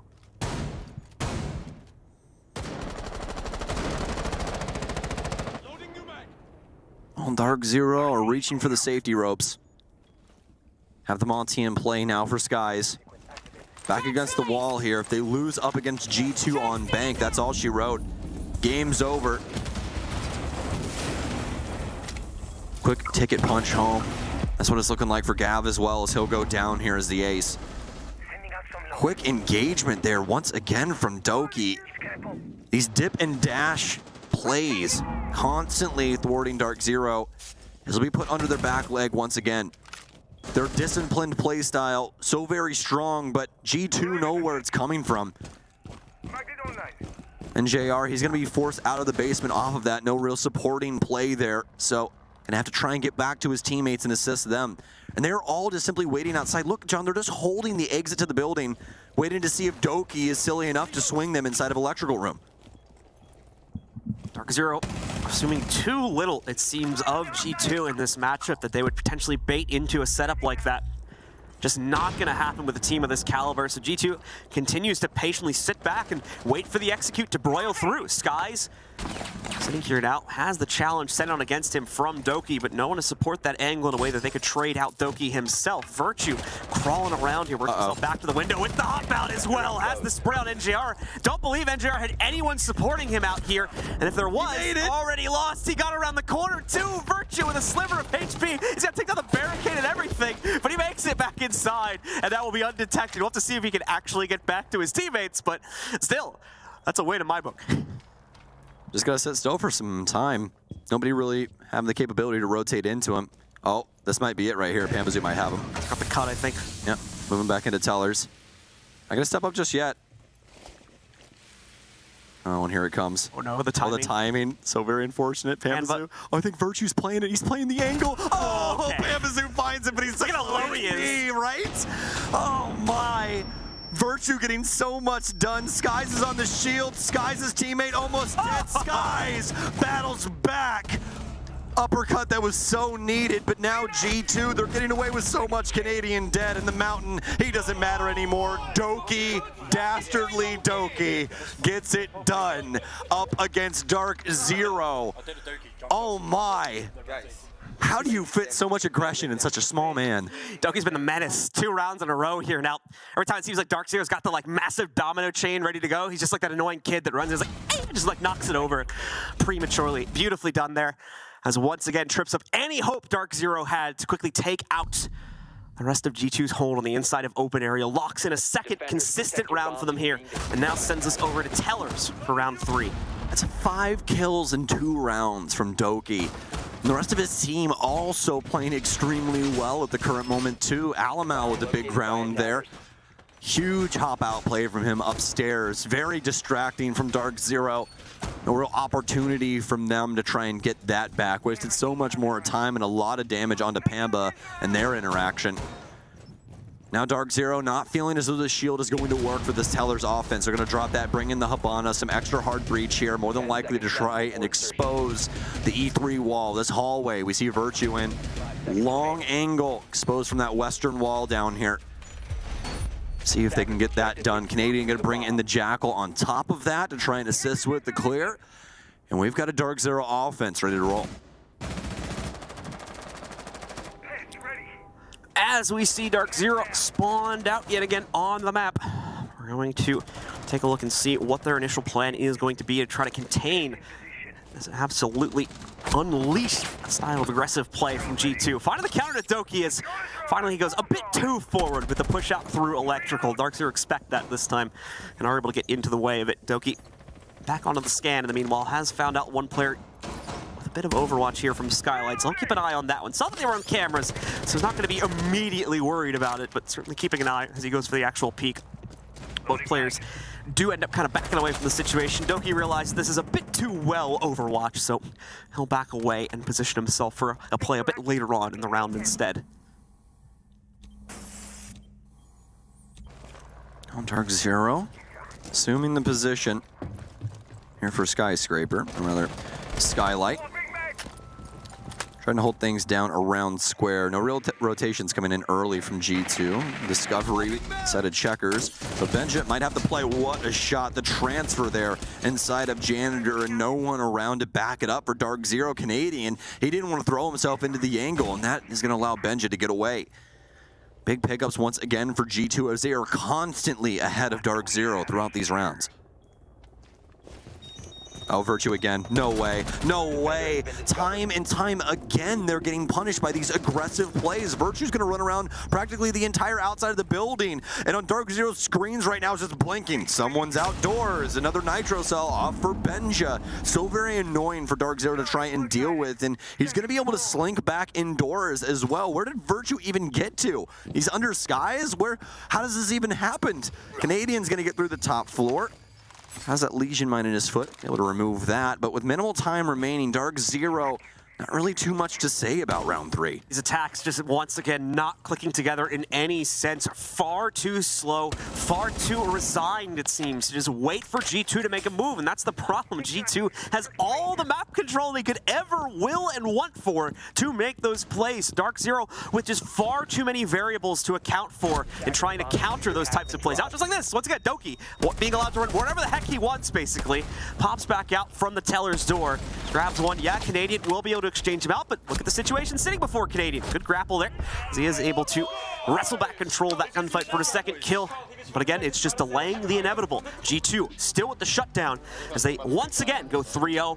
We have another tack break here from DZ. Let's take a listen to how they're going to look to rebound. They've got to solve this early round. Let's take a listen. We need to be more careful in these early rounds. Twice in our belly now that we're swinging out. Obviously, with the play they have, let's make sure we're trying. These are kills that we should be getting. These guys cannot stand still. We want to fucking do things. It should be like anyone else that we normally play back in the day. Like they're swinging on us. We just need some confidence and some initiation. Get behind a drone. Just fucking shoot these guys. They're so spread. Troy, I actually think S1, I think you're 100% right. I think we can walk through on that. If we don't, just speed up on the open guy. It's a pulse. It's like literally like by yourself and open. Those walls are reinforced. We can't watch main. We need to open ticket or we need to sit farther back and watch main. On open, I actually think we can clear top 4 too. It's C2 is reinforced and stock is solved. It's like we can take that.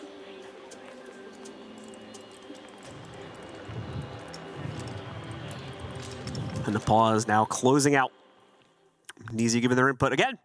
Coach is fully aware of the issues. Great advice as far as I'm aware. It's just up to DZ to follow it through now, which unfortunately, for me at least, we didn't really see in map number 1. We saw them slightly increase the speed, but to a lot of it right now, it's just a lack of confidence as well. When they finally get to those pivotal entry points, there's just no one willing to take a risk, swing themselves into an angle to potentially steal some map control away, and that's continuing to slow things down as well. Yeah, I think the key thing here to recognize for DarkZero is that they're practically fighting against a flurry of blows, right? Like there's constantly activity going on, so it's hard to read what you think the next move is going to be. It's almost like death by 1,000 cuts. So we'll see if they're able to finally get a read onto G2 as they've constantly kept this veil up. The reconnaissance has been very difficult for DarkZero. The sucker punch always seeming right around the corner for them. And it's up to this. No more tack timeouts for Mint. He is simply a passerby. Well, now a fan, just as we are here. G2 going to be holding things down all the way downstairs this time around, but that doesn't mean they're going to be slowing things down on their own game. We've been seeing this time and time again from them. Alamau is going to be working his way back onto the Pulse. We're also going to have Doki here on the Solus. We've been seeing him maintain this op the entire game, which has been working quite swimmingly for them. So G2 will continue to patiently wait out their opponent's first move here. DarkZero doubling down on their drone game for the initial play. Alamau with a bit of a pixeled angle here to try and counter the initial swing from Pamba. Is he going to catch it though as he works his way forward? Does not look like the opponent on the other side will end up encapsulating it when everything is said and done here. Pamba continues to this might be it. Run forward and indeed finds a winning angle to take down Alamo. There we go. There's the forward play we needed to see from someone. Pamba gives it to us finally. Knocks out Alamo and another one found by Givenchy as well. This additional time on drone seems to have paid off to scout out the early aggression. 4 kills now without a single interruption. That's the DarkZero we needed to see a few rounds back. Maybe, just maybe, they're coming alive here on the second quarter of this game as Blur obviously up against the world here. Picks up the first one. Not going to be able to get further than that though as Canadian immediately trades it. And indeed a definitive round from DZ as they are finally on the board 3-1. And there it is. DarkZero fighting for map control, pushing with drones, going for clears. And they find an angle inside of Archives. Very well read from Pambazoo there and well met from Gavini as well. Big pickup from him. Also that counter angle upstairs. They knew that Doki wanted to be roaming. He would more than likely be inside of that space. Able to pick him off too. So DarkZero with their very first successful round since the very first round that they picked up all the way on Skyscraper. So G2, I think are finally going to peel back a little bit, just judging off of the operator picks. We have the Goyo and Capcans showing up here. Still going to allow some of their players out into the open, like Doki, for instance, here. I imagine potentially Blur as well will be allowed to go free across the map here. will be much more keen on potentially peeling that back and appropriately rotating it into the site to play out the late round. As they finally double down on their own roam game a little bit too much. DarkZero able to figure out pretty much all of their positions from their drone game, and then line up for their initial entries to counteract those positions, shut those players down, disallow the rotates back to the site, and leave it all on just one lone member to defend everything there. G2 will quickly learn their lesson from the looks of things, though, and we'll see if their more reserved strategy is going to lead to repeated success from them and send DarkZero right back to the strategy drawing board. Well, from what we know so far about G2's reserved strategy is usually just means that they'll await the other team, and then as soon as the fights start, that's when they'll get really active. They don't really slow it down, they just wait to actually attack the other team. That's kind of how it works. So see if G2 wants to try and go for the full frontal assault once that happens yet again. Seen so much positive play in moments like that from the likes of Doki. So we're looking to him as well as Benja. Alamau in a very creative position, especially with Benja. They're both prone inside of this cubicle. They'll fall down the hatch. So still maintaining a little bit of a roam game here. Also Doki going to fall off as well. And that's all going to be within the first minute. So DarkZero, although they don't know this just yet, do have full map control to try and clear this all out. We'll have to worry about that little facet of blur later on down the line if they do want garage control, though.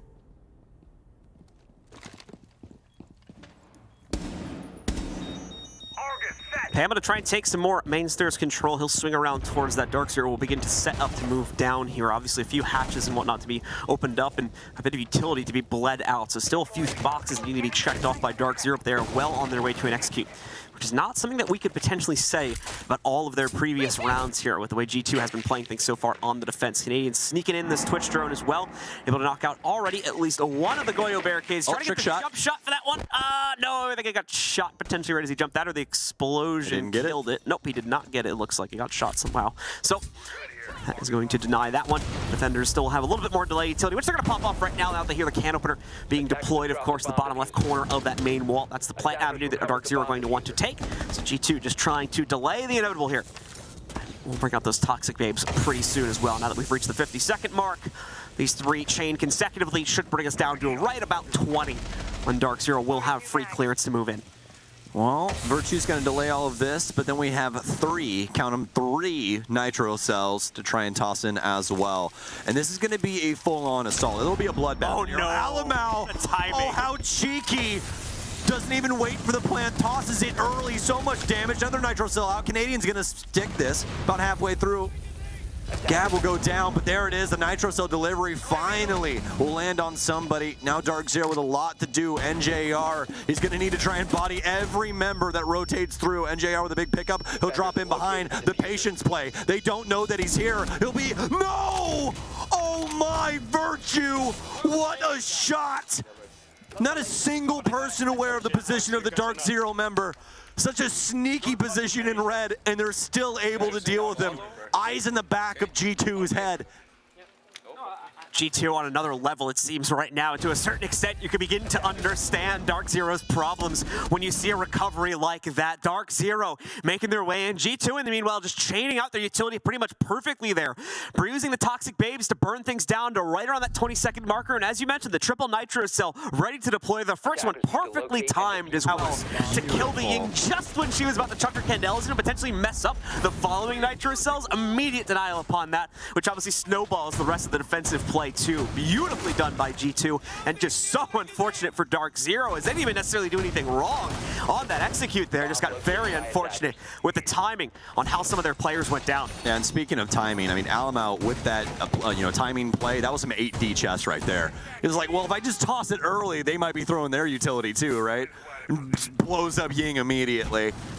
Oh man, you got to feel for Skies in that position there.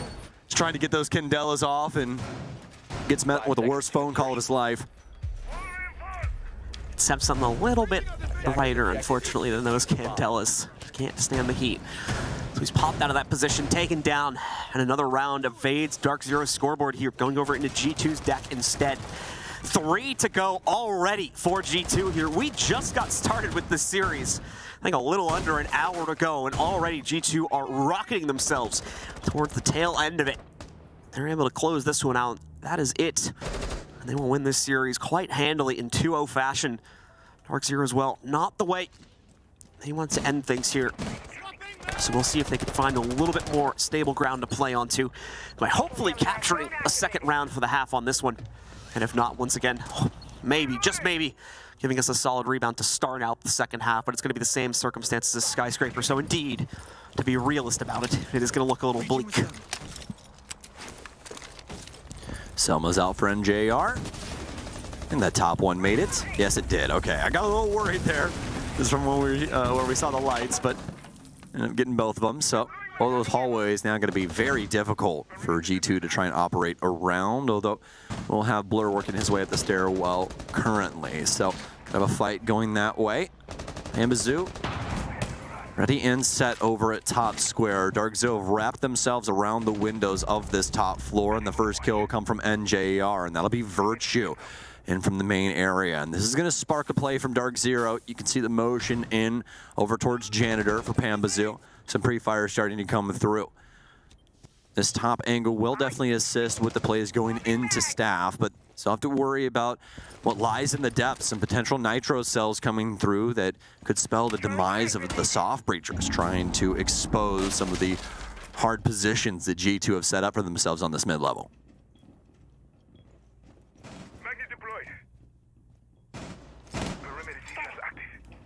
Down to that last minute, and once again, DarkZero sitting back, waiting for their opponents to make a mistake, it seems. While at least 2 to 3 of their own players tried to set up for a forward play. Panba, right now, with Overwatch on this rotate, can easily shut down any player from G2 that's going to be forced into that avenue, but the main push from DarkZero has to flush those players out to begin with. Otherwise, Panba's position never going to lead into anything. Benja with the spot certainly catches Skies. Panba is going to get the first actual kill, though, knocking out, of course, multiple members of the team. We'll continue to see DarkZero excel here as finally they get the right read on things yet again. G2 powerless to stop it appears, as 4 out of 5 of their players go down. Blur, the only piece of this puzzle they had yet to find, but indeed, he's been located now. Just need to slot him in, complete the set to give them at least a second round playing out on this half. Skies, an attempt to go for the plant high on the kitchen desk, and will succeed in doing so as Panba claims that final kill. It's workable now for DarkZero. Certainly still a rough attacking half, but they can bring things back now that they go over to the defensive side. Absolutely, big kills coming from DarkZero there. Basement, you can run the castle. Yeah, I'm definitely not going there. Just run the castle. We'll see the picks coming back in here. Well, heard him talking about that just a little bit. Looks like they want to bring in the castle barricades here. Potential roam coming out, as you would assume was something along those lines. As we take a look specifically at what they're going to try to incorporate here, I'm curious as to what G2 will bring, because DarkZero giving us a pretty much identical flare to what G2 was deploying towards here. The Solus obviously in for the lone roamer. Canadian going to be taking up the mantle on that one. Gaveni will bring, of course, those Goyo canisters, and then we'll have NJR as well with the usual delay utility on the smoke there. Stokes mentioned that the castle barricades hopefully breaking up a few of these rotations and allowing for the more aggressively lean members of DarkZero to stay out for longer into the round. We'll find out if that's all true, of course, because G2 has plenty of ways to counter that out, whether it's going to be just through direct frag tosses or by sending Benja into that position to whack them out of the way with the sled. They can very easily knock these out here and prevent them from being an issue to their overall conquest into the basement itself. Speaking of which, we got G2 spawned in, so let's see how they begin their push on this attacking side. Starting on a new half, it's a new day as far as DarkZero is concerned. Time to wipe the memory of the previous half away once again and focus on equalizing this game as quickly as possible so they can hopefully send things to map 3. As G2 ascend the building, let's see how they want to break things down here on Bank. It's going to be the roam strategy for DarkZero, but to be expected, like we've been saying with the castle barricades, G2 will start things off on the top floor for Benja. Some counter angles and also some other players occupying this space. start sledging things up, and this will definitely assist them when it comes to clearing out open area. Gavini especially going to have some issues. Nobody going to drop down immediately, and it will be ill-advised, and it's actually going to be Gavini dropping off inside of open area instead. Pambazoo is going to be the last part of this annex. Does he want to stick around for some time? He's going to get droned here, and it's going to be a quick follow-up, so he's actually stuck now. Some of the people working in via printer, some shots, and he's down for the count. Pambazoo had to do something. The crunch already coming in from Virtue and Small Office, so there's either that or die to Virtue on the cross.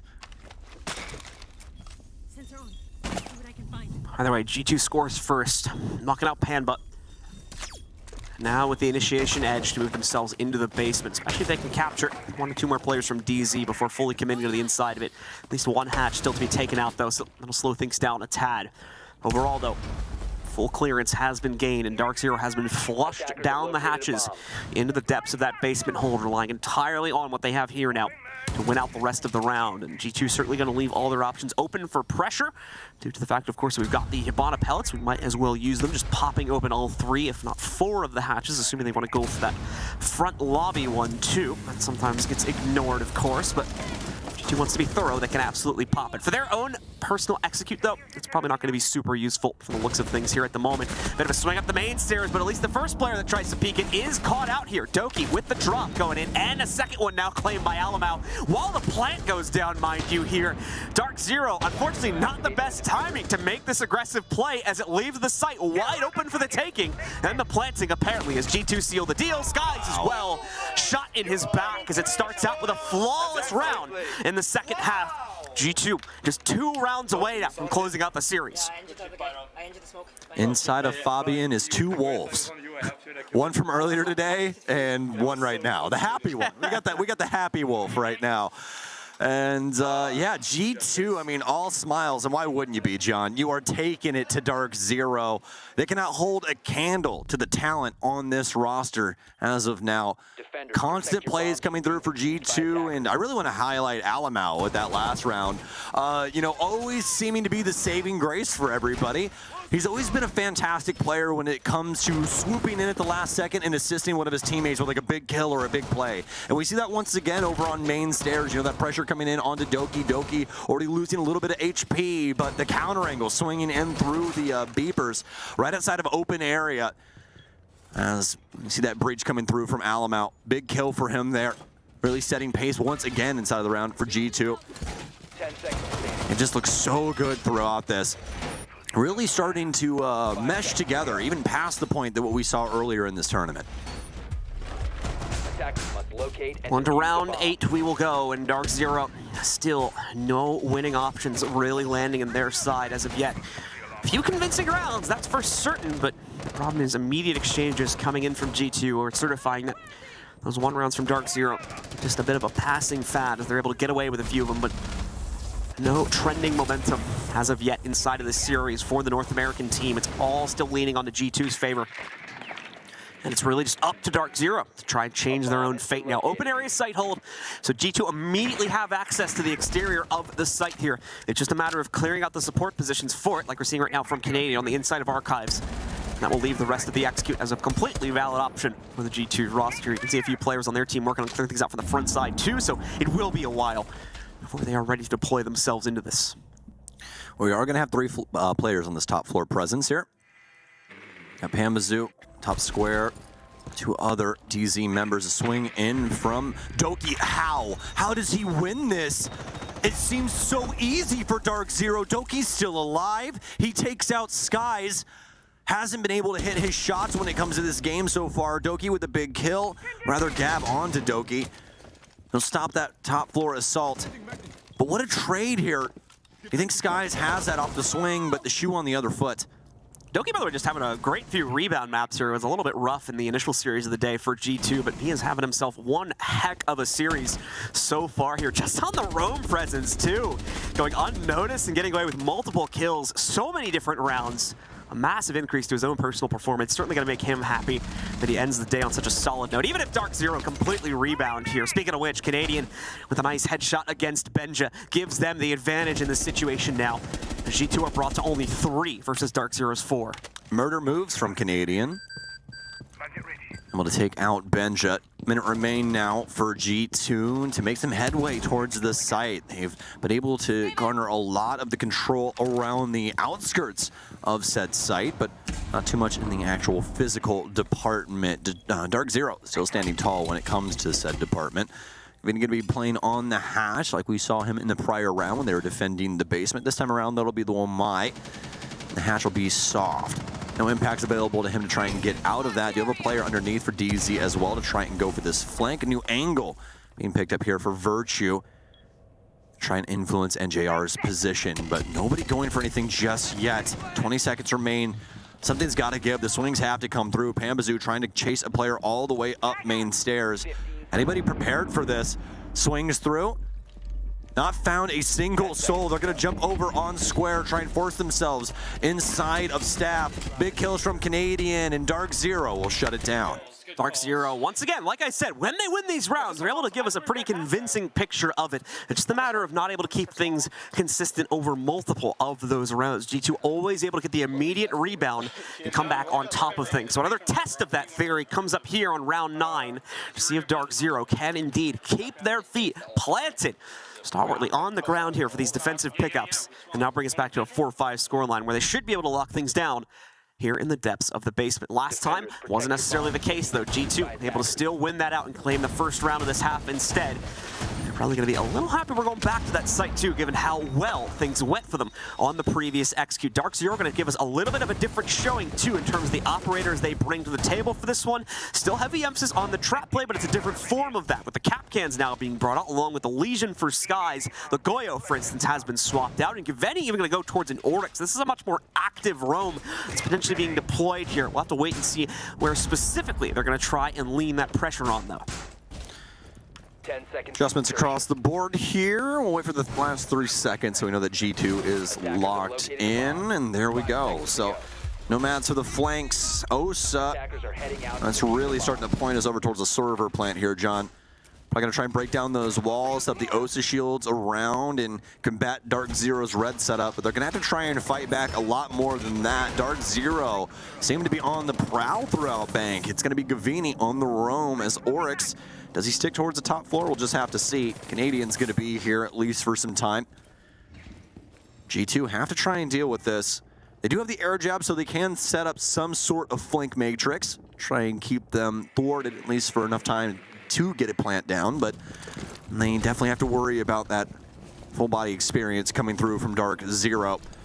G2 though, they're gonna throw the entire traditional playbook out of the window.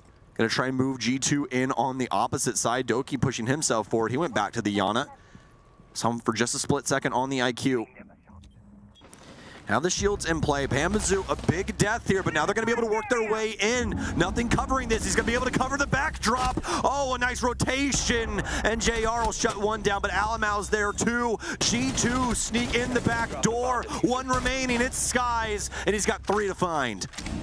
Still 2 up for G2 here. Skies alone.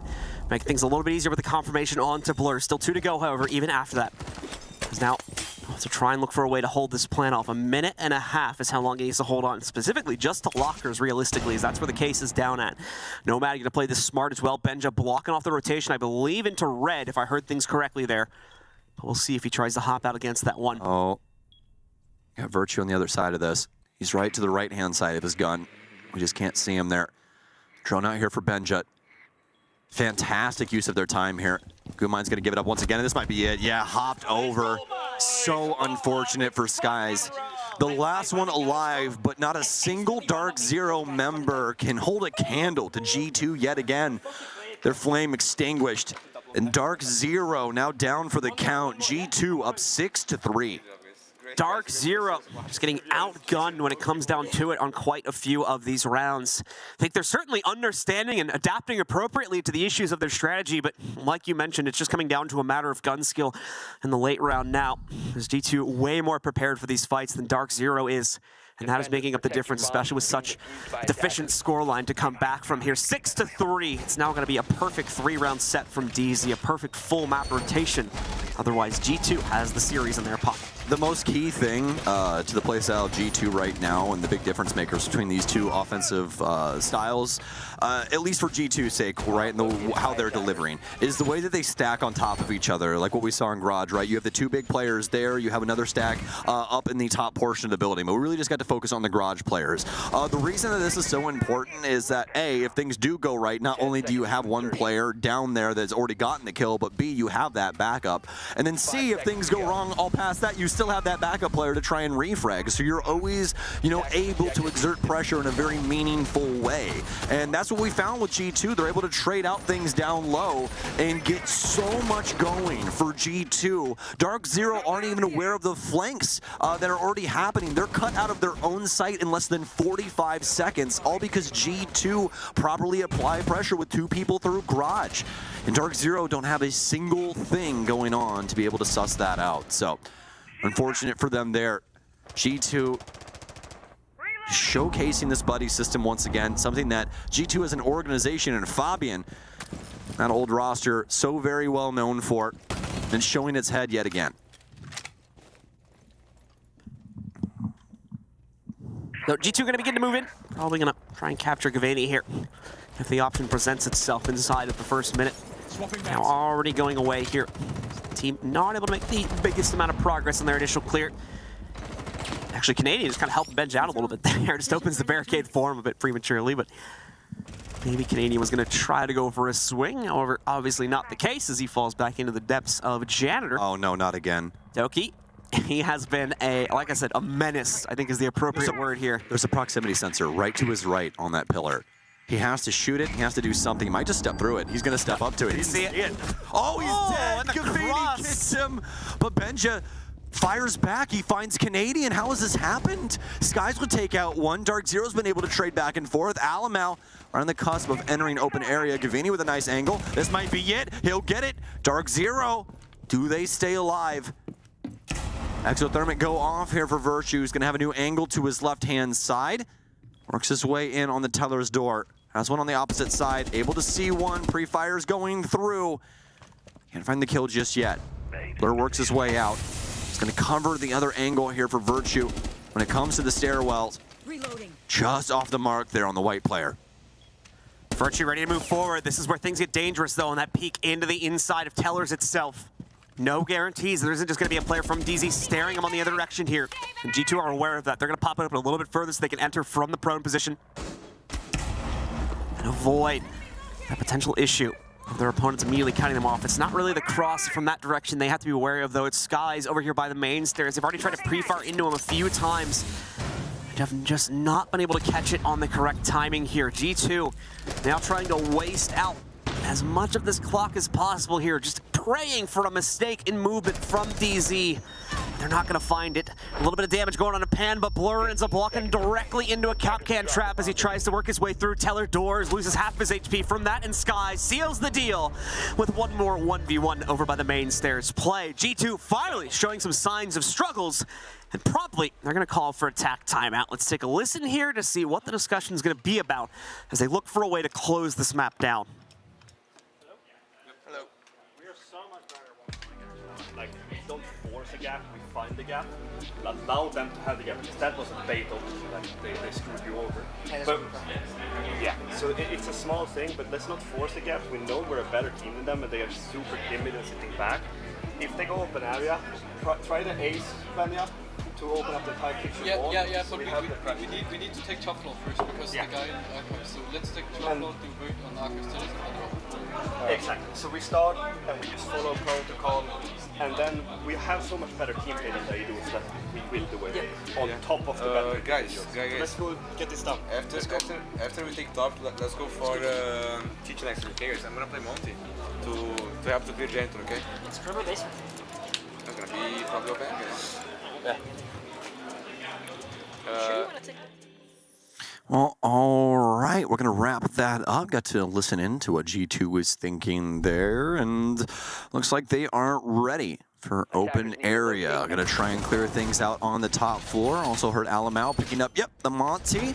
Doki's going to bring in the IQ. He flashed this the last time, but didn't stick it. We'll see if he wants to hold that one dear for this round. But G2 feeling as though their team play so far has been very successful up against DarkZero, and I have to agree with them. That's really what we've been seeing from this end of things, is G2 constantly able to exploit a lot of these different interactions with DarkZero simply because there's another teammate right around the corner.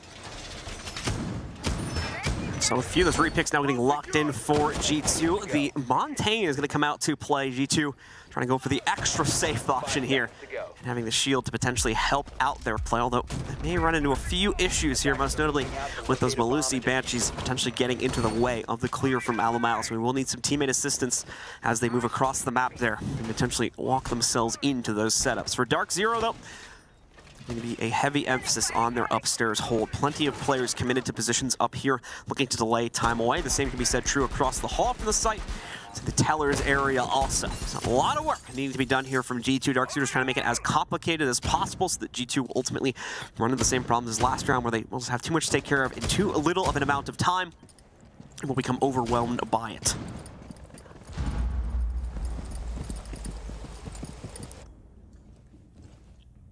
There's the Monty from Alamao, top square. Has some presence around him, but doesn't really have the help. It's just going to be that skylight angle there. He's really here just for the pressure. Almost a nice transfer from Pengu as he almost takes out Doki. Doki's going to throw himself to a different window there. A little startled, as I would be as well from that pre-fire there from Pamba. DarkZero not really able to find the answer just yet. Pengu actually technically could just knock Alamao over and kill him right now, but he doesn't know that. Doesn't know that there isn't really any G2 members around Alamao to stop that from happening. Some shots out. Alamao gonna try his luck. Oh, and there it is! Alamao, he flies too close to the sun, and he gets planted on his butt for it. Doki takes out Skies on the top floor, though, in the process. We're watching a game of Mario right now. The way that just worked out. Beautifully done either way from Panba. Indeed gets a little bit too close to Alamao, tests it, and unfortunately pays the price. Benja as well, gonna waltz right into a pre-placed Nitro there, gets taken out by it also. Panba continuing to also excel as Doki triples down on that position to attempt to trade him out. Only another player getting knocked out as a result of it. Virtue and Blur, all that remains here now inside of the 2v4. Trying to recover on this round and still close it out here, but may very well need the 12th and final round of regulation to try and get that job done, and even that may not guarantee results here. DarkZero is in the fight for sure on the defensive side, and certainly wants to try and match the energy of G2. Finally, a big play for DarkZero. G2 on the hind legs. Blur looking for any pre-fire, anything he can garner to try and find G2 some success. It's honestly not out of the realm of possibility just yet. No nades on Virtue, though, does make things a little bit more difficult. Now, practically impossible. Yeah, I've seen one 1v4 you and I this tournament, John. That's from Grixer. 15 seconds to go. Can Virtue change that up for us? Doesn't seem very likely. No case in hand. He's going to have to try and drop down the hatch. Doesn't even look like he wants to go for it. He'll slam a magazine, but nothing doing, nothing coming from it, and that's going to be the round going to DarkZero. Virtue going to keep the positive KD, but he'll give the round to DZ. DZ once again able to hold on here. G2 really struggling now with some of those early clears, not able to find the entry success that had been replicated by them at earlier points in the matchup, even going back, of course, to map number 1 for some of that. Now, the pause as well, failing to yield immediate results. They're pushed to the bitter end of this regulation, where they only have one more opportunity to end it. Well, DarkZero and G2 both have amazing teamwork, but sometimes things just simply don't work out, and that's what happened for G2 there. A lot of solo play, even for the Monty. Alamao really feeling himself when it comes down to it with that shield, and ends up fatally stepping into Oryx. And that's really where everything kind of got started off. G2 really not having the fangs to fight back when it came through. Doki able to try and take a fight when it came to the northern windows. That was quickly dispatched. And then we have the push through from Virtue as well on the sledge. But he wasn't able to find the positioning either on that top floor. DarkZero constantly having a body up here, and G2 not capable of dealing with it. Since G2 now going to the bitter end of it, we're going to see a full repick come out for them too. Pretty much every single operator is going to get switched up, so they'll show us a completely new lineup. DarkZero with a pretty unique one here too that we have yet to really see so far inside of this matchup with the Mira Dot combo. On top of the Echo as well there, getting the 3 highlights to point out. Canadian, of course, going to be able to abuse those yokai drones, especially in a late round scenario where it's pretty common that the defensive team actually gets pushed out of the site entirely due to the pressure, mainly from the window repels, but the follow-ups into the actual site too. That's where those Echo drones could potentially save the day and give them a last-minute plant denial against G2's take. But G2 taking a very slow note upon this one, proceeding exactly as you'd expect. Those repel angles going to be first and foremost the initial pain point, but they'll try to put some pressure onto DarkZero. Looks like they'll have a few on the side repels too, and those will find success as it looks like they're going to be able to strike true, catching NJR early on here and eliminating the Doc as well.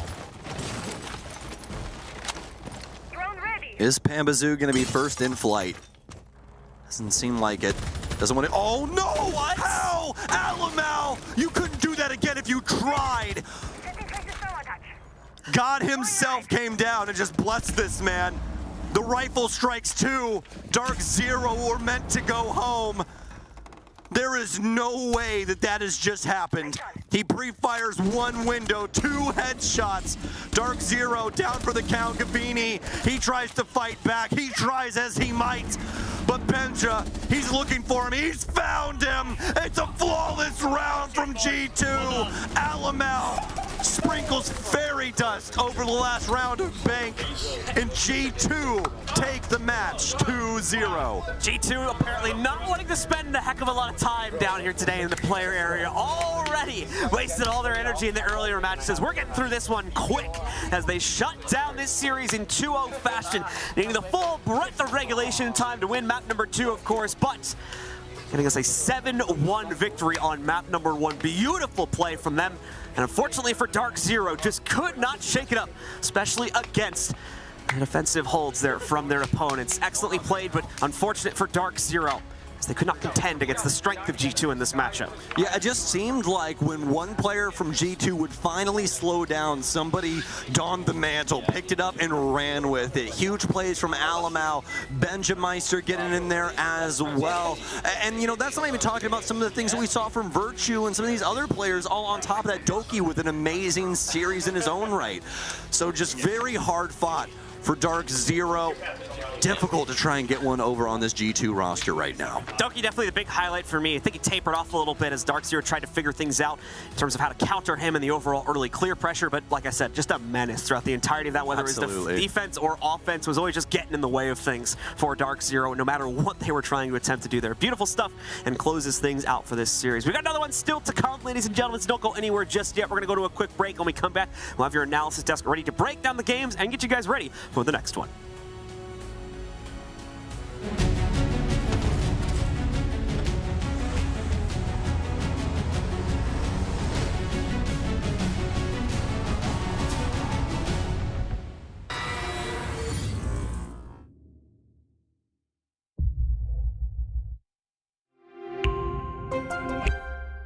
I'm Nicholas Morton, but you know me as Pengu. I'm a 2-time Rainbow Six Siege World Champion and former top Rainbow Six Siege player in Pro League. Welcome to my Siege Ranked Bootcamp. We're talking 20 seconds left on the clock, you got the diffuser in hand, what do?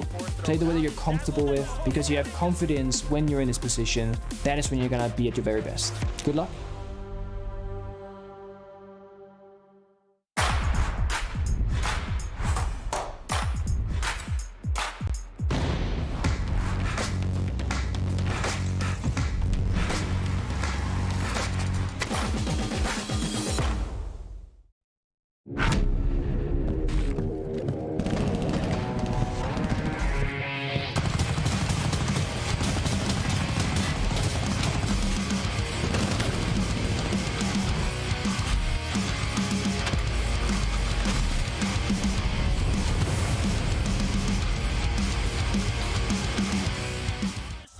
Absolutely insane. We already know they are very good, but we trust ourselves, we trust our work. Let's just play as a team and let's have some fun. That's all we came for. One more map separates us. We actually got all the way through. I was so scared that it would just end in a 2-0. It was so honestly close. Should have with how Penta played that round.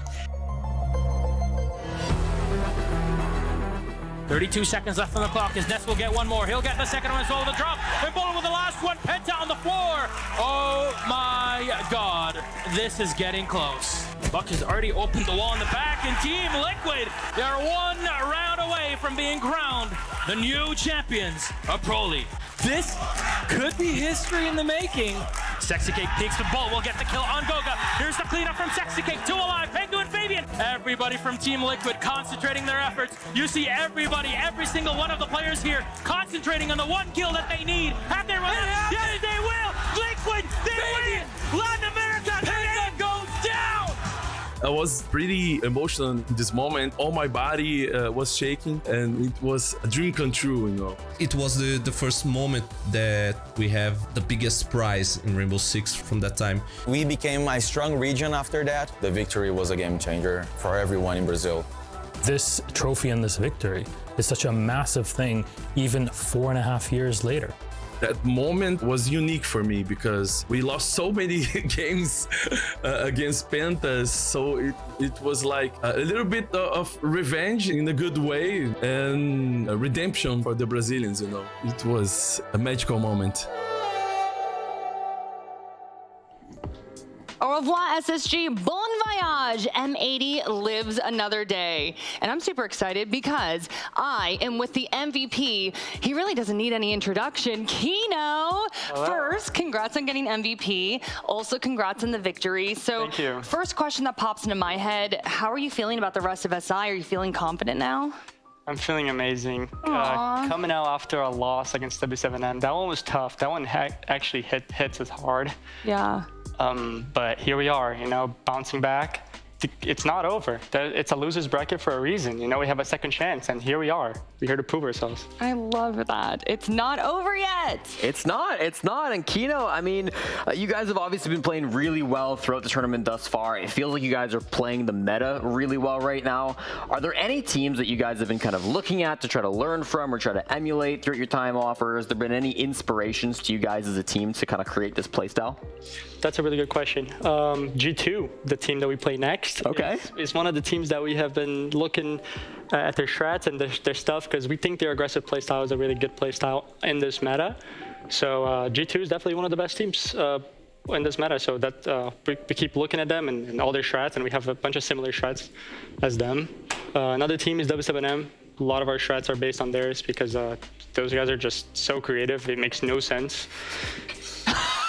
I love that. It makes no sense. It's like some stuff that you think they would never work, and it just works perfectly, like flawlessly. Like one of the strats we ran today on club, the double mirror setup in blue, one mirror towards church and one towards blue. That's all from them, and it worked flawlessly. Twice. So what I'm hearing honesty. is when you play G2 needs to change up all of their strats by tomorrow so that they don't lose to you. That's what I'm hearing right now.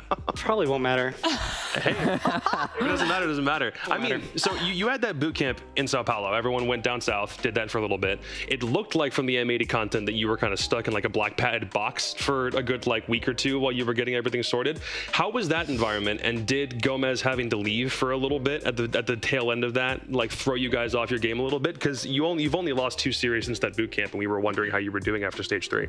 It was a cool environment. We were all together for a whole month.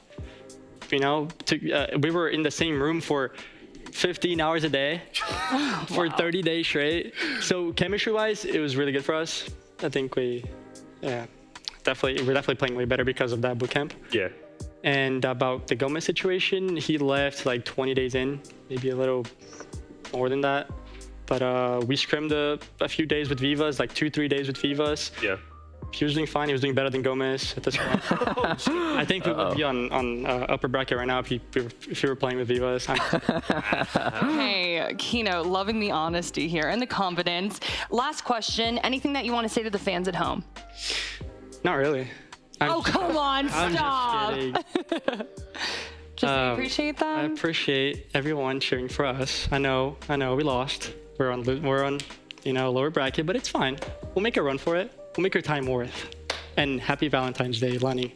Aw, great way to wrap that up. Kino, thank you so much for that fantastic interview and MVP. But we got a lot to talk about. So let's begin at map 1 here. Okay, yeah, you almost dissed Jesse, and I would have laughed so hard. Out there, we're fine. Okay, so Jesse, I'm going to put you in the hot seat first. Let's do it. You know, Lycan expressed concerns about M80's active play style. It didn't look like they were able to counter it. Yeah, I mean, Theme Park started off all right. You know, 3 rounds in a row, they were feeling good, 4-2 split, and then they had to attack, right? And I think M80 on the defense, just such a difficult team to try to go up against. They play so forward, they play so aggressive, right? They're going to take those fights to you. And I felt like Space Station were really, really solo, right? It was never a good trade coming in from Space Station. It never felt like they were in there to be able to try to counteract that with a couple of bodies going at the same time. It was like a player dies over here, a player dies over there. These guys never have the opportunity to get those trades in. So definitely felt like a disappointing second half from SSG, although they started off strong, really let it slip away from them there on the attacking half. I mean, this is a map that you would think would work within SSG's playstyle to a certain extent, but then you remember that they're a team that goes through the motions about as effectively as anybody else. It's just a matter of whether that really clicks, and if you have a team that goes off script or has the capacity to adapt on the fly like a team, I mean, basically like M80, like exactly like we saw in Theme Park, it's usually not a recipe for success with a team like SSG that still has, I guess, some things to iron out very clearly, because it's a timing issue through and through, and that persisted from map 1 to map 2 in this series for sure. Well, speaking about map 2, let's get to that now. I don't want to be mean here. It just looked like there was no life left in the opponent here. No. You know, I don't really know. Maybe they were exhausted. They were tired. I mean, it's SI. It's draining. Talk to me. Yeah, I mean, it's more attacks. This time they got a little creative with them, I think, on the side of SSG, right? I mean, there were some takes that didn't really feel like they were able to get all of kind of those outside areas around the bomb site that they wanted to be able to get, and then work that into the execute. There was the garage take where they're trying to rock the glass up the stairs through the smokes, which really just looked like a disaster. It didn't seem like it was doing what they wanted it to do for them.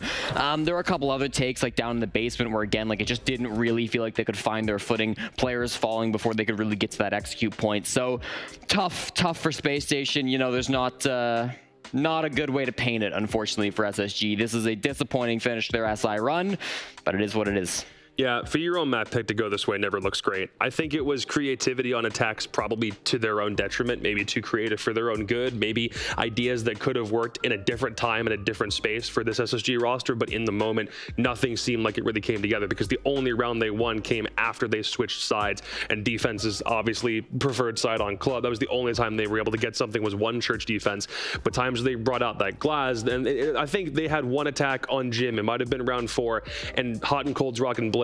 And I just said to myself, when in doubt, you pull the blitz out, but nothing happened here. And I don't like the fact that you think you have an ace up your sleeve, or you have a trump card that you think is going to work, and it's as simple as pulling a shield operator into pulling him into the mix, and it still basically does nothing. So I'd love to see this SSG team evolve into something further down the road, but I'm eating my own words, because I said that this SSG had the potential of being the greatest SSG of all time if they could put the pieces together. The puzzle is now shattered all over the floor. Yeah, it didn't happen, unfortunately. On a positive note, I do feel like things are starting to look really good for M80. Yeah. We were just speaking with Kino. He seemed confident, Jesse. So I don't know. How do you feel about their future? I mean, I'm really excited to hear that, you know, G2 is one of the teams that they've been learning from, that they've been looking up to. For them to now play G2 in the next round, that'll be tomorrow, of course. That'll be a very exciting matchup. And I really do think that these teams, there's a lot of European teams right now and a couple Latin American teams and a few North American teams, M80 certainly one of them, that have a really good grasp on the meta as it currently is. So to see M80 versus G2 tomorrow, that is going to be, that's going to be a great game. It's crazy, because winner gets top 6 at the Invitational and goes to the main event with a crowd, and the losers going packing before next weekend even starts. Oh my goodness. Like, we are in the what? thick of it right now. Okay, well, gentlemen, thank you so much for your analysis. I'm getting a little bit sad because, Jesse, I know we got another matchup later, but, you know, it's like it's starting to come to an end. Things are happening so fast. Oh, okay. Well, I can't get sad yet because we still got a ton of Siege action ahead of us, so do not go anywhere. We're taking a short break, but we'll be back in a few.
DarkZero sent home packing. G2 lives another day, and I am with the MVP of this series, Alamo. So excited to chat with you. We have the winner right above your head. So my first question is, how do you feel? And also, how do you feel about the rest of the lower bracket? Are you feeling confident now? That was a swift victory. Yeah, I feel very good with this win. I think it was very easy. I think first map like 7-1. We didn't expect that. I think they played really different. I don't know. I just don't think they played good at all. But I'm feeling like really confident to the rest of the lower bracket. I think we quite understand how M80 plays, so I think it's gonna be a good match against them. And that's it. Yeah, Alamo, in stage 3, G2 was not looking so great. You went 7th in EU World, but then you changed out Citizen, you brought on Benja. Arguably, G2 is looking like the best we've seen it in years. You yourself are the only member of the team who's actually won a championship back on Team 1, the Mexico Major. What are the chances that you reckon you'll be able to win another one? And what has changed within the team with the roster change?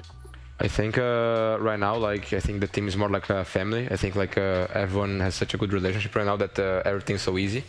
And also Benji is a great player, like one of the best I ever played with. Yeah. He's literally a monster. I actually believe he's cheating, by the way. We actually think he's cheating. He has something on his mouse, I don't know, but he's cheating. But I'm feeling so confident with him right now, and the whole team, like the whole squad, the vibes are great when we're playing. So that's it. That's really great to hear. We were talking to Doki a little bit earlier, and he was telling us that it's you and him that are the really vocal players in the server, the ones that are leading those guys. Since your LATAM days, you've been really flexible, you're full of ideas. Do you feel like it's easy to translate to G2? Like, do you feel like you can get your ideas across to all 5 of them? Like, how is it IGLing the team like that? Like, I think in the beginning was a little bit difficult because we had too many people trying to give ideas. So like when I joined G2 in the beginning, I tried to come with a lot of the play style that I used to play on LATAM, on Team 1. And then like we had Prano, we had Citizen, and everyone has like different ideas. So right now that it's on me, basically, I think it's very easy to play my play style and make the whole team agree with the play style, basically. All right, last question. Anything you want to say to the fans at home watching? Thank you guys to cheer for us. Thank you to my family, my friends, and everyone that's watching. And thank you to the haters as well. Love you guys. All right, Alamo, thank you so much for that fantastic interview, and congratulations again. But I'm putting my analysts in the hot seat now because we have to discuss what just went down, and we're taking it back to the beginning. Map 1 Skyscraper. So dominant defense for G2, up 5-1, Dev. You thought that they played Skyscraper on defense to perfection, though. Absolutely. G2, once again, we saw earlier today, they fight tooth and nail for every inch of that map. Their playstyle is simply oppressive. They give DZ so much to worry about that it throws their opponents off balance. Not only have they got key operators like Azami creating these power positions, but they just fill their lineup with passive intel. Things like Frost, Capcan, and Legion, which enable them to make these aggressive plays around their setups that they've got because they've got so much more information. And Mandy, we were chatting about this in the green room, but you think G2 has a diverse map pool and their play style, it's transferable to many of the maps. Yeah, I think there's 2 things that G2 have got really good for them. One, they read each map with the tools they have really well. Right, that operator ban they had was Cade and Bandit out, and they were starting on the defense, right? So they go, okay, the walls are going to be open. That's a big thing. It's going to be a little more tricky to contest early. It's going to be tricky to contest inside of the site. They know they need to hold on to the map. They know they need to be adaptable. They can bring along things like Azami, like Solus, like the combination of things. And just generally, they play tactics really well. They're able to play in duos and trios, play together, and there's just universal concepts that they can apply to every single map, and it works. And it even does on a map like Skyscraper, which should be a good map for DZ. Yeah, and it's funny because your point really transfers to our next map, right? They just have flexibility. Yeah, absolutely. And a real part of that to me is the way that Bank just continued to be as aggressive as Skyscraper was. In the first couple rounds, this is exactly what happened. Virtue, 2 times in 2 different rounds, he's jumping out of these CEO windows. G2 are just filled to the brim with confidence. They're filled to the brim with fire, and they're making plays 24/7.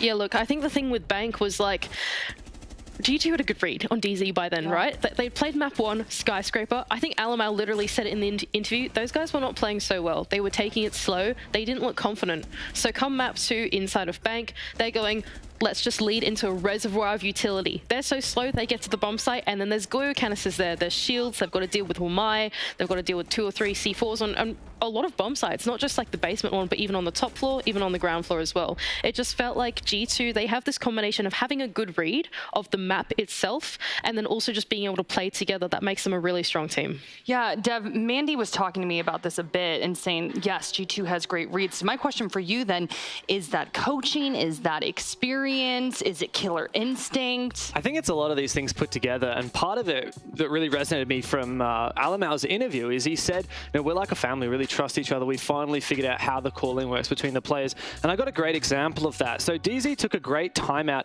and immediately found some more success. They had a nice methodical lockers attack. They caught off the roamers. They had a great way of clearing utility on site with the Twitch drones clearing out the Goyos. And then the next round, G2 pivots on a dime. They go back to that same site, but they make sure that the roamers fall back. They still have C4s and plenty of plant style available, despite DZ bringing tons of util, including the Ying, to disrupt that. And then G2 plays the retake to perfection. They know how to adapt, and they play to their strengths. Yeah, I think they actually replicate that on their attack as well. It's not just their defense. G2 are one of those teams that they like to try ideas. They're a team full of ideas. Alamau being one of the primary IGLs there, right? He brings in his own unique playstyle from LATAM, and he gets people on board them really easily. Now, I know that Pengu, in the green room, he was joking about him picking Monty and then being taken down by the Oryx, and it was really funny. But that's like part of it, right? Alamau's able to pick things like the Monty. They're comfortable with Blur going on the Ossa. They're comfortable with like these sort of ideas that maybe they can coordinate 2 or 3 of them with, and then making that work on the attack. And I think that's a really big strength in their dual IGLing style between Doki and Alamau. Okay, and we want to take a look at the lower bracket. Frankly, I'm a little afraid. We sent a lot of people packing, Dev. Break it down for me. Yeah, man. In fact, the thing is that we actually sent all of the 7-time Six Invitational attendees home today. Astro, Bosco, Canadian, and Skies have all been eliminated from the tournament. And it really kicked off at the start of that lower bracket. We had some big games. G2 took down FaZe. What a banger that was. At the end of the day, FaZe, in fact, pushed G2 harder than DarkZero ended up doing. Big one for me is seeing Team Liquid go home early. For me, they were actually in my top 4. I think my top 4 originally was BDS, W7M, and Team Liquid. I reckon they were in my top 3. So there you go, already knocked out of the loser bracket. Yeah, I think I'm missing Sonic's go home is a big one as well. And to Astralis of all teams, right? Astralis, we haven't been saying is like a super big name or an incredibly strong team or something like that. But I think that Sonic's, with their new reform of Citizen, people had really high hopes for. Yeah. So seeing them go home today was pretty shocking, in my opinion. Oh my gosh. Shocking, thrilling, lots of great adjectives to describe today. But the action ain't over yet. We have some pre-shows for our series coming up. Don't go anywhere. We'll be back in a flash. The player I'd trust the most in a 1 versus 5, I think I would trust Dream the most in a 1 versus 5. But from this event, I feel like Vert has been really pulling rounds out of thin air. So I guess I would say for this event, Vert. Oh, player I'd count on the most clutch in a 1v5. In our team? No one. We suck. The person I would trust the most is obviously Rexon, because he's done it at this event. So if I saw anyone do it again, it'd probably be him. But probably me, actually, probably me. 1v5, Vopes for sure. He done it this before against G2. I think it will be maybe surprising, but I will say Bride, for sure. Probably, and I hate to say this, Jesus, because he's got ice in the veins. The person I would trust the more in the 1v5 is Maya. Like, he did a 1v4 against BDS, so what can I say? He's the man.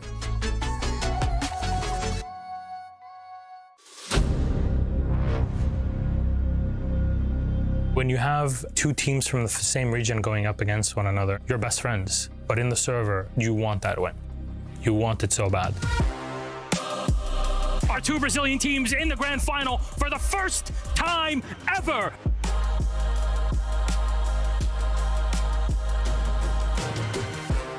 Ninjas and Pajamas! Some tournaments you have a better feeling about winning, and that one, it was ours. Our second Brazilian team, Team Liquid! NIP was very well prepared. They were like top 1 team in Brazil. It goes to Brazil no matter who wins it, but for NIP, it means a lot. We lost to SSG a year before, And then we knew like in our hearts that this Invitational we need to win, you know. It was a very difficult time for us as a team. It was pretty hard, like especially because of what happened to me at the moment. Like I lost my dad during the competition. In that final, I think Liquid kind of won people's hearts because of the tragedy that had happened, but because they had also played incredibly well throughout the tournament and through the grand final. They gave us an incredibly entertaining game.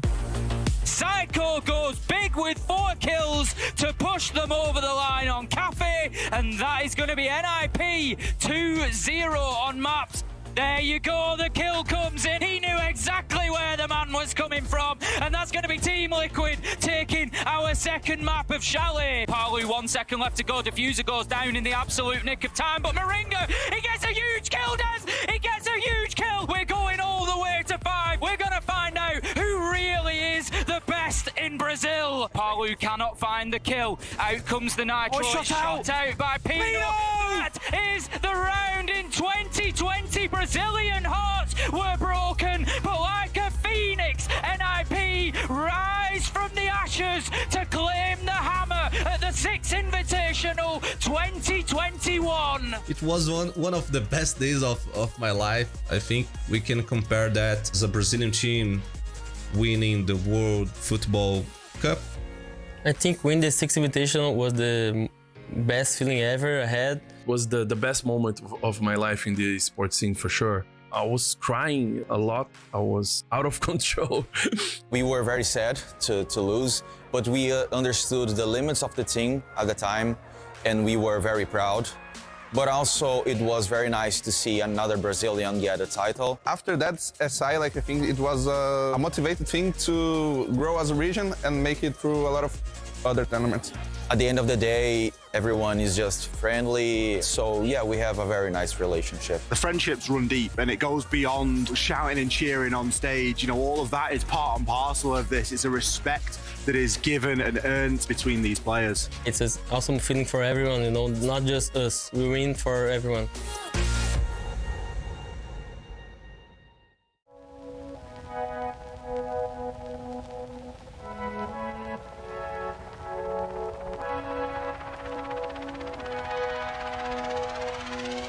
My first initial reaction for when I saw the Sense trailer, I was kind of like confused at like what the ability first did. It looked like a really cool concept. It's like a smoke, but it like pans out like really far. My first time playing Sense, I remember I was playing on Vela and on Study Bar, and I just sensed all of Study and ran in maps and planted the bomb and just ran back.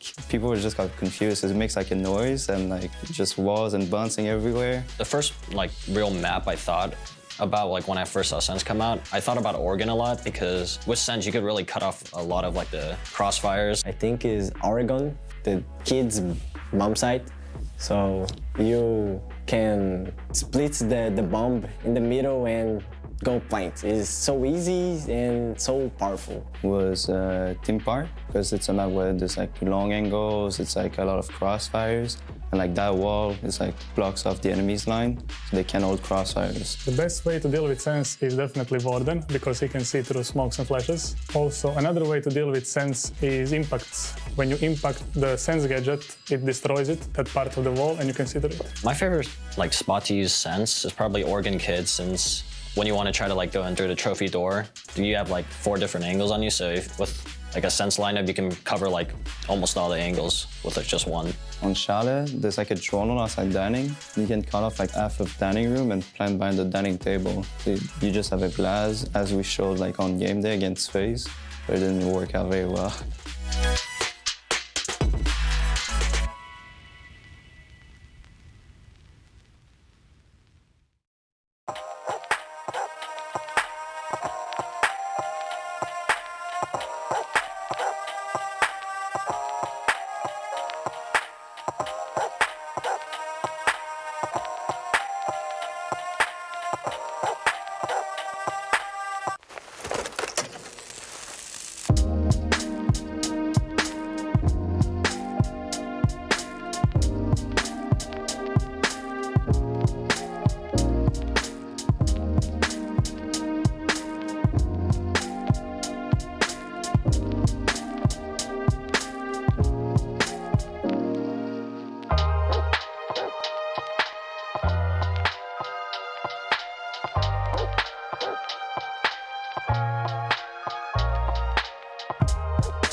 There was 20, but they're dropping like flies, people. Now only 10 teams remain, and we're sending 2 more home. We're breaking hearts today. Happy Valentine's Day. Fresh and aw, y'all look so festive. We're like, happy Valentine's Day. But real talk, we got a serious face-off ahead of us, and you know, they are coming off of a huge win, right? They just beat Sonics, but lost one. You cannot sleep on them, Astralis. No, exactly. Lost one had a really good group stage. They've actually only faced their first loss yesterday against Wolves, so that's quite interesting. You know, coming off of that, having had such a group phase, and then for Astralis, they just got out of a super high because they won against Sonics this morning, where it really mattered, and they had these really chaotic and exciting places. Yeah, Fresh, let's start off with loss 1. Real talk, that was a shocking loss to the Wolves in 2, right? So what do you think that they took from that loss? What are they going to take from that defeat and put it into today? I think a little bit of experience, if I'm being honest, Jackie. I think I alluded to it. Their group stage was genuinely excellent. I think the way they navigated that group stage, particularly playing for 2-1 victories, which is what we saw. They were getting themselves on 2 really good maps for loss 1. As long as it enabled, you know, even if it enabled 1 really good map for the opponent that they then lost. And I think they maybe looked at yesterday with a little bit of naivety. I think, to be honest, they were prepped completely for G2. I don't think they were expecting Wolves. And then think they banned a little bit naively. In terms of Wolves' strength, they looked underprepared in that particular matchup. And I think we'd have seen a different loss 1 if they'd have been against G2. So again, I think they might have been prepared for Sonics today. So we've got to see how they come out of it. Oh gosh, you just gave me chills. Their whole game plan might be derailed. I hope that's not the case. I don't want to be too hard on them, Anne. Let's be positive. Dash performing quite well. Yeah. Maya, I know a lot of people are like, hey, we really need to see Maya step up. Real talk. Yeah, if you look at the players' performances for this roster, Dash is indeed leading the charge for his team with the best of going for KD, best going on entry, best rating, yada, yada, yada. We were hyping up Maya and Lobin as well coming into this tournament because those were the 2 players that really performed during those last chance qualifier games. And Maya is currently the lowest rated player on the team. That's not really something we were expecting. Also, Lobin, we're kind of wanting him to step up as well, not really been going as up to our expectations. But in the game that they played against Astralis earlier, because these teams have faced each other in Group C, Lobin was the MVP. Interesting. It's got to be a collective effort, right? They all got to turn up today. I want to talk about Astralis a little bit, though. Fresh, Astralis had a huge victory over the Sonics. Like that was very, very fun to watch. Will that chaotic play work here, though? I think so. I think there's nobody that likes chaotic play more than a Brazilian team. I think it's potentially even going to be a little bit more effective for Astralis. And, you know, if you was here with us, 3 hours ago when we're talking, you know, to the Astralis players, we're talking about that game. Astralis really are. They're just a force to themselves. They're an enigma. They're chaotic in their play style. You know, it's not uncommon that you'll see Iconic in a 5v5 just going down the hatch, making something happen. Iconic and Forest, to be fair. And I think it's a very difficult play style to deal with, and it's a very difficult play style to get drawn into as an opposition. Oh, valid. Good point there. And are they going to be exhausted? Are they going to be drained? I mean, that was a hard-fought series there. Am I wrong? It was a hard-fought series, yeah. It was all 3 maps, and all 3 maps went into full regulation rounds, so 12 rounds each in a best of 3 that you've played 2 to 3 hours ago. Yeah, that costs a lot of energy, I would assume, from them, but also you get a lot of energy, right? Because you just won a game, and you're not going home yet. I was actually in the player area when they do the bans, because the 2 teams, when you do a banning phase, they come down to the player areas. I was watching a different game, and Astralis actually walked in, and, you know, I said they're Enigma. They walk in, they're a bit like this. They're really trying to get in their opposition's heads. They've got music on, the shades are on, and they walked into the player area, and then they walked the wrong way, towards the B stream rather than the A stream, and then they had to turn around and come back again. It was quite a funny one. But they looked pretty energized. Yeah, I actually wanted to ask you, put in a little coach cap here, because he used to be a coach. What do you tell your team when you come off of like a really hard-fought battle like that, and then you have to somehow bounce back? Like, what are you telling them? I think it's all about managing mental and energy. Like, they won't have gone back to the team room and practiced or even really debriefed. They'll have been told to go and get themselves some food, go and chill out, come back off that high, because it's when you're in a team, you're managing highs and lows basically. You want your players in that middle ground all of the time. So it'll have been about managing energy, managing the players and getting them emotionally ready for this next game. Maybe a little bit of quick counter analysis, quick bit of prep, but just keeping them going, really. I got really sad when we just saw Astralis players on the camera, because I was hoping for a similar pre-game ritual as we saw earlier this morning. That little circle with Iconic in the middle, just really looking like they were hyping each other up. We're not seeing that right now, but I've liked to see it though. Yeah, and I really can't hammer this home enough. You lose, you go home. There's no second chances right now. So we're talking about Astralis feeling tired, but I mean, Lost One has to be dealing with mental pressure as well, right, Fresh? Yeah, I think there's much more pressure inside of this fixture. I think there's much more pressure on Lost One. Okay, let's get into it though, because the map ban information is up on the screen right now. Oh, goodness. You got a lot to talk about. Okay, Fresh, take it away. Well, I'm looking at these picks straight away. We'll go through the bans. I think both bans for, both of the teams make a lot of sense in terms of getting rid of a strong map for the opponent and a weak map for yourselves. The pick, Skyscraper for Lost One, it's a very high preference pick over the long time, so I'm not surprised to see that. I am surprised to see it. I'm going to fully counter you on this one, because if you look at this map, right, they played it against BDS and they lost it. That's the only real history that I can see on this map for them, so I really wonder as to why you would pick a map that you've previously lost against a pretty strong opponent as the only map out of these 9 that you can pick going into such an important best of 3. I think when you've got such a team with the confidence, and there is that little pre-game ritual going on from Astralis, I think when you've got a team with confidence, it is their #1 map preference over literally the last year. So they've just got to back themselves on it. I know they did lose it. Moving through to Oregon, we saw Astralis play Oregon earlier today, and they are excellent at attacking that map. They've got the attacks of that map figured out, whether it's kids and dorms, whether it's laundry supply. They're comfortable, and you'd be expecting at least a 4-2 split. They will be starting on the attack for that map. Yeah, there were a few players of Lost One struggling with some entry engagements, and that's really where the side of Astralis excelled this morning when it came down to Oregon. They won the majority of their entry engagements, and they won the majority of their attacking rounds as well. They do have multiple wins on this map. They also won it against BDS. They didn't pick it this morning, despite still being really good on attack.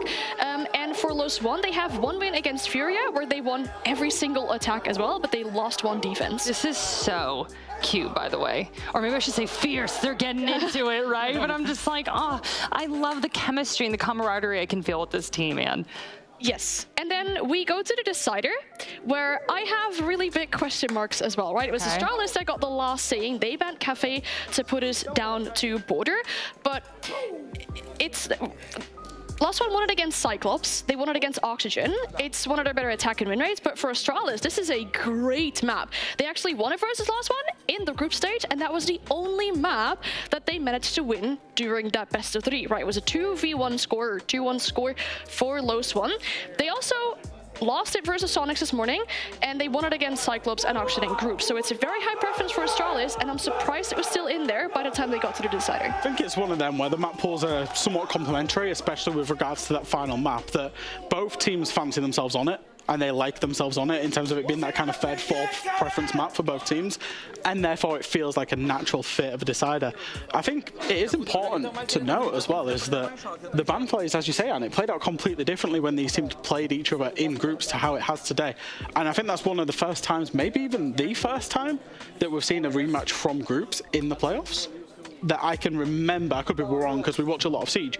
And obviously that does come into play because you haven't seen 2 of the maps. You have seen the decider. So if we ignore that for a second, you haven't seen 2 of the maps, but you have seen tendencies. You have seen aggression. You've got a feel for these teams, a feel for the chaos. So both teams should have a good idea of what's to come. Okay, predictions time. Who's winning in? I think Astralis won the ban phase, so I'm saying Astralis win the game too. Okay, that was clear and defined. I thought there might be an argument. She was like, no, this is how it's going to go down. Fresh thoughts? I think Lost One on the balance are the better team, the overall team, where they remind me a lot of G2, where it looks like they've got a decent amount of balance. They've got a really good front line, they've got backline players that can frag, and they're a decent overall team. And as much as it kind of pains me to say it because Astralis did win earlier on today, I feel like the better team in that series lost in the Sonics Astralis game. And I believe believe that, it's maybe just my way of looking at Siege, is that the team that plays the team game over the course of 3 maps will come out the stronger, and I'm not sure that Astralis can, you know, cheese their way through 2 best-of-3s. All right, well, Lost One versus Astralis. Who is going home? Elimination on the line. Ace and Dez, take it away.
The Marshmallows versus the team with no mascot, but oof, are they a big name. BDS versus MNM.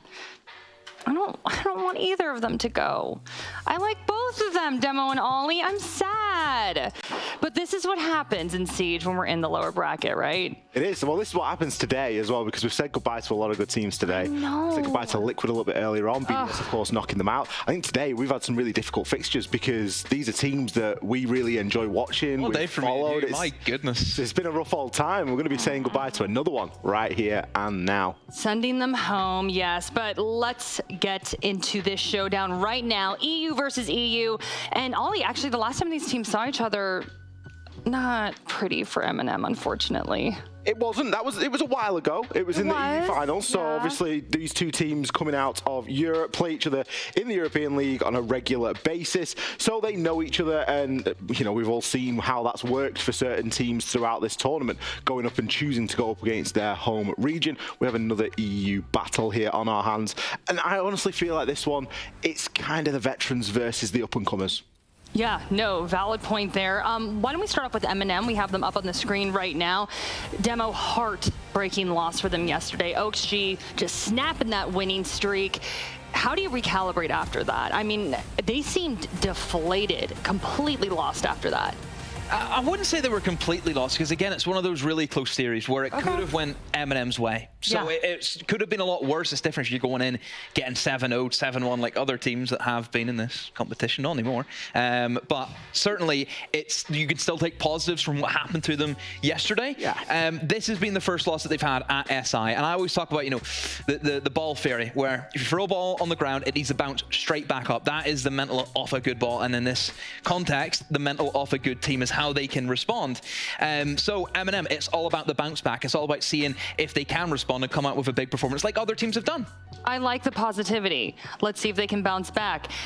But BDS, Ollie, I mean, this is a really tough draw. We're talking BDS. BDS is the nail on the floor where you bounce the ball and it pierces. Oh dear. Maybe. Real talk. Sorry, Demo, but yeah. And BDS is going to be a big old rock in the road here for MNM, especially given the way they played this morning against Liquid. Yeah. Because it was a team performance. We commented on that at the time, but there was one player that didn't show up. And I reckon there's one player that's probably spent an hour or two in aim labs getting his aim back on track. And that player is going to be Shaiko, because he has to show up here and now. His team carried him through the first game of the day, through that Liquid game, and I'm sure that we're going to see him firing on all cylinders now, back for a little bit of a revenge tour. It could just be MNM that face the full wrath of BDS right now. Yeah, Demo, it's kind of funny because we're always like, Shaiko show, but we were both going nuts about Renshiro. Renshiro was like slamming the table, screaming and yelling. When I watch him, usually he's so composed. So, I mean, like, they're bringing the enthusiasm. Yeah, Renshi, you seen him, he was up for it, And the thing is, I showed Jackie the clip whenever Renshi I mean, it was as if he was going to flip the table, and she goes, "Oh, he's so cute." Like, how does that make any sense? Like, I loved how fired up he was, because for me, while watching him here at SI, he's always seems so serious, you know, and just so laser He's a quiet guy. He's a gentle giant. Yeah. That's the way we like to view him. He's very quiet, keeps to himself, but he lets his work do his, you know, his talking for him. But yeah, the only thing that I do worry about for MNM in this game is that BDS have already had a game today. And I'm a big believer that if you've already had 2 games in the day, and if you've came off the win of your first one, you're going to be fired up. I think you're going to almost use that as a big, massive warm-up that they had. So I think BDS, just because they have played already today, I think they'll be a lot more hot. The flip side of that is that teams are struggling to get scrims now, because teams are going home, teams are getting further on into the competition, and scrim partners are becoming... You can only scrim so many NA tier 3 teams. They're becoming fewer and further between.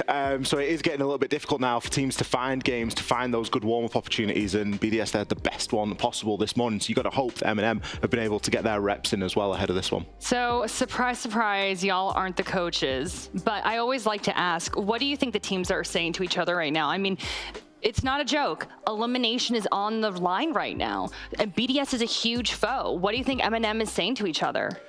I think MNM's probably the more difficult one to answer, because they haven't really been in this position before. They're looking at going and playing on the main stage, which I know is going to be a big deal for some of those players. You've obviously got players like Nello that have been there and done that in similar circumstances. But then you look at some of the younger players on the side, you look at your users, you look at your Tyrant. They haven't experienced that yet. They haven't experienced a big, big stage. And that's obviously going to be in the back of their minds, that they want to get to that. But putting that aside, focusing on the game at hand, MNM have got the ability here to go out and take this one. And I think they've just got to stick to their own siege. Don't get dragged in to the way that BDS want to play. It's winnable. It is 100% winnable for MNM. They've proven that before inside of stage 1, stage 2, and stage 3, where they beat BDS every single time. Of course, best of ones, I'm aware of that. Best of threes is completely different, and we've seen that during the EUL finals, but also keep in mind that was the BDS who just, that hot streak carrying on from the major. I would say there wouldn't be any team in the world that would have beat them in that matchup, just the way BDS have been. But again, BDS, we've seen they haven't been at their best. They have not been at the best of where they should be, whereas MNM have exceeded our expectations. True. And again, for MNM, if they can just tap into that gear that they were playing at in every other match, why can't they win? Why can't they? I love the positivity. Well, we got to get this thing rolling here, and we are ready for map bans. We're working to get that information up on the screen right now. Ollie, thoughts? Oh my goodness. Okay. So we're going to head to a border. Why have we went border? Honestly, I'm glad that we've gone to border, because that just means that it's going to be, people say that border, I've heard the joke. I disagree. I think this game between these two opponents is going to be fantastic on border. It really suits a border. Both teams have it as a map that they're willing to go to. Both teams have played it so far throughout this competition. BDS, interestingly, have lost it twice. It's been bad for BDS. They lost it against CAG and against Oxygen. MNM on the flip side of things, they were successful here against Direwolves. Take that for what you will at this point in the competition. I think for BDS, it's always going to be tricky. I think MNM's map pool is really good. They can play a variety of maps. You're always going to have to ban Chalet against them, no matter what. That's what every team has to do against MNM. Or you play them at Chalet and then you lose, and you understand why you need to ban it. The Villa ban, it's a good map for MNM, not as much of a map for BDS, so I think they've probably looked at it and say, hey, let's take away one of our weaker maps, but then that leaves the border open, and it's not been a strong map for BDS. It hasn't been for a while. I think back to stage 3 in week 1 against Team Secret, they won 8-6 against a new Secret side that, again, you'd expect better from that. I think MNM, looking at the Skyscraper Decider, they'll be rubbing their hands in glee, because that is one of their best maps. Well, it's a map that we know that BDS have struggled on in the past. It's a map that a lot of teams will go out there and struggle on. MNM, they're starting off on the, I believe they're going to be starting off on the attacking side on the Skyscraper if we should get that far. But I think it's coin flip whenever we get to it, if we get yeah, potentially. I mean, the cafe is the rock in the road. We're already talking about this going to 3 maps. I know. Because that's what we both expect here. But the cafe, for me, that again is a whole nother ball game. You start thinking about a team like BDS on a map like Cafe. It's not a map that they have, it's a map that they've played twice so far. It's not a map that they have actually lost yet here inside of the competition. They've been successful against both Wolves and Astralis here on this map. Cafe suits BDS to a T.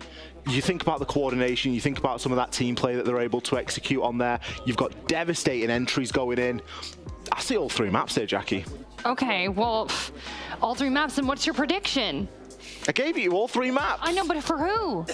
Both of them can go through for me. Stop it. We're not getting an extra seat at the table. No, I'm making you pick one. I'm gonna stay true. I'm gonna say MNM, because I know that Demo is gonna go with his mind instead of his heart. Okay.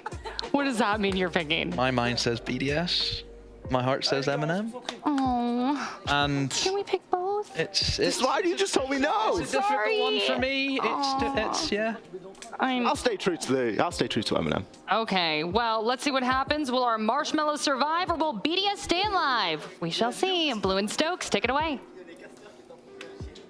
Thanks very much, Jackie. Final matchup of the day here on the Bravo stream. Getting ready to rock and roll here as we've got MNM up against BDS, an EU derby. Potentially decide another slot moving forward here into our lower bracket. Unfortunately, one team can continue. The other one is going to be heading home. Which team that will be, of course, we have to play out this series to find things out. Going to be a bit chaotic as we get things started. As we're going to go into Border for our opening map. Stokes, what's your opening take on things as we get ready to jump into that first map? A lot of fun to be had. Really excited to see Uses up against, Shaiko. Going to be a lot of fun in between these two. MNM, we haven't been able to cast them personally just so far this tournament, but it's been their best tournament that we've ever seen out of them. So extremely excited to see what they can get done, especially up against a squad like BDS, who just beat Liquid earlier today. So it's going to be long into the night for BDS, burning the candle at both ends. We'll see if we can get that same energy that we had out of Renshiro earlier today as well. Yeah, I was going crazy on the broadcast earlier. Tune in. We had one clip from him. Man was screaming after a round clutch that he managed to pull off. Like a banshee. Yeah. Well. It was interesting.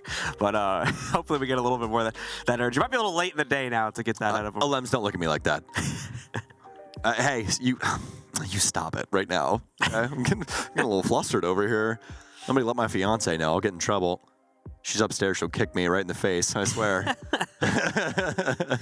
Just waiting on a few of the players from MNM to join up the server. Soon as we got them in the lobby, we should be good to get things started, folks. So stick with us here for just a few moments. We'll continue kind of talking about things in the pregame. MNM, of course, rebounding now from their very unfortunate loss to Oxygen yesterday. 2-0, but didn't necessarily look that way when you take a peek at the actual map score lines, as we had to go for a full 15 rounds in both of those maps. MNM so close to coming out of the clutch both times, but just unable to find that repetitive success.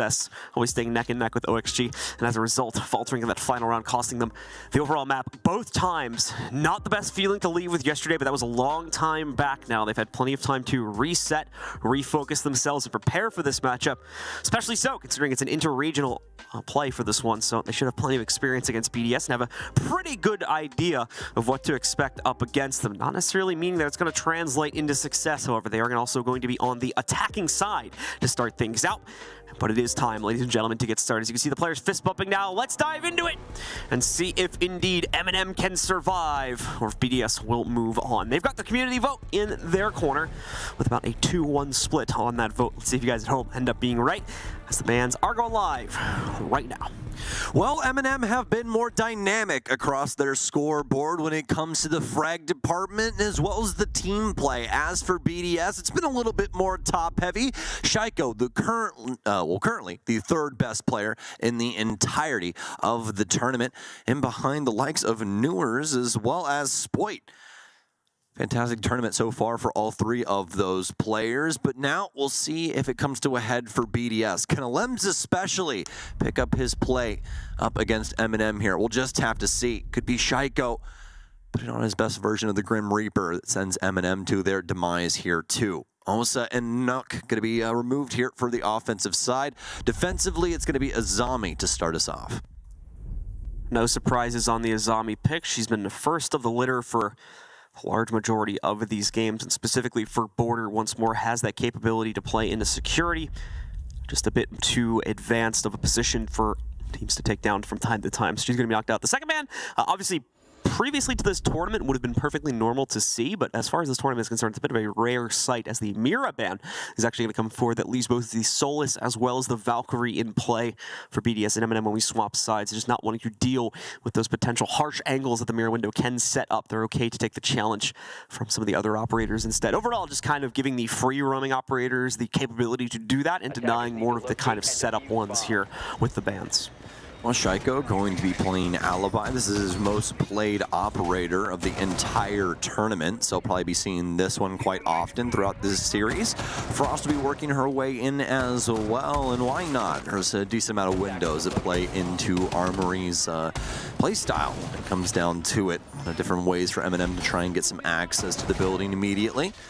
And over on the MNM side of things, they've gotten at least a couple of pressure points they want to try and apply themselves towards. And that's where Zero and the Flores come in with those Rotero drones. Aside from that, though, everything is going to proceed as expected.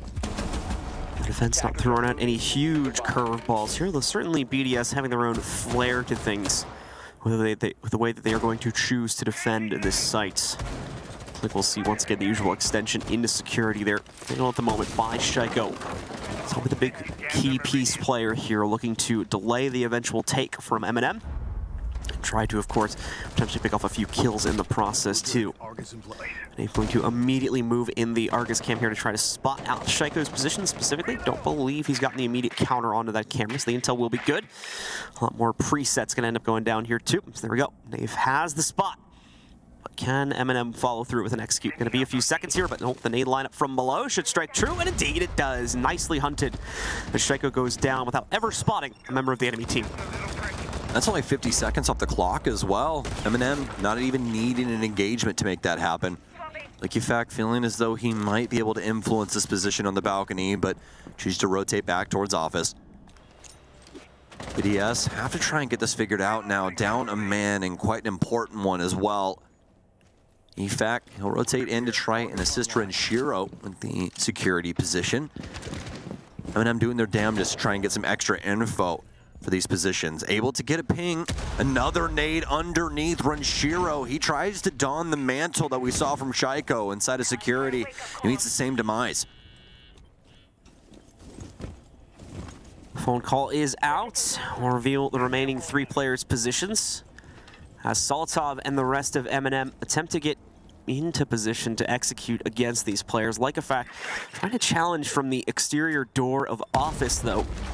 Won't be finding much from that particular position. The Pterodrone scares him off deeper into a bit of a bunker spot, as the remaining 2 other defenders are also waiting deeper into that site now, just kind of letting MNM waste out as much time as possible to set things up. And then we'll just be ready for the actual counter on the site deployment. A little spot there from Nello. Just going for the soft breach right now on the main walls. Part of it was left soft. Spotted out that goo mine. He's not going to get tripped up by that.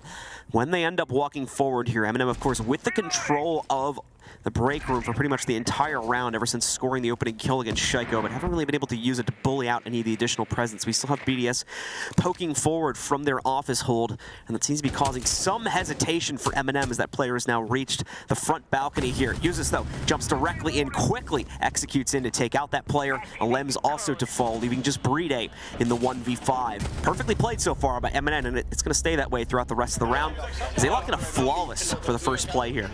Incredible patience from MNM there.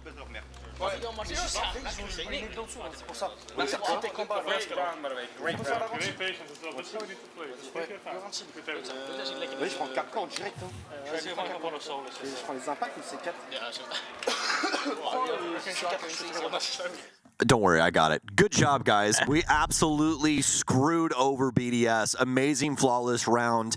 Let's try and keep in control of this. You're welcome. I know. MNM, though, all things considered, fantastic way that they broke down that round there, John. Love the way that they really backed up all of their plays with the influence from info. Discovering things in security and not dealing with it head on, not being bullheadish about things, right? They don't have to aggressively try and get people in the building. Instead, they can go to the portion of the map that BDS has already gifted over to them and work it that way. And that's exactly what they do. 2 big frag grenades from down low. And like the second one, a really big surprise as well, because we had the Zero utility coming in as well. A lot of different things Renshiro could have done with that, but just not able to really suss it out. And some really, really big plays coming because of that. Shotgun out here as well for the Solus. This will be fun to see how Like a Fact tries to use it specifically for this round. I'm already, of course, seeing him do a little bit of the reconstruction work there. But later into it, that's when we'll see him come out to play in a much bigger fashion, I do believe. As MNM begin their own clear here, approaching the south balcony first.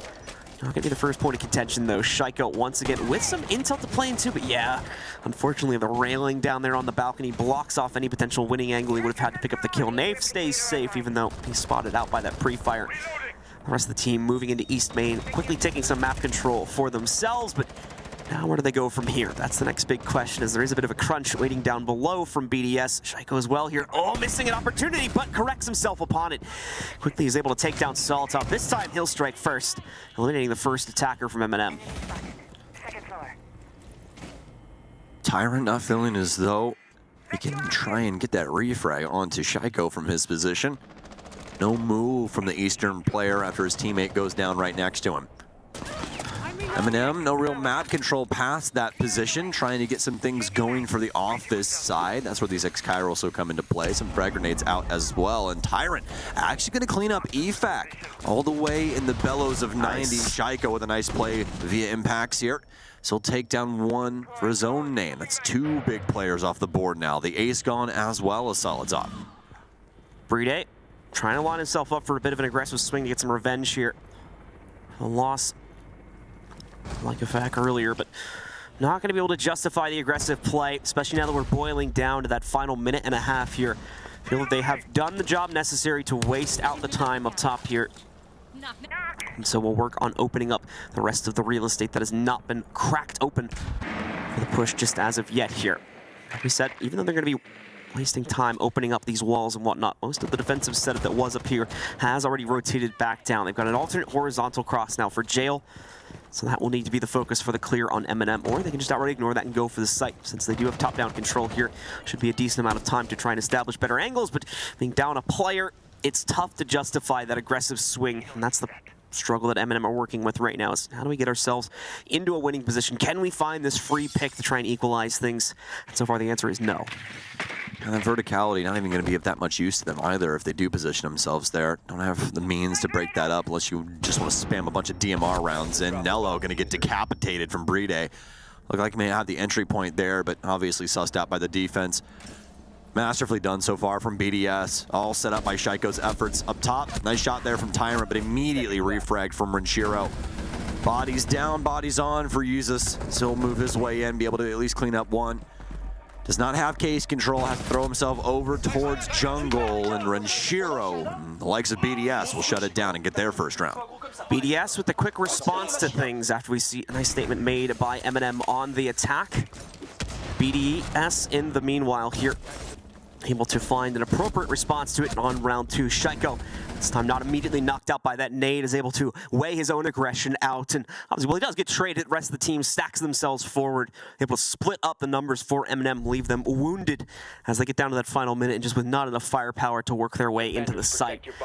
With the 1-1 exchange, we go back upstairs for BDS's second attempt of this locker hold, and we'll just have to wait and see if they will find success. For the most part, same type of setup going to be deployed towards it. A few operator changes coming in, the most notably, I believe, a Lems, bringing the Mozzie into this one to deny a little bit more intel. Got those frost mats still helping things out too, of course. Somebody placed down, trying to trick up the clear from MNM, although it did not work out the last time, so we'll see if they yield better results here on the second attempt.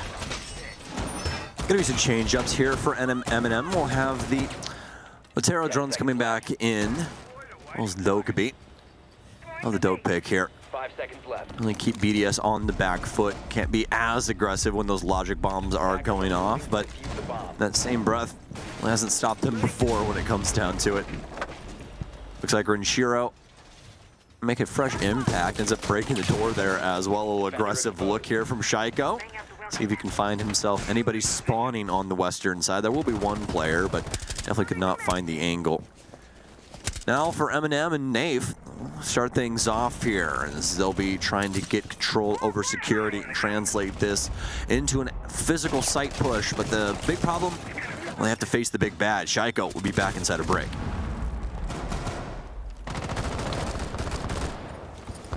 Early progress from MNM to clear out a few set pieces on the map, but overall BDS still holds strong and mostly untested, specifically in their second floor extension here. MNM won't care too much for that, though, if they're given a direct access point, which they nearly are able to find. Renshiro being spotted out here, playing over by West main entry. I'll actually not get forced back too early on. Shaiko, though, is going to be played into a reposition from break. Loses about half of his HP in the process, but still maintains, for now at least, CCTV control. Still the intended goal from MNM to try and burst him out of here so they can move in by Westmate. One last little peek as well over towards the east side, though, as like a fact, potentially tries to line himself up for a challenge on the south window. No damage met from either side, though. But good news is he's able to waste out a little bit of this time. The phone call will stop that from happening, though. So he'll be forced into a corner, as will the rest of his team here, to respect that utility usage from MNM. BDS so far so good on this border defense. Frag grenade won't get any damage dealt. They've been able to box MNM out of the building thus far, keeping them on these windows, but Renshiro will finally go down to use this. MNM getting something in their camp. Need to try and find another foothold here on the site. Where is the home for this case? The buildup of the players, it's looking like they want to try and force this into Archive, especially now that we start seeing this office angle working its way in with the skeleton key. BDS, no chance of a kill just yet. Solid top with a big pick there onto Bride. Tyrant sneaking his way up metal stairs as well. Logic bomb goes off from Uzus. Answer already met from Shaiko. Big push from Tyrant. Changes things up for MNM yet again. BDS, this may not be their site at the end of the day. Here's once again the Matrix falling to pieces. Alems finally getting some revenge as he trades back the push up through metal stairs. There takes down one of the defenders remaining here.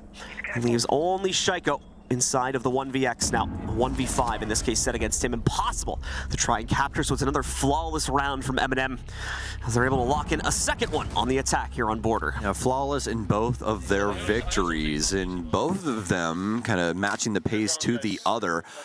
That time, MNM using just the utmost patience to play around BDS's playstyle throughout the map. Some aggressive fronts that we saw, but MNM having a lot of respect for what BDS are capable of and constantly able to get the big picks, the rotations back, or some other angles they're able to find behind some of the farther out annexes we saw from BDS. So well done from MNM, finding those pressure points of BDS and able to exploit those to the fullest. With things working out well for MNM, BDS is now up against the wall to a bit of an extent here, seeing how they can try to get things back under their own control. Still options to execute into on the lower floor, of course, so that's what they'll go towards, as they'll bring out the Teller's defense for this specific round. An emphasis on the motion sensors too, to make sure that their extended play does not get tripped up by flanks. Those will go down in those key positions to make sure no one from MNM can pull off a, obviously not a nook play, but something similar to that in the essence of the way it will work out. BDS with a pulse as well to keep Alems back down to the relative safety of the showers room so that he can have some nice overwatch here in the mid and late points of the round to spot out all of these pushes from MNM. Speaking of which, they're on the board, so we'll take a look and see what they're going to do for their initial clear, and more importantly, if BDS can try to get in the way of that. Small damage off to Tyrant.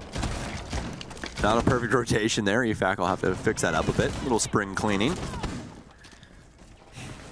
Not too much to worry about, though. For BDS, going to be back to basics and what we have been seeing from them for the majority of this map. A full-on onslaught across the entire board, trying to hold key portions of the map and make sure these entry points are very easy for them to try and thwart. MNM stepping up, looking to try and get themselves into detention. Still have some EMPs in the pockets of Usus. Moves his way in. Solitav will break into the top floor as well. Not going to have the bunker set up here. This isn't going to be for this side. It's towards the other space, as we are going to be over inside of Tellers. That's going to be a big pickup there for EFAC as well. So he'll take down Tyrant on the entry. Tyrant down, MNM injured yet again. This first kill has been incredibly important so far in determining the outcome of the rest of the round. As we've already seen MNM struggle to follow things up when they have been at a lack for numbers. This round more than likely going to be no exception to that, as there's no easy room for a trade to be found with the loss of Tyrant apparently sledged down with him, so no top downs to be opened up from the inside of the office once, if more importantly, they're able to clear things out inside of there. Solitov tries to pre-nade to the depths of Fountain, but not really much of a setup to be dealt with on the inside of that one from BDS. It's much more properly aligned for deep office. He'll learn that now as he goes for the cross and takes a bullet in response to it. Drop down to about half HP. The rest of MNM trying to crunch their way into this one too, and they will find a successful trade finally. Renshiro on the Cade, getting taken down before he can fully peel himself back. Shaiko, though, still in the hot zone here, just over by East Main Stairs, ready for more challengers to come his ways. They'll definitely want to be taking that position down, and indeed, Shaiko ready for the challenge as Solitov crosses his angle. Problem is, indeed, it's an easy entry for Nave to make, and with Shaiko not able to constantly cut those eyes open in the back of his head, he will eventually go down. Bride for one, Nello in the trade position for that one, but now he's alone. The 1v2 set against him. A breaching charge put forward that'll blast his access into showers. However, BDS reads this, expects this. They back away, fail to give him the 1v1 gunfight that he certainly would have wanted here, and now wasting down even more of his remaining clock time. 20 seconds to go to try and make a swing work. He does have case control, so at least it's not working against that factor, but members of BDS just refusing to give him anything. Cross is made, gets himself over to the other side of the hallway, but now the player in the back of showers rips out all of his HP. 10 or less now to work with, and just no time for that plant. Lookahead ends it with the Sheriff.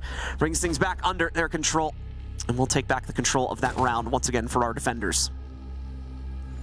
Fantastic top hold there from BDS, and it stands true. MNM cannot get things dealt with. It's BDS constantly able to fight back into a winning advantage for their man count. Big plays there, especially from Shaiko, to kind of head it all off. The rest of the gang able to pick up the pieces when necessary as well. And the round, so 2-2 now here for BDS, as they are split right down the middle so far on their defensive side. We're going to head downstairs into Vents and Workshop.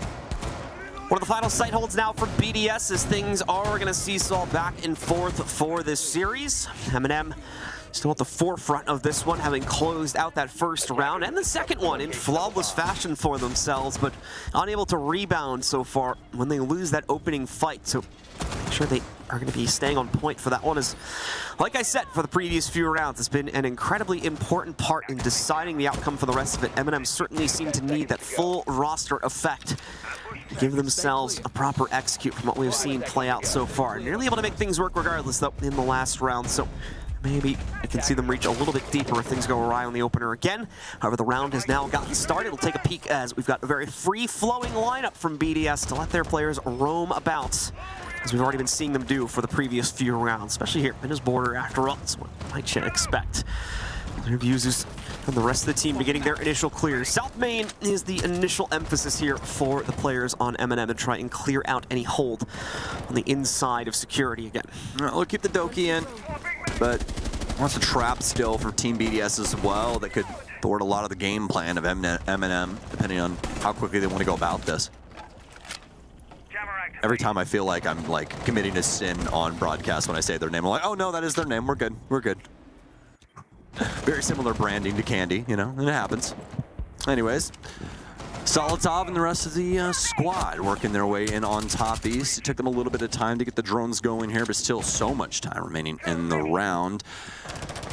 Quite a few people still outside this building trying to assist with the info game for CCTV. It's going to be Solitov that we saw entry inside of East. Have some players to try and assist with the balcony swings if they do come through for BDS. Breeday still waiting for the call out to try and find success on the Nitro cell. And the swing working its way in now from MNM as they take up all their pressure on east side. Solitov, big mistake made by him, does not check the doors. That's a double stack there of Breeday's EDDs. It's going to straight true, knock him down. Good possibility we could see him brought back up potentially, but it's going to be obviously at very, very low HP here. Only saving grace he has the fact that he went down so far away from the action, but even then the confirmation comes in from Shaiko. Like the fact, also able to claim another one against Nello. We did see one member of BDS also lost that Shaiko's trade. He now ends up going down. Uses 2 to equalize this as he finds a free pickup so far against Ren Shiro. The rest of BDS's upstairs hold now dead as the numbers get a little bit too low for comfort. They peel it back into the site and play this out, where MNM are going to match those numbers for the attacking side too. Big swing here from EFAC, and he gets it as well. Nave, so unfortunate for him. One more logic bomb remains for Usus. Has to try and get something off of the back of this. Tyrant upstairs, no case control for either. Is that mute jammer close enough for Lems? Oh, it's actually... player, come on, check the doors! So unfortunate as the cap can traps once again befuddle MNM. These traps really getting into the way of their play. 2 big players going down all because of negligence. And a big shotgun blast from a Lems to end the round. BDS claim the lead. BDS winning that almost entirely on their utility. Those 2 extra kills certainly making things a heck of a lot easier to shut down the MNM clear as they move far too slowly, but at the same time, not slow enough apparently to be checking those doors as they strike twice over the course of this round here, locking in a 3rd now for our defense. Getting ready to shift this over into Armory for the next hold here as they're going to go upstairs again. This is where MNM, to be fair, have been able to close out both of their rounds. It's a little dangerous to see BDS heading back into this partition of the map, but we'll see if their 3rd selection is going to be the charm, because, well, they can't go anywhere else. This is the final round of the half, of course. So it's either do or die time as far as this site hold is concerned. Well, this is going to be the most successful site that we're traveling to. 89 plays so far this tournament, a 58% success rate when the defense does go to Archives and Armory. So we'll see if BDS can try and help those odds even more. The defensive win rate overall of Border right now, actually almost right down the middle, 52%. Is there anything closer? I don't think there is. Villa and Bank are both tied with Border actually at 52% for our most offender-sided. Nothing actually truly offender-sided currently right now for Siege maps in the pool. So quite interesting stats that we've had so far throughout not only our group stage, but also our playoff stage here. Now BDS set up for the very last round here on round 6, at least for this half. MNM looking to go about things in a very similar fashion, at least operator line-wise up, than we've seen prior.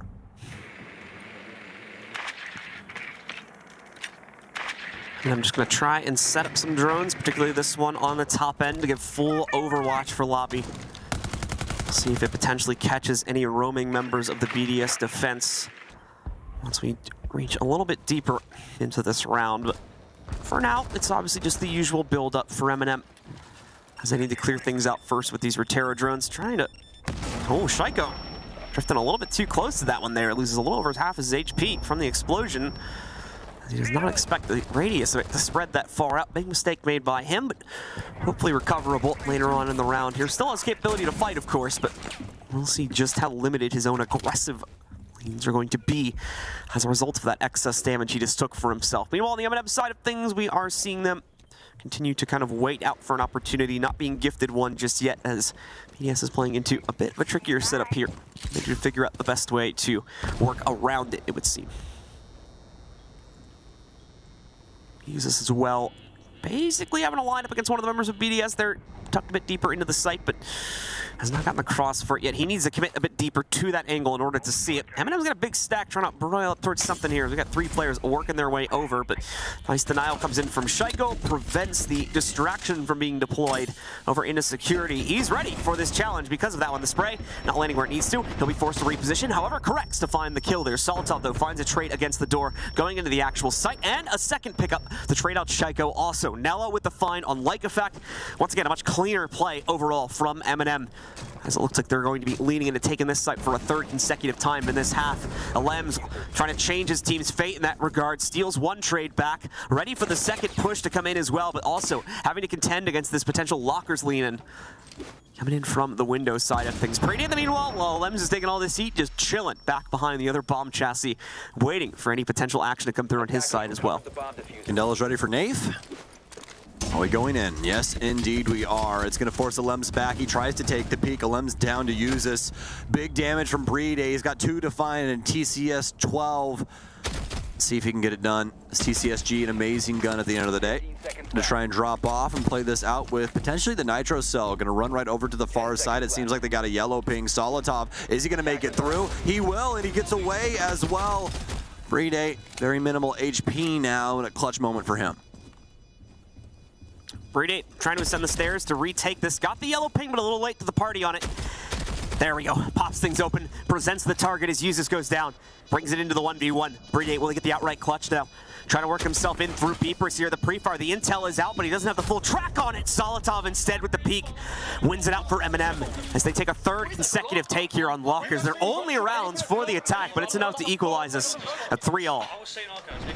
MNM are doing such a good job of setting themselves up for these team plays, especially when it comes to their clears. Always having somebody right next to them to be able to reclaim that ground, take a fight, try and tag up some BDS members, and, well, if you're Solitov, kill a majority of them. So well done from MNM there, and they'll tie things up. Border 50-50 right down the middle on that half. 3-3 here as we'll switch sides.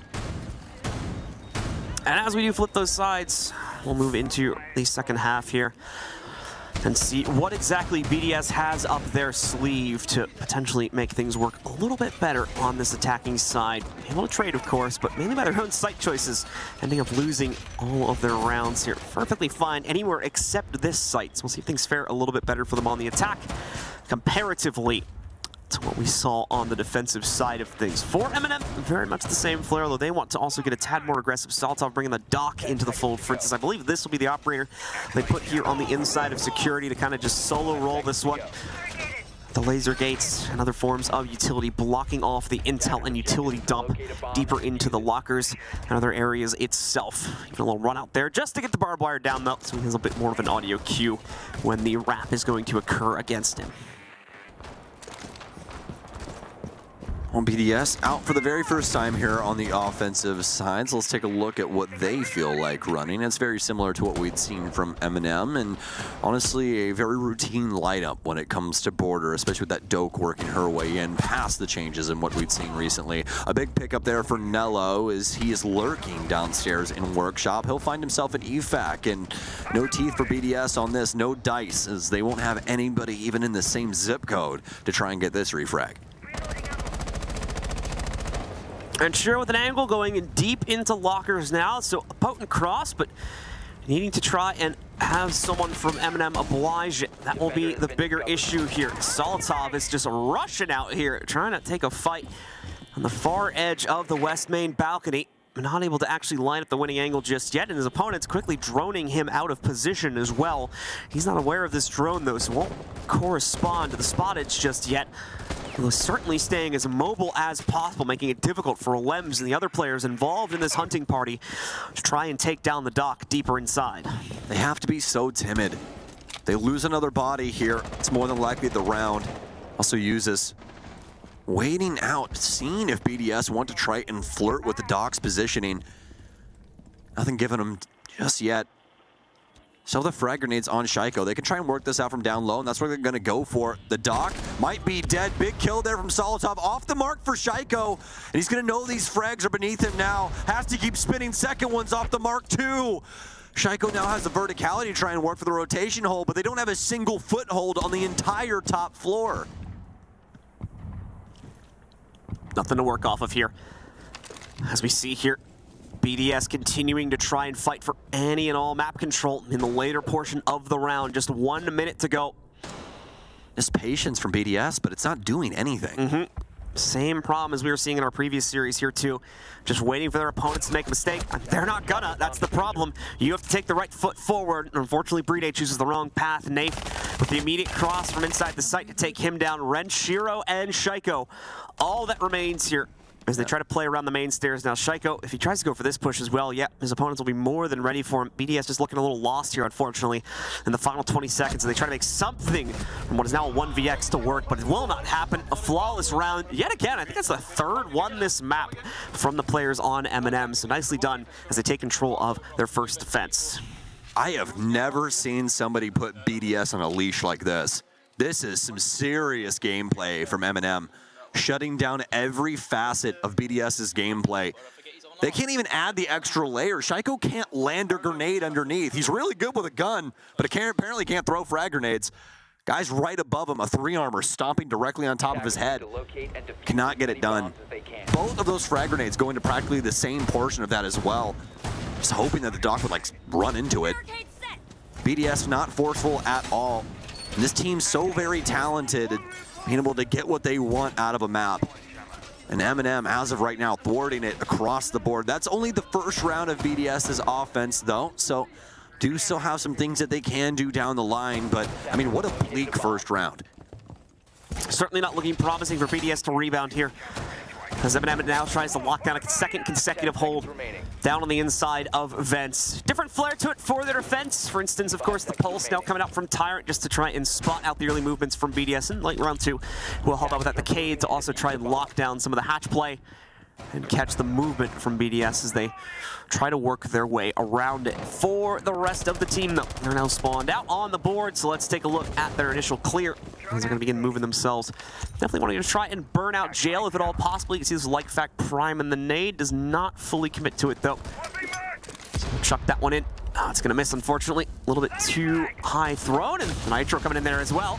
Still not going to knock out the electrical as far as I'm aware. Indeed, it's still positioned. So all that utility, including the Nitro, not panning out here. BDS not going to be happy with that one, as that's a full set of nades gone, and they only have one more remaining on Shaiko. Well, Logic Bomb in. Really wanting to see BDS bring something to bear. Have not been able to get anything. No bread, no water, no survival right now for BDS. Trying to look for something scavenger mode right now, and it's so awkward to be talking like this as well, given the scoreline. But MNM, they've put a dead stop to all of BDS's plans so far, and we really have to see something to start being hopeful again. MNM, this top floor positioning has been so dominant thus far. Some yellow pings coming through, but they won't find the Valkyrie. And as now half the round has transpired, Pulse gonna get a spot on someone there. I believe the Valkyrie, never mind, excuse me. Going to see out one of the attackers on the other end of that one.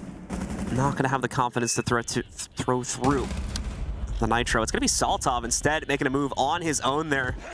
Moving forward, knocking out Shaiko. We got the got the high FOV rolling for some reason as well. It's the Valkyrie cam. Oh, that's, yeah, we got still the skin from the Valkyrie camera. Yeah, this is the best visual bug I've ever seen, actually. This is so sick.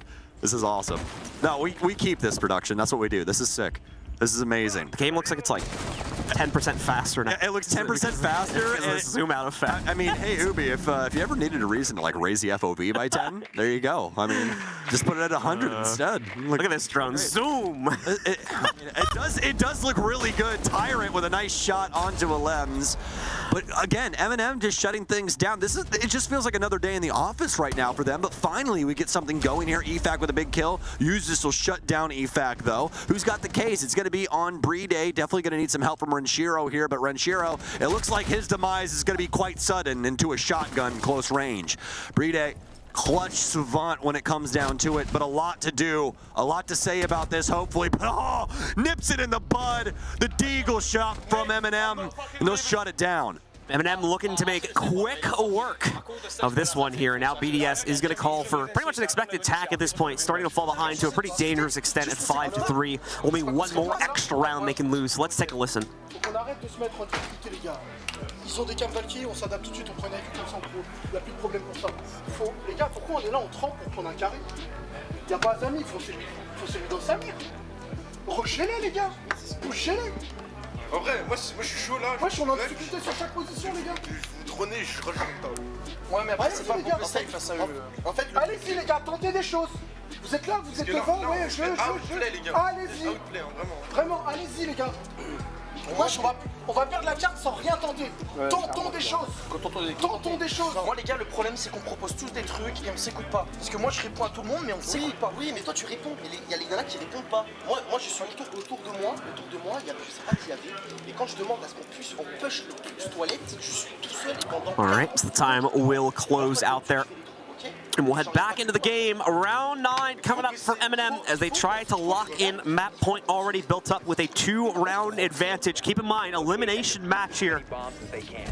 So the pressure is on for BDS, and you can hear that impassioned discussion as we got into their pause about why they are falling behind in this matchup when realistically they should have been in a much better position. Calling back to halftime did not end up occurring. And now that the rounds are just not swinging their way so far in the second half, frustration is starting to set in. So far, so good for MNM, but you definitely can't say the same for BDS. Talking about some of their problems there and how to attempt to solve them. See if they can make any big changes for themselves. EFAC is going to come over to the Ash. Really, just the team play not there. MNM able to slow down BDS's play.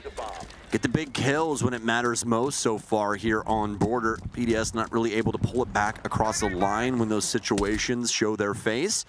We'll see if that can change here soon. Nello with a positive read onto the position in some of these players from the default cam, and he'll start his cardiac sensor work inside of Customs.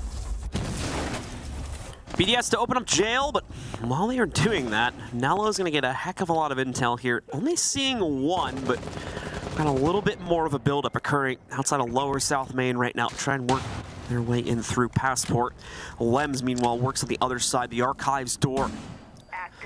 He'll take that control for himself. That first phone call also coming in, leading to an opening kill and a second one as well. Uses just with the full commitment out through the Archives door, shuts down one of the members of BDS, and that's on top of the kill that was also claimed elsewhere on the map. This is not the way that BDS needed to play this one. Renshiro as well. He's had enough. He's just going for it, taking the entry on his own regard.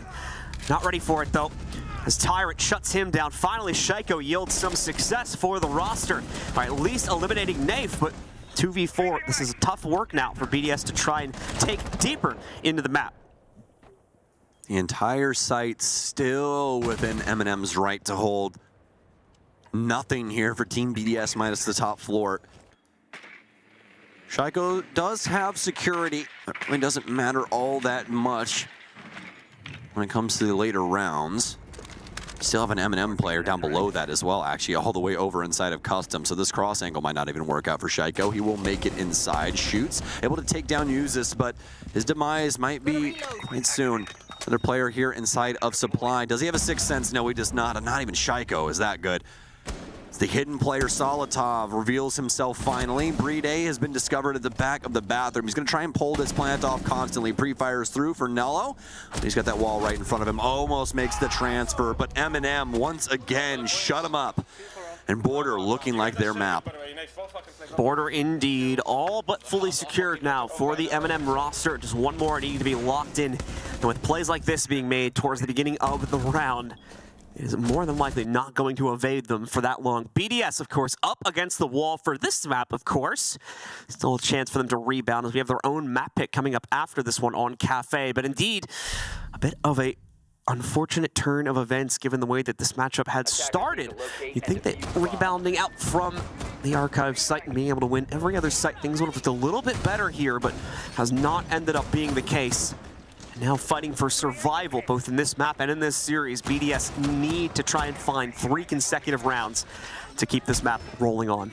Yeah, MNM is playing extremely well across the board, but you can't say the same for BDS. Renshiro slowed down a bit from what we'd seen prior, but for Alems, this is practically how he's been playing this whole tournament. This has been the worst tournament I've seen Alems in a really, really long time. I think he's got a .91 right now, almost like -30 on his KD spread, I do believe.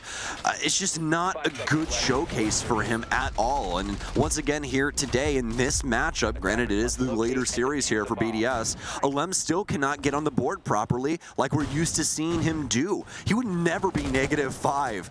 You know, especially in like Jönköping, he was playing so very well when it came down to it, but he just can't get it done here today, especially against MNM. Well, we've got BDS out. Probably going to see a very cautious look taken by them in the first minute or so to make sure that MNM are not allowed to go wild with their own opening picks, just like we saw back on the previous round. So just got those stats pulled up for Alems. It was a .91. He's -21, and John, get this, he's -16 on entry, 12 and 28. KPR of a .64, survival rating to be 26%. His cost, 61% as well, so dwindling from his previous tournaments. Dokkaebi and Aruni have been his most played op so far throughout this tournament, so definitely not some guns that are, you know, poor or anything like that. Just not working out for Alems, and he gets shut down again, uses with a big pickup. And that's going to be the Nomad away. Like you can say the same about the Solus. The drone game can now work out for BDS. The logic bombs working their way in, but nothing coming past some walls being breached. Uses with another strike, though, for MNM. Knocks down Shaiko. Renshiro and Lycofac, though, keeping the team alive and in this fight as they bring MNM down to only 2 here now. Nafe as well as Nello, all that remains to try and strike back, still end it here and now at a definitive 7-3 scoreline. Nello holding the very edge of Archives, a bit of a peculiar position too for him to be playing into. No real room to rotate, but at the same time, his opponents will not be able to establish great post plants if they want to try to play towards the side with him established here. Cam access now given to the attackers as well. Being any bulletproofs as we see one position there. Yep, we're going to strike back against our defenders. Dave immediately has to shoot that one back out and position himself for the fight, which is coming up here. BDS seems primed, ready for the executes.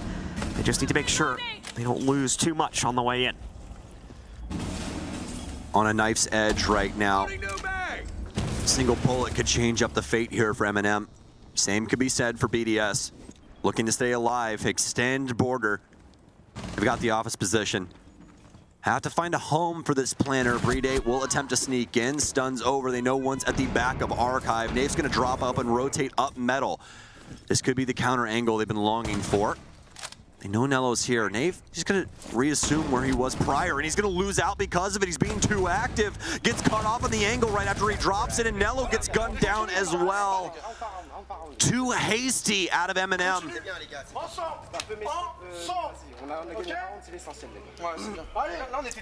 And with that, they survived the first of 3. Still 2 needed to go, though.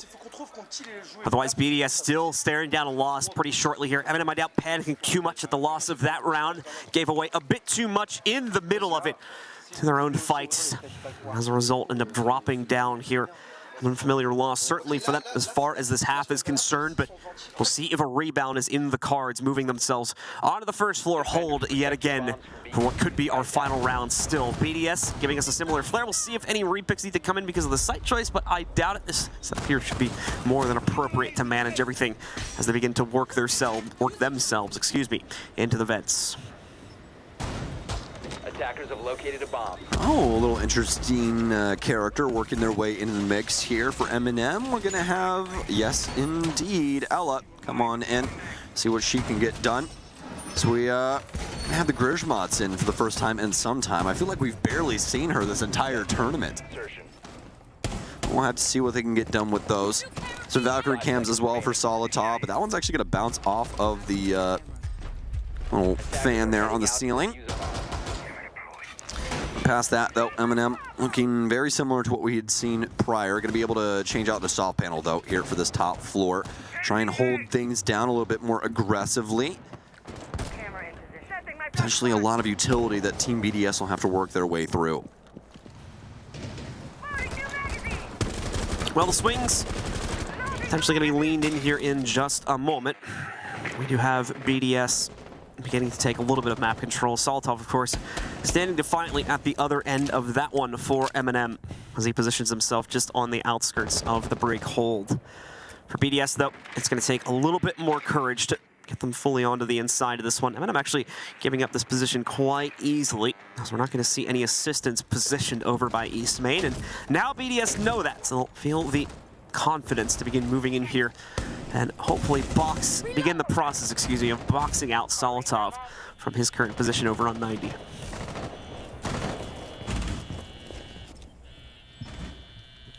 Nothing coming from the logic bomb.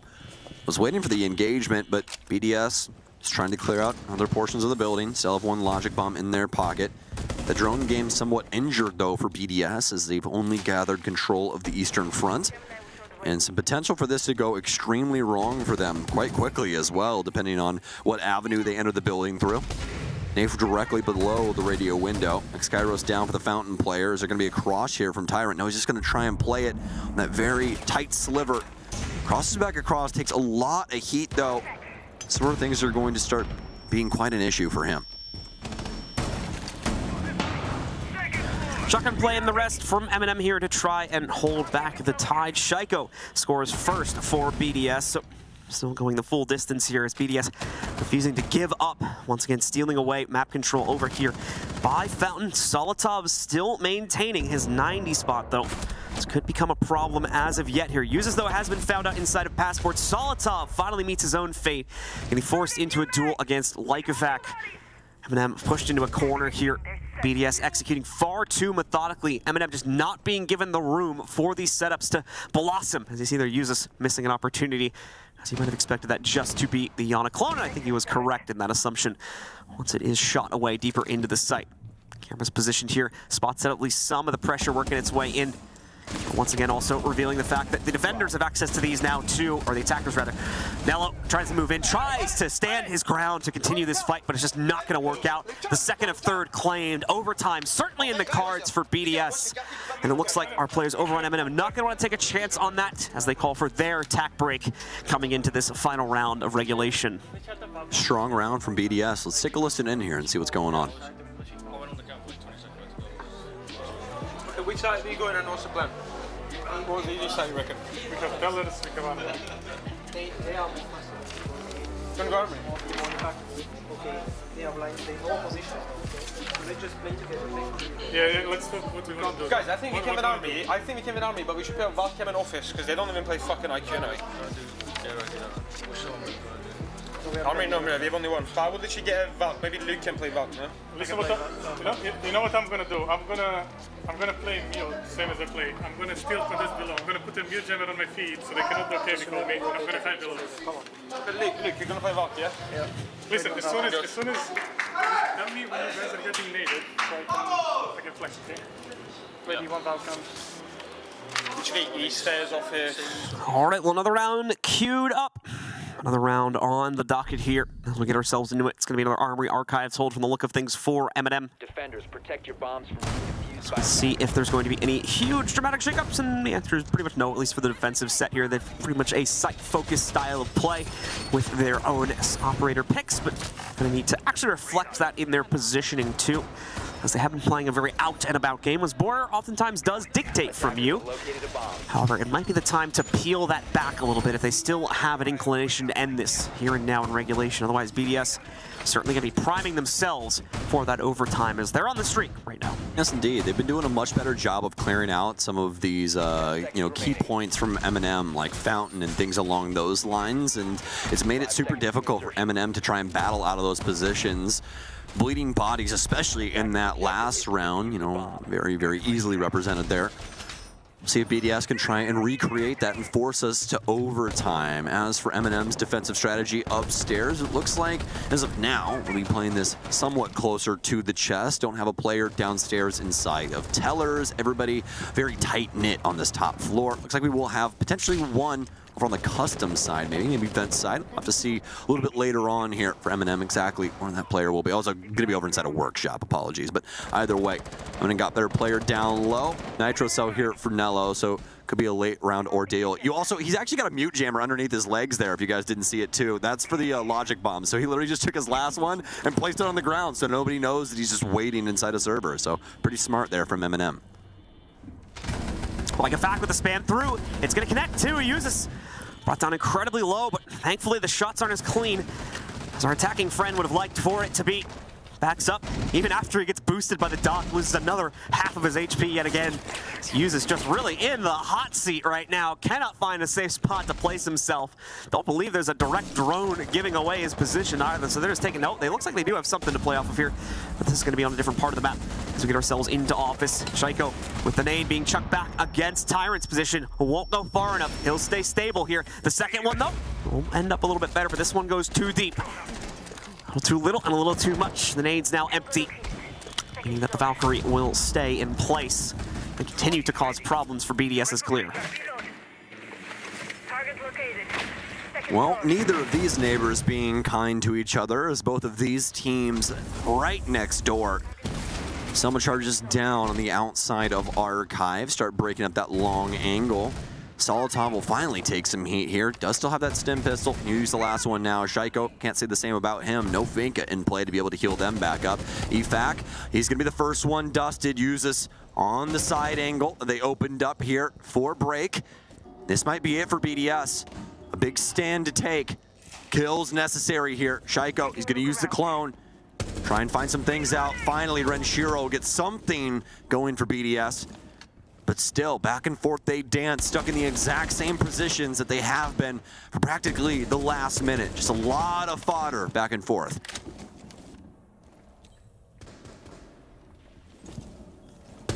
Plan potentially going down here from Bride, but the denial coming right for him. As we see Nello, the nade, or rather the impact landing perfectly there. The Nitro takes him down.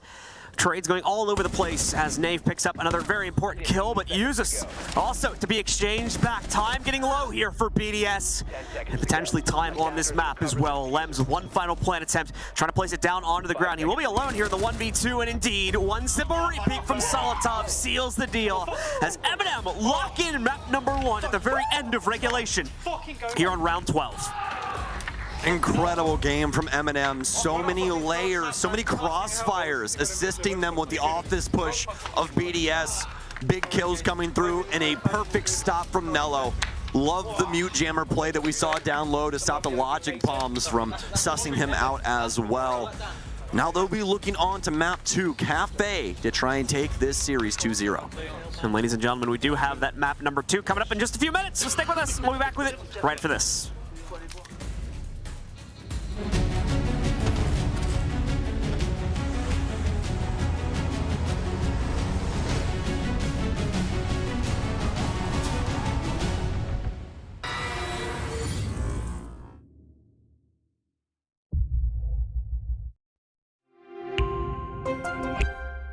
I'm Nicholas Morton, but you know me as Pengu. I'm a 2-time Rainbow Six Siege World Champion and former top Rainbow Six Siege player in Pro League. Welcome to my Siege Ranked Bootcamp. We're talking 20 seconds left on the clock, you got the diffuser in hand, what do you do? Play the way that you're comfortable with, because you have confidence when you're in this position, that is when you're gonna be at your very best. Good luck.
And we are back once again, ladies and gentlemen. Welcome back to the stream here at the 6 Invitational as we are in the midst of MNM versus BDS. MNM taking control of map number 1 of the series. Of course, they need to take it all the way to round 12 to lock it in, but they do succeed as BDS falters here. Thankfully, going over to their map pick now. They're going to get ready for some revenge on map number 2 for Cafe. We'll just have to wait and see if they can get the job done. My co-caster, as usual, is Stokes. Stokes, let's break down your interpretation of what went down there on map number 1. Kind of all went to hell in a handbasket, didn't it? It was a lot of back and forth between these two. BDS really not capable of getting their footing in some of these really high-octane rounds that MNM were throwing at them. Constant looks, and especially later on in the rounds for MNM, some fantastic angles being adopted into their play that BDS really weren't ready for. It was them trying to recoup that we saw later on that was very successful. But even then, MNM still able to maintain not only man advantage, but the map control necessary to take border, and that was all off of the back of Uzis with a fantastic game, 15-8 plus 7 on his KD spread, 92% cost, and a 142 rating. John, to round it out, say that the Marshmallows and Molotovs are doing pretty well. Okay, pretty good indeed. You can look at the entry stats and see that you have a bit of a mixed balance between both of our teams, as that had a very large effect, especially for the earlier rounds on the map in terms of who was actually winning the round. For MNM's, of course, kind of snowball effect. It seemed like they relied on keeping that full roster rolling to have the momentum necessary to win some of their own earlier attacking rounds. And when they did lose that opening engagement, going down a player or two, that's when obviously the struggles really started, and their capability to bring that back under their own control just did not really seem super present. So I'm assuming that we're going to have to see BDS try to abuse those same things as we get ourselves into the map, as it is time, ladies and gentlemen, to get things started. Cafe Dostoyevsky is map number 2 of this series. Let's see if BDS can survive and rebound now, or if MNM is going to send them packing with a straight 2-0. Well, I think a 2-0 up against Team BDS would probably be the best Valentine's Day gift MNM has ever gotten. So let's see if they're able to get it done. They're going to have the first ban here. It's going to be Ying. Love that they're taking this away on Cafe. Her execution utility, her ability to clear out a lot of these, very close quarters positions like Pixel and some other pivotal locations of the utmost importance to the offense. Dokkaebi as well. We've seen how easy and just how big of a monster she has been throughout this tournament every time she's played. Valkyrie also going to be removed. And what's going to be our last defensive ban here? We'll see how hindered that will be. As the final ban comes in, it's going to be Ma, interestingly enough, as we want to get rid of a little bit of the utility mitigation. It does give a lot of freedom to MNM to start off this half, though, as they're going to have both Solus as well as Azami to set themselves up. Solus for the general freedom, and obviously his capability to avoid or outright knock out drones that come her way.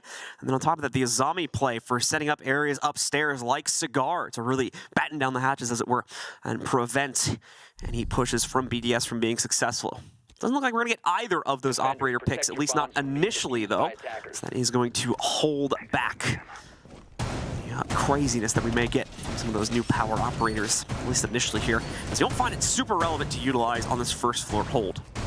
Yes, indeed. So, welcome to Cafe, folks. I hope you like it cold. I mean, we do here in Montreal. 54% defensive win rate so far throughout the tournament on Cafe with 16 plays. This will be the 17th. Bar Cocktail is our most successfully defended site at a 63%. Where Service and Cooking, the site we're on right now, follows that up at 56. Mining Dining, the worst at 42. And in third place, Reading Dining at 51%. Let's get into this and see if MNM can try and take matters into their own hands on this defensive side. If they can get way ahead of the game here, we could decide things quite quickly on Cafe. BDS out the gates now for the very first time, and they've got Lion to boot. Like a fact, going to move directly towards the main entryway. Unfortunately, won't find an easy path inside, but does have the capability to deal with that laser gate, as he's got the triple flashes to dump right into there, one of which already going to be utilized to clear things out and hopefully allow him to start conquesting forward just a tad here. Same will be pushed forward as they're going to spot out this camera on the inside of the building, and that actually is absolutely hilarious. That was the bulletproof camera. Ah, yeah. Yep, they shoot. It doesn't happen very often, but when it does, it's usually quite important. I forgot it has that EMP in it. Yeah, so that's what they're back. Oh, trades back and forth. As we said there, the bulletproof camera does have that one little EMP charge. They use it to disable the first attempt to take it down with the Rotera drone. LM's, of course, getting right back onto that one and setting a second at it to make sure that it goes away. They don't want to be handing over that type of intel to the players from BDS, so rather to the players from MNM, so they do get rid of that very quickly. Solitov with the hold here by the Whiskey Door. Still looking to try and line up this headshot. BDS way more composed in that position. Solitov and the rest of MNM do have to back away. Give BDS at least that little bit of room to start this engagement. Oh, man. They'll try to move forward. The nade going through as well, and right on top of Solitov says goodbye to him. Shaiko also quickly dealing with Nave. The defense is falling to pieces here before BDS even really starts their commitment. So things not looking good indeed for MNM to sustain going into a later portion of this round. And Tyrant's so low on HP, and he has a lot of fights to win here. Practically the entire team of BDS bearing down on his location. Swings out toward White, down out on the drone. This will be the pick here. Lems will take him down. Nice shots from him. Up to Nello now on site in a 1 versus 4. This doesn't really seem like it's going to work into his favor at all, does it? 2 BDS members lined up on both sides of this site, and it's going to all start here. Some crucial shots from Nello. He's going to hop into Prep Kitchen, but they've boxed him out. They know that he's stuck in this corner. Shaiko waiting to be able to find him. Very well done from BDS, handling it extremely well, especially on the frag grenade delivery that we saw on Whiskey. Much more confident start to things for BDS as they put their foot down right at the beginning of the round, setting an expectation for MNM as we move deeper into this series here. They'll rotate back up into Reading and Fireplace for their second hold. See what potential surprises will pop out here as BDS yet again bringing a very similar lineup to this one. They'll still be heavily utilizing those Rotera drones on the floor as the Lion as well to scout out any movement from MNM and the usual attacking assortment that is required for this site. Apart from that, this will be a top-down clear though from BDS. We'll need to work things a bit more progressively as they won't be able to focus entirely on just that first floor clear, only the first floor clear. MNM should have a few tricks up their sleeves specifically deployed towards that third floor to try and slow things down, and that would be especially so considering we've got Nave selecting the Clash to bring into the fold on this one. It's time for some Clash play. We haven't seen it yet today here for MNM, but time to see if get it now. How successful it can be. Haven't seen Clash all that much this entire tournament, but when she's brought, she is quite the brute force. Constantly deal with the slowing effect of her electricity as well as just the overall shield play that we're all accustomed to when it comes to Rainbow Six. So we'll see if Nave can channel any of that going into round 2. Should definitely slow down things for BDS on their entry points towards the actual areas that MNM are holding. Obviously, it'd be a little easier for them to get some key footholds, at least on the outside portions of this building, as Cafe a little bit bigger than the map like border. Lems also leaning on this rappel right now, trying to see if he can capture Solitov, and he nearly does. Solitov oblivious to it as he tries to go for the cross and reestablish deeper Cigar positioning, chucks the drone down in hopes of an immediate refire so that he can stay in this spot, but will not get the response to that one. Solitov evacuates the situation, gets himself out of dodge there, keeps himself alive, more importantly, to continue the play later into the round. As for the rest of the team here, they're trying to find ways to strike back against the early clear pressure from BDS as well, but no dice on actually locking in towards any of that just yet. Lems and the rest of the squad continue to bait down some of their time here in hopes of sussing out something from the defense, but not coming out with much so far into this one. Like a fact, creeping himself forward onto that new balcony. Solitov deep committed, of course, to Cigar now.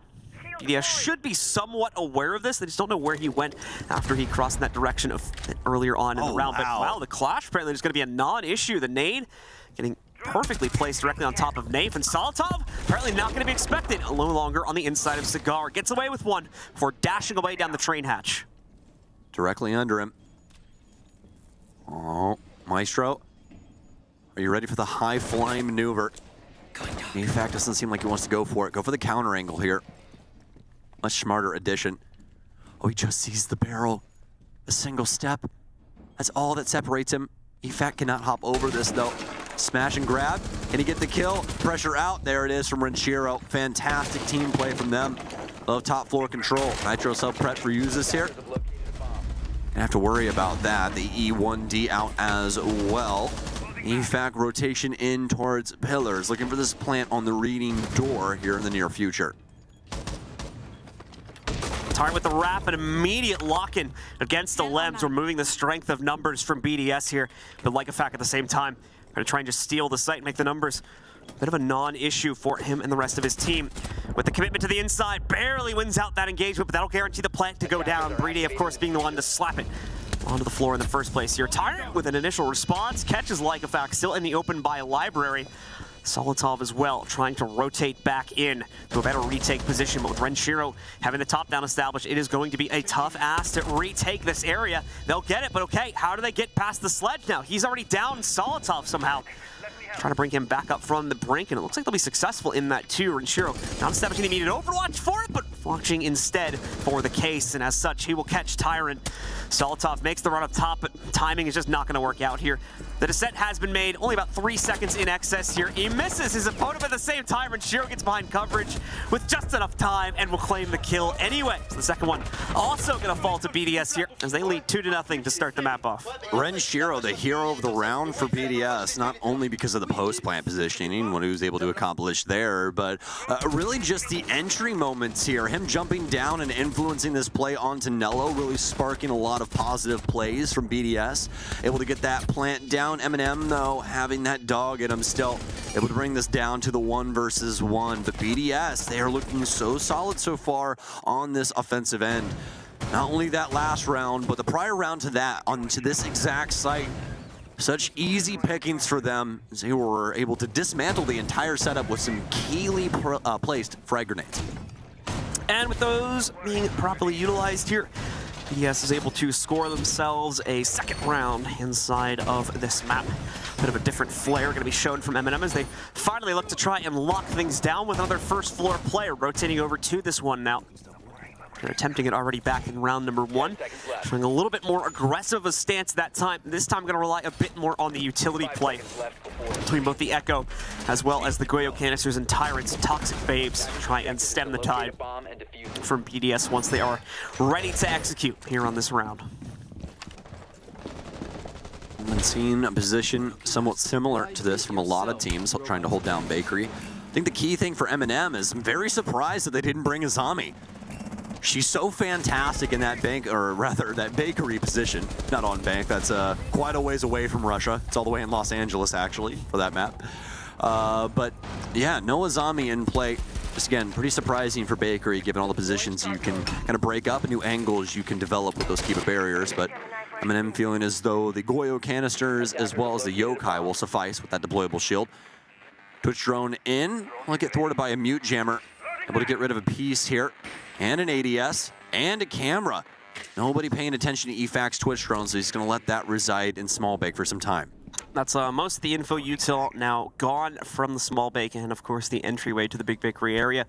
So it does limit the potential capabilities there for MNM a little bit, but still going to be in perfectly fine position for now. It's just that slower clear from BDS. When it does finally reach that pivotal point, things will be a bit more difficult to try and fend off as they'll have free access with drones. They can potentially line that up against any more aggressively lean players trying to play against the Bakery counter itself, but still a few seconds away from seeing all of that unfold as BDS needs to get themselves into position. Brede and the rest of BDS continuing to kind of align themselves will await this back as the time ticks down further and further. Now the flash dump comes in to start the little bit of a pressure challenge here against Tyrant. Nicely done with that nade to it. Rolls just close enough to actually knock out both the shield as well as the ADS, but not close enough to get triggered by it when it was still in the air. So takes that one down, fully locking it in, and should destabilize Tyrant's position pretty quickly here to make it that much easier to actually eliminate him. Still have to worry about it in a certain sense, though. They play that too close. Might be their demise due to that shotgun. And Shiro's gotten a lot of space to work with on this top floor. Tyrant still somehow residing inside of VIP past all of this. But BDS really haven't forced him out of his hole just yet. It'll be Solotov to go down first. Shaiko knows that there's still a player around the area. Nello's going to get burnt up a bit past that. BDS have got to strike here. Who's going to head this off? Shaiko looking for the swing still on VIP. Another smoke out, and that might be the kill necessary. Some damage off, but it's going to be Nello to falter. They know where at least one of these players are, but MNM making a grand stand on the site now.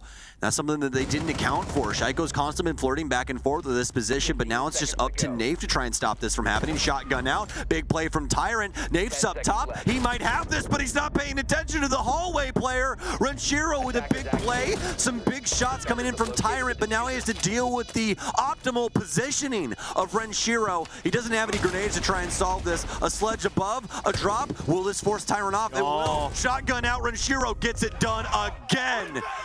Tyrant nearly could have had it on the stick there, but decides to go for the frag instead. Loses the round on it. As Renshiro once again clutching it up big for BDS here. It's been the story all day for this team. It's going to trigger an MNM tack timeout as it's them now that are struggling outright so far inside of this map. And apparently need some serious help from their coach. Yeah, Renshiro is 7-0 right now, so let's take a listen in. It's no problem. They are not doing anything special.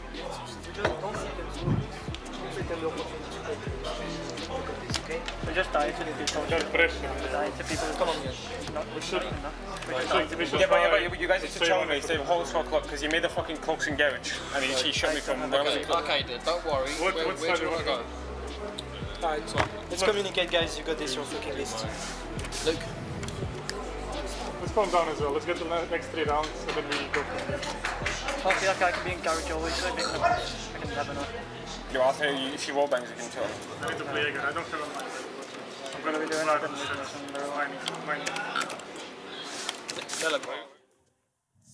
All right, and the pause will expire. Get ourselves back into things here for round number 4. BDS looking to make a statement response after things just did not click that well for them back on border. We will have to wait and see if Destiny potentially was meant to give them this map instead. To thrust us on to Skyscraper for that 3rd and final map. Send this series all the way. MNM, of course, this is their big rotation point. We will see now if the pause has potentially brought out anything new for them. Certainly trying to play a bit more into the site yet again as the Mira has been picked up here by Tyrant as well. Alongside of the castle barricades, MNM wanting to maybe dictate the play style from BDS a little more as they've had free reign over most of the map for the majority of this half so far. Not necessarily something they want to allow to continue here as we move into the second quarter of things.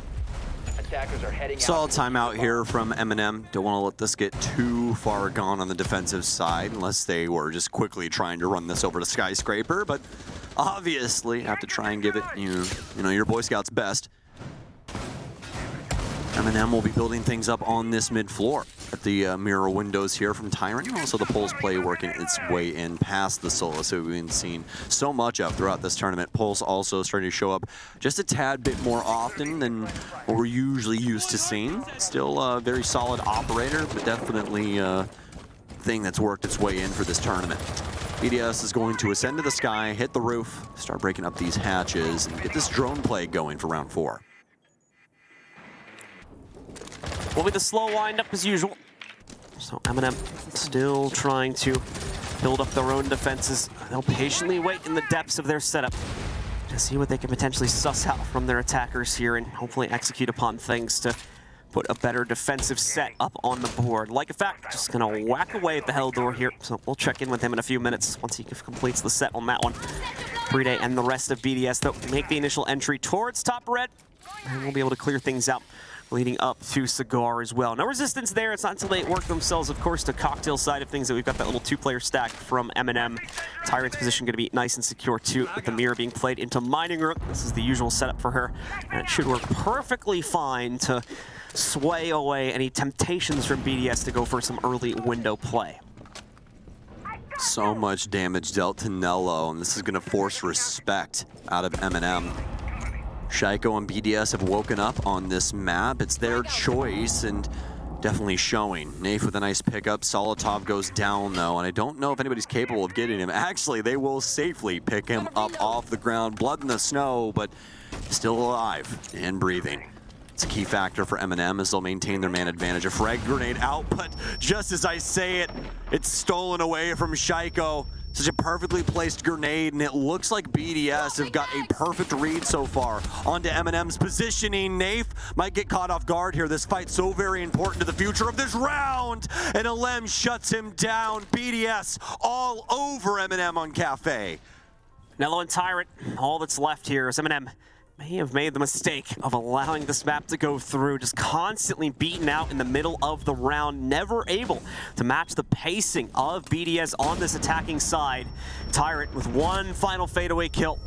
He gets immediately exchanged out, once again, I believe, by Renshiro to end things there. As BDS keeps it solid. The coach looking very happy on their side now, as this is a great rebound from them. And indeed, a 4-0 lead for the team.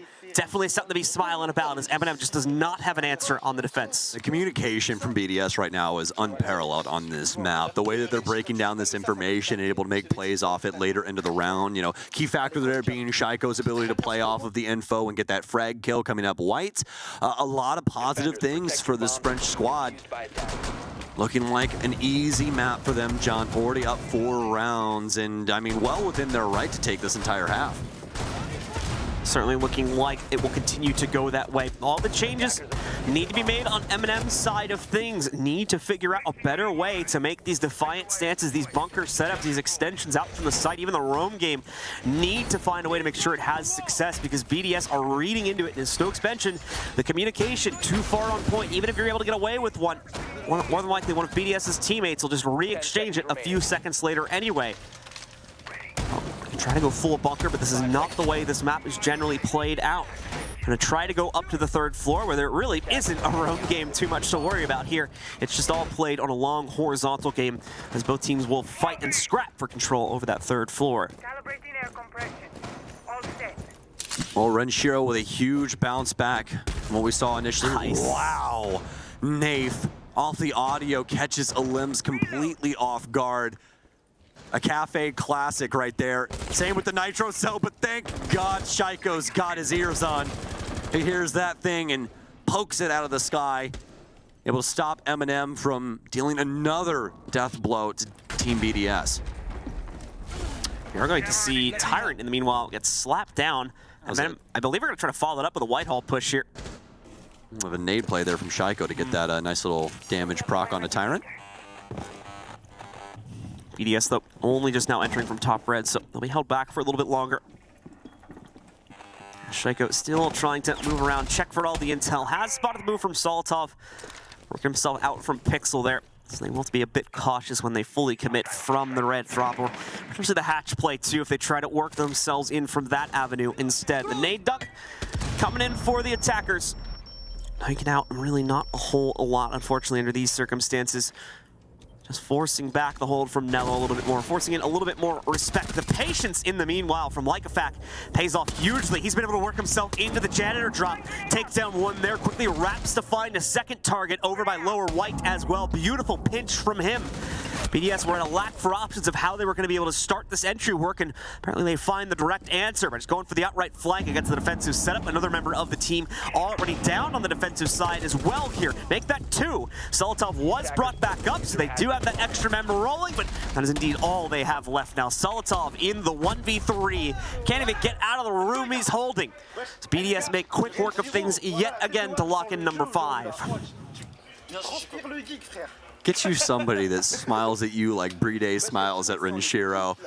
Bride knows Renshiro is having a ball right now, having a heck of a game, keeping BDS in this. What a showcase of how to play Cafe from BDS so far. The patience play constantly working its way in, allowing their other teammates to work the map, creating more chaos on the defensive end, rolling these kills up and smoking them right now. BDS. 6 rounds in a row, very capable, well within grasp now. They're sitting on 5. MNM, they haven't been able to muster a single defensive round on Cafe, which used to be a hallmark of defensive play. It did. Not looking like it, though, inside of this map, as MNM fails to pick up even a single round so far here. Changing things a little bit yet again to try and play into Library, adding the Goyo canisters to this hold along with the Maestro, which has been present for previous plays also. to see if that can potentially be the winning adjustment. Not entirely sure if it's going to end up being the case. A few slight changes for BDS, mainly just to bring the Thatcher into this one, as well as the Buck for Lems to deal with a little bit of extra soft breach on those top downs. If Red Shiro finds themselves getting picked, it'll be a nice insurance policy more than anything. But is not required by any means here. Hot. Team BDS out yet again here. Ready to begin moving forward. We'll see how quickly they can try to steal away third floor control, as that's been the initial goal for them and the initial goal for most teams when moving through this site. Yes, indeed. The craziest thing about this matchup right now is that this is who is able to go off farther into our lower bracket. Whoever loses this ends up going home. BDS already beginning Liquid earlier today, our former Yongshiping major matchup. Not only our runner-up, but also our victors here in the likes of BDS. Having to play each other in the very first opening round of the lower bracket, now leading to this. BDS up 5 rounds over MNM, making their case to continue on in this tournament. Sending MNM home, which has been one of the most fun teams to watch. Very interesting little knife there, build up. Perfectly filled in. It literally looks like the foam in your walls for like, you know, warmth, trying to, insulation. There we go. The second one's gonna work out. Warmth. I was trying to remember what the heck the word was. Insulation there. EMPs and they're actually both gonna get eaten up by ADSs. Don't see that every day. There's gonna be 3 ADSs here for Nafe as he's making sure he doesn't get blown sky high. And Nafe certainly with a bit of an insurance policy sitting on the ground right there to eat up all of these nade throw-ins. BDS though still trying to prioritize the elimination of that player. Just not able to lean into the winning angle for it just yet. A little over a minute to go here now for BDS to make things work. And they're 5-1. Certainly could be in the cards, but BDS have been patient in the way they approach. It's a good spot, too, as they do catch the Azami hopping over the barricade. So look at this, Lem's nose. Cocktail is clean for the push here as he works himself forward. His teammates right behind him for that play as well. Great snowball from BDS to steal away all that third floor momentum. They'll take it away. 45 seconds, though. Keep in mind, of course, obviously third floor is not the site. So they still need to make the rotation down on the second and get themselves into library if that is going to be their plant point. Plenty of angles adopted for BDS, but that also works back against them. Some big kills coming through for MNM, but Breeday will fire back. Tyrant to falter. Lems once again eliminated early, but it looks like it's not going to befuddle Team BDS all that much. Big kills, it's going to be down to Solotov, and I don't see him getting too far with this, especially after he gets his first kill. If the first kill does even come. As the player is there, he'll find that, but now they know where he is, and that's the big issue. He'll work his way in via hell. Nice angle, but slap Shaiko onto the floor. Where does this case go down? Well, it's actually over inside of the other room here. Breeday's got a nice angle to try and abuse, but Solotov will clean him up. EFAC will be the one to actually pick up the kill off of an angle through the fireplace. So a perfect half from BDS here on Cafe. And as BDS is able to lock that one in, like Stokes said, a perfect half, not leaving a whole lot of room open for MNM to rebound in the second half. It needs to be pretty much the same, not even pretty much, it needs to be the same thing from them. Perfect 6 rounds, so we'll see how far they can get, but realistically, BDS just kind of warming themselves up for Skyscraper now, as that is probably the focus for not only them, but in all honesty, MNM too here, as they have failed outright to win even a single round on their offensive half. Your bombs from being defused by attackers. I'm just curious for MNM here. Let's check this out here. Cafe, 3 plays recently. They've beaten Wolves, Dire Wolves, and Liquid, all on this map. Haven't lost it in recent history. They only banned it 1 time, it seems, and that was banned by MNM. So MNM, not a slouch when it comes to this map. No wonder they allowed it through, but BDS, simply better. There's no other way to put it at the moment. See if they can have a smooth 7-0 here. This will be, I do believe, the 3rd or 4th 7-0 of the tournament, if it does happen. The other 2, sadly enough, happening to SSG. And unfortunate indeed for SSG, but it had to happen to someone else at some point, and we're going to find out on this round if it is going to end up being MNM. Not the way you want to close out a game with a donut here. At the very minimum, the team can just, like I said, kind of wipe the thoughts away and focus on map number 3, but we'll see them get to that point. MNM is still more than likely having a little bit of fight left in them. It is just hard sometimes to fight against the inevitable, as it would seem at this point for BDS, but they need to put their foot down first in at least one of these defensive rounds. So let's see if they can get the job done as MNM begins the process of popping things open to take some initial third floor map control. BDS immediately striking true, but MNM ready for the challenge. However, it went down. We're going to see Nave able to trade that one back on to DarkZero, but Nave as well will be brought down to just a tiny little sliver of HP because of it. I was going to say Nave almost died too. Very low on HP, hasn't even used the first EE1D yet. Tyrant gone. And Tyrant actually the man with the most frags so far here for MNM. Oh, a gunfight that Shaiko wants so badly. Dancing with the hatch, he'll make it out. Rotate his way back towards Shaiko, in towards Cigar. He'll play inside the hut for now. Usually see him on this favored side of the skylight. So routine thing, nice shot there from Alems. Wow, a very, very critical blunder there from Solitov, something that they really needed in their camp. But BDS have made very quick work, not only of this round, but of Cafe. This is looking well within their right to take. Just a minute and a half to go here. BDS will be in pole position to lock things down without a single challenger on the grid here. Tyrant and Solitov already dead. These two players are relatively close to it on the MNM side of things. So how exactly will they piece this back together? Some early damage connecting against Shaiko here. Shaiko as well, forced to hit the deck, at least initially, but it's going to be thrown back. Nave getting one more before he goes down, but Shaiko for two as he steals away both of the players trying to push the hatch play. Nello now alone here, only with a hell door to play into as well. Still has to make another rotation to get himself back up to the third floor. It is just not looking plausible here for MNM to still keep themselves in this one. BDS, more than likely, heading over to a third map with a perfect 7-0 in their pocket. That'll be a massive boon indeed there. So I think it just draws a smiley face in the wall at the second one at the end of it. Not really anything it can do, so BDS just taking the W at the end of this one. 7-0 victory over MNM. Well, shout out to Nello for smiling through the pain there. 7-0 for BDS. They immediately bounce back from their border loss. They're going to send us on to Skyscraper, which is bound to be a barn burner between these two. BDS have not dropped a single round since we left border. 11-2 from DarkZero in that game as well. A massive scoreline. He's not the only one that picks up a very definitive scoreline like that. Either way though, folks, map number 3 is prepped and ready to go. Do stick with us. We're going to take a short break, and then when we do come back, we'll have that third map ready to rock and roll.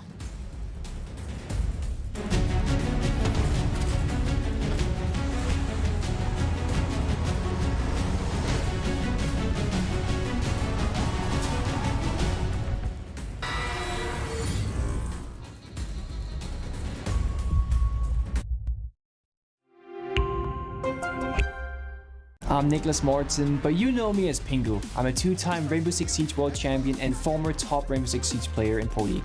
Welcome to my Siege Ranked Bootcamp. We're talking 20 seconds left on the clock, you got the diffuser in hand, what do? Play the way that you're comfortable with, because you have confidence when you're in this position, that is when you're gonna be at your very best. Good luck.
And we're back once again, ladies and gentlemen. Welcome back to SI, as we do have MNM up against BDS here, going to map number 3. Two very different showings so far from either team.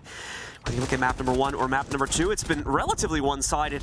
And of course, on map number 1, we did need to go to the full 12-round count, if memory serves me correctly, to lock in our winner. It still went handily, in my opinion, the way of MNM. This time, though, all BDS, all day long. Not a single round picked up by MNM, as BDS has control of every single engagement. Certainly going to be a bit of a demoralizing one for MNM, given they had the run up to the start of this series, but now they need to recover. Moving on to our third and final map, and our last map of the day as well here, for this stream at least. It's going to be on Skyscraper. Should be jumping into it in just a few minutes. See the stats, hopefully, and everything else before we get ourselves into it. But both these teams need to prepare for their final duel in a moment. And keep in mind, this is a lower bracket matchup as well. So both these teams fighting for survival. Yes, indeed. A clean 7-0 there. We'll let the stats speak for themselves on that. But as you said, John, Skyscraper going to be up next for us, and also going to be the duel of fates between these two to settle who will move on in the tournament and who's getting that express ticket home. Who flies away from Montreal and who will be on our main stage for your viewing pleasure when everybody flies in on Friday. Well, we'll just have to see. We're only moments away here from Skyscraper. MNM not able to muster a round at all on Cafe. Haven't had a round since Border, where they were able to win, and now they have to try and take a map yet against the French powerhouse here in the likes of BDS. Let's get into it here on Skyscraper in between MNM and BDS. And as we get ourselves into it, bands are already rocking and rolling here. MNM has the first and final one. BDS has the two center ones. MNM initially going to knock out Thermite just to obviously make the overall hard breach situation a bit more complex, specifically for BDS here. He's oftentimes the first go-to, as you're not going to be double reinforcing the walls very often, ones that you're going to be critical to take down, of course. So we'll just knock that one out. Montaigne is the second choice. This one coming from BDS, of course.